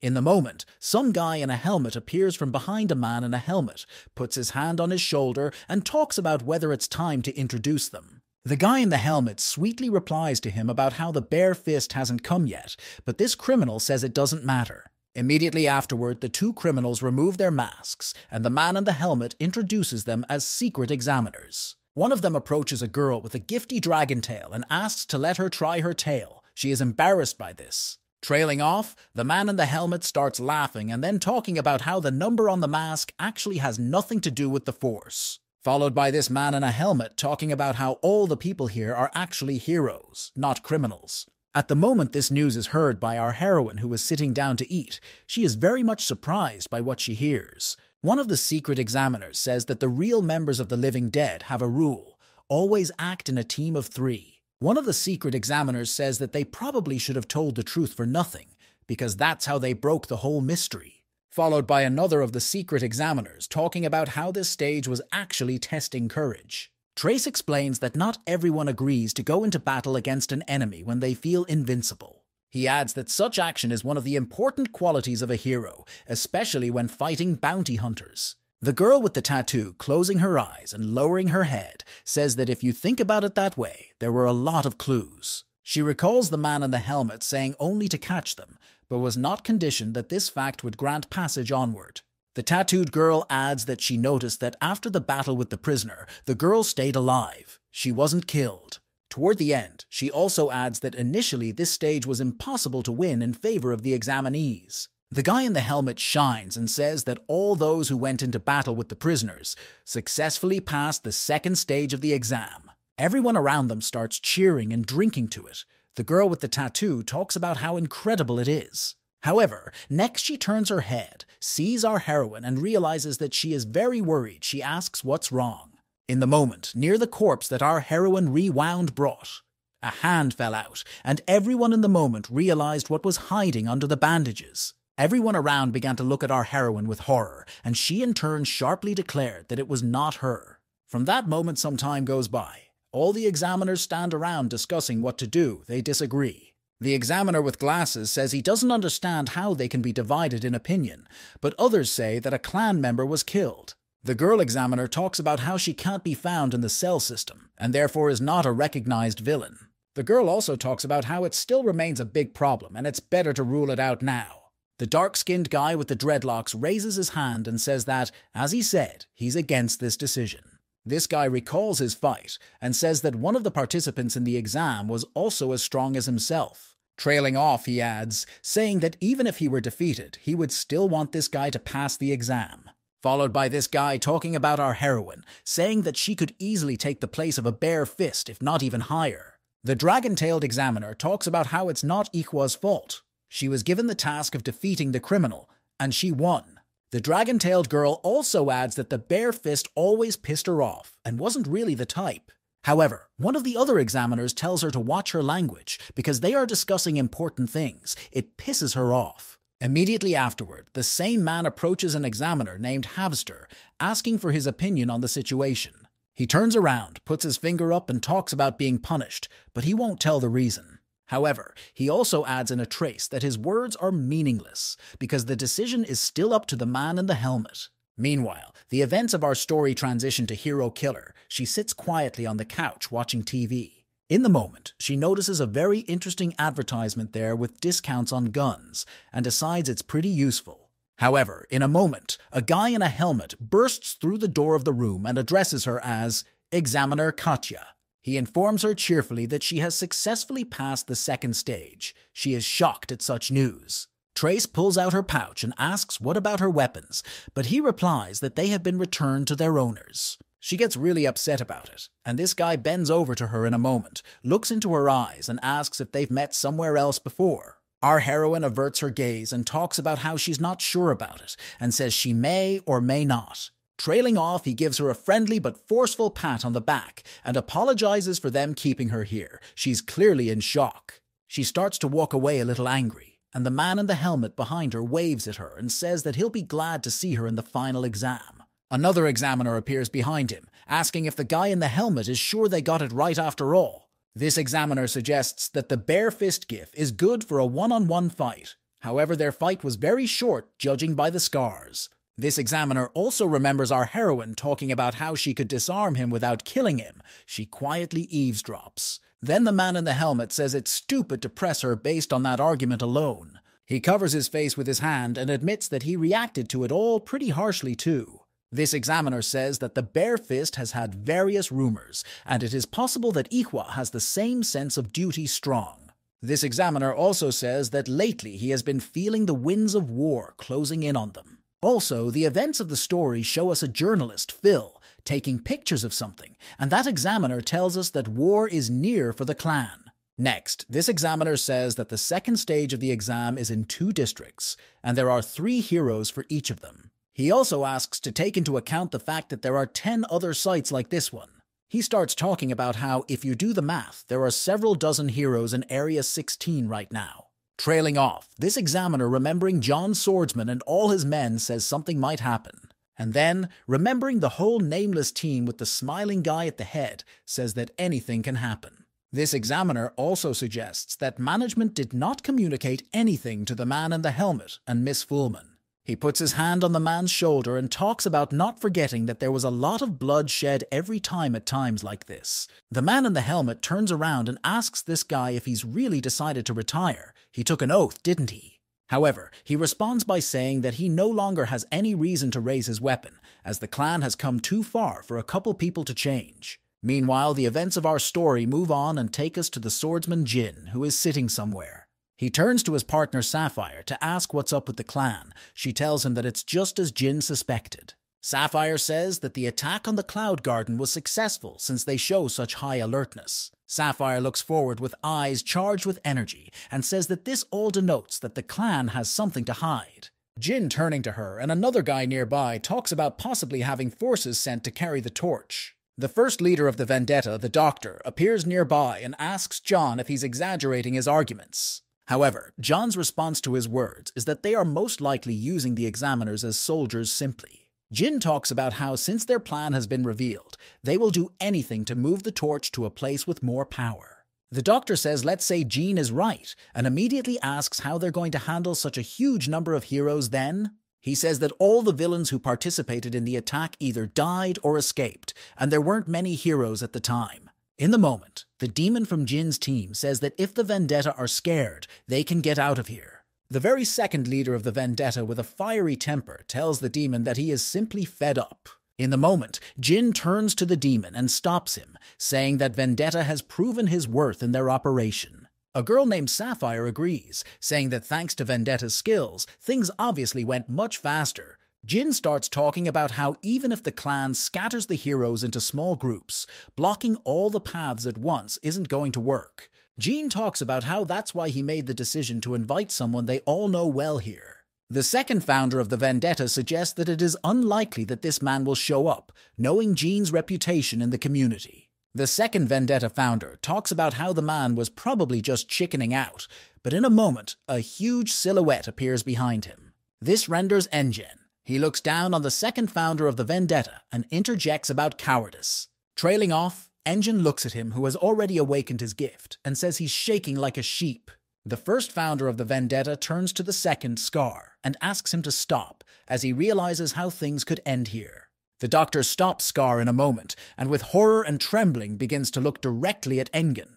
Looking at Engen and his sinister aura, the Doctor immediately realizes that he fits the description of the smiling boy everyone says he is. The smiling guy asks Jean if he's going to keep his mouth shut until he destroys everyone here. However, in response, Jin stabs his sword into the ground and says that he has no reason to start a feud right now. However, in response to his words, Endain interrupts him and asks him to get to the point already. Jin turns to Engen and talks about wanting to borrow his name, but Engen is greatly surprised by such words. He interjects. Jin talks about how they intend to take out a lot of heroes, and he thought, what happens if Engen gets involved? Jin talks about how this should be beneficial to the smiling guy. He'll be a strong ally against the clan. Jean talks about how if Anjin comes back as the king of the underworld and represents the criminal underworld of the past generation, that would be cool. Jean talks about how this is all going to come out as a cool link that will connect them to past generations. In the moment, Engen turns to Jin and talks about how he doesn't think a sucker like Jin could say that.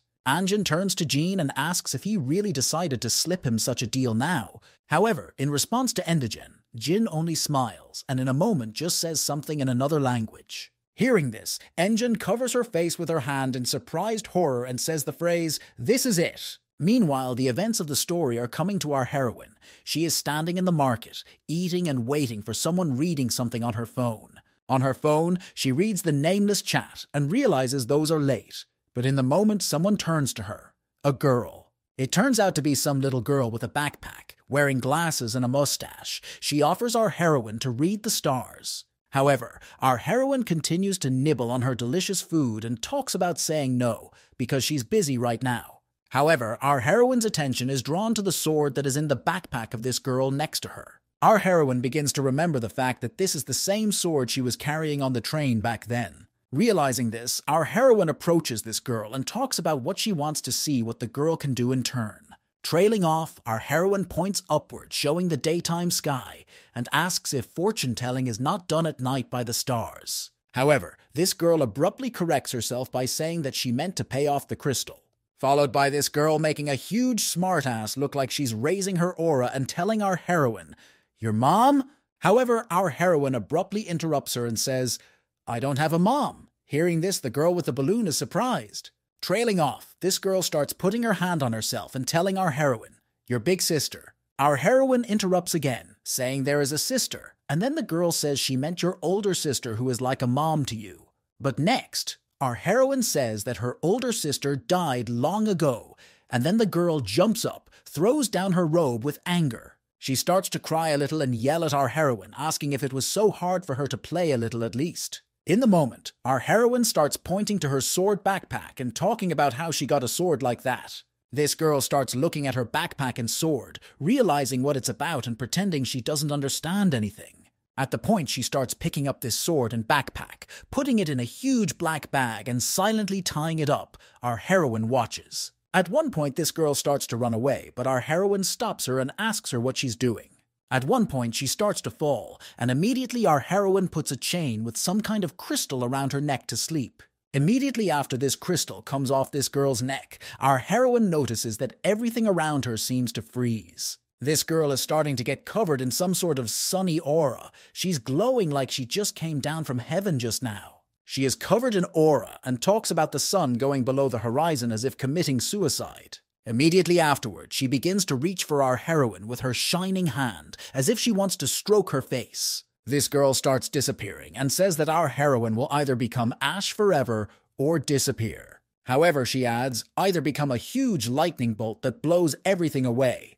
But the events of our story move to a dark place. This is where Engen is, with Jin and Sapphire standing behind him. Engen says to go this way. In the moment, Jin looks at Engen ahead of him and remembers how his teachers once stood ahead of him. Jin begins to remember how he once threw punches from behind just like that, punches that killed in a second. Now he stands behind him and contemplates what he can do, whether it is possible for him to strike Engen now. Jin stares back at Engen with bloodshot eyes with energy and considers whether he can handle one punch. However, in a moment, Sapphire walks up behind Gin and takes his hand, as if noticing that he is highly tense. Trailing off, Sapphire points out to Jin that you can see someone's eyes in the bushes and behind the trees, which are there. The wind is blowing, and so it goes, it's immediately obvious that Engen's men are standing there, and it's obvious that Vector is among them. Engen tells Jin that all those villains he wanted to collect he has long since collected, and they are all here. He turns around and looks at Jin and Vendetta and starts talking about how they were the final ones. Jin puts his head down, and Engen starts to talk about Jin being late. However, Engen appreciates his efforts. Trailing off, Engen turns around, lowers her head, and covers part of her face with her hand, saying that the Dark King is only one. Standing in front of a dozen villains, Engen declares that there is only one Dark King and ruler here. In the meantime, the events of our story go back, our heroine standing and looking up. Apparently, the girl who had our heroine's sword is missing, but suddenly another girl runs to meet our heroine. It turns out to be everyone knows, Rachel, who screams with joy seeing our heroine and runs to her. Rachel calmly apologizes for being late and runs to hug our heroine. Hero Killer says it's no big deal. In the moment, our heroine is hugging Rachel, but still thinking about what recently happened and where the sword is now. At one point, our heroine drops her hand into her pocket and finds an egg there, to which she is greatly surprised, as is Rachel. Rachel turns to our heroine and talks about how there are a lot of extra eyes here, and it's best for them to go elsewhere. Together with Rachel, our heroine walks into the cafe, but Ihwa says she is very busy today, so they will only order 80 pancakes. Some time passes, our heroine sits eating pancakes and asks Rachel, "What is Anjin talking about?" Rachel asks our heroine if she's heard about the final round of the exam, and she says that all that's left is to bide her time. Our heroine talks about how it's unlikely the people at the exam will be soldiers for the clan. Rachel says Vector said the same thing. Rachel also reveals that she and Vector agree that a lot of the villains that came to Engen did it for information just for the sake of information. Our heroine turns to Rachel and says that in other words, Engen could be bait for her own villains. Our heroine sips her coffee and talks about how no matter what, Anjin isn't going to let it go. He knows what he's doing. Rachel tells our heroine that she agrees.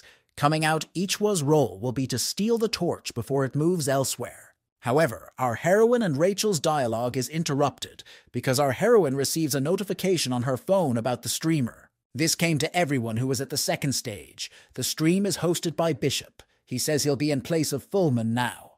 Bishop addresses everyone and says that this stream is made to explain about the final stage of the exam. Trailing off, Bishop declares that it's time to get down to business, and the final step will be to transport the cargo. Bishop states that 2 heroes will be added to the 4 participants in the exam, thus making a group of 6. In the moment, Bishop says everyone will go in cars from one point to another, carrying different cargo, followed by Bishop stating that once all trucks reach the right point or fail equal sign, the stage will be over. Trailing off, Bishop declares that there will be a hero initiation immediately afterward, and that will be the end of it. Bishop tells everyone on the broadcast that he'll be happy to see everyone and hopes the new people become strong heroes, followed by a girl with blue hair putting the camera away and saying they're done. Bishop thanks her. In the moment, Bishop turns his gaze sideways and says that apparently he has company. At the moment, the same girl who stole our heroine's gun flies in through his window and says it's been a while since they've seen each other. Bishop turns to her and asks if she was able to find the route, but she says it's cut through again. At one point, she starts jumping on her backpack like a little kid and screaming that Bishop has changed a little. Trailing off, she asks Bishop if it's true that there was a fight between Victoria and Shields. A flashback comes over her. However, Bishop smiles and says that he doesn't know about it, but Victoria is very strong. Bishop adds that Old Man Shin has yet to recover from his past injuries, so he wouldn't be surprised if Victoria wins. Upon hearing this girl became upset. She says she wants to ask him something and she doesn't want him dead. In the moment, this girl jumps right on Bishop and talks about how she met an interesting girl on the way here. She tells us that it was our Ihwa, and this girl immediately realized from her eyes that this girl was connected to some business. Trailing off, this girl adds that she left our heroine an egg in her pocket for interest, so that it would be more fun to watch. Trailing off, she starts to walk away, waving to Bishop, and he waves to her and says they'll see each other again. As he leaves, he adds that if all goes well, there will be 3 horses on Bishop's chessboard. We are transported to an exam preparation area. A guy with a bow asks a man in a helmet about the feeling of tension. This guy is talking about how the top of the clan abruptly changed the 3rd stage and suspended Fullman as if they were trying to get her out of the way. The man in the helmet is warming up and asks if it bothers the guy with the bow so much that he scares everyone with it. The guy with the bow says that it's better to get tense now, because they can save more lives that way. Immediately afterward, the man with the hat and the guy with the bow make a vow to each other that they will not die here. Meanwhile, the story takes us to Sapphire, one of Jean's men, who reports that the cars have started to move out. Jin, closing his eyes, starts talking about how they didn't come here to be dishonored by the older generation, followed by Jin talking about how their goal is also to hunt the smiling guy's wolf, because they need to repay their debt for Corden. Trailing off, Jean informs us that this place is now, this sea of killers, where a whole new game begins. The history of events takes us back to 10 minutes before the start of the exam for this competition. The people around see that our heroine has arrived for the exam. They discuss her, saying that she is the one who killed the naked fist with her hands. Meanwhile, the helmeted guy's partner and Fullman's assistant are discussing the fact that they're about to enter the car. The partner of the guy in the helmet is very afraid to enter the car, however it is clearly worth it to her will. Our heroine realizes that she needs to get in the car with them, and realizes that she'd really rather not. However, there is no other option. She climbs into the car and tries her best to hide her face from that girl with the orange hair. Some time passes and all groups begin to move out to the task of the last stage of the exam. Our heroine rides as well. Several familiar people can be spotted beside her, among them Fujin. Our heroine notices that the girl who is afraid to drive normally, and it's even a little sad, because it's not interesting. Our heroine is approached by Fujin, who says that the machine is also controlled by nerves, and it would be strange if the heroes were badgering her. Fujin closes the book, addresses our heroine as Katya, and talks about how happy he is to see her. Fujin follows up by saying that he already knows our heroine, as he knows Katya, and turns to the other guys, asking what their names are. One of the guys turns his attention sharply, apologizes, saying he was thinking, and introduces himself as Goal. Immediately afterward, everyone looks silently at another guy with iron all over his body. He's silent in response. However, following without even turning his head, says his name is Zoran. Fujin realizes that the man is clearly not a friendly person. One of the examiners turns to the one behind the wheel and says that the guys in the back seem to be hitting it off, judging by the noise coming from there. This examiner quietly turns to the one driving and asks why she let Goal pass the 2nd stage. The examiner who is driving is talking about this guy saying the same things that Bare Fist did back in the day. However, as we already know, the red-haired examiner is pissed off with a very bare fist in her lifetime, so even now she's pissed off. However, the next thing she knows, she stops being angry, leans back in her seat and talks about how even so, she still feels bad. The examiner in the helmet remembers talking to Gel in the hospital. She warned him about the last step of the exam. Then the examiner in the helmet turned to this guy and talked about having to defend himself in the last stage. Then this guy, Gel, got up all sweaty and out of breath and talked about just asking to be given a chance at this opportunity. This examiner told the red-haired woman that the sword of one whose soul is broken is not terrible and began to look to the side. Trailing off, the red-haired woman turns to everyone and says she forgot to inform them that their destination is Area 21. Fujin realizes that Area 21 is in Shi Harbor, which means the drive to get there is quite a bit. The examiner agrees, saying that it's still a day's drive for them to get there, and there could be many attacks in that time. She points to the car next to them and talks about how they should keep that car for the duration.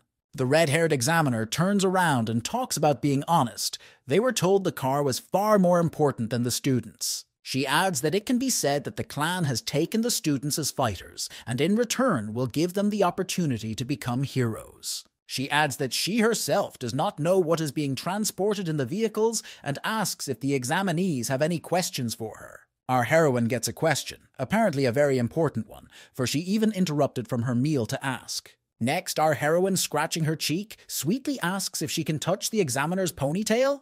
All this comedy is interrupted by the fact that the two examiners heard some sound coming from above. In the moment, the examiners yell out that they are scavengers, and it turns out to be several cars and black motorcycles. The girl with the red hair suggests that these are small-time bandits, and she was already waiting for them to come here. The red-haired examiner jumps on the car and says that these thugs are meddling with the clan's work, and if they don't leave, she'll attack. At one point, one of the bandits asks her what the hell she's talking about and says he's going to roast her and her tail. At the point, the examiner realizes that dialogue is useless and starts pulling in oodles of air into herself. Immediately after that, her dragon wings appear at her back. She exhales and creates a huge stream of fire. Her energy flow turns out to be very strong and powerful. Yes, so much so that it simply demolishes everything in its path of scorching.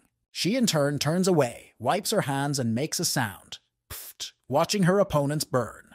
Fullman's assistant in the next car is watching all this. She asks about how it's really going to be so boring until the very end. The guy in the helmet behind the wheel talks about how she's fumbled the trouble just now and informs her that there's a distress call ahead. Deputy Fullman picks up a radio signal saying the noon squad is listening. They are told help is needed up ahead.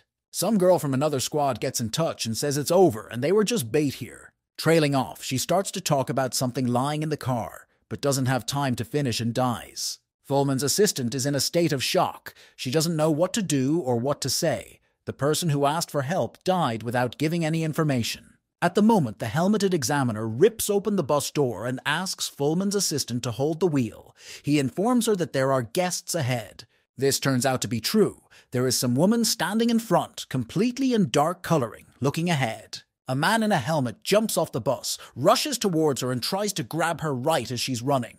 In a way he succeeds. He strikes at her, throwing her aside with great force. Immediately after, he makes a leap upwards and kicks with his foot right into her face, smashing everything in his path with his power. From such loud blows on it all becomes hard not to pay attention. Our heroine observes everything.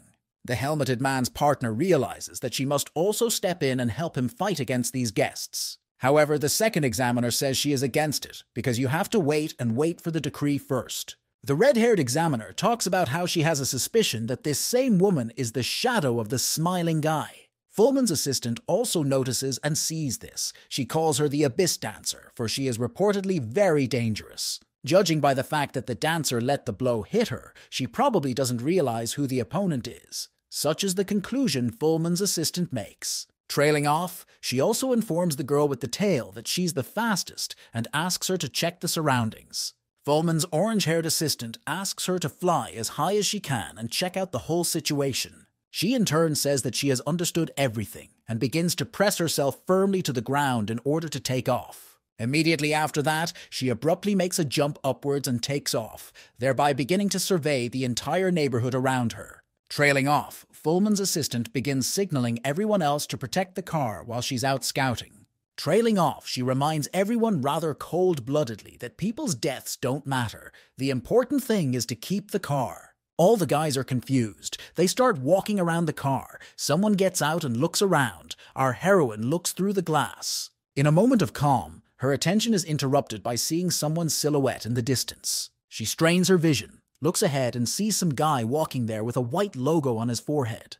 Looking at his face, she immediately remembers the guy she saw in the second stage. He was the one she stole the weapon from back then. As she follows, she sees this guy spot their bus, and immediately afterwards starts running at them like a zombie. He runs up very close and begins to swing his fist straight up, preparing to deliver a powerful attack. However, nothing works out. Fujin's clay dolls easily stop this guy and his attack. Fujin is surprised at the sight of him. However, the moment our heroine gets involved in all this, she throws her spear straight ahead at high speed.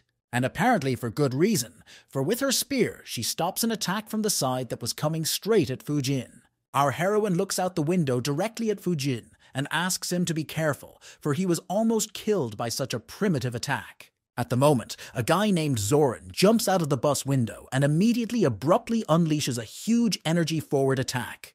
However, a guy named Gel stops his attack, holds up his hand and asks him what he's doing now. Gel starts telling Zoran that they could have just been brainwashed by these guys. No need to kill them right away. However, Zoran disagrees. He says they're not in training and there's a real fight going on right now and it's worth being serious. Zoran talks about not fully knowing the abilities of them all, so he decided to act immediately and drastically. Immediately afterwards, Zoran tells Gel that if he is unable to respond, he should not interfere because he must act seriously. A helmeted examiner enters their dialogue. She agrees with Zoran, but adds that the situation is not so obvious yet. Zoran tells the examiner that he doesn't agree with her, but he doesn't argue and silently turns around and walks away. Our heroine came out and stood next to her. She says Zoran is a boor, but Fujin next to her says our heroine isn't much better. Our heroine is looking at a girl called Noon, Fullman's assistant. She's on a roll using those guys like zombies. Our heroine also gets rid of a couple more of these guys and says they clearly look weaker than they were in their serious form. Meanwhile, while our guys are fighting a little trouble, the man in the helmet is still in battle with the dancer. Our heroine watches their fight and realizes that things are much worse there, and they have a really serious and powerful fight. In the moment the dancer says something incomprehensible to the man in the helmet, he agrees but says he has a big weight on his shoulders. The man in the helmet realizes that the dancer is pressuring him mentally to make their fight go faster and stronger.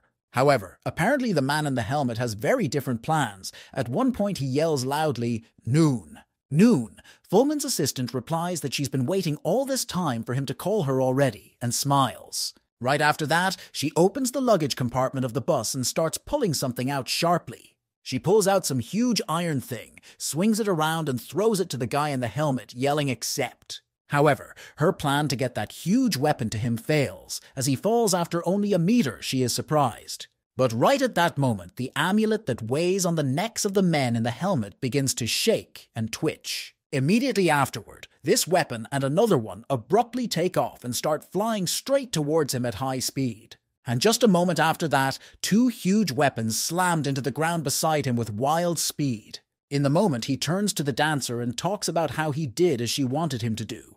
Pick up a gun. Immediately after which the dancer flies upwards, however right after which she is hit with a hard punch right to the body. Our heroine looks up with shock. She loves watching such powerful and epic fights. Meanwhile, some huge dark silhouette starts to appear in the sky. The dancer's body starts to turn into a monster. The guy in the helmet looks up and starts talking about how she's killed a lot of people who have seen this look, for she doesn't like it herself. But then the man in the helmet grabs the weapon and says that as long as he lives, no one here will die before he does. Holding up his weapon, the guy in the helmet asks her to fight at full strength, saying there's no place in this world for a sword that pierces its master's back. Meanwhile, our heroine recalls her dialogue with Engen, who once asked her if she would stop or go on. Then looking at her, he spoke of the long road ahead of her. Now she had only taken her first steps. He started to talk then about how every day there are fighters in the world who want to be the strongest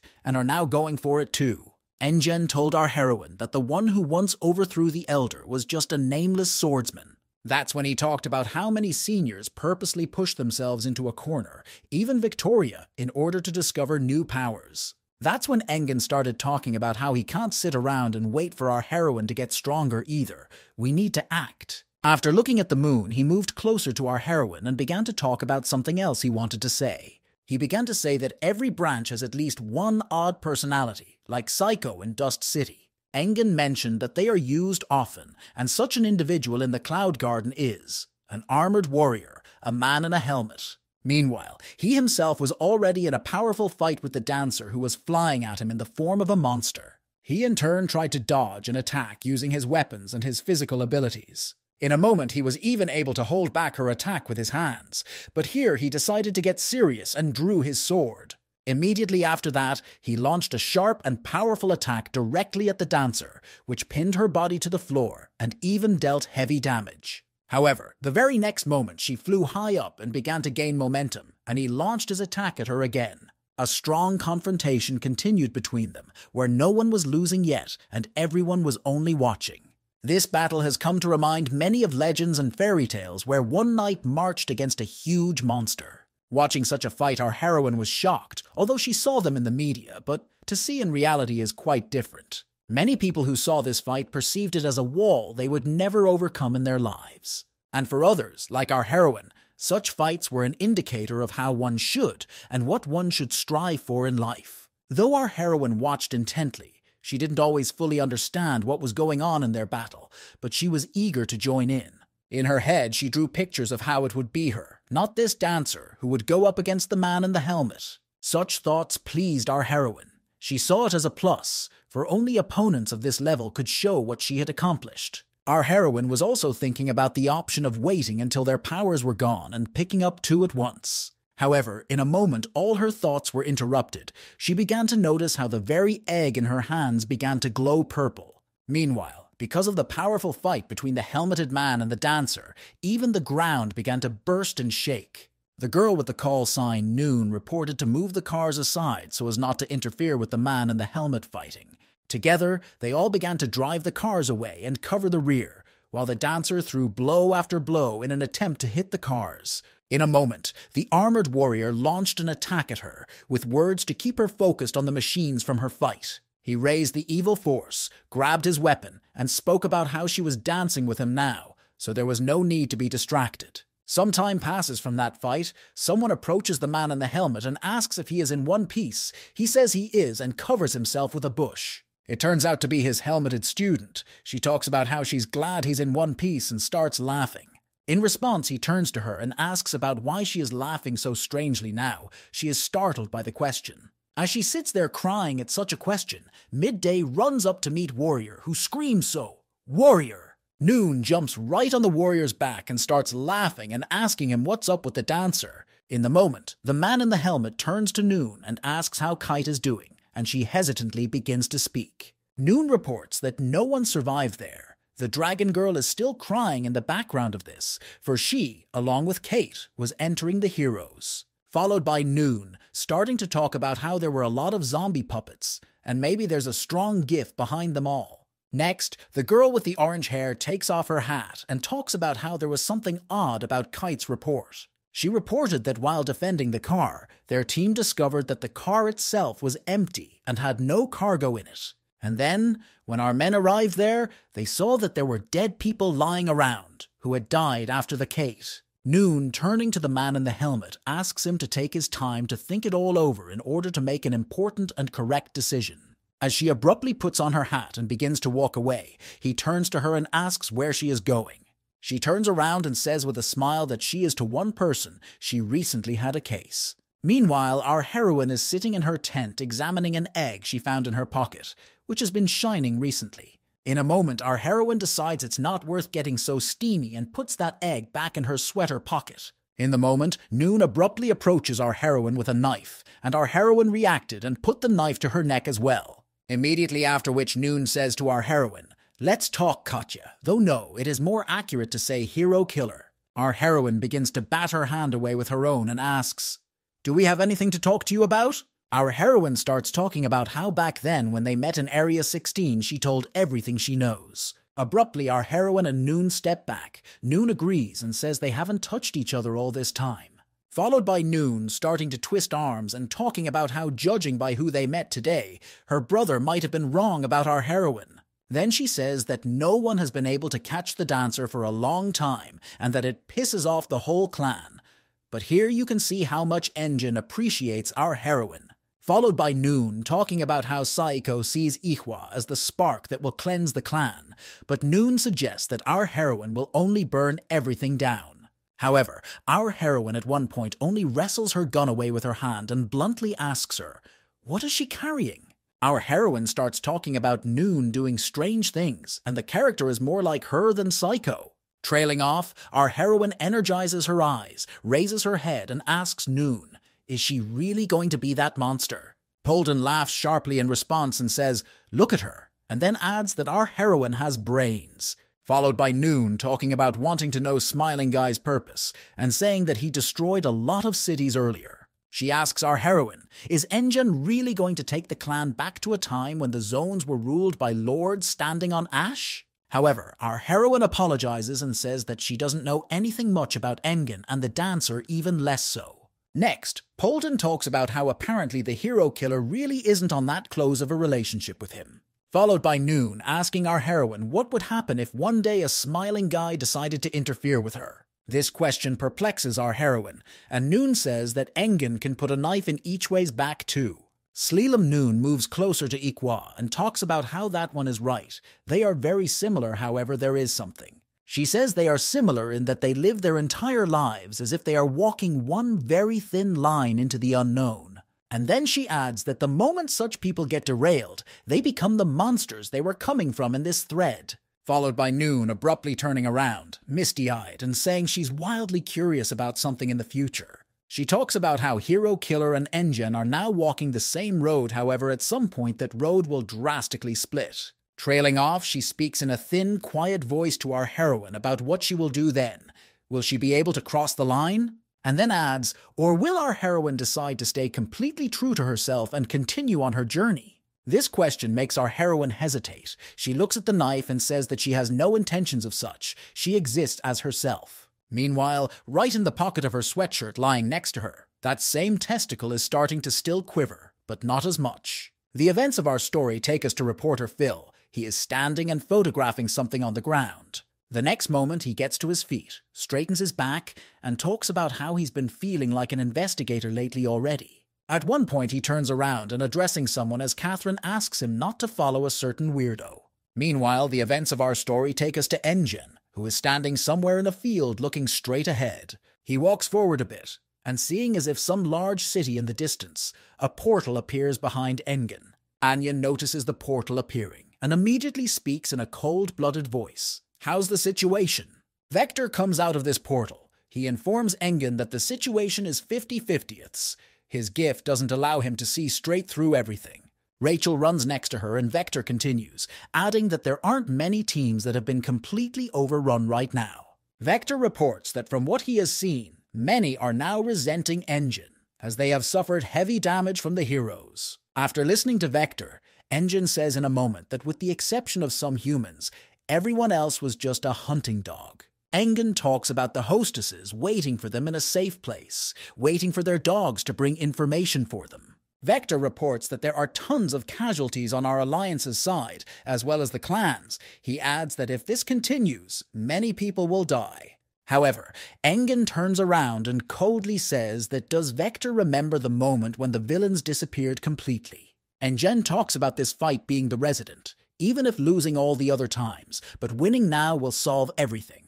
Vector talks about how he needs to change the question then. He asks Engin why is he here at such an important moment. Engin responds to Vector's claims by raising her hand, creating various small particles, and saying that the weak will die early. Anyan creates a weapon out of energy and asks Vector why take a roundabout way when there is a shortcut. However, in the moment, Vector asks Engin to stop, saying that he's knitting people uninvolved in all of this. Engen is about to attack Vector a bit. He in turn yells, "Stop! I said stop!" and creates a portal of his own. At that moment, some kind of rift appears right above Engen's head, with something flowing out of it like magma. Anyan turns to Vector and tells him not to forget that he's just an observer in this whole story. Engen gives Vector a flashback to some flasks filled with green water with people inside and says, "What then?"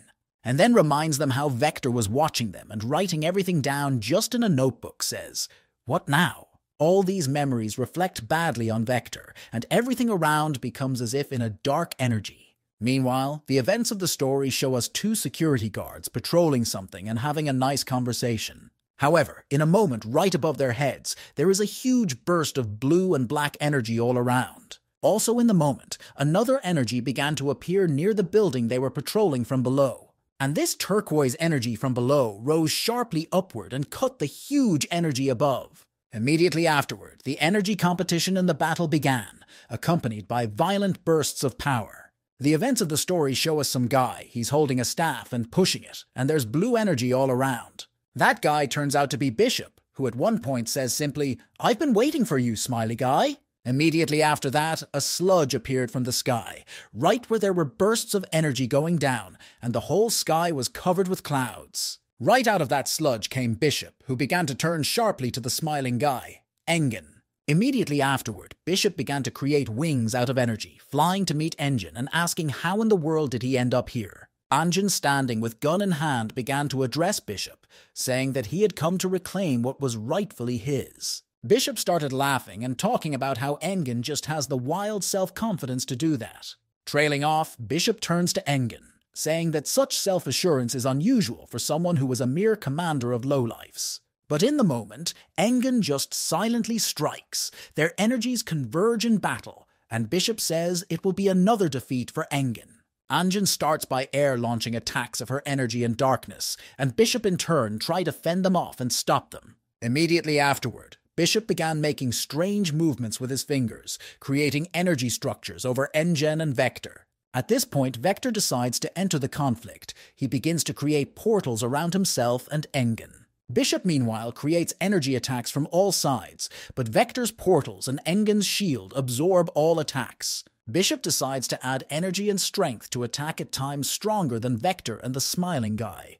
But in the moment, Endane creates a huge sword out of energy and uses it to slash both his shield and Bishop's attacks along with them. Immediately after, Endane launches a huge stream of energy at Bishop, and Bishop in turn creates a shield to protect himself. Bishop sees that Engen is clearly not acting alone, turns to him and asks, "Is this your new companion?" and says that the gift is good at his place. However, Bishop follows up by adding that this gift is good, but not enough to replace Chain's empty seat. Vector, meanwhile, notices and watches Bishop's speed, realizing that simply opening the portal abruptly and walking away isn't going to work. Vector decides to think of something, but Engen abruptly turns to him and asks him to leave, much to Vector's surprise. Bishop turns to Engen and says that with such strength and intelligence, there's no way he can realize that he won't win, even after 2 defeats. In response to his words, however, Bishop hears only the silence of Engenap, who stands looking at him with sword in hand.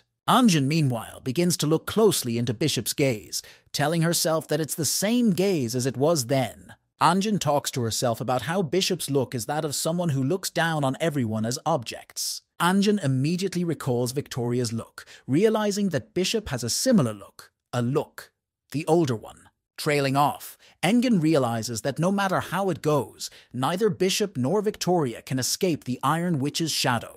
Followed by Engen sticking her sword into the ground, raising the energy and asking about who is the elder and who is the king. Immediately afterward, Engen says quietly, "Hell," and some sort of like creature with a bunch of limbs appears above him. Immediately afterward, this powerful creature begins to create equally powerful and volley attacks straight forward with energy. Endagen makes swing after swing with his sword, then this creature makes attack after attack. That throws Bishop off to one side, but he in turn tries to keep his feet in the air and fend off the attacks with his energy. However, in a moment, this huge monster with dozens of limbs starts jumping on Bishop with a lot of upward force. Bishop in turn only smiles, raises his hand and creates a stream of energy that is directed upwards. He creates huge sticks and limbs out of his energy that try to block the path of the Engen monster. Immediately afterward, he rushes forward on his wings and creates in his hand a great charge of energy and strength. Bishop launches a sharp attack straight towards Engen, but he in turn punches it back down. The entire sky and everything around covers the still with a shared aura and energy, and Bishop is like a butterfly flying amongst it all. Immediately afterwards, he stops abruptly and begins to create energy with his hand using the rain sacrifice technique. Immediately after, he adds it with the sea dragon technique, thereby demolishing everything in his path with tremendous speed and power. Bishop turns all the energy streams into one as if a dragon and flies overhead attacking the Engen monster. In the moment they collide above, Engen's sword and Bishop's energy become aligned in the same battle. Striking blow after blow, they pause for a bit. Engen begins to create energy dark around her. Bishop does the same thing, but laughs hard, saying that it's been a very long time since he's fought himself with his own weapon. They stand across from each other, holding out their swords to each other, and Bishop talks about how it's all a lot of fun. Meanwhile, in the sky, the sea dragon Bishop and the monster Engen are still battling at full force. And from below on the ground, they themselves are fighting, dealing each other sharp attacks of energy with their swords one after another. In the moment, Engen takes a sharp step forward, raises his sword upwards, and energy and darkness begins to flow from his sword upwards as well. With this action, he channeled some of his power upwards, thus aiding his monster in the battle against Bishop's dragon. And it succeeds quite successfully, because immediately afterwards Bishop's dragon was stuck in place and couldn't do anything.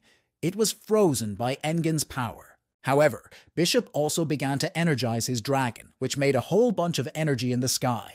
However, the sharp limbs of the Engen monster pierced through the dragon time after time, creating horrible battle conditions for it. Meanwhile, from below, Bishop's sharp things created by his energy in the moment began to emerge from the ground. Bishop himself rose up sharply and began to energize his weapon that was emerging from the ground. Immediately afterward, these weapons began to join together to form a whole new dragon with 3 heads. Bishop dubbed this attack King of the Sea Dragons, immediately after which one of the dragons began releasing energy charges at Engen. However, it was largely useless, for with his power, Engen had joined the monster's limbs to create a barrier. Bishop's energy began to rain down from the sky, and he himself turned to Engen with a suggestion to take a break for a while. However, Engen in turn held the weapon in his hands, covered his eye with his hand, and only replied, "Let's get this over with." Immediately afterward, they went back to techniques. Bishop's was Rain Sacrifice, and Engen's was Sea Hill. Immediately afterward, Bishop's wings began to leach energy, right out of which an entire dragon appeared and rushed upwards. Engen, meanwhile, also acted, creating different hills and structures out of his energy that came out of the ground. Bishop stood and looked up at the streams of energy, pondering why endless life could be boring. It didn't seem that way to him. He remembers Engen all bloody and without strength, and says that he was king once, but only for 3 days. However, looking at Engen now, Bishop is surprised, for he didn't think Engen would make such progress. Bishop starts to ask Engen if there's any point in continuing, adding that even though he wasn't fighting at full strength, he probably noticed. Bishop getting on the wall that was guarded by the guards suggests that Engen can't overcome such a wall right now. Engen starts touching the wall and talking about how one day he will definitely do it and everything will change. Bishop starts clapping his hands, creating energy and saying he's glad, because that's the kind of response he wanted to hear at all. Engen talks about how he was happy to have fun here, but I have to report that the item Engen is looking for is long gone. However, Engen has an unusual reaction to this. He creates a stream of dark energy and says he doesn't know what Bishop is up to. Trailing off, Engen begins to create streams of his energy again, and says that now was the last chance to stop him.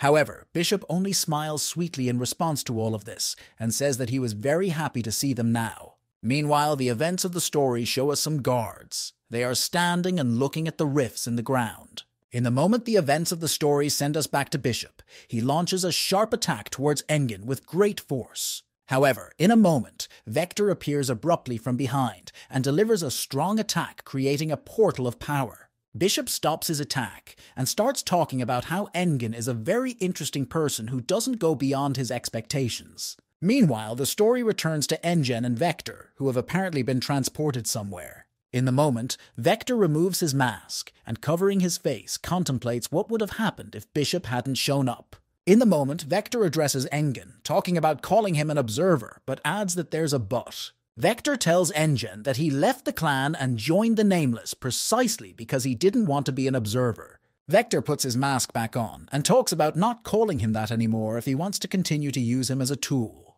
Endagen listens to Vector, lowering his gaze coldly, answering him sharply. Okay, Vector. Trailing forward, Vector asks Engen if he has decided where they will go.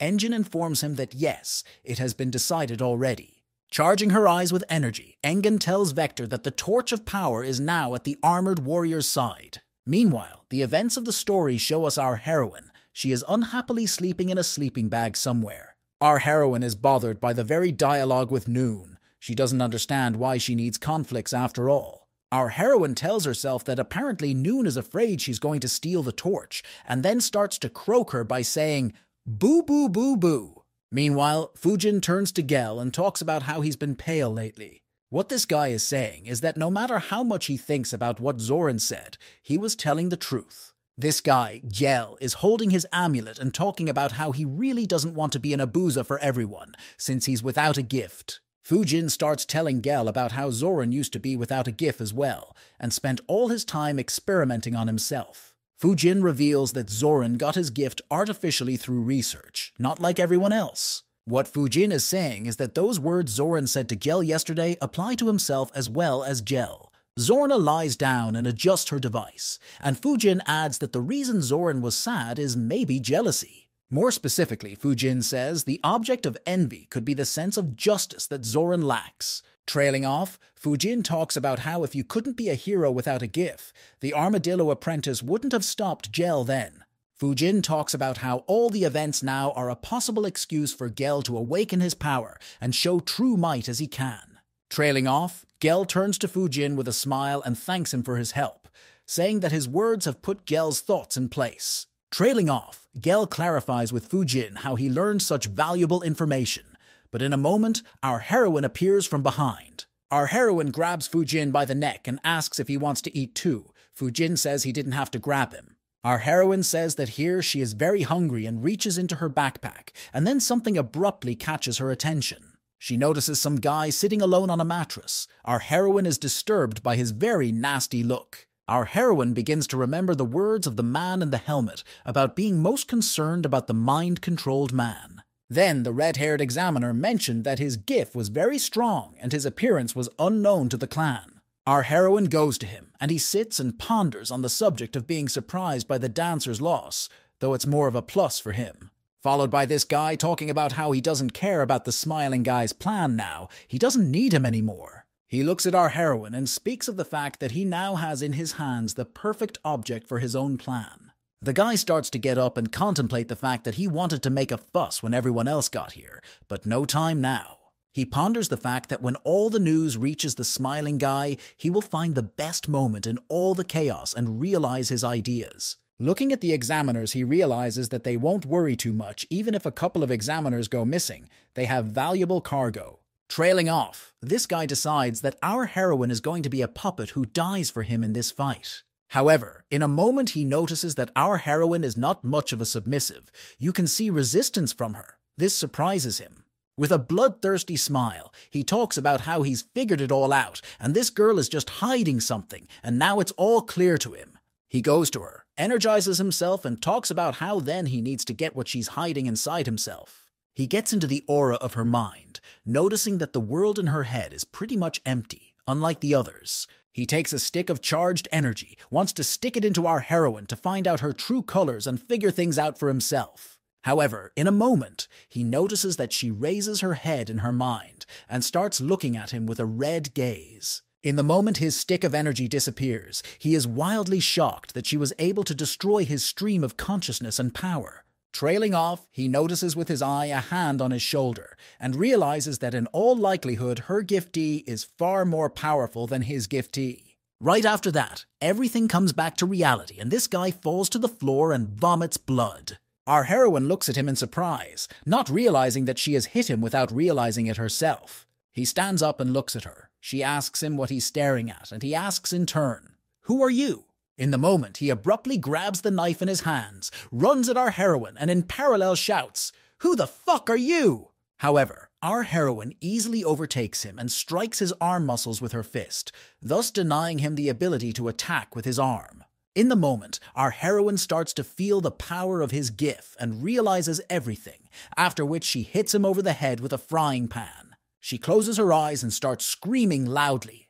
"Mind shocker! He's here!" He showed up. She screams and hits him further with the skillet. Some time passes from then on. All the cars and buses pull out again and go in some direction. At the moment, Noon shoots out the window of the bus and shouts about what an attack this is by counting, adding that there is no end to the brigands. She shoots back, killing them one by one, and thinks about how very strange it is that there is no end to them. Trailing off, she climbs back into the car and asks someone, "What's up with our maid shocker now?" The question was addressed to the man in the helmet. He replies that the red-haired examiner is now watching him. As it happens, she sits with him in one of the rooms of the bus. He, in turn, is tied to one of the beds. The guy in the helmet talks about how glad he is that they eliminated such a dangerous enemy so quickly, adding that it's all thanks to Katya. However, even knowing this, Noon talks about how she still feels more like our heroine is a pain in the ass still. Trailing Noon, addressing the man in the helmet, says that from the looks of what's going on, most of the attacks have been concentrated on them. The man in the helmet says that's right. Right now they have the fastest ones on their tail, but as time goes on, there will only be more enemies. He also mentions that the speed of the enemies is much higher, especially if you take the dancer's subordinates. But a trailing man in a helmet adds that and comfort, for they will soon be met by the forces of the 21st Squad. He suggests that they will be hit clearly hard before they meet the 21st Squad, and the obstacle will be the gorge in their path. However, Noon says she sees no problem. She suggests that she hold off the enemies, and he and the others will move in the meantime. Trailing off, she asks if there's any other way out, but the guy in the helmet replies that there isn't, and this is the most optimal for them. However, everyone is well aware that if there are enemies in the way like Tanzjovetsa or the smiling guy, again, the mission is almost impossible. Holden remembers Elder Bishop and asks if he happens to have dementia since he's up to such missions. The one in turn sits sipping tea, and Noon talks about how he used to look back at Fullman, but now not at all. Followed by Noon chatting with a man in a helmet discussing what might be in the cars behind them. Noon assumes that the very poison that spreads through the air is there, for it is very dangerous. However, the moment a guy in a helmet stops the bus and says it's time to change drivers. Trailing off, he starts to get out of the driver's seat but is abruptly stopped by Noon's voice. She asks him to remember something. She talks about how if the man in the helmet dies, she will personally take it upon herself to take down Bishop.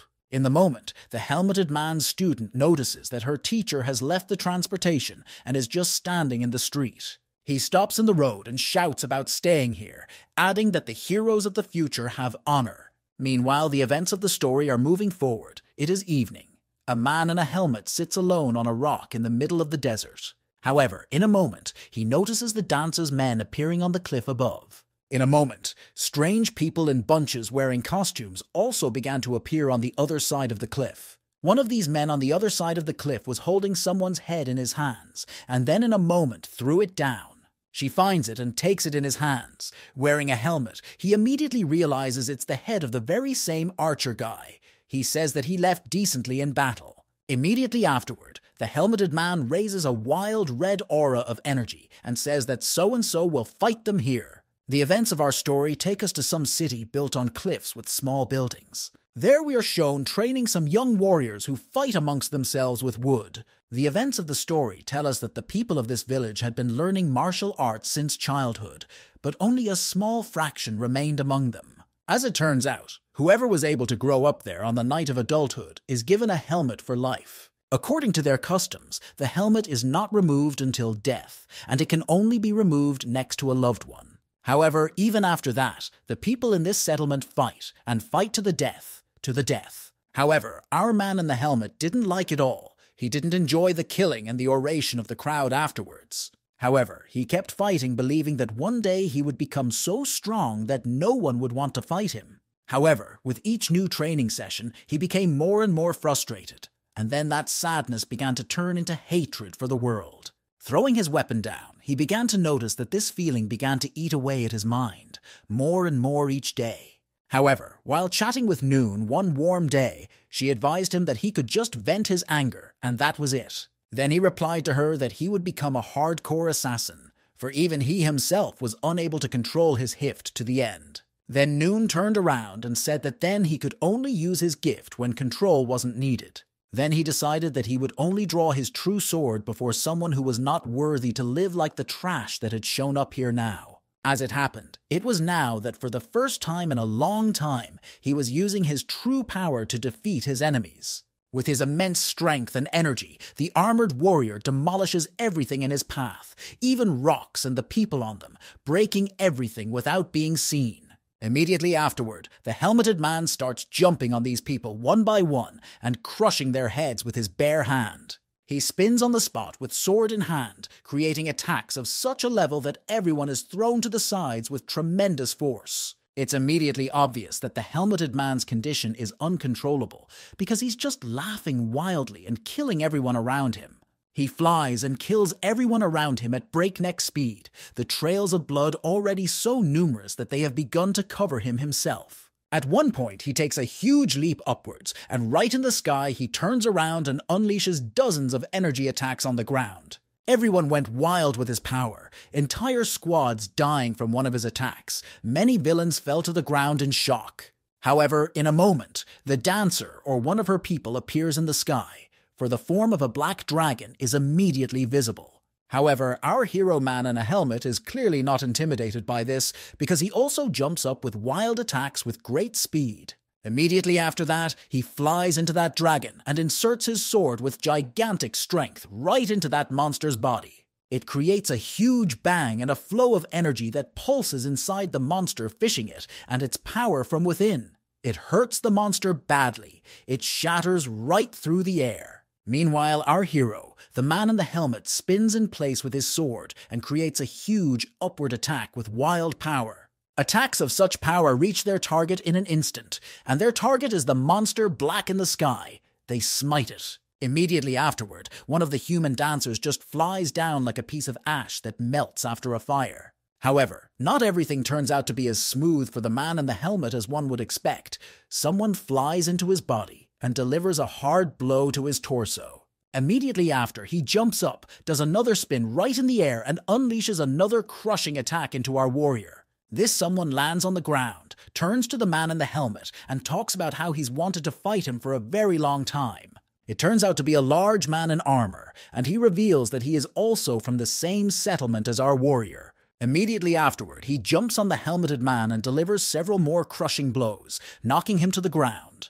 However, the man in the helmet is not so simple. He fends off all these attacks and makes his own from above, defending himself with energy. However, this warrior is also not a finger maid. He fends off all of our warrior's attacks with his own, and very easily at that. Immediately afterward, they run at each other and clash in a duel. The blow falls on our warrior. He is wounded again in the torso. However, their clash doesn't end there. They continue to fight each other and hit each other hard. In the moment, something terrible happens for our warrior. He is struck directly into the body from the back at high speed. He tries to defend himself against this attack. It remains to be seen if he is successful, but there is a massive explosion of energy. Although the attack of that night cannot be called completely successful, but it was clearly not in vain, our hero received a severe injury to his arm. Time goes on and the battles continue. Our hero is already barely standing on his feet, in his back sword and arrows, and he himself is standing all in blood. Events go on and on. Ever larger squads of villains attack him heavily. He alone confronts the whole horde. The enemy knight begins to fly at our warrior, saying that the fight was worthy, but it is time to accept death with honor. Immediately after that, he launches several attacks. Our warrior tries to fend them off, but not all of them succeed. Some of them go straight at him. Some time passes, and according to legend, the moment the warrior dies, thousands of birds gather to bid him farewell. Our warrior, the man in the helmet, dies, but the birds flock around him, for he died not as a warrior, but as a hero. The guy with the hypnosis, sitting tied up and talking about how apparently the man in the helmet decided to stop the troops and just bide his time. Trailing off, he turns to the red-haired examiner, asking what happens next after the man in the helmet dies. He also adds that Bishop is clearly not on the clan's side, but our examiner doesn't listen to him, instead slapping his tail in his face. She hits him hard, blood drains from him, and she reminds him of what became of Kate through his fault. Trailing off, this guy says he wants to reveal one interesting thing. The villains know where this squad is, because their path was obvious. He turns to her and asks her why they have been following them since the Cloud Garden. After this question, the examiner is horrified. And this guy tells part of the plan, saying that this is how they got our guys in the ring on 3 sides at once. Trailing off, he talks about how Engen knows and understands everything, and he planned from the beginning to separate them from the guy with the helmet on his head. This guy also started talking about how the only way the situation could have changed was if the guy in the helmet had taken the torch and bolted. Trailing off, he starts yelling and laughing, saying that the guy in the helmet didn't do it, for a fool, and heroes don't live long. Meanwhile, our heroine sits back in her seat with a bored face and wonders what the road disco is all about. Fujin begins to explain that this means that they've passed the plane, which means that they'll be entering the sea soon enough. Our heroine asks about the plane, for she doesn't see it here at all, and Fujin explains that it was once rumored to be the site of a great Victorian battle. Our heroine analyzes the area around her, realizing that the landscape is so-so for an attack, and the enemy has plenty of places for sieges. Our heroine looks up and ponders the fact that it would be very unpleasant if they were attacked in such a place. In a moment, by all appearances, something happens. The helmeted man's apprentice yells out that she will check it out. She gets off the bus and finds some bloody body with wounds and a suit, adding that the man is still alive. However, in a moment, something strange happens. Some yellow aura effects started to appear right from his body. Such sharp and strong charges of energy from this guy clearly hurt the girl in the helmet. Noon notices this. Right after that, some unknown guy jumped on the car with the load near our guys and started breaking the roof. Immediately after that, he started hitting everything around him, creating explosions and destroying everything around him. Noon flies away from the car and decides to act. But at that moment, one of them is hurtling straight towards her at breakneck speed. Noon tries to take shots. However, this guy blocks all attempts by grabbing her hands and starting to squeeze them, followed by this guy with a horrible face and a smile of gold teeth looking at Noon and asking, "Are you the office worker?" She in turn does not choose to respond in any way and endures, whereupon she delivers a strong kick from her foot into his torso. With such a sharp blow, she caught him a little off guard and began throwing punches shooting upward directly at him. In the moment, Noon is trying to figure out which side the attack started from, because if it's the gorge side, the man in the helmet is in trouble. As she follows, she notices the very same reinforcements from Unit 22 ahead, but they are all like zombies with punctured bodies. She stares straight ahead at them, immediately followed by sharp and violent explosions one after another. Noon notices this, and with a smile realizes it's a slim chance, starting to shoot straight back there to the side.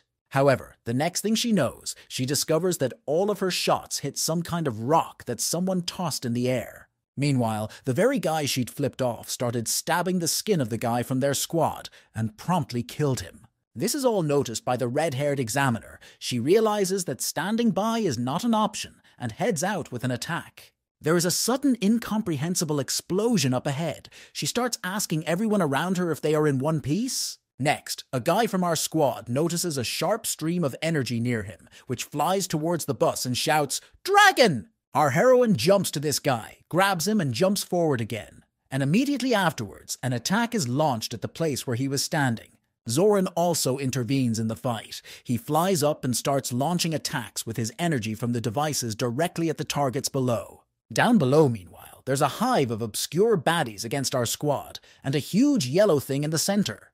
Fujin shouts to everyone that this is Dusty Clock's organization. They are very famous hitmen, as Fujin informs her. Our heroine also fight and realizes that now the squad is almost out of strength, and the opponents use more and more power. However, the moment her thoughts and everything else is interrupted by a sharp purple beam from the sky making an explosion. Out of this beam, some man appears. Holding his head, he complains that this is all happening on the first day of vacation. It turns out to be some girl with blue hair and a suitcase. She says hello to everyone and immediately apologizes. She turns to everyone and asks if they could dig graves where everyone could lie down at once. Following, while standing on the hill, she addresses everyone again and asks them to leave this place to her, telling them not to waste their gifts here. Noon refers to this girl as Gakata and talks about how they rely on her completely and will obey her. Followed by Noon asking the entire squad to run very fast, saying that the harbor is quite close for them. However, right where they were running, a man with a blindfold appears and tells them to scatter. Immediately afterward, with his hands, he creates a huge vortex of string and pointed metal objects at the end. Immediately after that, energy portals began to appear behind this guy's back, and people began to come out of them. And as time went on, these portals only got bigger and bigger, and the people who come out of them also got bigger and bigger. Hecate turns to everyone and tells them to make sure no one uses their gift, and to only use their physical strength in battle. One of the blindfolded guys starts addressing her and talking about how she's just a worthless wench. Trailing off, this huge guy turns to her and talks about how it's obvious that she's about to die and asks why she's alone. However, all she does in response is loudly proclaim her confidence and show off the shoes in someone's hands. However, apparently such words only pissed off the man across from her, and he was about to strike out at her. The next moment, however, she turns to him with a horrified face and holds the severed hand in hers. Immediately afterward, she raises a horrible aura around her and starts closing everything around her and ripping this guy's head off. The rest of the guys nearby are also watching this whole spectacle. They're just in wild shock at what's going on. Another 15 seconds pass, during which this girl manages to get rid of a few more guys and kicks another one. At one point, she kills 10 people and stands silently covered in blood, and the remaining survivors start running away. In the moment, one of these guys, the oldest one, points right at her and talks loudly about realizing who she is. He reports that he recognized her and her fighting style and called her the Executioner after the Grodno dog catcher. He remembers her old appearance and talks about how he didn't recognize her right away because there were rumors that she died fighting Victoria. Trailing off, this old man turns to a guy nicknamed Office Worker and tells him that he can't beat her in a one-on-one fight. He adds, mentioning that at one time when the Lord still ruled the clan, one of them was killed by her simply with her bare hands. Trailing off, the man picks up some black bars behind him and informs her that they will deal with her themselves this time. The old man and 4 more of his men in red suits block her way. She talks about them looking strong. The old man yells loudly and relays information to his men about a special formation to confront her. All together in chorus, they answered him, "There is," and began to start regrouping among themselves in the ranks. Immediately afterward, they abruptly all began to collectively strike her, however she was able to dodge. Immediately after, they began to apply their special techniques and actions that are linked between each of them. They began to use their collective attacks and attack this girl en masse, which surprised her. In the moment, with special attacks and actions, they managed to outsmart her and lure her into a special trap. In a moment, she realizes that it's no longer easy to fight against them, and she can't dodge some of their attacks at all. Trailing off, she decides that if she can't already have time to dodge, it's best to just let them strike at her. However, right after their blows, she makes a sudden one of her own and knocks one of the guys down, killing him, and rushes towards the second one. In the moment, they come together in a leg kick, but the girl's kick is much stronger, breaking and tearing off her opponent's leg. Immediately afterwards, she attacks another one of them, and using his own weapon against him, kills him with a punch. Immediately afterwards, she does a leap, leaps off the ground, and jumps on another one of them with an attack. However, in a moment, an old man appears from behind this guy. He punches through his own man to strike at her. She dodges again. And right after that, she strikes the guy who was standing closer to her than she did, knocking his head off his shoulders. Immediately after which, she grabs the old man, twists his neck, and says loudly that in all likelihood she's done. Following her, she headed to the car that was left here and started banging away, talking about getting out of it already. She was all done. However, the very next moment after her words, someone from behind strongly wrapped his arms around her from behind and began to squeeze her. Immediately after that, someone yells. She took the gift off, Office Worker attack, and the very same guy appears from above. Immediately afterward, this Office Worker strikes a huge blast of some sort of flame and explosion right at her. However, the very next moment, she finds herself on the other side of this old man and asks, "What were you hoping for?" Immediately afterward, she abruptly grabs the old man and squeezes him with such force that she breaks all of his internal bones. Leaving the practically dead old man behind her, she decides to walk forward, straight to the office worker. She starts to look at the office worker with a smile, asking him what he would do in such a situation. However, instead of some sort of normal response, he snaps out of his seat and jumps right at her with great speed. Immediately thereafter, he begins to strike her neck, but apparently his blows do not reach her. Not only do his blows not go through her, she manages to throw him off and starts walking towards him herself to meet him. Immediately afterward, they fist bumped together in combat, but the office worker started running off somewhere to the side instead of fighting further. That Hecate girl began to stare back at him with a smile on her face and talk about how she wasn't a wimp at all. Immediately after these thoughts and phrases, however, a moment comes to her mind as an unharmed Victoria held her clothes half dead. Such memories made Hecate fold her arms around herself, and she began to shake and tremble and fear. But in a moment, she blocked out those thoughts, kicked open the car door and said cheerfully, "Well, shall we go?" However, inside the car, she only noticed a girl with white hair on a chain who answered her quietly, shivering. Yes. In the moment we are shown Engen, he looks down at someone and asks. They say, "Did you touch my sword?" It turns out to be the hypnotherapist guy. He's on his knees talking about how if he had known, he would never have done it. Right after Engen says, "right hand," and after that phrase, the dancer breaks this guy's hand.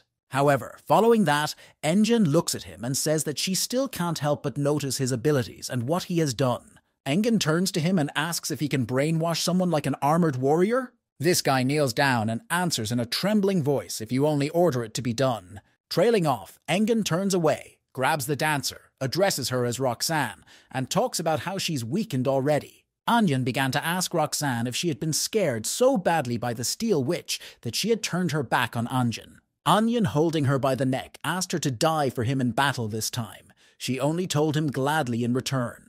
In the moment, Engen began to walk forward onto the mountainside and shout down, "Listen to me, villains." He began to say that he was confident beyond any doubt that the coming battle would end in victory for them. Engen continued to speak, adding that although they didn't hit the clan hard, but they showed themselves, everyone stood and watched intently. Rachel tells Vector that Engen doesn't say anything about the torch, and Vector says that most of the people here think it's a routine assault. Vector talks about how there's no point in committing more people to this. Rachel talks about how it's clear to her. Immediately afterward, he began to say something else, and ended by saying that they would all reconvene soon.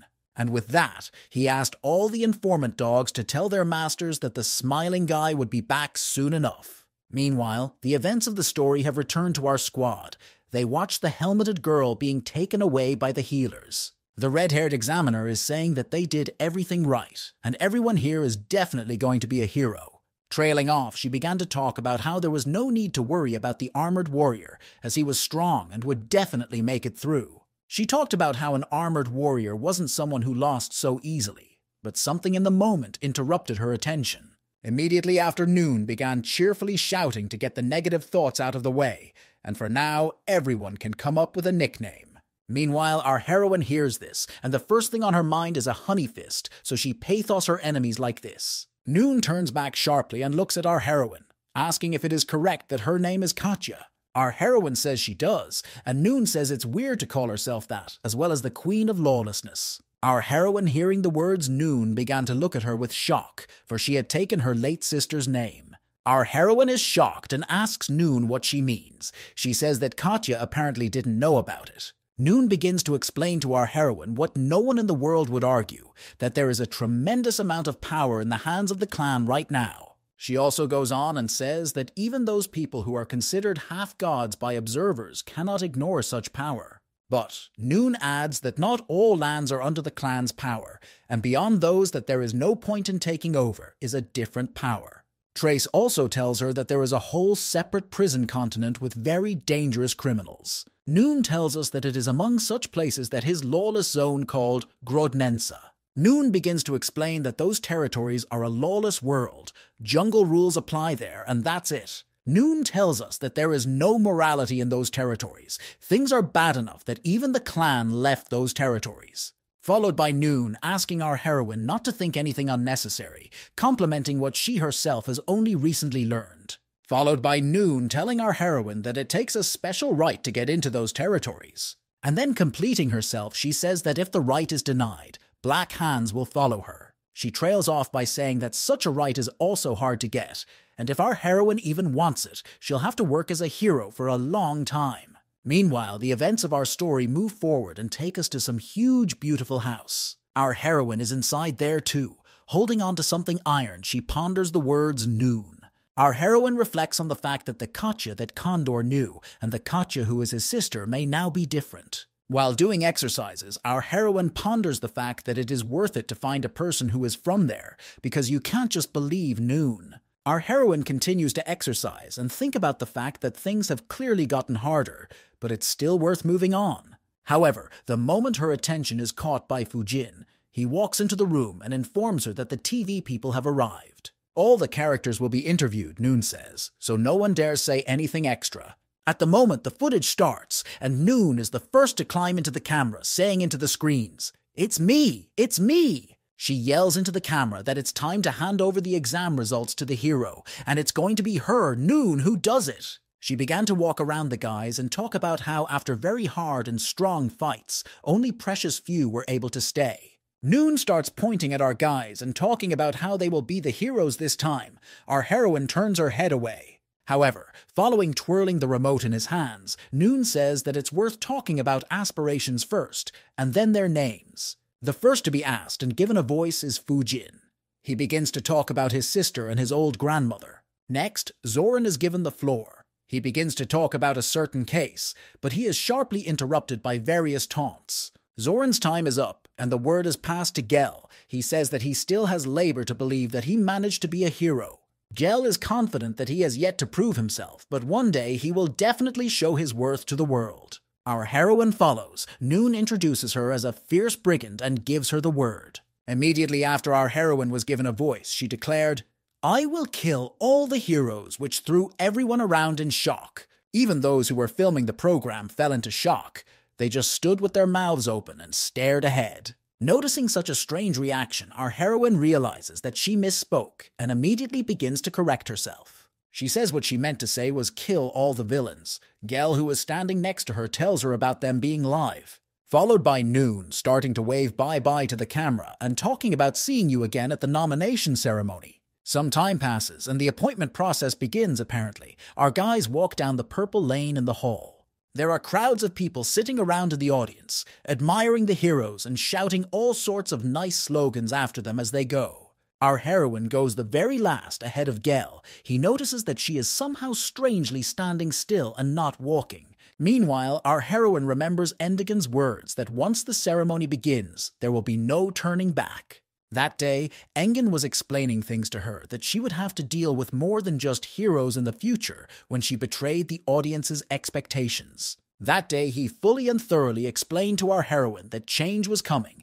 and everything would change in her life in reverse. Our heroine also recalls her sister telling her to let little Ihwa leave the place in case of her death. Then our heroine's sister asked her to forget everything in the event and live completely free in the bright world. However, immediately after these words, our heroine's sister began stroking her and saying that if suddenly she decided to take revenge, there was one request. That day, our heroine's sister hugged her and asked her to then grind the person who killed her into powder so they would remember her. Walking down this purple path now, our heroine realizes that no matter what path she takes, her essence will never change. At the moment, our heroine enters the stage and everyone is shocked, some even pulling out binoculars looking at her. Our heroine looks eerily charming, disconcerting everyone with her appearance, clearly not looking like an outlaw. Meanwhile, a certain woman is watching all this. She stands with long blonde hair and watches. At the moment, she, Victoria, appears in front of everyone with the words, "Apparently everyone has gathered and we can begin." Our heroine, seeing her, also immediately feels awkward because she is afraid that Victoria can recognize her. Seeing that Victoria had come instead of the head of the zone, everyone began to shout her name joyfully and praise her in front of everyone. Next, Victoria points to our new heroes and says that today they are our future, strength, and glory. Victoria begins to create weapons out of energy and talks about how this is just the beginning of their journey and they will all light up the future era. Victoria put her sword to her face and began to say that now these people are just stones emitting light, but in the future they will become stars. In a moment, Victoria began to introduce everyone one by one and call them by name, and stopped abruptly at Keita. Gyal noticed this. At the moment, people in the crowd started discussing the fact that the ceremony isn't as easy as it used to be, as Victoria doesn't get down on her knee. In the moment, Victoria gets up against Katya and talks about how she saw her interview on TV. Victoria then sharply puts her sword to our heroine's neck and says that she should change her voice. Our heroine realizes she's been figured out and quietly asks Victoria what's up with the old man now, and Victoria says, "Dead." Trailing off, Victoria raises a wild aura of power around herself and our heroine, asking her what she would do if he died. In the moment, Victoria comes face to face with our heroine and speaks quietly in her ear. "In 2 days. Victoria continues, saying that if our heroine wants to steal the torch, it must be done in 2 days, and then immediately leaves abruptly afterward. Victoria begins to pour in the energy of her sword, and turning to the audience says that it is time for the festival itself to begin. Victoria lifts up her red dress and asks everyone in the audience to once again shower the new heroes with her praise and strides off in pathos. Victoria turns around, looks at our heroine and says that if she ever sees her wearing red again, she will kill her. As time goes on from that moment, our heroine stands on the street and speculates on the subject of whether her old teacher is alive after her battle with Victoria. Our heroine is also shocked by what Victoria is doing, because she doesn't understand her course of action, and why didn't she reveal it to everyone? Our heroine thinks about taking some time to think things over, but in a moment from behind, she is distracted and called out. It turns out to be the red-haired examiner, and she's talking about how everyone is packed and it's time to go. The red-haired examiner tells our heroine that they are now popular personalities, and it is better not to walk on the street like that. The events of the story move forward, with all the new characters gathering in a circle around the red-haired examiner with the call sign, Crimson Dragon. The guys ask why they were gathered, and she in turn only wonders and asks why they are all so antisocial. She talks about how traditionally there will be dinner now, and the Crimson Dragon is paying for everything. This surprises our guys. Fujin immediately after these words starts looking at our heroine. The Crimson Dragon asks what's wrong. He says nothing. Not much time passes. Our heroine is sitting at a table with a pile of food and a huge cancer with bread in her hands. The Crimson Dragon examiner is shocked. She doesn't understand how it is possible to eat so much still and now. Our heroine has eaten about 30 plates already, and turning to the Crimson Dragon says that she is the best examiner. Such pleasant words from our heroine greatly pleases her, so she scores all the moments and rejoices too. However, when the time reaches the moment of payment, problems have already begun. Crimson Dragon did not expect such spending. Gel sits and looks up, saying that the relief has sort of set in, but the anxiety still hasn't left him. Zoran enters the dialogue and says that this is all just the beginning, but there's clearly no need to rush too fast. Zoran mentions about C's initial zone. Our heroine is surprised. She doesn't understand why everyone is so afraid of him.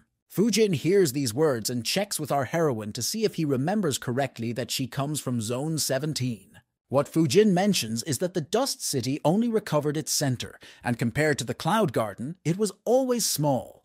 Fujin says that the location of the zone comes from the name of the capital, and now they are in the resort area of Quartz. Fujin also says that he sometimes feels that our heroine sometimes lacks intelligence. She says she admits it. Listening to this and eating our heroine realizes that this area is much bigger and more dangerous, which means everything will not be solved so easily. Our heroine also realizes that Victoria's words are still on her fate, because she can't decide whether to believe her or not. Our heroine also doesn't understand why Enja needs a torch, because just a huge power sounds too strange and naive. Stirring her food and gobbling it up, our heroine ponders the torch and the fact that there is a moment. In the moment, our heroine abruptly jumps up with shock from the table, for it has dawned on her that she might just not give the torch to Engen. Meanwhile, the events of the story take us to Noon. She is sitting alone in a hospital somewhere near someone. More specifically, near the very girl in the helmet, whose condition is very bad at the moment. Noon sits and blames herself. She says she should have been much more careful, and then maybe things would have been different. However, in a moment, the door to the chamber opens and an armored warrior, a man in a helmet, walks in. Noon immediately sees this, and she is shocked because she never expected him to come in here. However, Noon immediately sees the difference in the amulet around the armored warrior's neck and begins firing at him with the question, "Who are you?"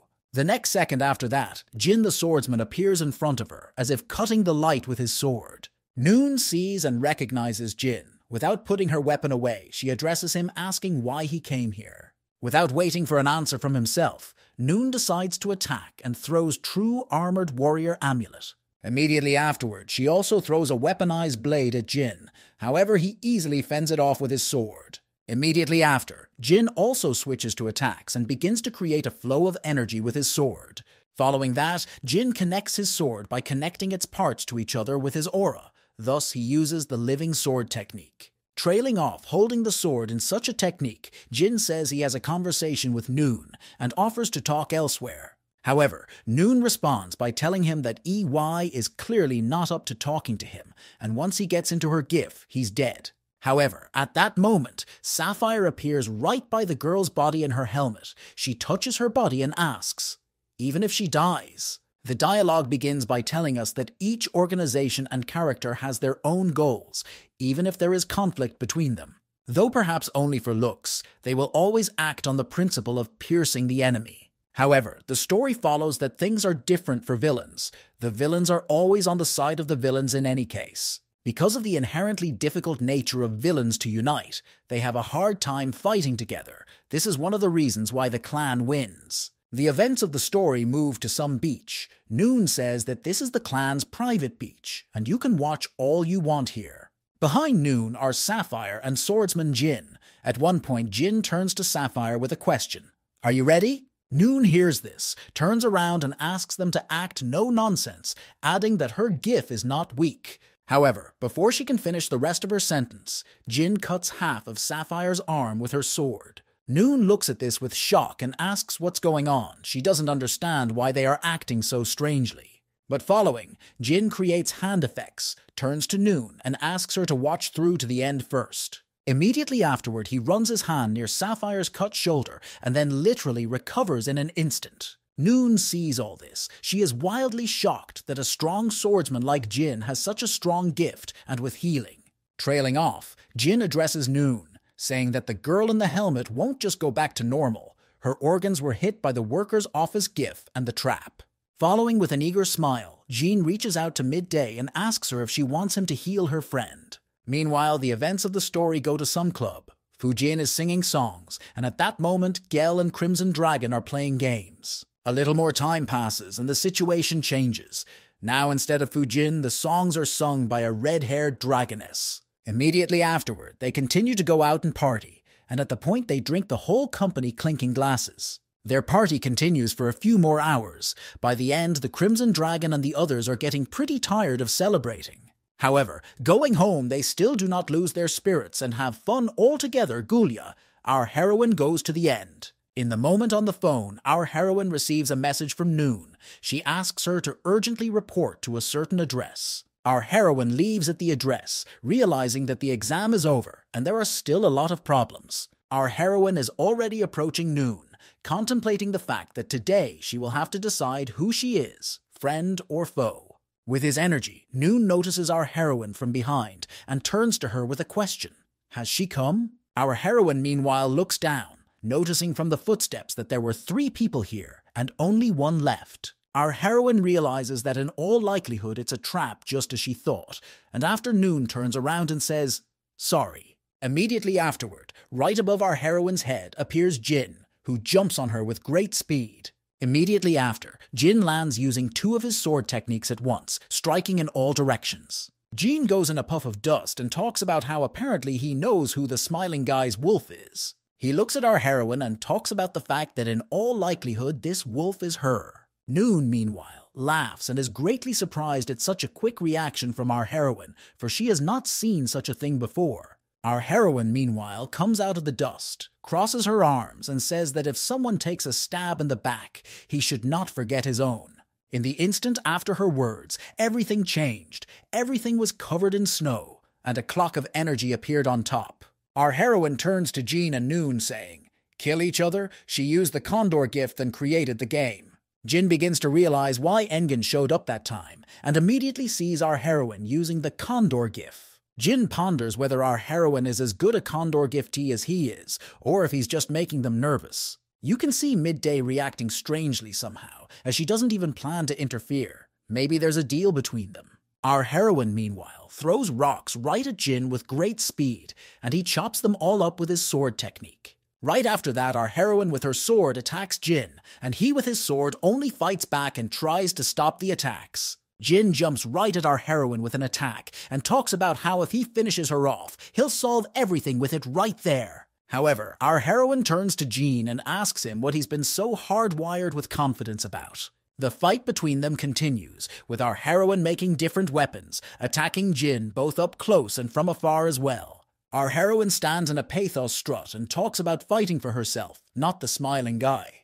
However, apparently Jin is not much interested in the reasons why our heroine is fighting. He continues to attack. In the moment, Jin let a huge energy attack go straight into our heroine, and for the first time got her bloodied in that attack. Our heroine holds her wound on her arm and ponders the fact that it is very hard to fight with such a sword without seeing its attack. Our heroine summons a special weapon using blades from her body, thus fending off some of Jin's attacks without strength. Our heroine tries to act stronger, but there is no way she can summon some strong gift with her hand. Our heroine realizes that it's not cool at all that she has now only realized that she can't use many of the gifts. She creates a cold weapon in a moment, makes a leap to the side and says loudly, "Get off!" However, Jin doesn't really want to let her go, so he throws energy attacks towards our heroine, trying to stop her attacks. However, from the attacks of Jin, still our heroine reaches and hits her body with great speed, flipping her off her feet. Immediately after, Jin takes a high jump up and flies right over our heroine with his sword attack already charged. Though our heroine dodges a direct attack, a stream of energy hits her and throws her off, and she decides to change her strategy. Our heroine decides to go on the defensive and wait for the sand to fall out, because going outside is now much more dangerous. Our heroine creates many weapons and shields, thus defending herself from his attacks and thinking about how Noon goes through in such a situation. Jin releases and further attack after attack, and our heroine is well aware that in terms of strength he is a head taller than her. Our heroine continues to fend off Jin's various attacks, thinking that overall she has the strength to last. However, Jin uses a very strong attack and starts covering everything around with the power of his sword. Our heroine sees this. Immediately after, Jin stops abruptly and begins to look directly at our heroine with a strange look, as if energized to attack. This turns out to be true. The very next second, Jin flies into our heroine and pierces through her body with his sword in a heartbeat. Jin starts running the sword inside our heroine's body and talking about how she's not the only one here who can think with her brain. Our heroine, covered in blood, stands and looks at him angrily and says that wasn't all his power? Jin doesn't answer, but only looks at our heroine and says that if she dies right here, she won't even leave a corpse behind. Our heroine talks about taking Jin and his sword with her as well, and Jin begins to attack again with savage force. Jin's attacks go straight at our heroine. She dodges some she fights back, and some hit her. Our heroine begins to remember Engin's words that even if you take away Jin's powers, he's still very strong. Looking at our heroine, Engin talked about how in the future, Jin could be one of those who would move the era because he is very strong.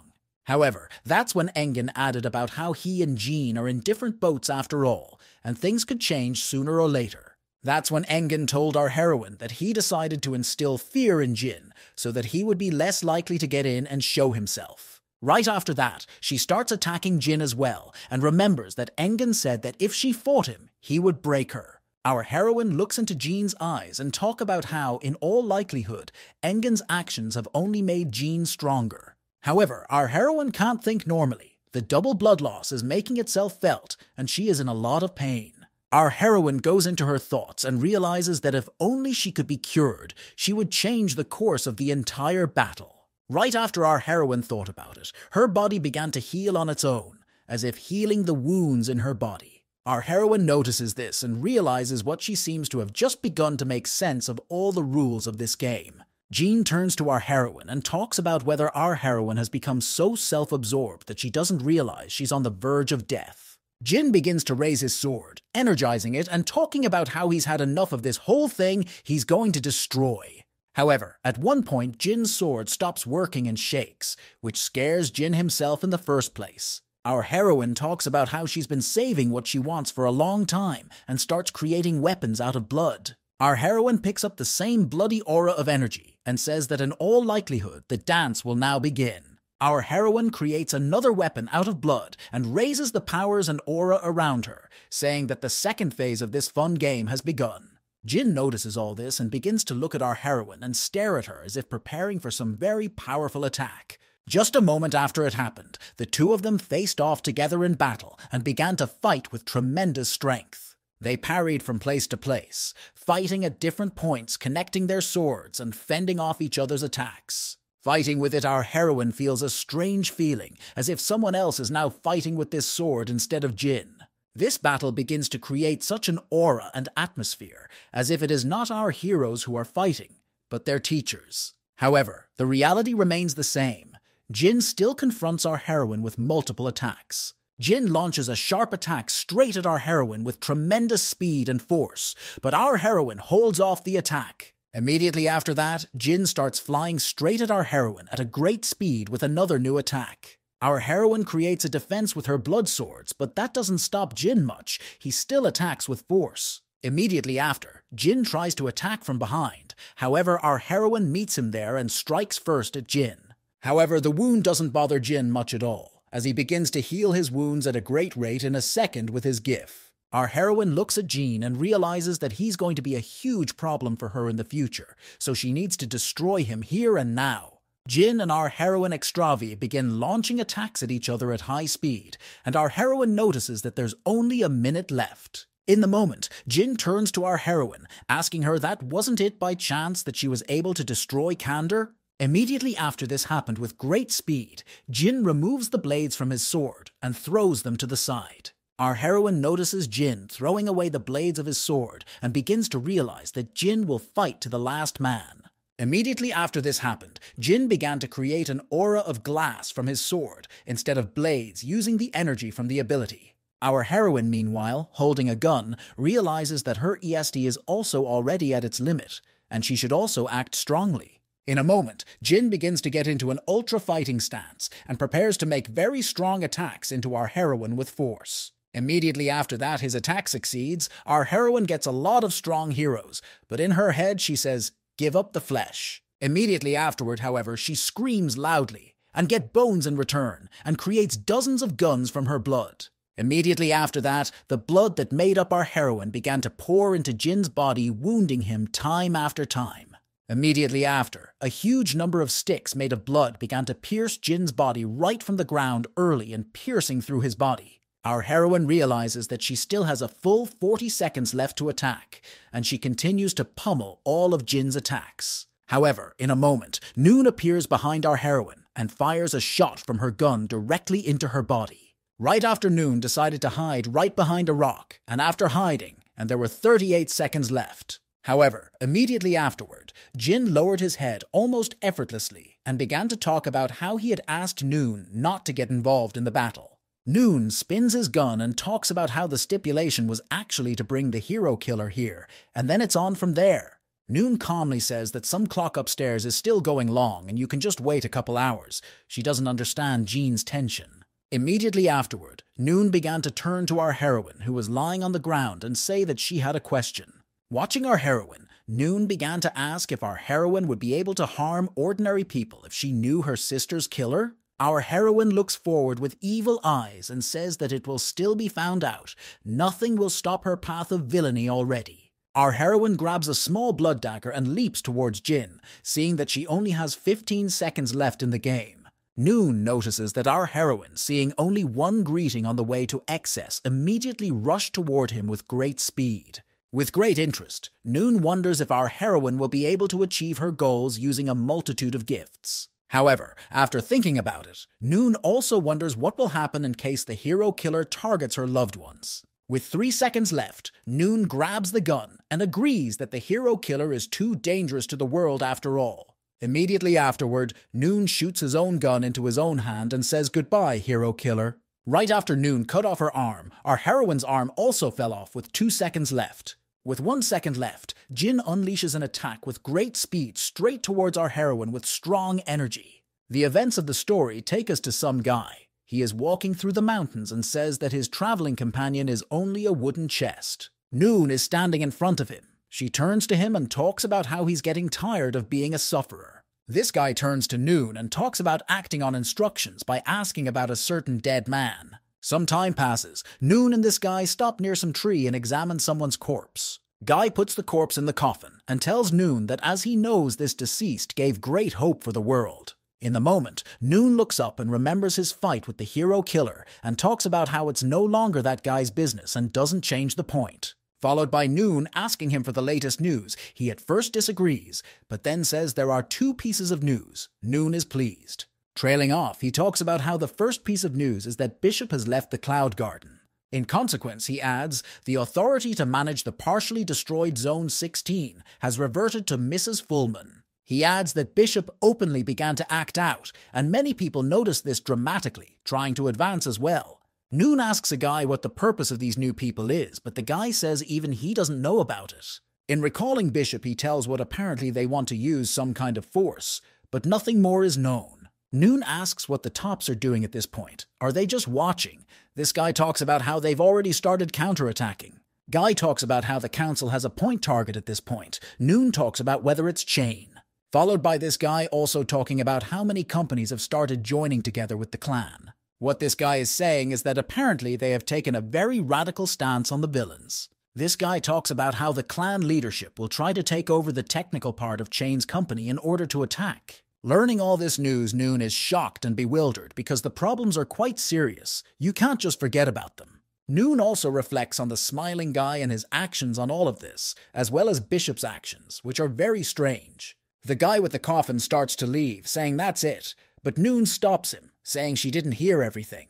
This guy replies to her that inquisitiveness also has a measure, and you shouldn't get too high here. Everything has a measure. In the moment this guy gets close to Noon, touches her lips and talks about how their relationship could get personal, then tells her. Followed by this guy looking into Noon's shocked eyes, saying that if the armored warrior is dead, isn't this a chance for him? However, in response to all this, Noon abruptly pulls out a gun and fires a shot, but the guy ducks and holds her hand saying, okay. Noon at this point stands immobilized. She does nothing and just stands there with a shocked face. The guy's hands are flailing around, asking her not to make that weird face, saying that they haven't found his body yet. Followed by this guy talking about getting back to the work talk and asking Noon if she's willing to go all in. Next, he starts talking about how Bishop and the clan are just as determined and also willing to do anything.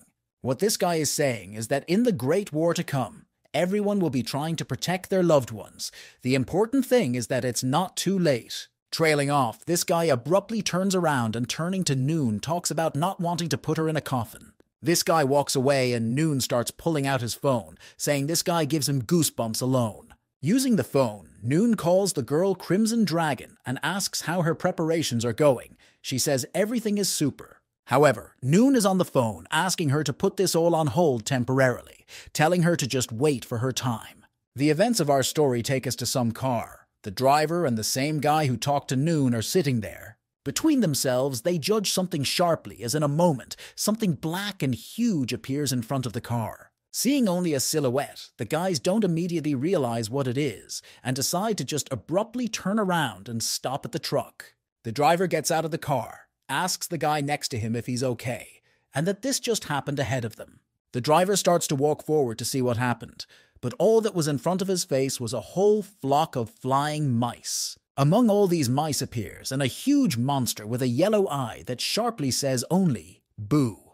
And after spreading wings from this monster, a girl with an all-black costume and claws on her fingernails appears. The driver immediately tries to get away from her, but his attempts fail and she bites his neck. The same guy who talked to Noon sits in the car with shock and doesn't realize what's going on. He's wildly surprised. In just a second, this girl is in the driver's seat, hands the guy a candy bar and says, "Here you go." Trailing off, she asks if he'll give her the coffin, but he instead creates some bandages around her hand with his hand. Immediately afterward, he covers his entire arm with some white energy and tells this girl to stop mocking corpses. This girl waving a candy bar says that apparently they can't get around without a fight. Immediately after her words, beams of blows came out of the truck from both sides and followed by explosions small just inside. Immediately after that, flying out into the street between them began a battle. The guy kept making attacks, and she in turn only fought them off. In the moment, she calmly began to address him with a smile and talked about how he had a very interesting gift right now. Meanwhile, while the fight and confrontation continued between them, this girl's bats began to carry the coffin away little by little. Although with great difficulty, they managed to take this coffin and move it closer to the cliff of the bridge and throw it directly into the water. Meanwhile, the events of the story are interrupted and take us to some wasteland where a broken purple egg lies. In a moment there, our heroine appears nearby. Some flying yellow thing wakes her up. She wakes up and screams, "I've been resurrected!" Trailing off, she drops dramatically into the water beside her, looks at her reflection, and talks about how she had John's gift for emergencies. Right after, our heroine starts looking at where she is in general to figure out what she should do next, and notices a yellow thing. Our heroine looks at it with a strange look and tries to figure out what it is. This thing in turn does the same. It's like our heroine has gotten younger. She walks down the beach with this thing and realizes that even though it was risky, it came out pretty well. Our heroine thinks back to her fight with Jean and realizes that if it weren't for a lot of worries, maybe she would have ended it with a win.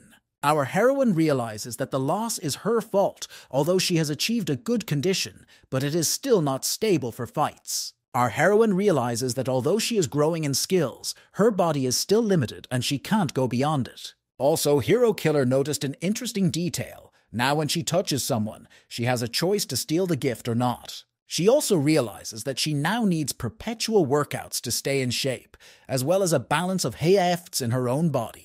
After this fight, our heroine also realizes a new rule of fights. One gift can be overlapped with another during the game. Our heroine begins to draw explanations in her head, envisioning the cool gift as some kind of bullet expensive. As our heroine continues to ponder her powers, gifts, and so on, that yellow thing lands on her head again.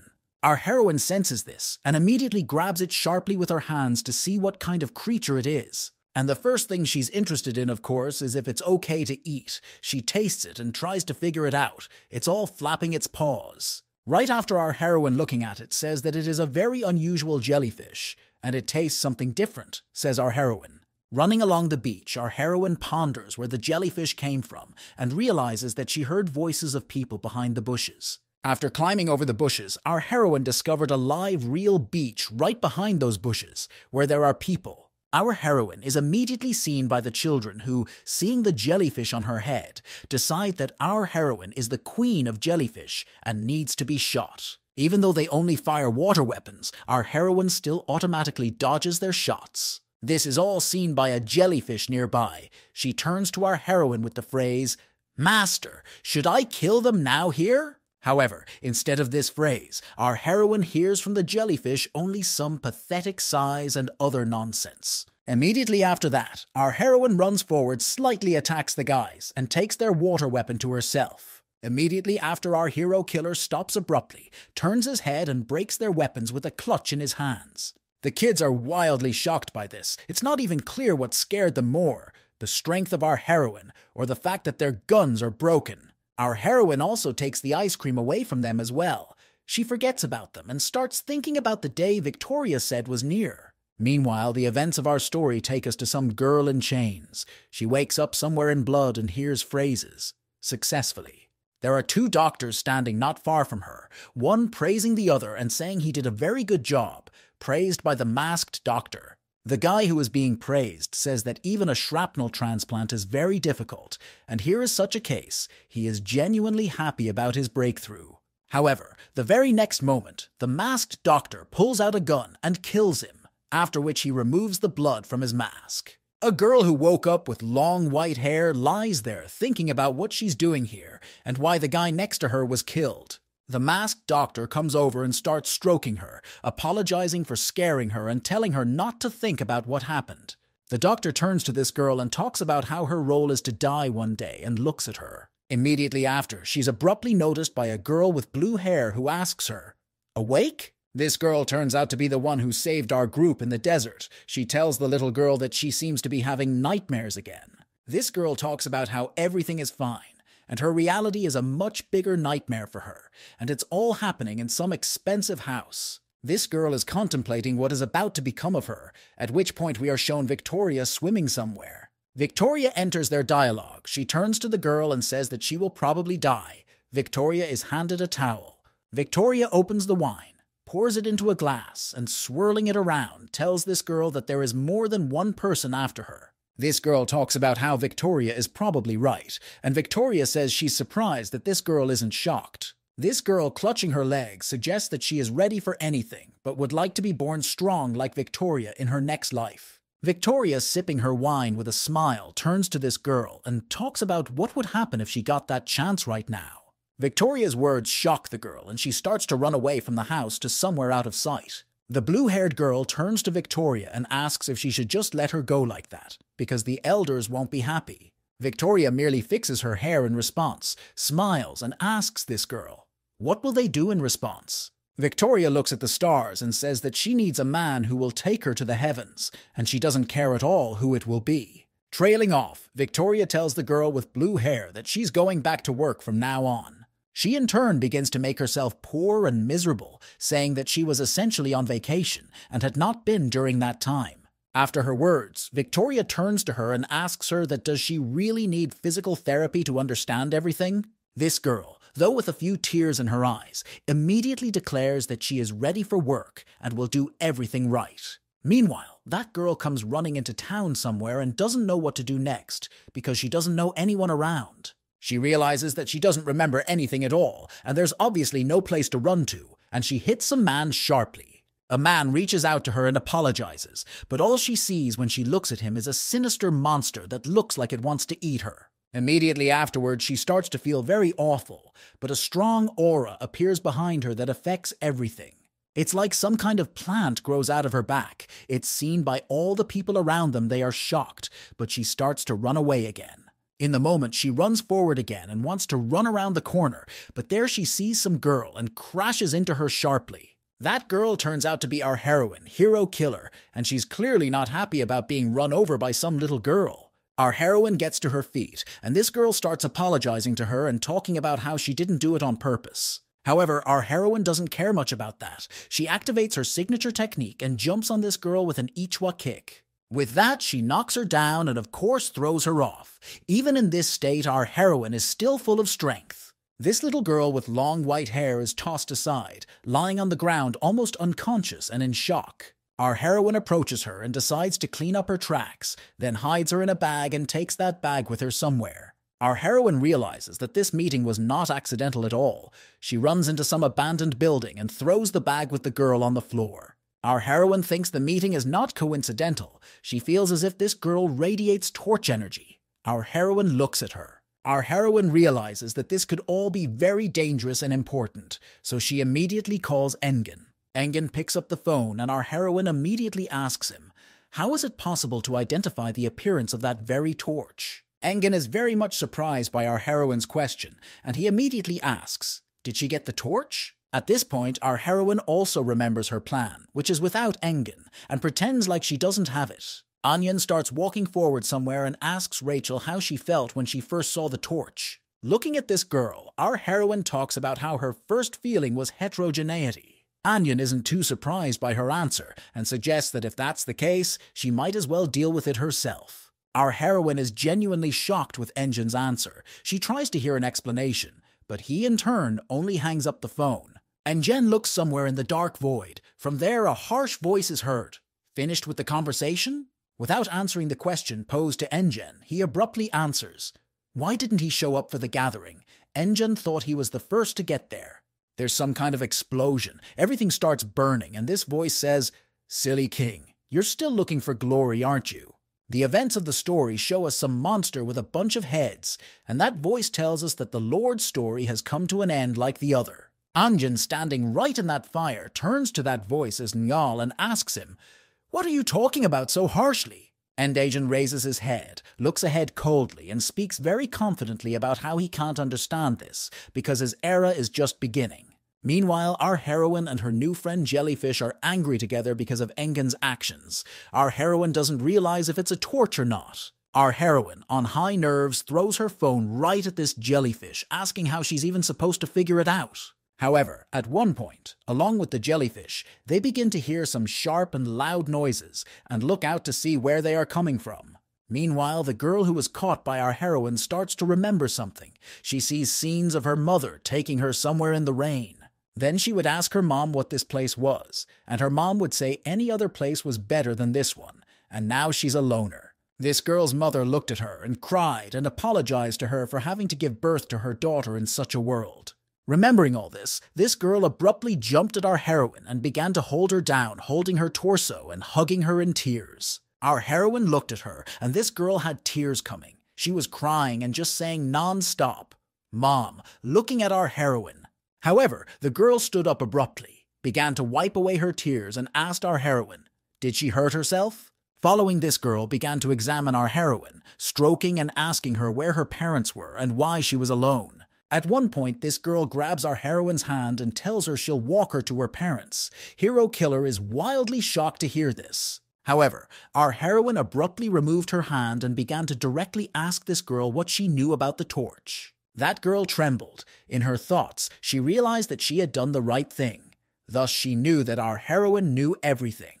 This girl again had something behind her back. She raised an aura of power, and remembering everything in her life began to ask, "Why are you all like this?" Our heroine began to look at her power and energy, immediately realizing that her est is very even. It gives strange feelings. Feeling him, our heroine began to feel like a small moth that flies on a huge torch of energy. Our heroine began to reach out to this girl and tell her that if she wanted to survive, she needed to be able to control her energy. This girl is trying to remove the power of her hift, and our heroine explains to her the fact that to others she looks very appetizing.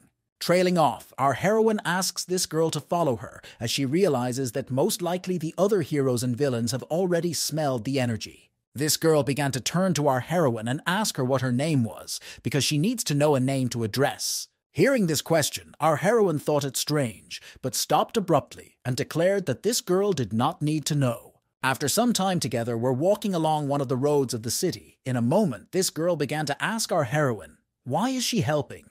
Our heroine stated that only this girl thought so, and in general she had not yet made up her mind, but in her mind began to feel discomfort from this girl. Our heroine looked at this girl. She was being stroked by a jellyfish, and the heroine Ensha realized that nothing this girl had was like her sister. However, being around this girl, our heroine still felt some feeling as if from her sister. This girl began to ask why there are no people on the streets. Our heroine said that while she was sleeping, there was an alarm and all evacuated. Our heroine realizes that there is only one person who could issue an alarm decree before the head of the zone arrives, Victoria. Immediately after her thoughts, our heroine began to notice some powerful energy and aura that rushed upward with great force. Our heroine began to remember Victoria's words and immediately realized that this place and city was an arena, and now it was worth proving herself. In a moment of feeling all the aura and power that is here, our heroine began to feel somehow stronger. Her hair color began to change back. The girl standing behind our heroine immediately noticed it and turned to her. Our heroine said, "Stand still for her." In a moment, our heroine began to gather all the power in her hand and talk about how she couldn't even prove herself in a bare-knuckle fight. Our heroine began to cover her legs with energy as well. The ground beneath her feet began to break and crack all around her began to crack. Immediately after that, our heroine began to release even more energy upwards, creating an entire beam into the heavens from the red power. In the moment, the entire city began to feel energized, and the various characters who were left behind began to take notice. Covering everything around with her energy, our heroine began to shout loudly that the torch of power was in her hands, and she was ready for battle with everyone. Some squad of heroes notices our heroine. They start discussing the fact that she seems to be far from ordinary people as it seems. Among these people, one of the girls speaks of a lot of dangerous energy coming from Esta to our heroine, and what is left of it. Our heroine, meanwhile, spreads her energy around and tells everyone that if they want to try their luck, they can swoop in. Some guy appears from around the corner. He starts talking about how our heroine has too much pathos, and in reality, things are not so good. He walks over, laughs with our heroine, and tells her that the important thing is to have experience in combat, not a ton of useless energy.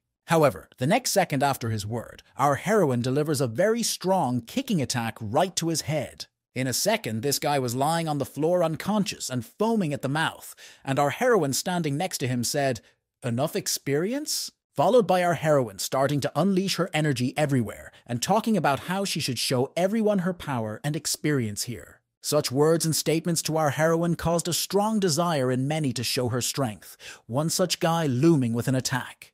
At one point he strikes with his huge fist, but our heroine stops his entire attack with her finger showing her strength. Immediately after that, our heroine jumps up and starts flying everywhere, crashing into different buildings, knocking them down and smashing everything around.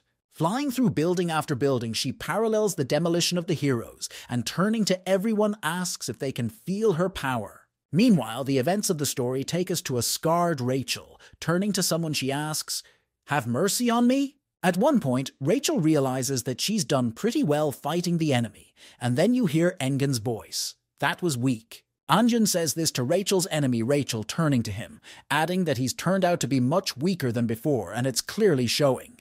Rachel's opponent lies all on fire and talks about how this girl, meaning Rachel, has already grown up a lot. He adds that although there were some problems during the battle, it is already flawless as a weapon. Endajin turns to this opponent and asks him to stop whining, saying that they could use his power too.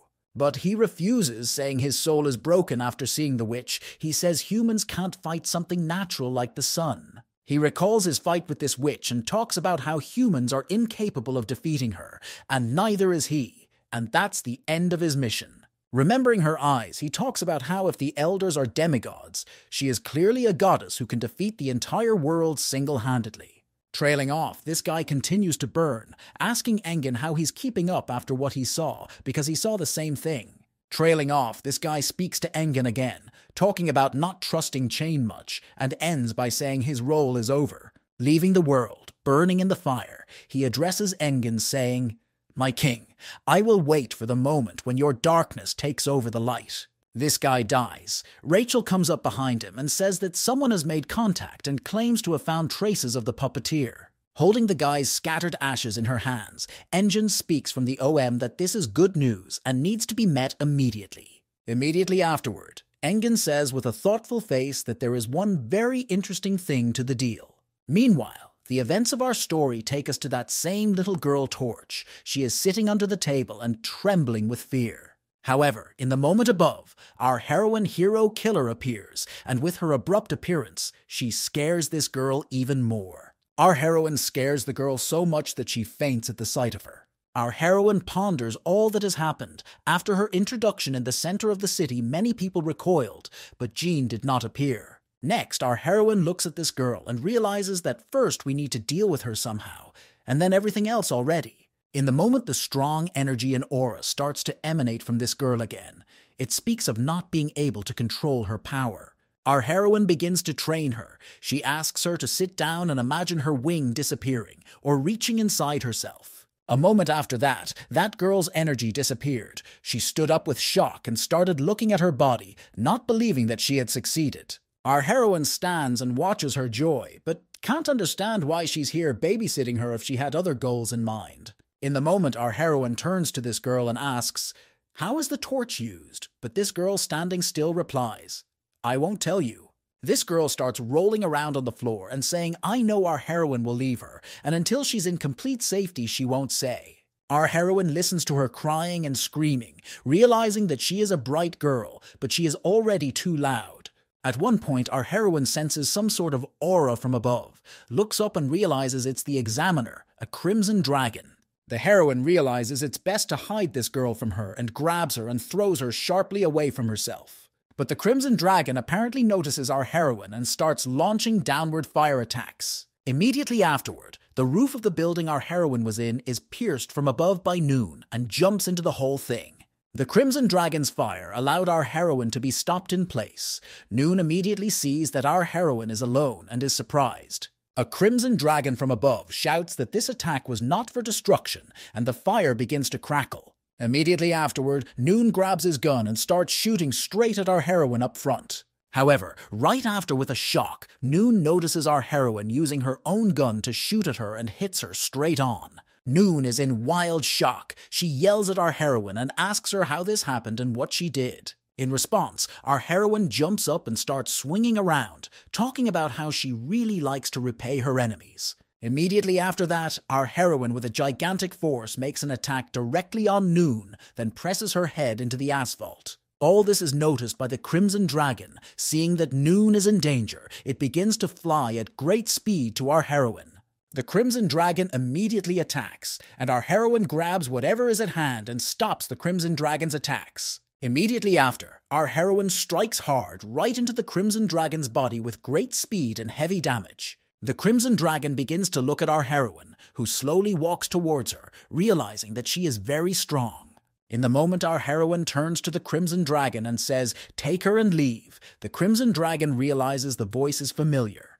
However, though the voice seems quite familiar to her, she is angry, but there is no time. She begins to take Noon's unconscious body. Our heroine realizes that by not killing Noon, she did a very smart thing, because she also has questions for the clan, and it would be good to keep her. Our heroine realizes that when using someone else's gift, she has some limitations, but her opponents themselves do not realize it. Our heroine says that sewing on the soul became easier, pulls out the bars, waving them, and says, "You can already go out." Immediately afterward, along with a yellow jellyfish, this girl comes running to our heroine for bars like an animal. Our heroine is also happy that after all her actions, no one will not simply molest her.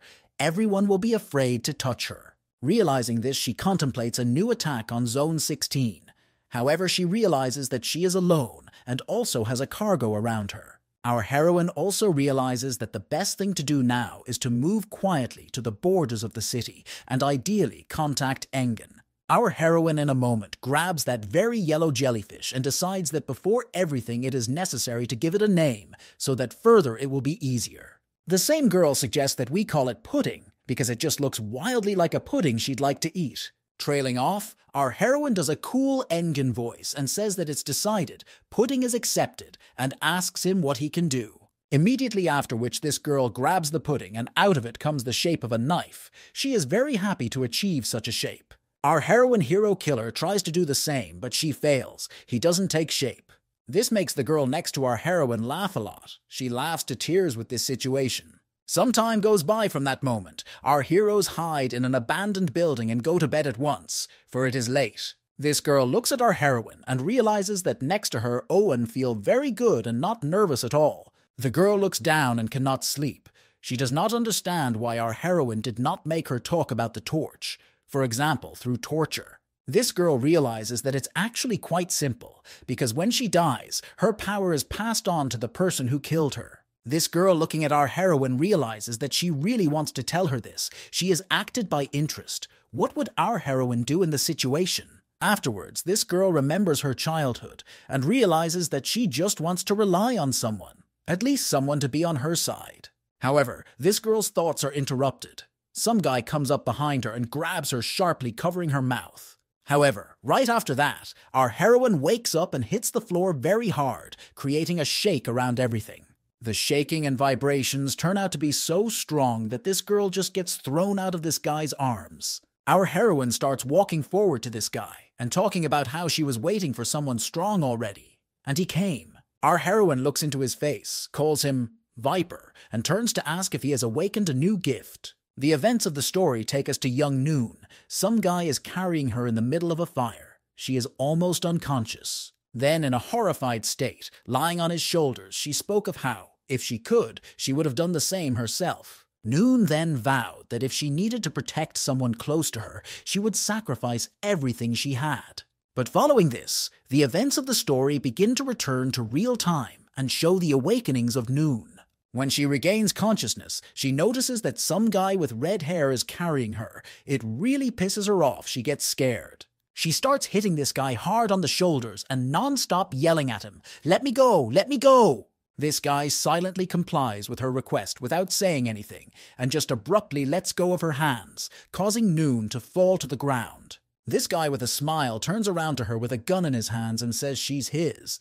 This guy turns out to be Noon's brother, Psycho. Psycho starts stroking her and correcting her hat, telling her that she should be more careful. She gets really angry. Noon reprimands Psycho for coming here in such a terrible state and asking his girlfriend why she didn't stop him. Psycho's girlfriend in turn pats him lightly on the back and talks about how he wouldn't have listened anyway. He's like a child alone by the water. Psycho picks up his girlfriend's chupa chups and talks about how enough of the two of them scolding him already. He's really not going to help next time. Immediately after his sentence, Psycho takes a chupa chupa in her mouth, turns around fixing her hair, and says it's time to move out to get the corpse. Meanwhile, our heroine hero killer has a fight with Viper, and they actively fight against each other. Our heroine fighting him in the moment notices that his gif has changed. It's like she went through a wall. It's very strange. At one point, our heroine is trying to figure out where he's gone, and at one point he ends up right under her and grabs her legs. Immediately after that, he throws her to the floor, and then he runs up and starts launching attack after attack at our heroine.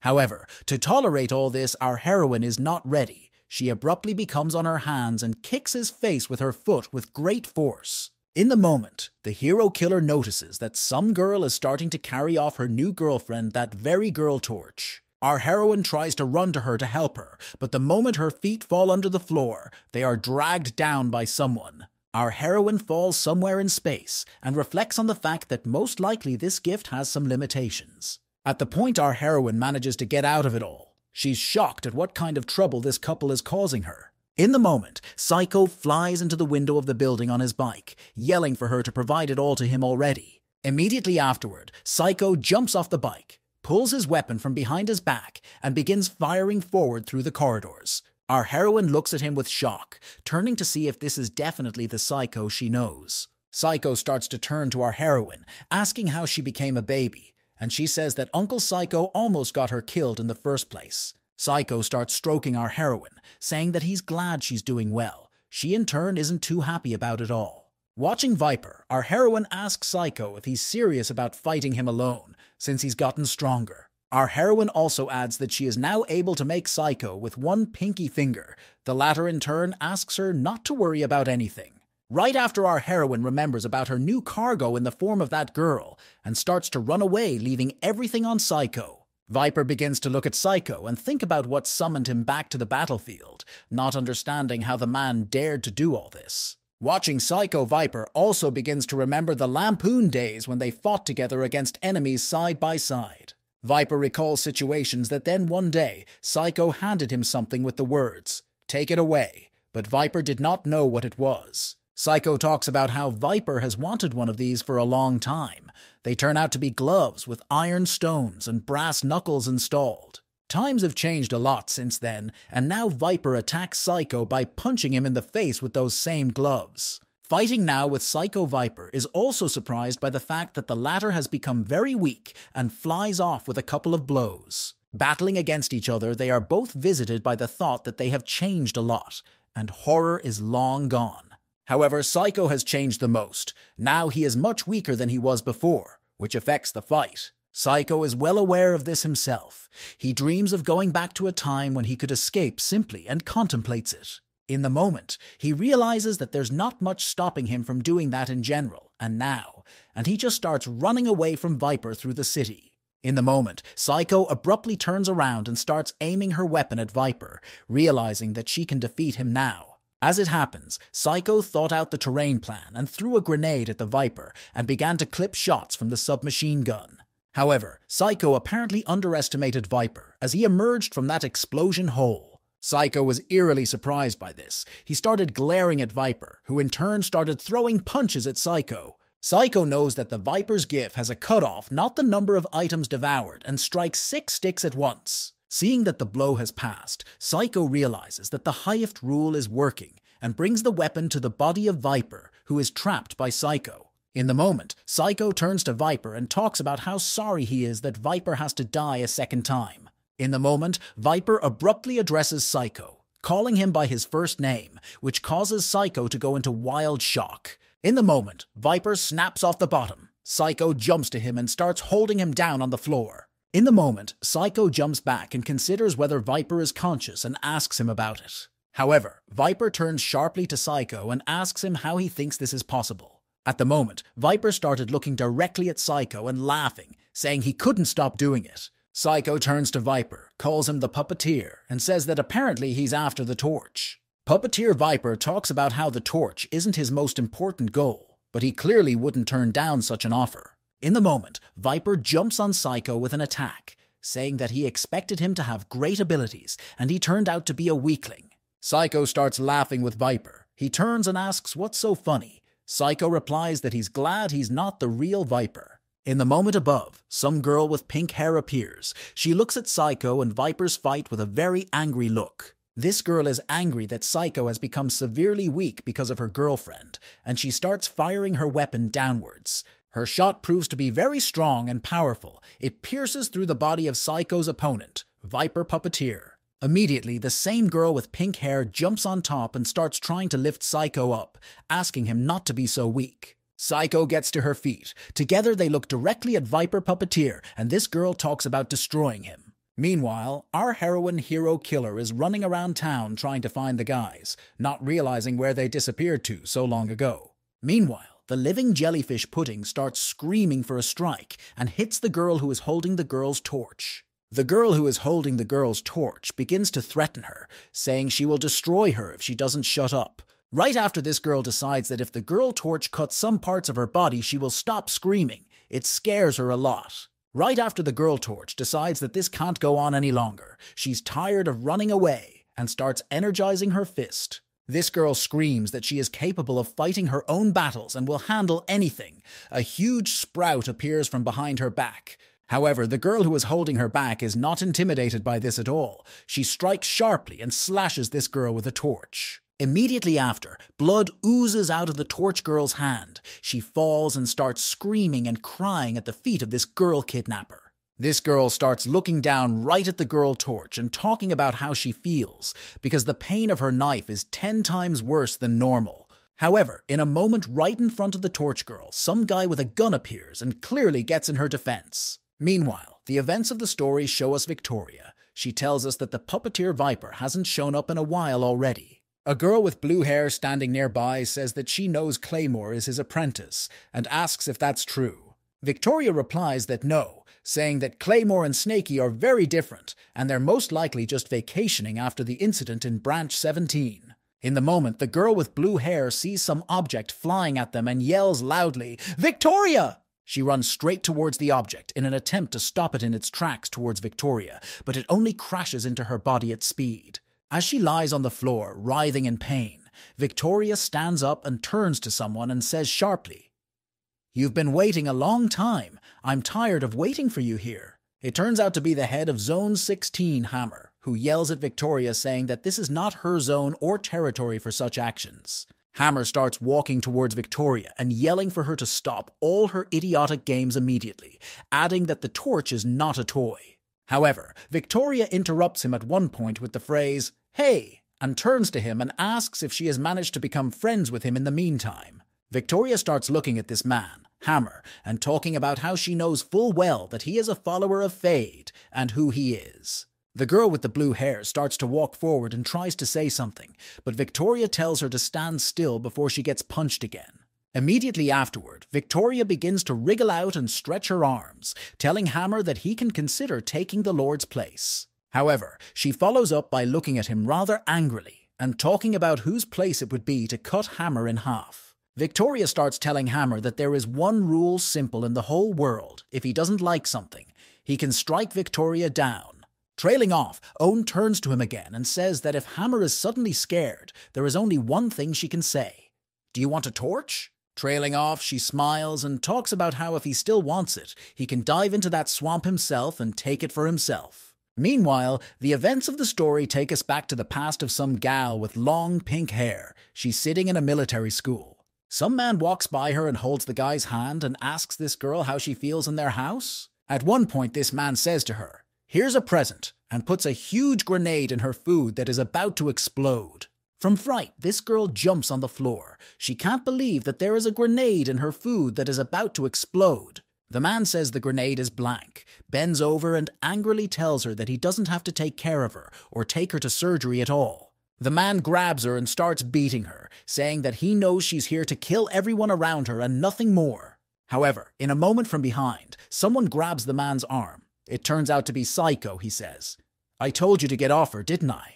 The man decides to attack Psycho, but the man in turn sharply dodges his blow and goes behind his back sharply. After ducking and going behind the man's back, Psycho pulled out a knife and began to bring it to the man's neck. The man is not a little scared. He turns to Psycho and talks about how this girl is just a time bomb and Psycho will regret it. Psycho starts taking this girl and talking about how it's all just his problems, and they don't concern this man at all. Some time passes, Psycho teaches this girl how to shoot a huge strong gun and says she's good at it. This girl tells Psycho that she's been here for a while and would like to help the squad in some way, not just sit on their dime. With trembling hands, she talks about how she's overcome her injury and it's long past time to show everyone what she can do. Psycho starts opening up some documents and talking about how this girl was just the right mission. She is surprised by this. Psycho began to explain her assignments, telling her that her target was the leader of one new faction. He was worth taking out. Psycho doesn't even have time to finish talking about everything, but she's already standing there with a grenade in her hands, telling them to fold on her. Events move forward. This girl sits outside the base of someone with a gun and starts aiming. She took Psycho's gun with her that he lent her. In a moment, by all appearances, she finds the very boss and aims it at him. However, the moment it came to firing, she began to hesitate. There was no way she wanted to shoot and do anything. However, the thought of having to prove herself to Psycho motivated her, and she took a direct shot. Immediately afterward, she made the decision that she should take out as many gang members as she could, and started shooting them too. After a short time, she had already frequented the whole yard from the gang, and afterward she went downstairs into the building and started killing there too. She ran through the corridors and killed the gang members one by one, eliminating them motivated by recognition in the eyes of the squad. After she killed everyone in the building, she told herself time after time, I did it, now I'm recognized. However, when she returned from that mission, she began to look into Psycho's eyes and realized that his reaction was somehow strange. He began to talk about how she did what she wasn't asked to do because there was a secret legion among the gang that had infiltrated them, and she killed them. That day it came as a great shock and blow to this girl. She literally began to fall off her feet, realizing what she had done. More time passed from that day, and the war between everyone began to end little by little, and everyone began to sort things out. However, for that legion-killing incident, all punishment was pinned not on her, but on Psycho, and she couldn't even say a word. She wanted to tell everything to help, but she didn't have the strength. Then Psycho said that from now on they were no one, and asked her not to follow him. As time passed, she grew older and smarter and dove fully into the world, but thoughts of that incident never left her. Then, when Psycho was released, after a long time, she couldn't hold back her tears at the sight of a reeling Psycho. She began to hug him and thank him for all that he had done. She couldn't help but think that now she hated herself. Then Psycho's new, very different and faint smile spoke to this girl of a very different and new to her experience of Psycho. Then Psycho turned to this girl, saying that he was going to purify the clan, and for that he would need her help as well. However, then this girl was greatly surprised by such a proposal. She began to talk about how she did not want to repeat her past. Then Psycho stood up, stroked her, and talked about how it was okay if she didn't want to do it. He wouldn't make her do it. However, looking at the back of the already departing Psycho, this girl realized that she actually wanted to keep him by her side. The events of the story show some man, he asks, "My daughter is dead, is this your doing?" This guy starts answering the same old man, Ikwa's teacher, saying that the elders might be involved, and is he ready for a battle with them? The man starts to walk away, saying that if he wasn't ready, he wouldn't have come here, and he's going to find his daughter. Meanwhile, the events of the story bring us back to Psycho. Together with the pink-haired girl, they defeated the puppeteer Viper. That girl with pink hair began to examine his body, saying that it was definitely his, but it was like his head was completely different. This girl introduces the abilities to recover a hift, and talks about how she doesn't believe you can recover a dead person's hift. Psycho sits down and talks about how the Viper was obviously controlled from a long distance, because you can't do that with a normal mental GIF. Trailing off, Psycho begins to turn to this girl and ask what the strange collar weighing on her neck is. This girl starts to correct him, and turning to Psycho tells him to shut up because it doesn't matter. Psycho mulls it all over, and in a moment, this girl bursts out and yells about how Psycho should be the first to apologize actually.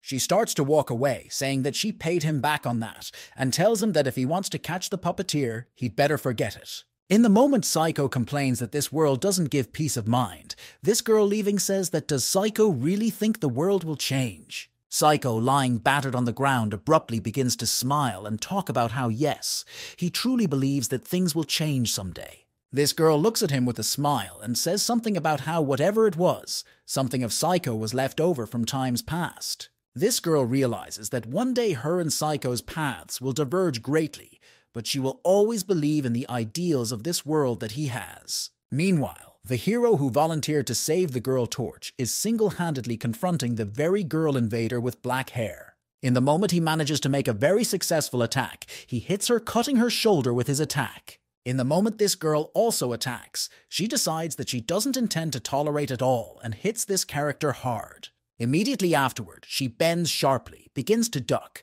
and looking down, she stabs right through this hero's torso with her knife. From such an action, this hero gets very angry with her and sharply attacks her with the bottle he was holding in his other hand right on the head. The kidnapper says it's strange that this hero didn't die from the blow, but he says he doesn't mind that kind of pain. This kidnapper covers her head and asks the hero to cover his mouth, saying that while all this was going on, the little girl got away.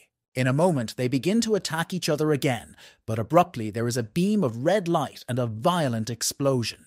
It was our heroine who showed up. She started looking around and asking them if they had seen a little girl with a jellyfish. Immediately afterward, our heroine strikes with great force at that girl who kidnapped the girl Torch with the question, "Where is she?" At the moment, our heroine realizes that in all likelihood she overdid the punch and should have hit lighter.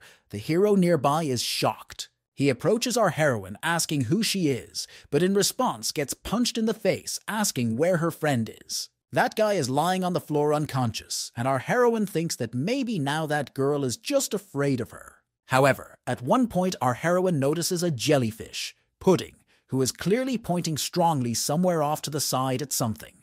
Our heroine runs up and grabs Pudding, who is clearly exhausted. He points the way and our heroine follows him. Meanwhile, Victoria orders the blue-haired girl to give word to everyone that due to the uninvited guest, they have 1 hour left. A girl with blue hair shouts it out to the whole town, adding that whoever is closest to the torch at the end will be the owner of the torch. In the moment we are shown Laxer, who is involved in all of this, he turns to someone and says that it looks like this is the end. And he turns to the torch girl who sits in his cage of plants. She asks him if he knows who she is. Laxer starts talking about how no, he doesn't know who she is, and adds that she just looks like his little sister. In the moment the torch girl turns to Laxer to ask if he thinks it's too cruel, the latter is greatly surprised by the question. Looking at this girl, Laxer says to himself that he is not changing in any way, and this girl seems very familiar to him. In a moment right beside Laxer, Hammer appears abruptly. He immediately turns to him with a question. How is his father doing? Laxer abruptly turns to Hammer and talks about how he's not going to socialize much and is taking this girl on. At the moment their dialogue is severely interrupted. A strong red lightning bolt comes straight from the sky with a sharp, loud question. What are you talking about? The girl with the torch starts cheering hard and yelling that finally the girl Mistress Pudding is back. It's our heroine. Our heroine shouts that the torch will be hers and creates a sword of energy, but realizes her words were too loud. In the moment, our heroine realizes that one of the opponents is Laxer with a very strong gif, as well as Hammer, who should not be underestimated. Our heroine decides that just sitting here pondering is not her style, and she leaps at them with a huge attack. Next, our heroine strikes Hammer in the head with her sword, causing a strong aura and vibration to appear around her. Immediately after, Hammer sharply creates his hammer immediately and starts attacking. Our heroine defends herself with her cutlass sword. Immediately after which our heroine of course easily dodges such an attack because it was obvious Laxer is watching all this. Hammer looks at our heroine and realizes that she's a pretty strong opponent, realizing that she's not the girl with the silver hair. However, still looking at our heroine, he also sees that she looks quite a bit younger than what he was told. Hammer realizes that fighting her will be problematic. He turns to Laxer and suggests that they confront her together. However, Laxer says that he's not too sure about that, because if the torch is in Hammer's hands, it will be just as Bishop says. Hammer, turning to Luxor, talks about how his words are the same as his father's. It's all very similar. Hammer doesn't understand why this is so. Laxer talks about how he doesn't have much desire to continue the dialogue, right after which starts creating dozens of branches from the floor. These branches begin to twist amongst themselves and come together, enveloping themselves in energy, gathering a huge attack around them. Right after this happens, this torch girl starts shoving in this attack and covering it with the branches he created. Our heroine realizes that this attack of his is now very aggravating because he has literally created a forest around him, limiting the space. Hammer bursts into all of this. He yells about how he won't let the regular kids mock him now, and dramatically puffs up, gaining strength. Right after that, he takes his hammer and creates as many as 3 spheres of energy and says that he's going to show them how to communicate now. This doesn't impress our heroine at all. She jumps right on top of this guy and jumps forward, saying that if he can't do anything, he should move over. Our heroine begins to try to break into the main energy tree with the hammerers, but the hero killer immediately realizes that there are a lot of defenses. Immediately after this happens, Hammer's strongly attack starts to let forward where our heroine is standing, asking her to leave. However, our heroine decides that only Hammer will leave here and stabs him in the stomach, telling him to fuck off here. The girl with blue hair informs Victoria that time is running out, but Victoria turns to her and asks, "What does that mean?" Right after Victoria throws her head back and talks about how Owen asked her not to carry a tail, which is what all these people are doing here. The girl with the blue hair talks about how it's just an obscure something and doesn't know what it's on and offers to get rid of it. One of these people speaks up, and the girl with the blue hair immediately grabs her, twisting her head around. Trailing off, the girl with the blue hair starts getting into a fierce karate stance and talking about how dare these people attack Victoria. The events of our story take us to the torch girl. She asks Laxer if he is on the same side as that hammer. He says yes. In the moment, Laxer turns to this girl and asks how she met our heroine and what happened between them. Torch girl starts talking about how maybe that girl, our heroine, is a kidnapper like all the others. Recalling her life, this girl adds that she was willing to follow any person who would give her a little warmth. She says that no one in her life ever gave her warmth except this girl who treated her kindly and was pleasant. Laxer remembers his tragic moments in life, wants to pet this girl, saying he's sorry, but she replies that it's okay. Though the torch girl pretends to be okay, she holds back her tears and tries to cover her eyes, crying. After a couple minutes, Laxer decides to open the doors of his tree and comes out of it holding this girl and says he'll pass the torch. Immediately afterward, Laxer starts going to Hammer and talking about voluntarily giving up the torch. Hammer rejoices at Laxer's decision. In the moment, Hammer runs up to the girl's torch, puts up his hands and asks her to follow him, saying it's time for her to fulfill her role. However, in a moment right beside him, Laxer appears and grabs and holds his arm, telling him he's changed his mind. Immediately afterward, Laxer yells at this girl to run away faster, while he himself holds Hammer in place. In the moment, Hammer breaks free from Laxer's grasp and jumps right onto Facuel, preparing to strike at her from above. However, this he clearly fails to do because in the moment our heroine appears, who strikes him to the point of bleeding in the arm. After receiving such an injury and rival hero killer, Hammer recalls Bishop asking him to destroy the torch in case he failed. In a moment of realizing Bishop's words, Hammer decides to act desperate and begins to max out his energy in his arm in preparation to attack. However, in a moment, 2 some girls appear. They stand right in front of him and delay his attack sharply. It turns out to be Victoria. She easily deflects Hammer's attack with just her hand and informs him that time is up. And the girl with blue hair, Victoria's assistant, holds the girl's torch so she won't be attacked again by Hammer. Hammer starts laughing and talking about how such news is the opposite of what he's happy to hear now. Hammer talks about how the promise of this game is that whoever is closest to him takes the torch, followed by him asking, "Who wins?" Hammer moves closer to Victoria and talks about how he tried hard and believes Victoria's words, hoping that she will fulfill the promises of the game. Hammer starts to say that the rules say that the torch is his, but Laxer enters the dialogue and says that Hammer is wrong. Laxer starts pointing a torch at the girl and she in turn looks at Pudding, the very same jellyfish. Our heroine immediately recognizes the situation. She enters the conversation and says that it is Pudding and he is her subordinate. So the torch is hers. Our heroine looks at Victoria in the moment. Seeing her caustic smile, she realizes the strategy is absurd, but Victoria is fine with it. Hammer also realizes everything. He turns to Victoria and starts talking about how our heroine is talking complete bullshit, and Victoria says, "I admit it." Victoria recognized the fact that the Torch Girl would be taken by our heroine because she was the one who won according to the terms of the game.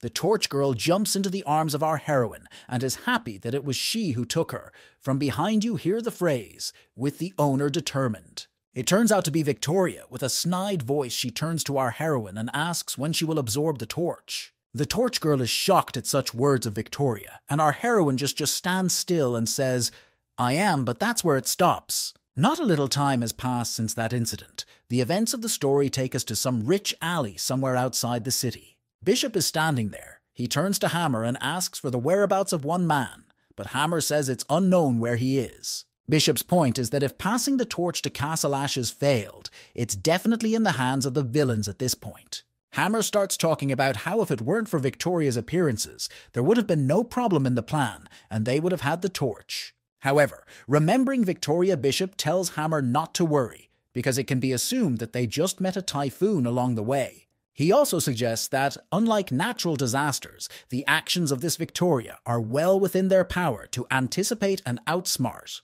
Bishop reports that Victoria has now returned to her place and her territories as queen, along with her assistant. Bishop recalls how he once fought Victoria and talks about how she's just an unstoppable woman on the ground. Bishop, turning to Hammer, asks him to be careful and talks about how everyone is walking on the edge of death now. Things have changed a lot.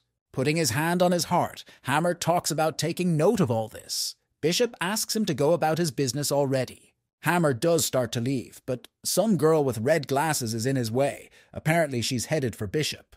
Bishop greets her cheerfully, talking about how many years and winters they haven't seen each other, addressing her as Daria Mendoza. She lifts her head, smiles back, and talks about how Bishop is apparently doing very well, especially after everything that's happened. Bishop sits down to have tea with her, and asks if she's really looking for a girl with silver hair, and asks how much it matters. This girl Daria starts to say that not that it matters much to her at this point, but there's a but. This girl Daria remembers our heroine's sister and how she fought telling Bishop that silver hair annoys her. Then she asks Bishop to end this endless intro and talks about what her master told her.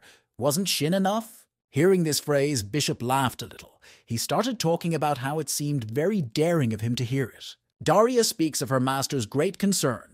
For first the clan contained the villains, but now they are creating war themselves. Trailing off, Daria, happily sipping her tea, says that the master will probably suggest a meeting, because his opinion is not the same as Parliament's. Bishop says they can meet with her master soon. She stands up and says that's enough information for her for today. Bishop sees Daria leaving and asks where she is going now. Daria informs him that she is going to rip the silver-haired girl to shreds. The events of the story take us to our heroine. She packs her things into the car, and from behind we hear a voice. "Are you leaving already?" It turns out to be the same girl in the helmet, but she is already without a helmet. She asks our heroine if everything is well with her. Our heroine talks about how she's doing fine already and asks how this girl is feeling. She says she's recovered. She laughs and talks excitedly about how her teacher wouldn't want her to lie around and be sick all day at all, and she's already fine. This girl says the guys will be offended if Katya leaves and doesn't say goodbye, but she says all the guys are in different territories already. However, in a moment, a sharp, quick voice is heard from above. Katya, our heroine, raises her head and sees a small dragon. They are overjoyed to see each other and do the trademark arms crosswise greeting.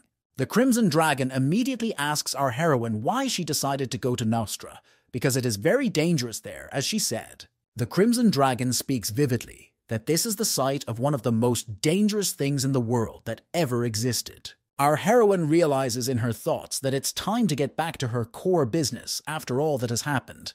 However, for the Crimson Dragon and the girl in the helmet, our heroine pretends to be very kind and wants to defeat all the evil in the world. Hearing such a response from our heroine, they are at once shocked and wildly delighted, saying that this is exactly what a hero should be. The Crimson Dragon warns our heroine, asking her to be very careful, adding that as soon as she can, will fly to her aid. However, our heroine speaks cheerfully and bravely that they need not worry about her and can rely on her strength. After all together they say goodbye, our heroine gets behind the wheel and immediately says in the car, "They're gone." Immediately afterward, Torch Girl and Pudding abruptly fly out of the bag in the back seat. Torch Girl says she almost choked. Our heroine pathetically tells the Torch Girl that if she wants to become her subordinate, she will have to endure a lot more. Immediately after, the girl Torch, turning to our heroine, asks where they are going. Our heroine says not to a very nice neighborhood. Our heroine recalls how just the other day she went just like that to this place, to that very neighborhood, to see the situation. Our heroine examined everything that is there, realizing that there is a strong smell of blood and metal everywhere in the area. Our heroine puts her hand on her stomach and calms herself, saying that it's like she's back in her homeland and it's all normal. Now our heroine arrives here already with the Torch Girl. They are starting to be greeted by people saying they are new. The locals already want to meet them with knives, but our guys take their guns and say they're happy to teach anyone who wants a lesson. After a couple of minutes, our heroine together with the girl Torch all hear interrupted.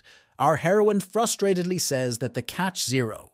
Trailing off, our heroine turns to the girl's Torch and tells her to go where the branch has assigned them. Our heroine is sitting in some apartment and unsurprisingly she's eating, and in the background a Torch Girl is playing like a kid with Pudding.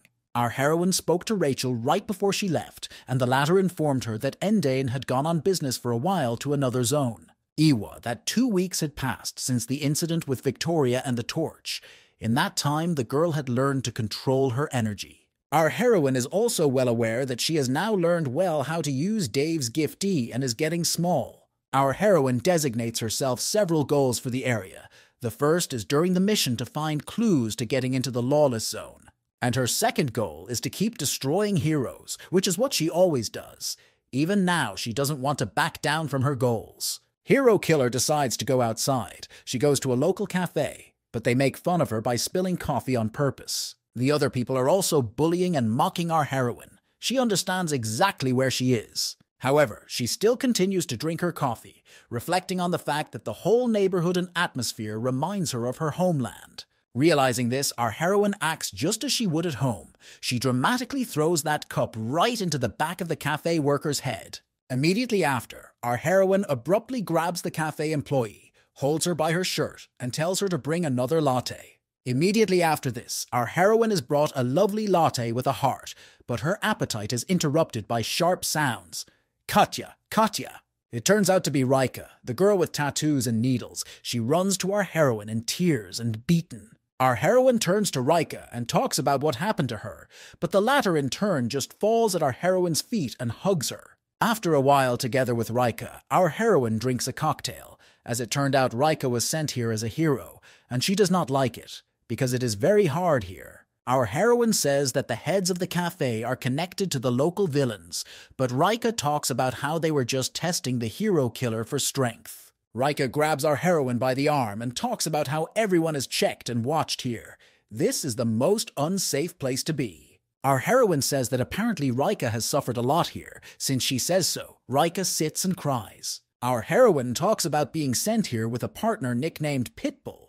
Rika is surprised. She doesn't know who it is. Our heroine tells us that from what she's been told, he's very strange about women, and he's a strange man in general. In the moment, her partner appears behind Rika and asks her about her just sitting there, as they still have a lot of work to do. This guy introduces himself to Rika as a Steel Knight, and Rika's partner. He says that Rika told him about her friend.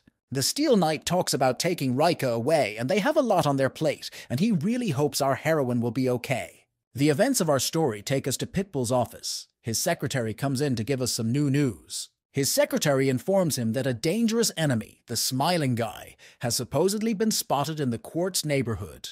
Glancing at his desk, she talks about how it will be very hard to face an enemy of this level without Hammer's help. He interrupts her. Hammer tells her to wrap up her news and join them on the couch with his girls. The Pitbull gets up, smokes, and talks about how he doesn't understand at all why everyone wants to catch all these baddies so badly. Keeping the girl by his side, Pitbull talks about how you can just compromise with the baddies and keep getting high. Pitbull starts talking about how no matter what the crime rate is, if you know the rules, everything can be solved. At one point, he notices some kind of folder in the secretary's hands, and talks about it being the folder of the hero's rookie partner, Pitbull's partner. He's immediately surprised, because according to his information, she didn't come to the heroes from Bishop or Parliament, which is very strange. The pit bull starts scrutinizing pictures of our heroine and talking about the fact that she apparently has no support. The pit bull starts to get dressed and walks forward, telling our heroine to invite her to the bar, as there is much to discuss and teach her. The events of the story take us to the bar. Our heroine immediately notices that it does not look like the promised office at all. In a moment, someone's strong and large hand appears from behind and immediately holds our heroine down with a question. "Is your name Katya?"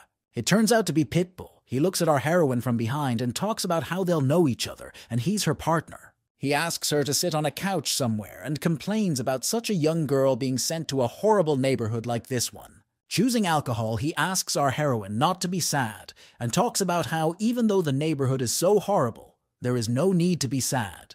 He asks our heroine where she's from. She says she's from the city of Dust.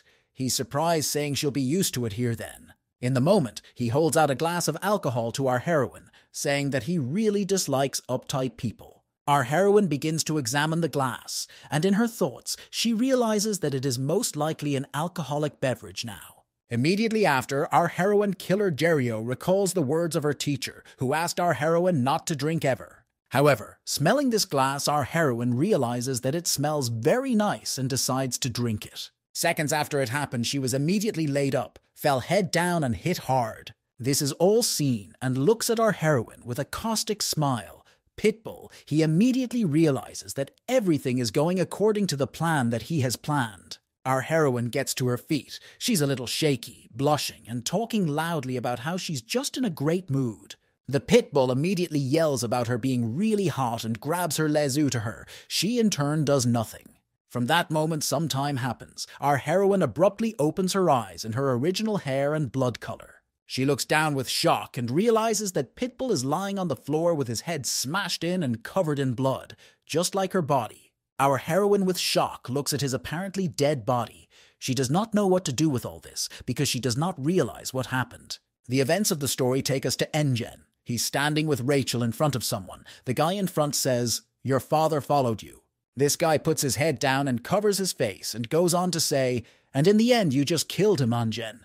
He asks Engen what's even going on, but all Engen does in response is ask him a question. "Are you coming with us?" This guy tells Engen that he's not an idiot, immediately after which he raises a strong aura of fire around him, consuming everything. This guy, with a scar over his eye, raises a fire around and in himself too, saying that whoever wins is the one in charge. Anyan answers nothing, for by all appearances she completely agrees with his words and raises an aura of her power. Our heroine, meanwhile, begins to remember how it was. Our heroine was lying on the bed and Pitbull was undressing. Then he touched our heroine sharply, and from this she jumped up sharply and started to the floor with great speed. Our heroine grabbed his body and began to stare at him with an obviously very drunken look. And the first thing she saw when she looked at the Pitbull was Jade, the same one she'd fought a long time ago.